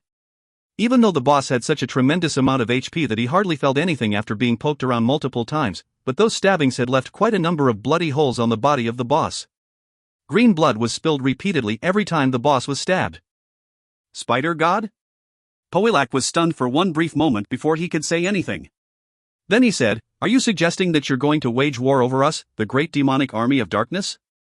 You slew my daughter. So, you can drop the act like nothing happened." Andrus's shadow clone roared in rage. Poilak was stunned by what he heard once again. Then he suddenly burst into laughter. "So you found out about it?" This demonic boss fixed his eyes on Zhang and his party with a murderous sense flash across his eyes. Then he said, "So it was you who told the spider god about it." It's really not a coincidence that you have brought yourselves to me. I will not have to send my army to search for you. Today is the day you all die here. You're the one who is going to die here today. Andrus's shadow clone shot out countless spider strings once again into the surroundings and trapped the monster horde. Although the damage that this web entanglement deals could not match the damage that the Sword of Life and Death could deal, at least it could still deal 50,000 damage to the monsters once every 3 seconds. That amount of damage dealt was considered quite bad *SS itself. Each elite tier monster would only have approximately 5 million HP. After receiving over 100 times that amount of damage, the monsters should all be dead in about 5 minutes. Unfortunately, Andrus's shadow clone could not receive any healing from Han Shui and Fantasy Sweetheart. Even though he had over 1 billion HP, he would not be able to sustain the damage dealt by so many monsters at the same time. Fortunately, Zhang and his party were able to use their powerful AoE skills on the boss and the monster horde at the same time whenever they managed to accumulate enough EP. Firstly, they could reduce the time needed to clear out the monsters in the surroundings so that Andrus's shadow clone could do more in the battle. Secondly, the party would only receive experience point if they contributed in slaying the monsters. If the monsters are slain by the shadow clone alone, none of them would be able to receive any experience point nor loot. There were over hundreds of elite tier monsters in the surroundings. The experience points and the loot must be extremely valuable. Although Zhang Yang's attack was slightly above the attack of Andrus's shadow clone, Poilak was fixed on attacking the shadow clone. He did not even look at Zhang Yang while he was at it. Apparently, the boss would not be affected by the aggro system of the game before Andrus's shadow clone goes down and die. That was actually great news. With a punching bag distracting the boss, none of them had to face the wrathful attacks of the boss for the moment. However, Zhang Yang did not switch his shield away because he had no idea of knowing whether Andrus's shadow clone would hold on until the battle ends or not. So as a safety measure, it would be better for Zhang Yang to remain the number 1 on the aggro list of the boss. By doing so, he could prevent the boss from charging straight at Sun Xinu or Wei Yan Air right after Andrus's shadow clone dies. God of War's Crushing Strike. Shadow Curtain. Thunder Blade. Every 30 seconds, everyone would get 3 EP. They would pour their AoE skills out without holding back to increase the efficiency in clearing out the monsters in the surroundings. Meanwhile, the elite tier monsters were trapped without being able to move at all for 1/3 of the time. Because they were all melee combatants, they could only stare from one side, immobilized. Or else, Andrus's shadow clone would succumb to a barrage or ranged attacks rather swiftly. Zhang Yang and Sun Xinu had Class S inheritances. Each of their AoE skills could deal at least 100,000 damage to the monsters within the effective range of the skill. Meanwhile, players with Class A inheritances such as Wei Yan Air and Daffodil Daydream would perform slightly subpar. However, they could still deal at least 80,000 damage to the monsters that were within the effective range of their skills. Well, that amount of damage was enough to take out a quarter of the monster's HP bars. On the other hand, 2 Phoenix pets and a Red Dragon pet had joined the battle on clearing out the monster horde as well. Well, their normal attacks could deal area effect type damage. So when the 3 of them came into the battle, the situation became much easier for the entire party. Especially when Andrus's shadow clone firmly had the main aggro of the boss fixed on him. So everyone could lose themselves in causing as much damage as they could to the boss. In just 1 minute, the hundreds of elite tier monsters were blown to bits. Zhang Yang and his party received an immense amount of experience points. Each monster rewarded them with a total of 5 million experience points. Each of them could get 500,000 experience point for each monster slain.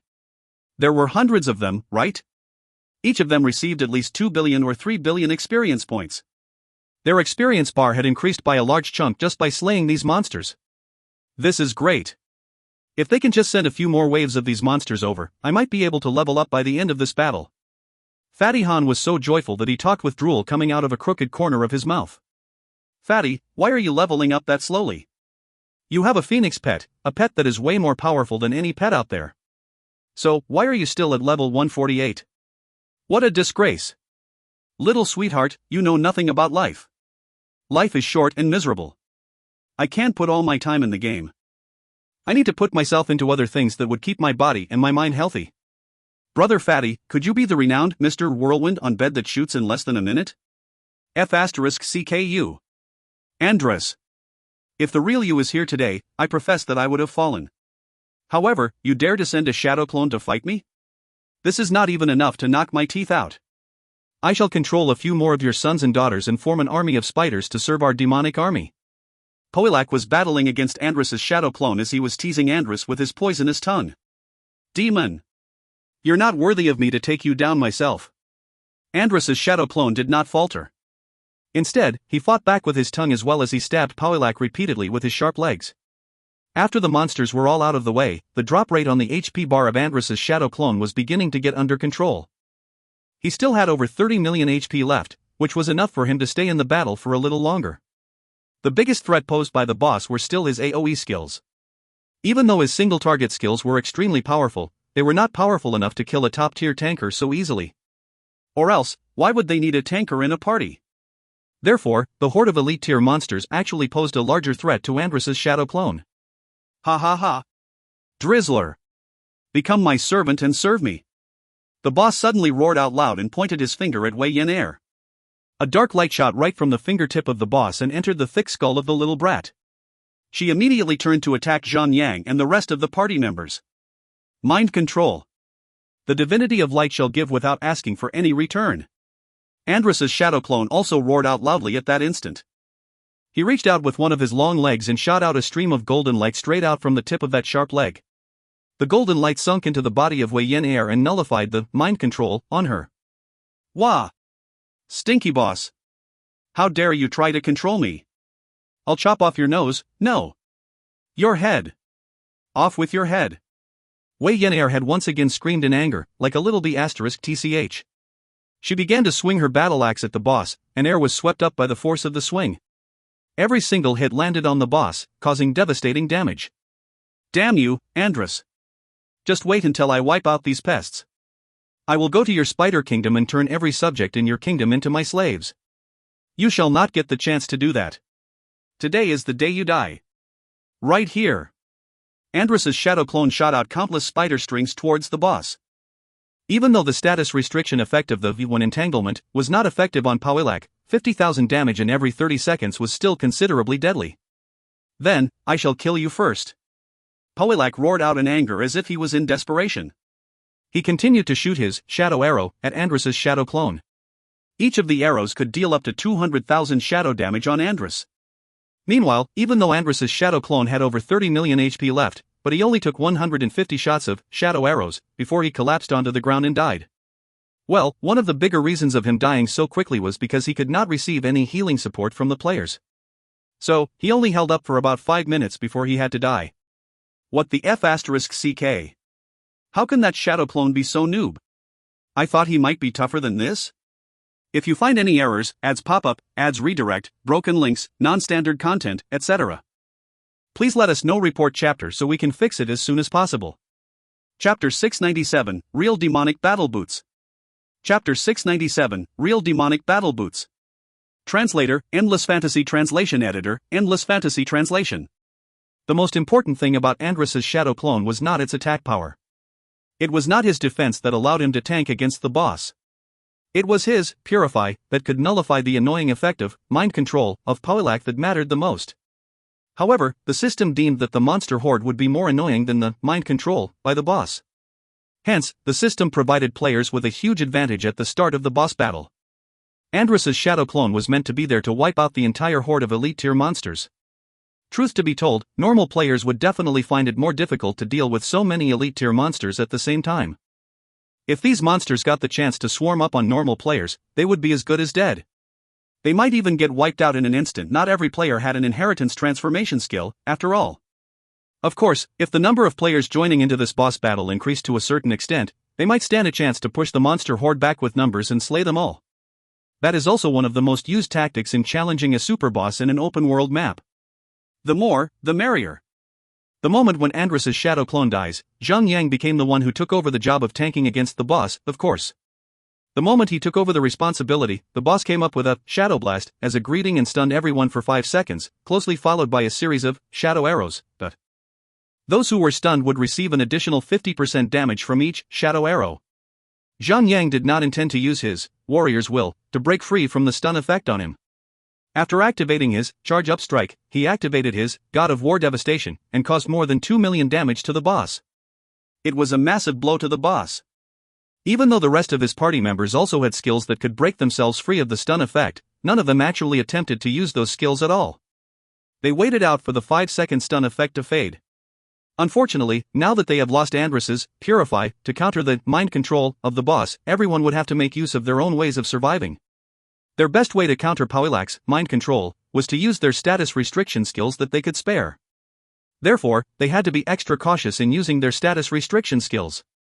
As expected, in less than a couple of seconds, the boss shot out a dark light right from the tip of his finger at Han Shui. That dark light had turned Han Shui against her own party members, and she began to heal the boss up. Unfortunately for that, priests did not have any status restriction skills on them. All they could do was to activate the invincibility effect of their accessories to break themselves free of the boss, mind control. However, accessories had a cooldown period of 10 minutes.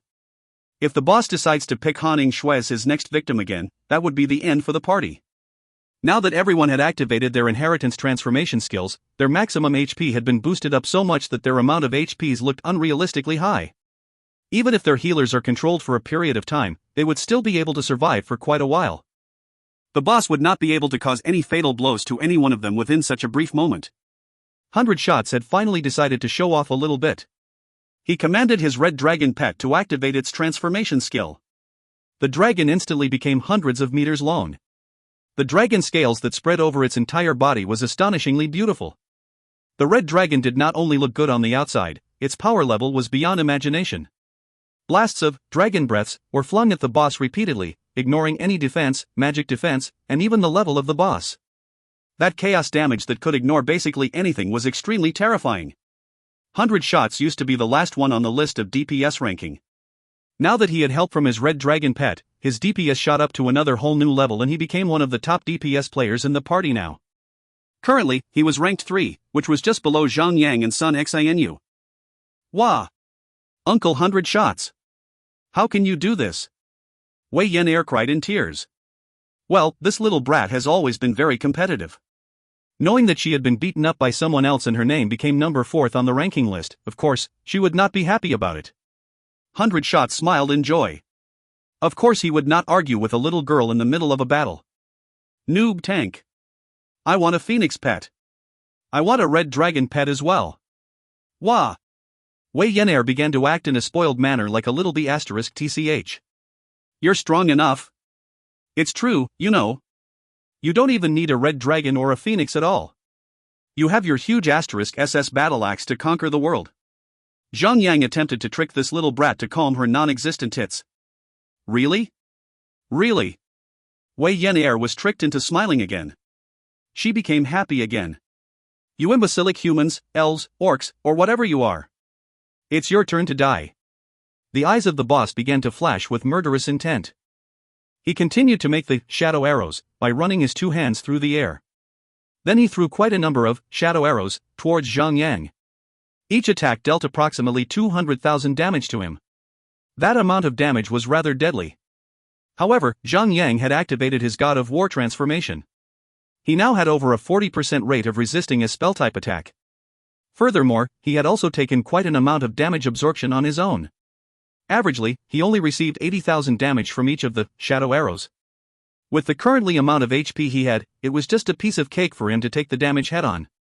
Without his transformation skill, Zhang would have to fear spell attacks the most. However, after he activates his transformation skill, he would have over 60% damage immunity. That had instantly made him a nemesis to spell-type players and monsters. It has been a while since the boss last activated his mind control. Since he could not take down Zhang Yang and his party by merely shooting his shadow arrows, he decided to activate his mind control once again. This skill of his had a 1-minute cooldown period. However, this skill would pick a different person every time it is activated. That 1-minute gap had given Zhang Yang and his party members enough time to get ready for it. They would be ready to counter that skill with their own methods by the end of the 1-minute gap. On the contrary, the boss, Shadow Blast, which could stun anyone within its effective range, was much more annoying than mind control. Because boss could recover its HP bar with his skill, the party had to constantly deal damage to the boss. It would be healing approximately 3 million HP for free if they ever left the boss alone for 5 seconds. That would definitely increase the time required to kill the boss. However, the boss was activating his skills in a fixed pattern. At first, everyone did not realize it because Poilac seemed to act randomly, at first. Well, Zhang Yang and his party members had a lot of experience in taking down bosses all over the place in the game. As the battle continued on, all they needed to do was to pay more attention to the behavior of the boss and made some deductions to check their suspicions out. After confirming of their suspicions, they could clearly see how the boss would behave and his pattern of attacks, of course. For instance, they found out that the boss would only use mind control once every 1 minute. Meanwhile, the boss would only use Shadow Blast once every 30 seconds. Therefore, as long as they could time it right and gulp down their mobility potions at the right moment, they would only have to suffer the impact of Shadow Blast once every minute. By succeeding in doing so, they should be able to increase their efficiency in dealing damage to the boss. Even though Zhang Yang no longer had the ability to cheat by recalling back his past life, his other party members had been training and experiencing for over 2 years. They had encountered countless powerful monsters and bosses over the time.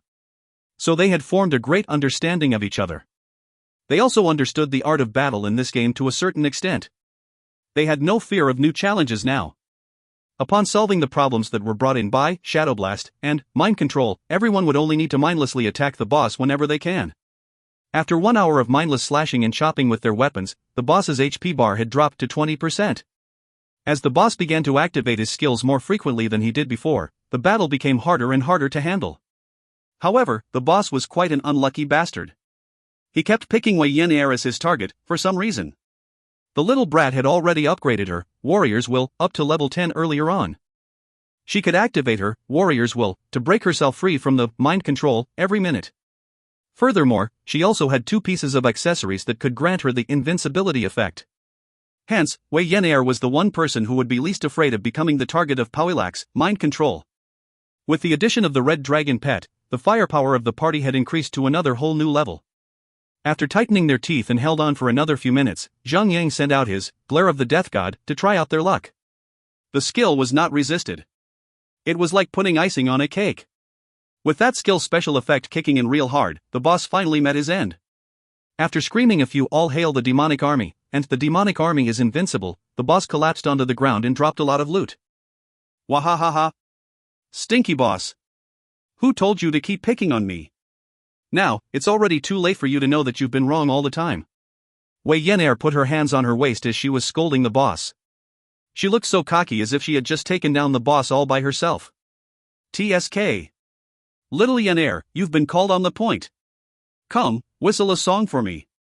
The wretched fatty was instantly beaten up by the ladies without mercy at all. Well, even though the little brat was basically a little b*** tch to begin with, but she was very close to everyone else. Everyone treated her like their own little sister. So, no one would let that wretched fatty get away from ridiculing that little brat with his foul mouth. They beat him up for good and his face was turned into the face of a pig. Little Yang, come be a pig with me.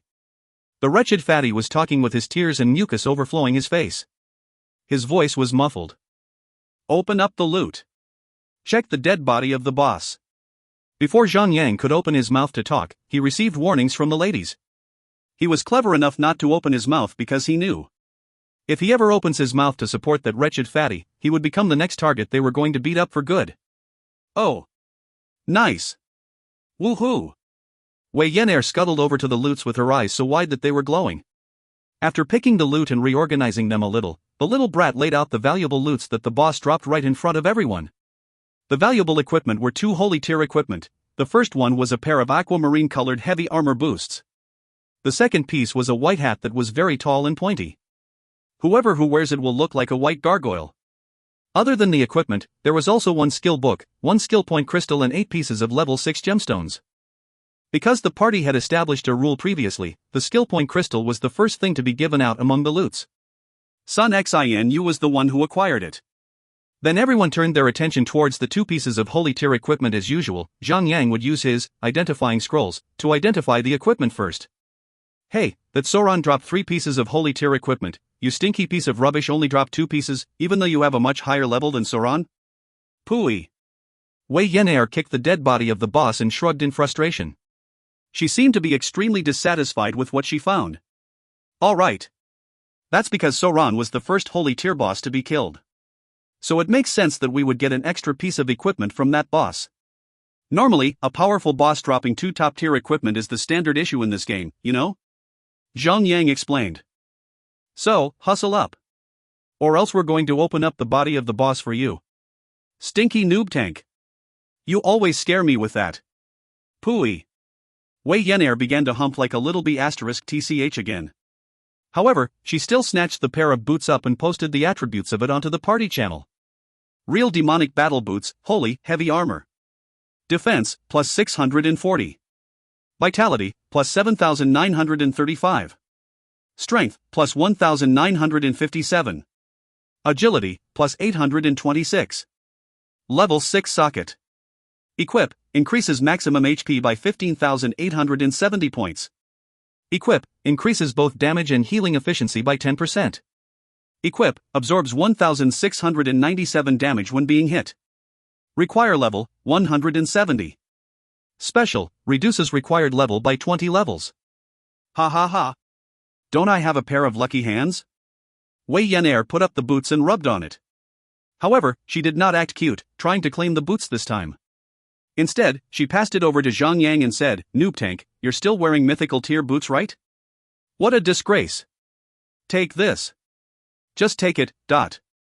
Although Endless Starlight was craving for it, both of them, Wei Yan'er and himself of course, were wearing ethereal tier boots at the moment. Their equipment were much more powerful than Zhang's. Of course he was not so thick-faced that he would take off his boots and give them to Zhang in order to get the new one. So, he only sat quietly at the side as he drooled. Zhang accepted the equipment like a boss. Without counting in his accessories, he still had 3 pieces of mythical tier equipment on him. Well, he was a little outdated because of that. After wearing the boots, his maximum HP had reached 870,000 HP. Even without activating his God of War transformation, he was nearly breaking through the HP cap of 1 million HP. When did Yan'er become so mature? Hee, I did accidentally scratch your car, hee. What Zhang almost jumped off the roof. You little brat. No wonder you're so obedient today. So you've done something wrong, as usual. I'm going to smack your butt until flowers bloom on them. Everyone laughed out loud. This little brat would always find way to get herself into trouble. It would be extremely rare to see her stay obedient for a while. After that, Wei Yan'er pushed out another hat made of cloth. Maro's sorcerer hat, holy, cloth armor. Defense, plus 128. Vitality, plus 15.870. Intelligence, plus 3,915. Spirit, plus 1,652. Level 6 Socket 1.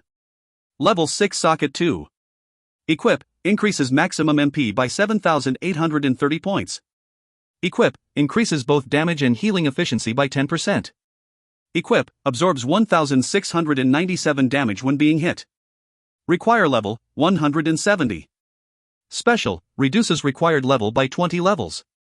Note, Maro is an extremely powerful human mage. There is a town named after his own name. Well, everyone dared not sing the praises of an understatement for condemning the design of this hat. However, it was fortunate that players could choose whether to show the appearance of their hats and capes in the game. If worst comes to worst, whoever who gets the hat could just hide its appearance. However, who would want to pass the chance of getting this equipment after seeing the attributes that this hat could provide? In terms of vitality alone, a player could get an additional 160,000 HP just by wearing this hat. If you find any errors, ads pop-up, ads redirect, broken links, non-standard content, etc., please let us know. Report chapter so we can fix it as soon as possible. Chapter 698, Cheng Shui Yao. Chapter 698, Cheng Shui Yao. Translator, Endless Fantasy Translation Editor, Endless Fantasy Translation. The three cloth armor-oriented class players rolled for the equipment. The first equipment was claimed by Han Shui. The moment she took it up, she immediately equipped it to try it out. However, her previous hat was much more attractive than this piece of a hat. Therefore, she had chosen to show the appearance of her previous hat. However, when she switched the new hat onto her head, she forgot to disable the function that would show the appearance of the hat she was wearing. Instantly, a weird lady, looking like a wild gargoyle, stood right in front of everyone. Everyone burst into laughter upon seeing a ridiculous hat on her head. "Sis, let's make some more of this kind of hats and go back to your old apartment to scare some people during the night." Wei Yan'er's eyes began to glow again. Whenever she had some weird evil plans in her mind, her eyes would glow that way. After all, she had always been into such weird things. "What the hell is in that brain of yours? Are you out of your mind?" Zhang Yang sighed again and again. "Post the last skill book now. Quickly." "Okay." Although Wei Yan'er nodded, her eyes were still spinning around. It was obvious that she was still thinking about the sinister plan that she mentioned just now. Skillbook, repost. Use, teaches you the skill, repost. Required class, warrior, knight, thief, hunter. Required level, 100. Everyone fixed their eyes on Zhang Yang after reading the name of the skill. They were looking forward to Zhang Yang's explanation on the skill. Zhang Yang shook his head and told the truth. "I've only played the beta server this far. So I no longer have any idea about anything else in the future. Stop asking me questions already." Everyone said "oh" at the same time to express that they understood. Without knowing the contents of the skill, everyone rolled to see who would get it. By the end of it, Lost Dream claimed the skill and learned it. Then he posted the skill's description on the party chat for everyone to see. Repost, cause 200% of both damage of the primary weapon and damage of secondary weapon combined to the target. Only can be activated when the target is blocking or dodging your attack. The effect can only last for 4 seconds or will fade upon fighting back. This is a very suitable skill for taking on tankers. Lost Dream was filled with joy. Guardians had their block, while Knights had their Holy Shield. Both skills were able to create a blocking effect. Now that Lost Dream had repost, he could give a big surprise to any tanker that he might encounter during PvP matches in the future. "Lost Dream, do you want to try out your skill on me then? It'll be just like exercising." Zhang Yang waved his sort of purging devourer around and smiled. Lost Dream was in a dilemma to whether he should accept the challenge of Zhang Yang or not. "I won't use Felice and the Phoenix. It'll be a fair fight." Zhang Yang attempted to tease him a little more. "All right." Lost Dream had finally tightened his teeth and agreed to accept the challenge. As a top-tier player, he also had a personal degree of achievement he would like to attain. No one would be happy to always stay under the shadow of someone greater after all. Even though Sun Xinu and Zhang Yang slept on the same bed every night, she would not hesitate to do what's necessary to win when it is time to compete. So what about the others, then? By the end of it, Lost Dream became a tragic story. Although the repost was really powerful and practical in many aspects, Lost Dream had only acquired one additional skill after all. Furthermore, Zhang Yang's super fortified defense was not weakened at all. It was true that both of them were in their transformation mode. The amount of HP they had on them was extremely abundant. Also, there was no sign of which one of them was capable of finishing the other. However, Lost Dream was still tortured by Zhang Yang pretty badly. He only had approximately 1,000 points of HP when the battle ended. Zhang Yang stopped because if he continued, Lost Dream would have been killed by him. By doing that, Lost Dream would lose experience points for a stupid reason. Well, one player had a Class S inheritance while the other only had a Class B inheritance. It was true that there only was a 5% difference between the attack powers of both sides, before both of them activate their inheritance transformations. Practically speaking, the DPS of Lost Dream was just 5% weaker than the DPS of Zhang Yang in that sense. However, when both of them activated their inheritance transformations, the difference between the additional boost on their attack powers became 500% and 300%. The difference was so much bigger that it became a significant factor that led Lost Dream to his demise for accepting the challenge.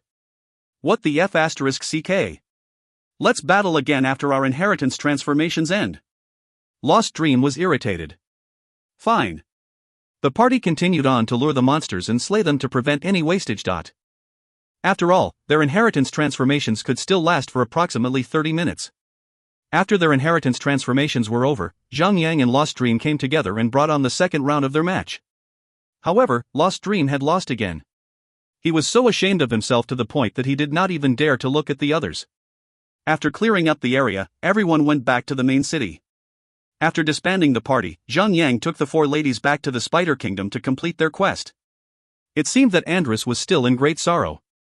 After throwing a helmet over to them, he no longer spoke to them at all.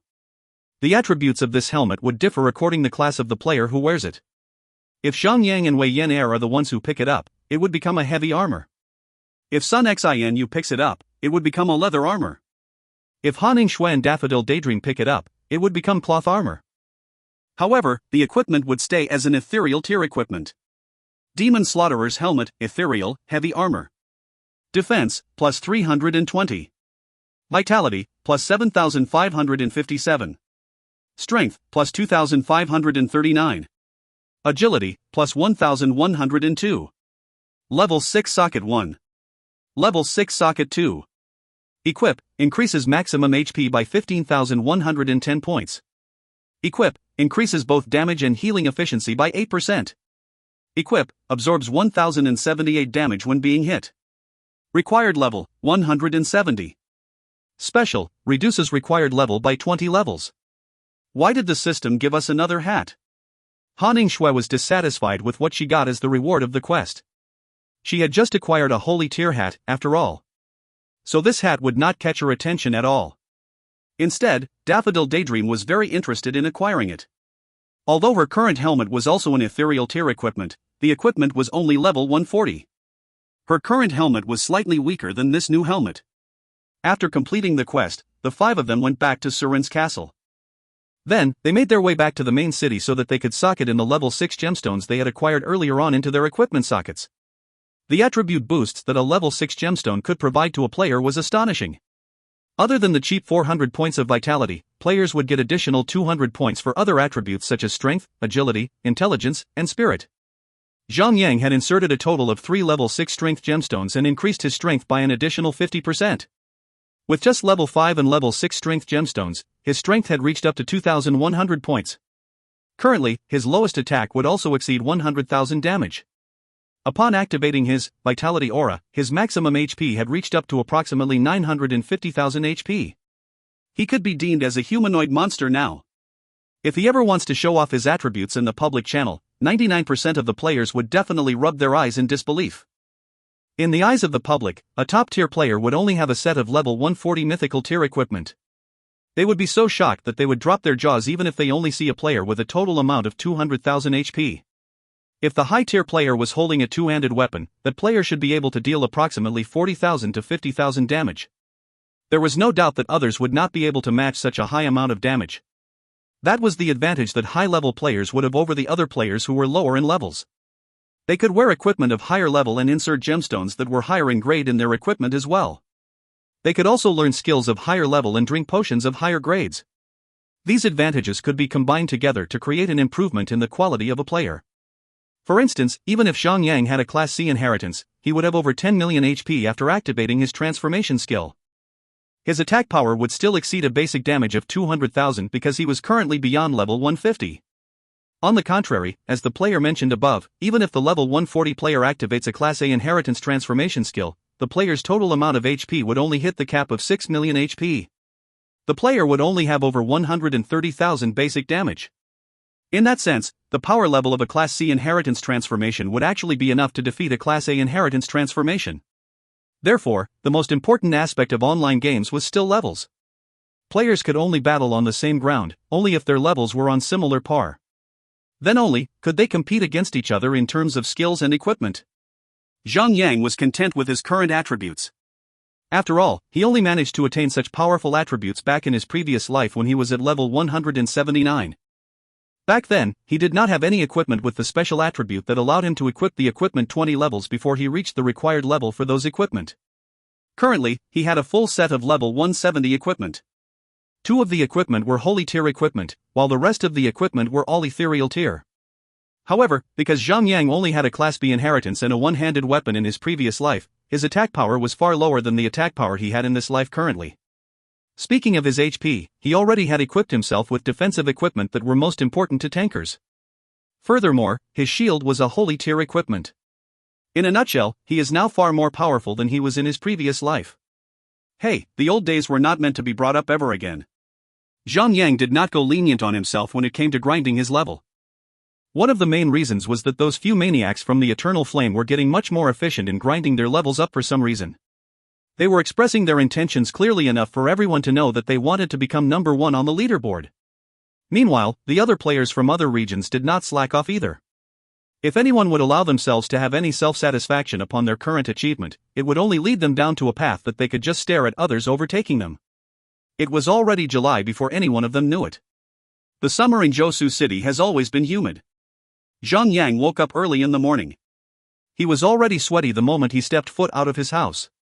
Upon completing his morning training, his sweat was pouring down his six-packs, making them glisten in the sunlight like shining jewels. After he took a bath and had his breakfast, Zhang Yang went to work as usual. He walked into the company and went into the elevator. Then he took a turn towards his office as usual. However, Zhang Yang had a weird feeling today. It felt like everyone was looking at him with weird eyes today. Did the little brat stick another note on his back again? Zhang Yang reached out his hand to touch his back. Well, he did not find any notes. Could it be that the little brat had put something on his handkerchief so that when he uses it, his face became flowery and all? That was not possible. The little brat was not at home yesterday. She was at university all the while. Pressing on with his suspicion, Zhang Yang walked right into his office. A few minutes later, he heard some gentle knocking on his office door. The door was pushed open and a tall girl walked right into the office with a cup of hot coffee in her hands. Zhang Yang's sixth sense was incredible. This tall girl had the appearance on the same level as Sun Xinu and Haning Shui. She was definitely a disaster-level beauty. Sun Xinu was a cool beauty. Haning Shui was just plain freaking sexy. This girl looked like a juicy honeydew. Any man would feel an itch in their hearts and they would desire to rip off her clothes from head to toe to conquer her sexy hot body. This girl was in her office lady uniform. Right between the opening of her collar, her fair skin, with a perfect complexion was revealed. Her bust was so compressed that her buttons were about to blow. It obviously exhibited her prideful assets. Any men in the room would have fallen into the honeypot trap. Even though Zhang Yang's pair of eyes that had been fed with a lifetime of beautiful sights, he was still distracted for one brief moment by her appearance. Mr. Zhang, I'm a new secretary. My name is Cheng Shuiyao. This disastrous level elf was putting the cup of coffee onto Zhang Yang's table. Her eyes were so mesmerizing as they revealed a diverse and complex mental apparatus. Zhang Yang had a total of 6 daily secretaries. They were all basically flower vases in the office. He could still recall that there was indeed a secretary with the surname Li coming into his office to resign. She informed him that she was going to marry someone. She even dared to ask Zhang Yang if he wanted to have a friendly match with her to make her last day in the office memorable. Zhang Yang did not fire these flower vases, mainly because he was not a cold-blooded son of Ibi *TCH. Secondly, it was because he could use some eye candies in the office. After all, they were all considered as beauties in the office. He could feel satisfied even though he does not eat them. Well, he also did not plan to hire another secretary to fill in her place so soon. He did not expect the people below him to be so persistent in filling up the empty slot in the office. It only took them 2 days to find a suitable candidate. So now, Zhang Yang had finally solved the mystery. No wonder people were staring at him throughout the entire morning. Apparently, it was all because of the new girl Cheng Shuiyao. Yes, it would be true that such an angelic girl would become the center attention of many people. Furthermore, Zhang Yang had been well known to a collector of pretty women in his dollhouse. Hence, it made perfect sense that everyone was staring at him with strange looks. Mr. Zhang, I heard that you're playing God's Miracle too.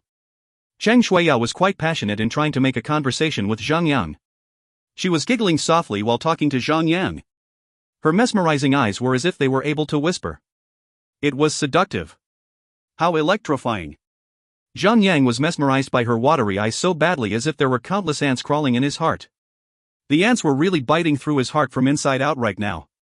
However, this girl seemed to know how to protect herself even though she seemed so effortlessly seductive.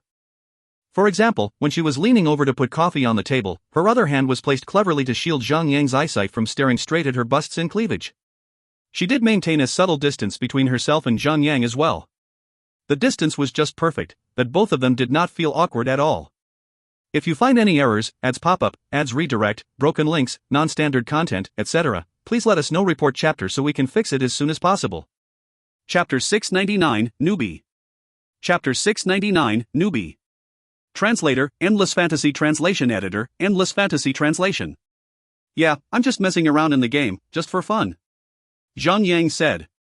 Right after he came into his office, he had taken out his game helmet straight away, ready to plug into the game. Before he could do that, this mesmerizingly disastrous new girl had walked right into his office. Mr. Zhang should have reached quite a high level in the game, I assume. Chen Shuiyao was a little surprised to see that Zhang Yang was also a player for the game. I just started playing the game a few days ago. I'm just level 9. Please teach me how to be a good player. Looking at her eyes filled with excitement and expectancy, Zhang Yang was moved. So he nodded. However, she would surely become another popular female player among the men in the game. They would surely fall for her, even if she was just walking around in the game. Only if she used her real-life appearance in the game, of course. Well, she could just ask those men to help her. So why would she still need Zhang Yang's help then? Could it be that she knew Zhang Yang was Zhan Yu in the game? Unlikely. Only a minority knew his true identity in real life. Well, only those who went to join the Soaring Swords competition in Shanghai would have seen his face in person anyway. As he recalled back throughout his entire life, he did not get so bored that he would go to tell anyone about his life and his game life, at all. Wait a minute. Could this be a scheme from Lu Wei or Zhong Xiuhua? It was unlikely that Lu Wei would do such a thing. The reason was simple. Look at her appearance. Even Zhang Yang felt heady upon taking a look at her. Not to mention that Zhang Yang himself felt the urge to loosen his brother from his pants. Well, he almost did. Would Lu Wei be able to resist it all? Lu Wei would have collected this girl as his own, instead of sending her out to be a spy. On the other hand, things would be a little bit different for Zhong Xiuhua. His capability was far beyond Zhang Yang's imagination. He might be determined to destroy the relationship Zhang Yang and Sun Xianyu had now. And the easiest way to do it was to make known to the girl that his man cheated, but not many men could have resisted the temptation that Chen Shuiyao wrought onto them. If he really did get touchy with her and she happened to have a camera somewhere to record everything, then Zhang Yang would be done for. So could it be real, then? Zhang Yang fell silent for a brief moment as he went into deep thought about the situation. Well, he had been through a lot just to get together with Sun Xianyu and Hanning Shui. They had also been through so much together that he no longer craved just for their bodies. Even though this Chen Shuiyao looked honeyed and ready for him to taste, but Zhang Yang believed that he could get himself in line to not turn himself into a horny beast.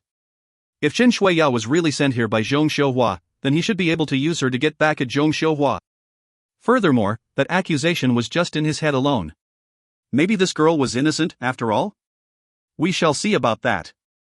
Well, coming from another perspective, even though Zhang Yang did not have any thoughts of getting in bed with Chen Shuiyao, but the love for appealing aesthetics is native to humans, after all. There was no denying in that. Zhang Yang could have an extra eye candy to himself by keeping her around the office. Other than that, if Zhang Yang decides to fire her right away, her next boss might not be a decent boss. Her future boss might use all sorts of methods of getting her to submit to him. It was infuriating even to think about that. A while later, Chen Shuiyao brought in another brand new game helmet with her when she walked back into the office. Her round, peachy buttocks rested on the sofa and she crossed her long fair legs, sitting down on the sofa elegantly. That sexy hot movement could really get a thirsty man to drool. Mr. Zhang, just add me as your friend after you log into the game. Chen Shuiyao said. Zhang Yang nodded and put on his game helmet. He signed in and arrived at the Surin's castle. Mr. Zhang, my in-game name is just Shuiyao. Remember to add me. Zhang Yang brought up his friend list. Then he entered the name Shuiyao into the system to search for her. A friend request was sent to her and in just a blink of an eye, she accepted his friend request. He looked at the friend list to have a look at her avatar information. Shuiyao, level 9, female elf, cryomancer. She really did tell him the truth. She was currently level 9. That meant that she really did join the game very recently. The game rule have stated everyone could only have one account, one character in the game. Well, there was also a possibility to ignore a dummy account sometimes. Of course, it might be because she deleted her old account and started a new one. However, Zhang Yang could not understand her true intentions just yet. Ha! Mr. Zhang. You're at level 153 now? You're awesome. Chen Shuiyao spoke in surprise. That really stroked his ego for a bit. However, the fact that she did not know the renowned Zhan Yu had proven that she was really a rookie, a newbie. Just call me Zhan Yu in the game. It's a little awkward to hear someone calling me Mr. Zhang. Roger, Mr. Zhang. Zhan Yu. Chen Shuiyao did not request for Zhang Yang to aid her in grinding her level. Instead, Zhang Yang was the one who insisted on lending her a hand. He explained to her on how to play as a spellcaster. Then, the two of them went off separately to grind their levels. However, Chen Shuiyao would report her progress to Zhang Yang in excitement every time she reached another new level. It was most probably because she did not know anyone in the game yet. However, her grinding efficiency was not really ideal to begin with. When Zhang Yang was still at her level, he could have grind 3 levels up with the same amount of time it takes for her to gain 1 level. Currently, the 4 ladies had become one gang. They basically did everything together. Zhang Yang could not help but wonder, weren't that Witchy Snow and that Ice Queen sworn enemies? So, how could they suddenly be able to get along in harmony all of a sudden? They're in the same party and grinding their levels? How odd. Women's minds are indeed fascinating. A while ago, he was requested by the 4 ladies to grind with them. Apparently, they had found a new spot which would spawn a large number of elite-tier monsters. However, they could not slay the monsters without Zhang Yang shielding them from getting slaughtered by the large horde of monsters. Furthermore, their inheritance transformation skills were still under cooldown period. So, they had to ask Zhang Yang for a favor. However, Wei Yenair kept saying that they asked him to come because they wanted to share good fortune with him. They would not have shared such a good spot otherwise. In other words, the little brat, no, the 4 ladies wanted him to feel grateful for becoming their errand boy. In that monster area, there was a narrow pathway by the side of it. Zhang Yang and his phoenix pet could block the entire pathway if they could just stand side by side in the middle of the pathway. Sun Xinu and the other ladies were positioned right behind Zhang Yang and the phoenix pet. They were the DPS players in this battle. In approximately 30 minutes, the 5 of them had wiped out every existence of monsters in that area. Their experience bars grew substantially from that. If only there were such great number of elite-tier monsters for them to farm for experience points anywhere else on the map. They would have reached a whole new level by the end of the day. Unfortunately, their if only was just a distant dream that could never become true. It would not be possible to do so unless they mobilized the entire army of Lone Desert Smoke out, scouring every inch of the maps in the entire game for similar spots with large number of monsters. Then, they could just travel from one spot to another in order to claim their prizes. However, it would take quite some time for players to travel around on a large map. Though they would not suffer any loss by the end of it, it would take them approximately 4 to 5 days to grind a level. That should be the maximum speed of current stage players in grinding their level up. However, Zhang Yang and the ladies would be wasting the time of their guild members. It would be a huge loss for Lone Desert Smoke as a whole, because they would be too busy to aid Zhang Yang and the ladies to level up, instead of grinding their own levels up efficiently. Master Zhan Yu, can you come over and tank for us in a dungeon? Not long after Zhang Yang parted ways with the ladies, he received a voice message from Chen Shuiyao. He was shopping at the auction house. Tank for them? In which dungeon? Zhang Yang frowned a little. This girl had just reached level 12. She could only enter some low-level dungeon at the moment.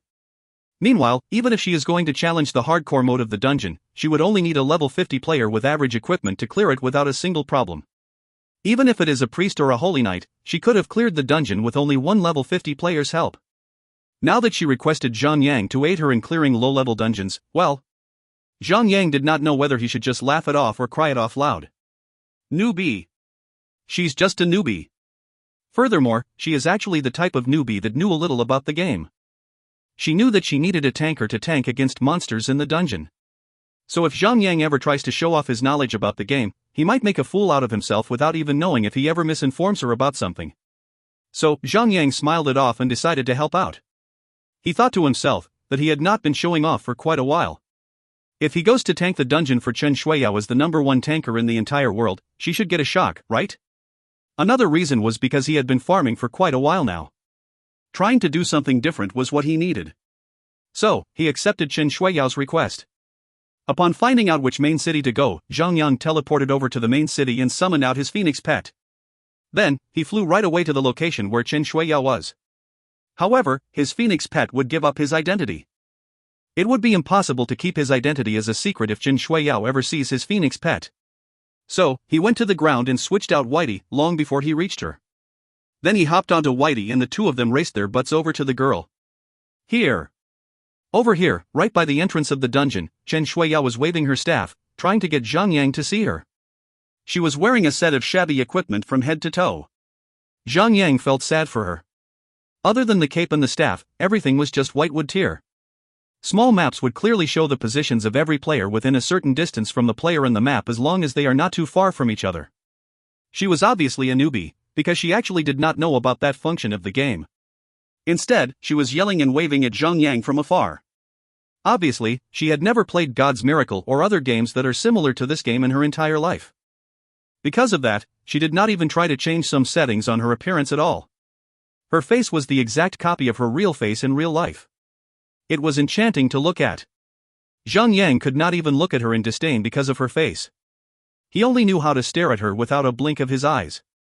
Miss Shui Yao, is this the tanker that you summoned? There were more than just Zhang and Shui Yao on the party. There were other 3 male players. However, the player with the highest level was at level 27. The other 2 players were only level 22 and level 16. Well, at least they met the requirement to challenge the dungeon that they were going into. The player who spoke was Unkillable Cockroach. He was the player who had reached level 27. At first, he was farming equipment and experience points together with his colleagues in Marzerwei's lair. After hearing about a pretty low-level lady player wanting to go into the Banka underground tunnel, he quit Marzerwei's lair and joined Chen Shuiyao's party. After seeing Chen Shuiyao with his own eyes, he instantly got electrocuted. Why would he want any equipment when a mesmerizing existence like Chen Shuiyao is standing right in front of him? If the system did not have the anti-harassment system, he would have satisfied his itch by pushing himself onto her, even though they were in the game. To get the attention of Chen Shuiyao, he even purposely brought along another low-level player with him. However, it was really hard to get a high-leveled player these days. Same goes for locating low-level players. It was not because the number of low-level players was too small. It was because normal guilds normally do not recruit low-level players. That was because the player's standard could not be determined when their levels are too low. Furthermore, it would be uncourteous to kick people out of the guild once they had joined. Even though the 3 of them were also newbies in God's Miracle, but they seemed to have played other similar games, just that their levels were a little low for now. They were not really newbies to begin with. They had never expected Chen Shuiyao to find a super high-level tanker to join them. Players could only get a pet mount once they attain level 30. None of them believed that Zhang was just level 30, even though he had hidden his character information. Well, they could tell that Zhang could crush everything in the dungeon all alone. There would not be any tanking or whatsoever. Newbies. However, the 3 male players were much happier when Chen Shuiyao was much more noob. That being said, they could show off quite a number of things in front of her. Unfortunately, they were irked by this newcomer that Chen Shuiyao summoned over. He actually hid his character information from them. Pooey. Was he trying to act like he was some sort of professional player?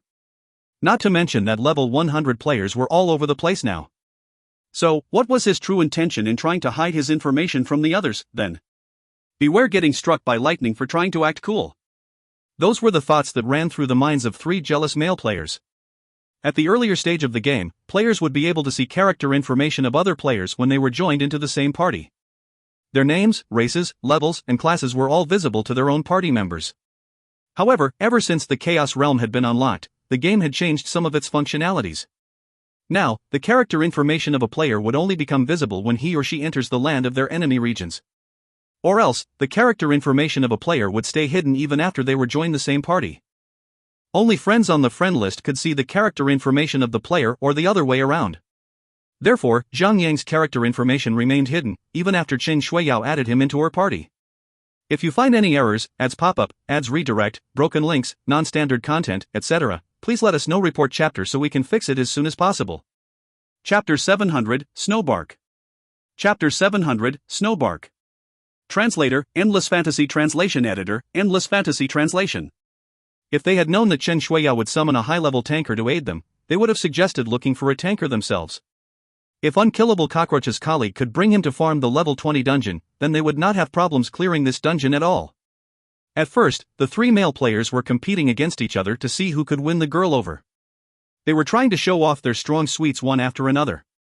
A fight almost exploded among them, even. However, when Zhang showed himself, the 3 of them agreed on to stand on the same line to repel their strongest competitor. This is the CEO of the company where I work at. Chen Shuiyao smiled sweetly at them. Is this some sort of joke? A hidden story between the boss and his secretary? Damn. The 3 of them revealed a strong sense of jealousy on their faces.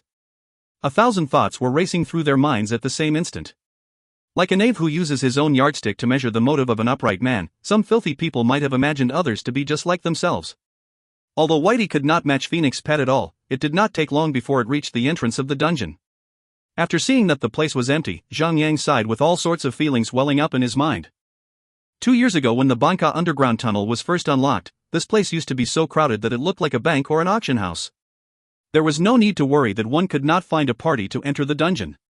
Zhang had currently reached level 153, and he was leading the number 1 guild in the entire game server. Furthermore, he had conquered a total of 3 territories. Not to mention, he was no longer the newbie who freshly joined. He had become one of the best players, no, the best player in the entire game server. Now that he changed so much, he could not help but to feel emotional when he saw that everything here still remained the same, except there was no crowd here. Banka Underground Tunnel is a 10-player scale dungeon. Why don't we look for another high-level player first before we start? Unkillable Cockroach gave Zhang an unfriendly stare. Then, he suddenly stopped moving. It was most probably that he was sending private messages to look for players. Zhang was shocked for a brief moment. Then he understood. Over the greatest beauty hangs the greatest ruin. Some girls were just too pretty to be true. As long as you stay by her side, you would catch some fire unintentionally and you might even get yourself burned. Zhang did not mind and he smiled it off. Well, he was here to show off, anyway. So he just had to continue what he was trying to do. Unkillable Cockroach asked Chen Shuiyao to add another player called Sukataro into their party. That guy was complaining about them asking him to come. Well, he was about to hit level 100 and he was just one step before entering Chaos Realm.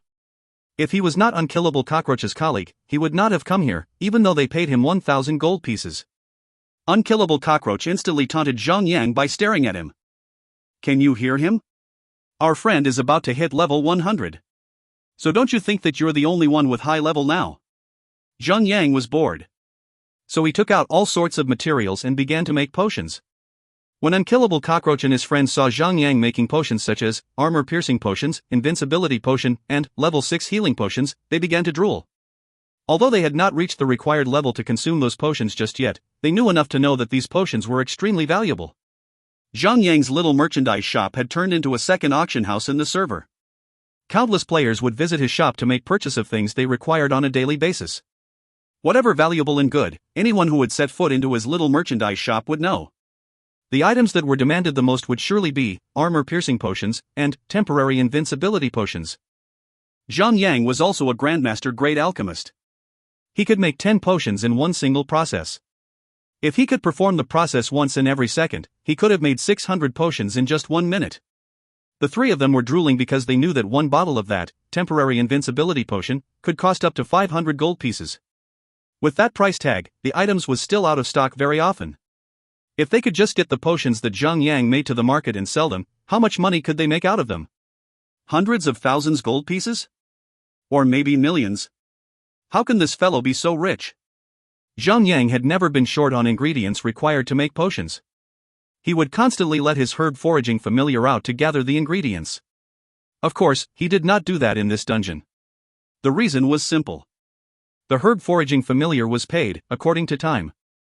The herbs and other ingredients that could be found on this map were definitely of low tier. Zhang would not be able to even cover the cost of summoning the herb foraging familiar in that case.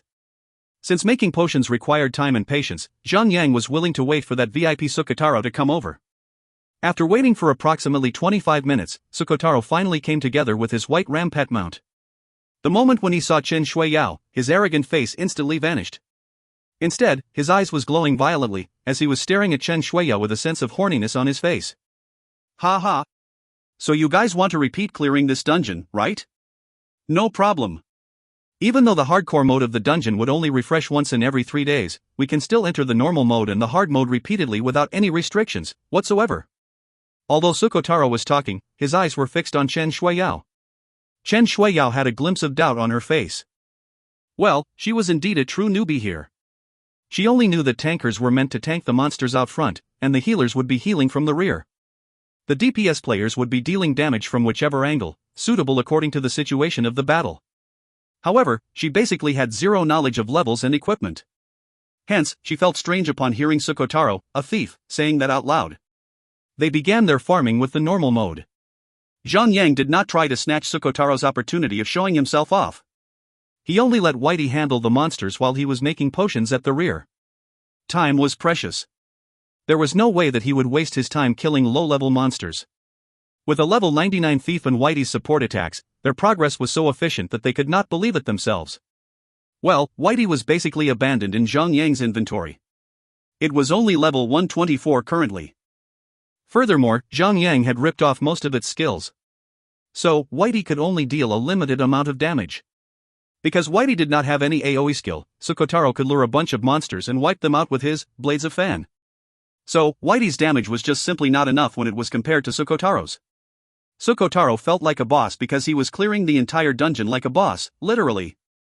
Meanwhile, he continued to brag about himself while he was clearing out the monsters. Well, he was trying to butter himself nicely so that Chen Shuiyao could have a good impression about him. As he talked non-stop in front of the girl, the other three male players were beginning to feel irritated. Brother Lu, the new manager of that department, is a rich and handsome man. Many girls have fallen for him, you know? You better make sure your wife doesn't get hooked away. Unkillable Cockroach said. Firstly, he said it out loud was to stop Sukotaro from bragging on about himself. Secondly, he wanted to inform Chen Shuiyao that this man already had a wife. Sukotaro was very unhappy about it. So he said, "Pooey. Even though he's tall and rich and handsome, but what else can he do? My wife had told me once before. That man is just looking good on the outside. That little brother of his beneath his pants is just 2 inches long." Ha ha. The men were laughing together. However, they stopped all of a sudden. The situation became awkward all of a sudden. How would his wife know how long is the other man's little brother? Obviously, Sukotaro had been put on a green cap. In other words, his wife cheated on him with that man that they were talking about. For the next few minutes, everyone stayed quiet while clearing up the monsters in the surroundings. Because only Chen Shuiyao and another thief called Dodoryu had a need to farm the dungeon, everything that was dropped from the monsters were given to either of them only. So, there was no snatching or quarreling among them, because they tend to resolve that matter in a civilized manner. Well, Chen Shuiyao had no idea whether an item or an equipment was good or bad. The others had to explain things one by one so that she could understand things bit by bit. Through that, she finally understood that intelligence attribute could boost one's spell attack power, and spirit attribute could increase the rate of MP recovery. After clearing up the hardcore mode of the dungeon, the 4 men that were basically drugged by the mesmerizing appearance of Chen Shuiyao were tapping on their chests, suggesting that they would be more than willing to aid her in grinding her level. They even tried to boast that they could help her level up another 20 levels more. Upon doing so, they would then take her to the Marzerway's lair for another farming session. Zhang Yang rubbed his nose a little bit. Well, he was almost done with making potions. There was no point that he should stay behind for all this. Unfortunately for him, he did not have a chance to show off in front of Chen Shuiyao. After Zhang Yang made up his mind to leave, they walked out of the dungeon. Suddenly, Zhang Yang noticed that there was another bunch of players arrived at the entrance of the dungeon. They were carrying the title of the myth. Their leader was a spellcaster wearing fancy clothes named Snowbark. He was currently at level 142. He was the most powerful one among that bunch of players. Zhang Yang instantly felt a rage blazing right in his heart. This Snowbark was one of the 2 second-graded generals that served under Lu Wei in his previous life. During his previous life when he was leading Clearwater, this Snowbark and the other second-graded general called All Beetles would always lead their own party to slaughter the members of Clearwater who were trying to grind their levels. They worked together, trying to bully Zhang Yang's guild members by using the advantages of having high levels. During that period of time, Clearwater hated Lu Wei, Snowbark, and All Beetles the most for that reason. Some had even made puppets with their names on them, trying to curse them. The myth is grinding here. Anyone who is not one of us should get lost now. One of them spoke arrogantly. What a bunch of arrogant sons of B** cheese. Everyone could make their room for the dungeon. It would not bother them at all if there were others there to clear the dungeon as well.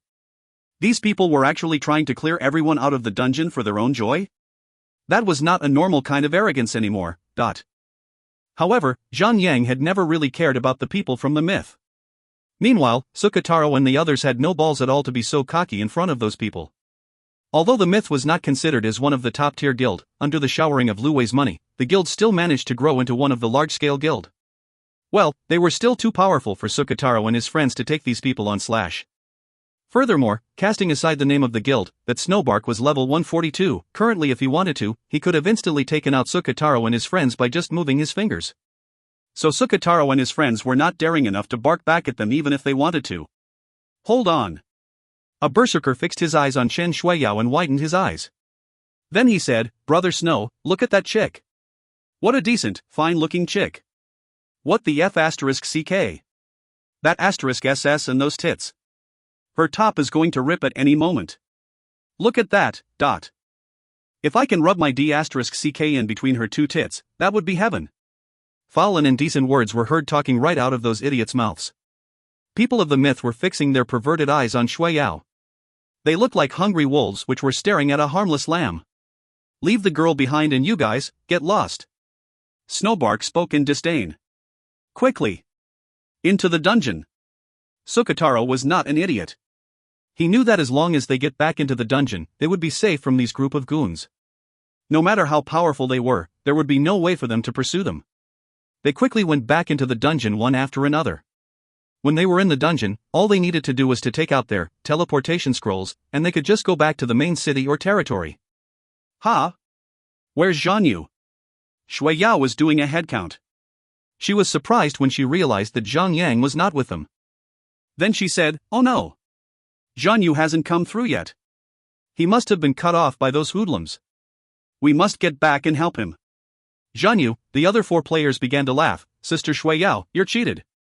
Zhang Yu is known as the #1 player in the entire server, the best player in the entire world. How can that fool be really him? That's right. He thought he can hide his character information so that he can disguise himself as Zhang Yu? What a naive man he is. No wonder he did not even try to do anything while we were busting our *Cs, trying to clear the dungeon. So, he was actually scared that we might see through him. Sister Shuiyao, this cheater deserves to be killed. We don't have to care about him at all. Since we've completed the dungeon, we can go back to the main city to hand in the quest. We can take you to another place to grind your level, but... Furthermore, if he is the real Zhang Yu, he could have taken out them all without a problem at all. He won't need our help at all. The 4 of them were trying to talk Chen Shuiyao out of helping Zhang Yang. From their point of view, Zhang Yang was just like them. The reason he approached Chen Shuiyao was to get her to sleep with him in bed. If you find any errors, ads pop up, ads redirect, broken links, non-standard content, etc., please let us know. Report chapter so we can fix it as soon as possible.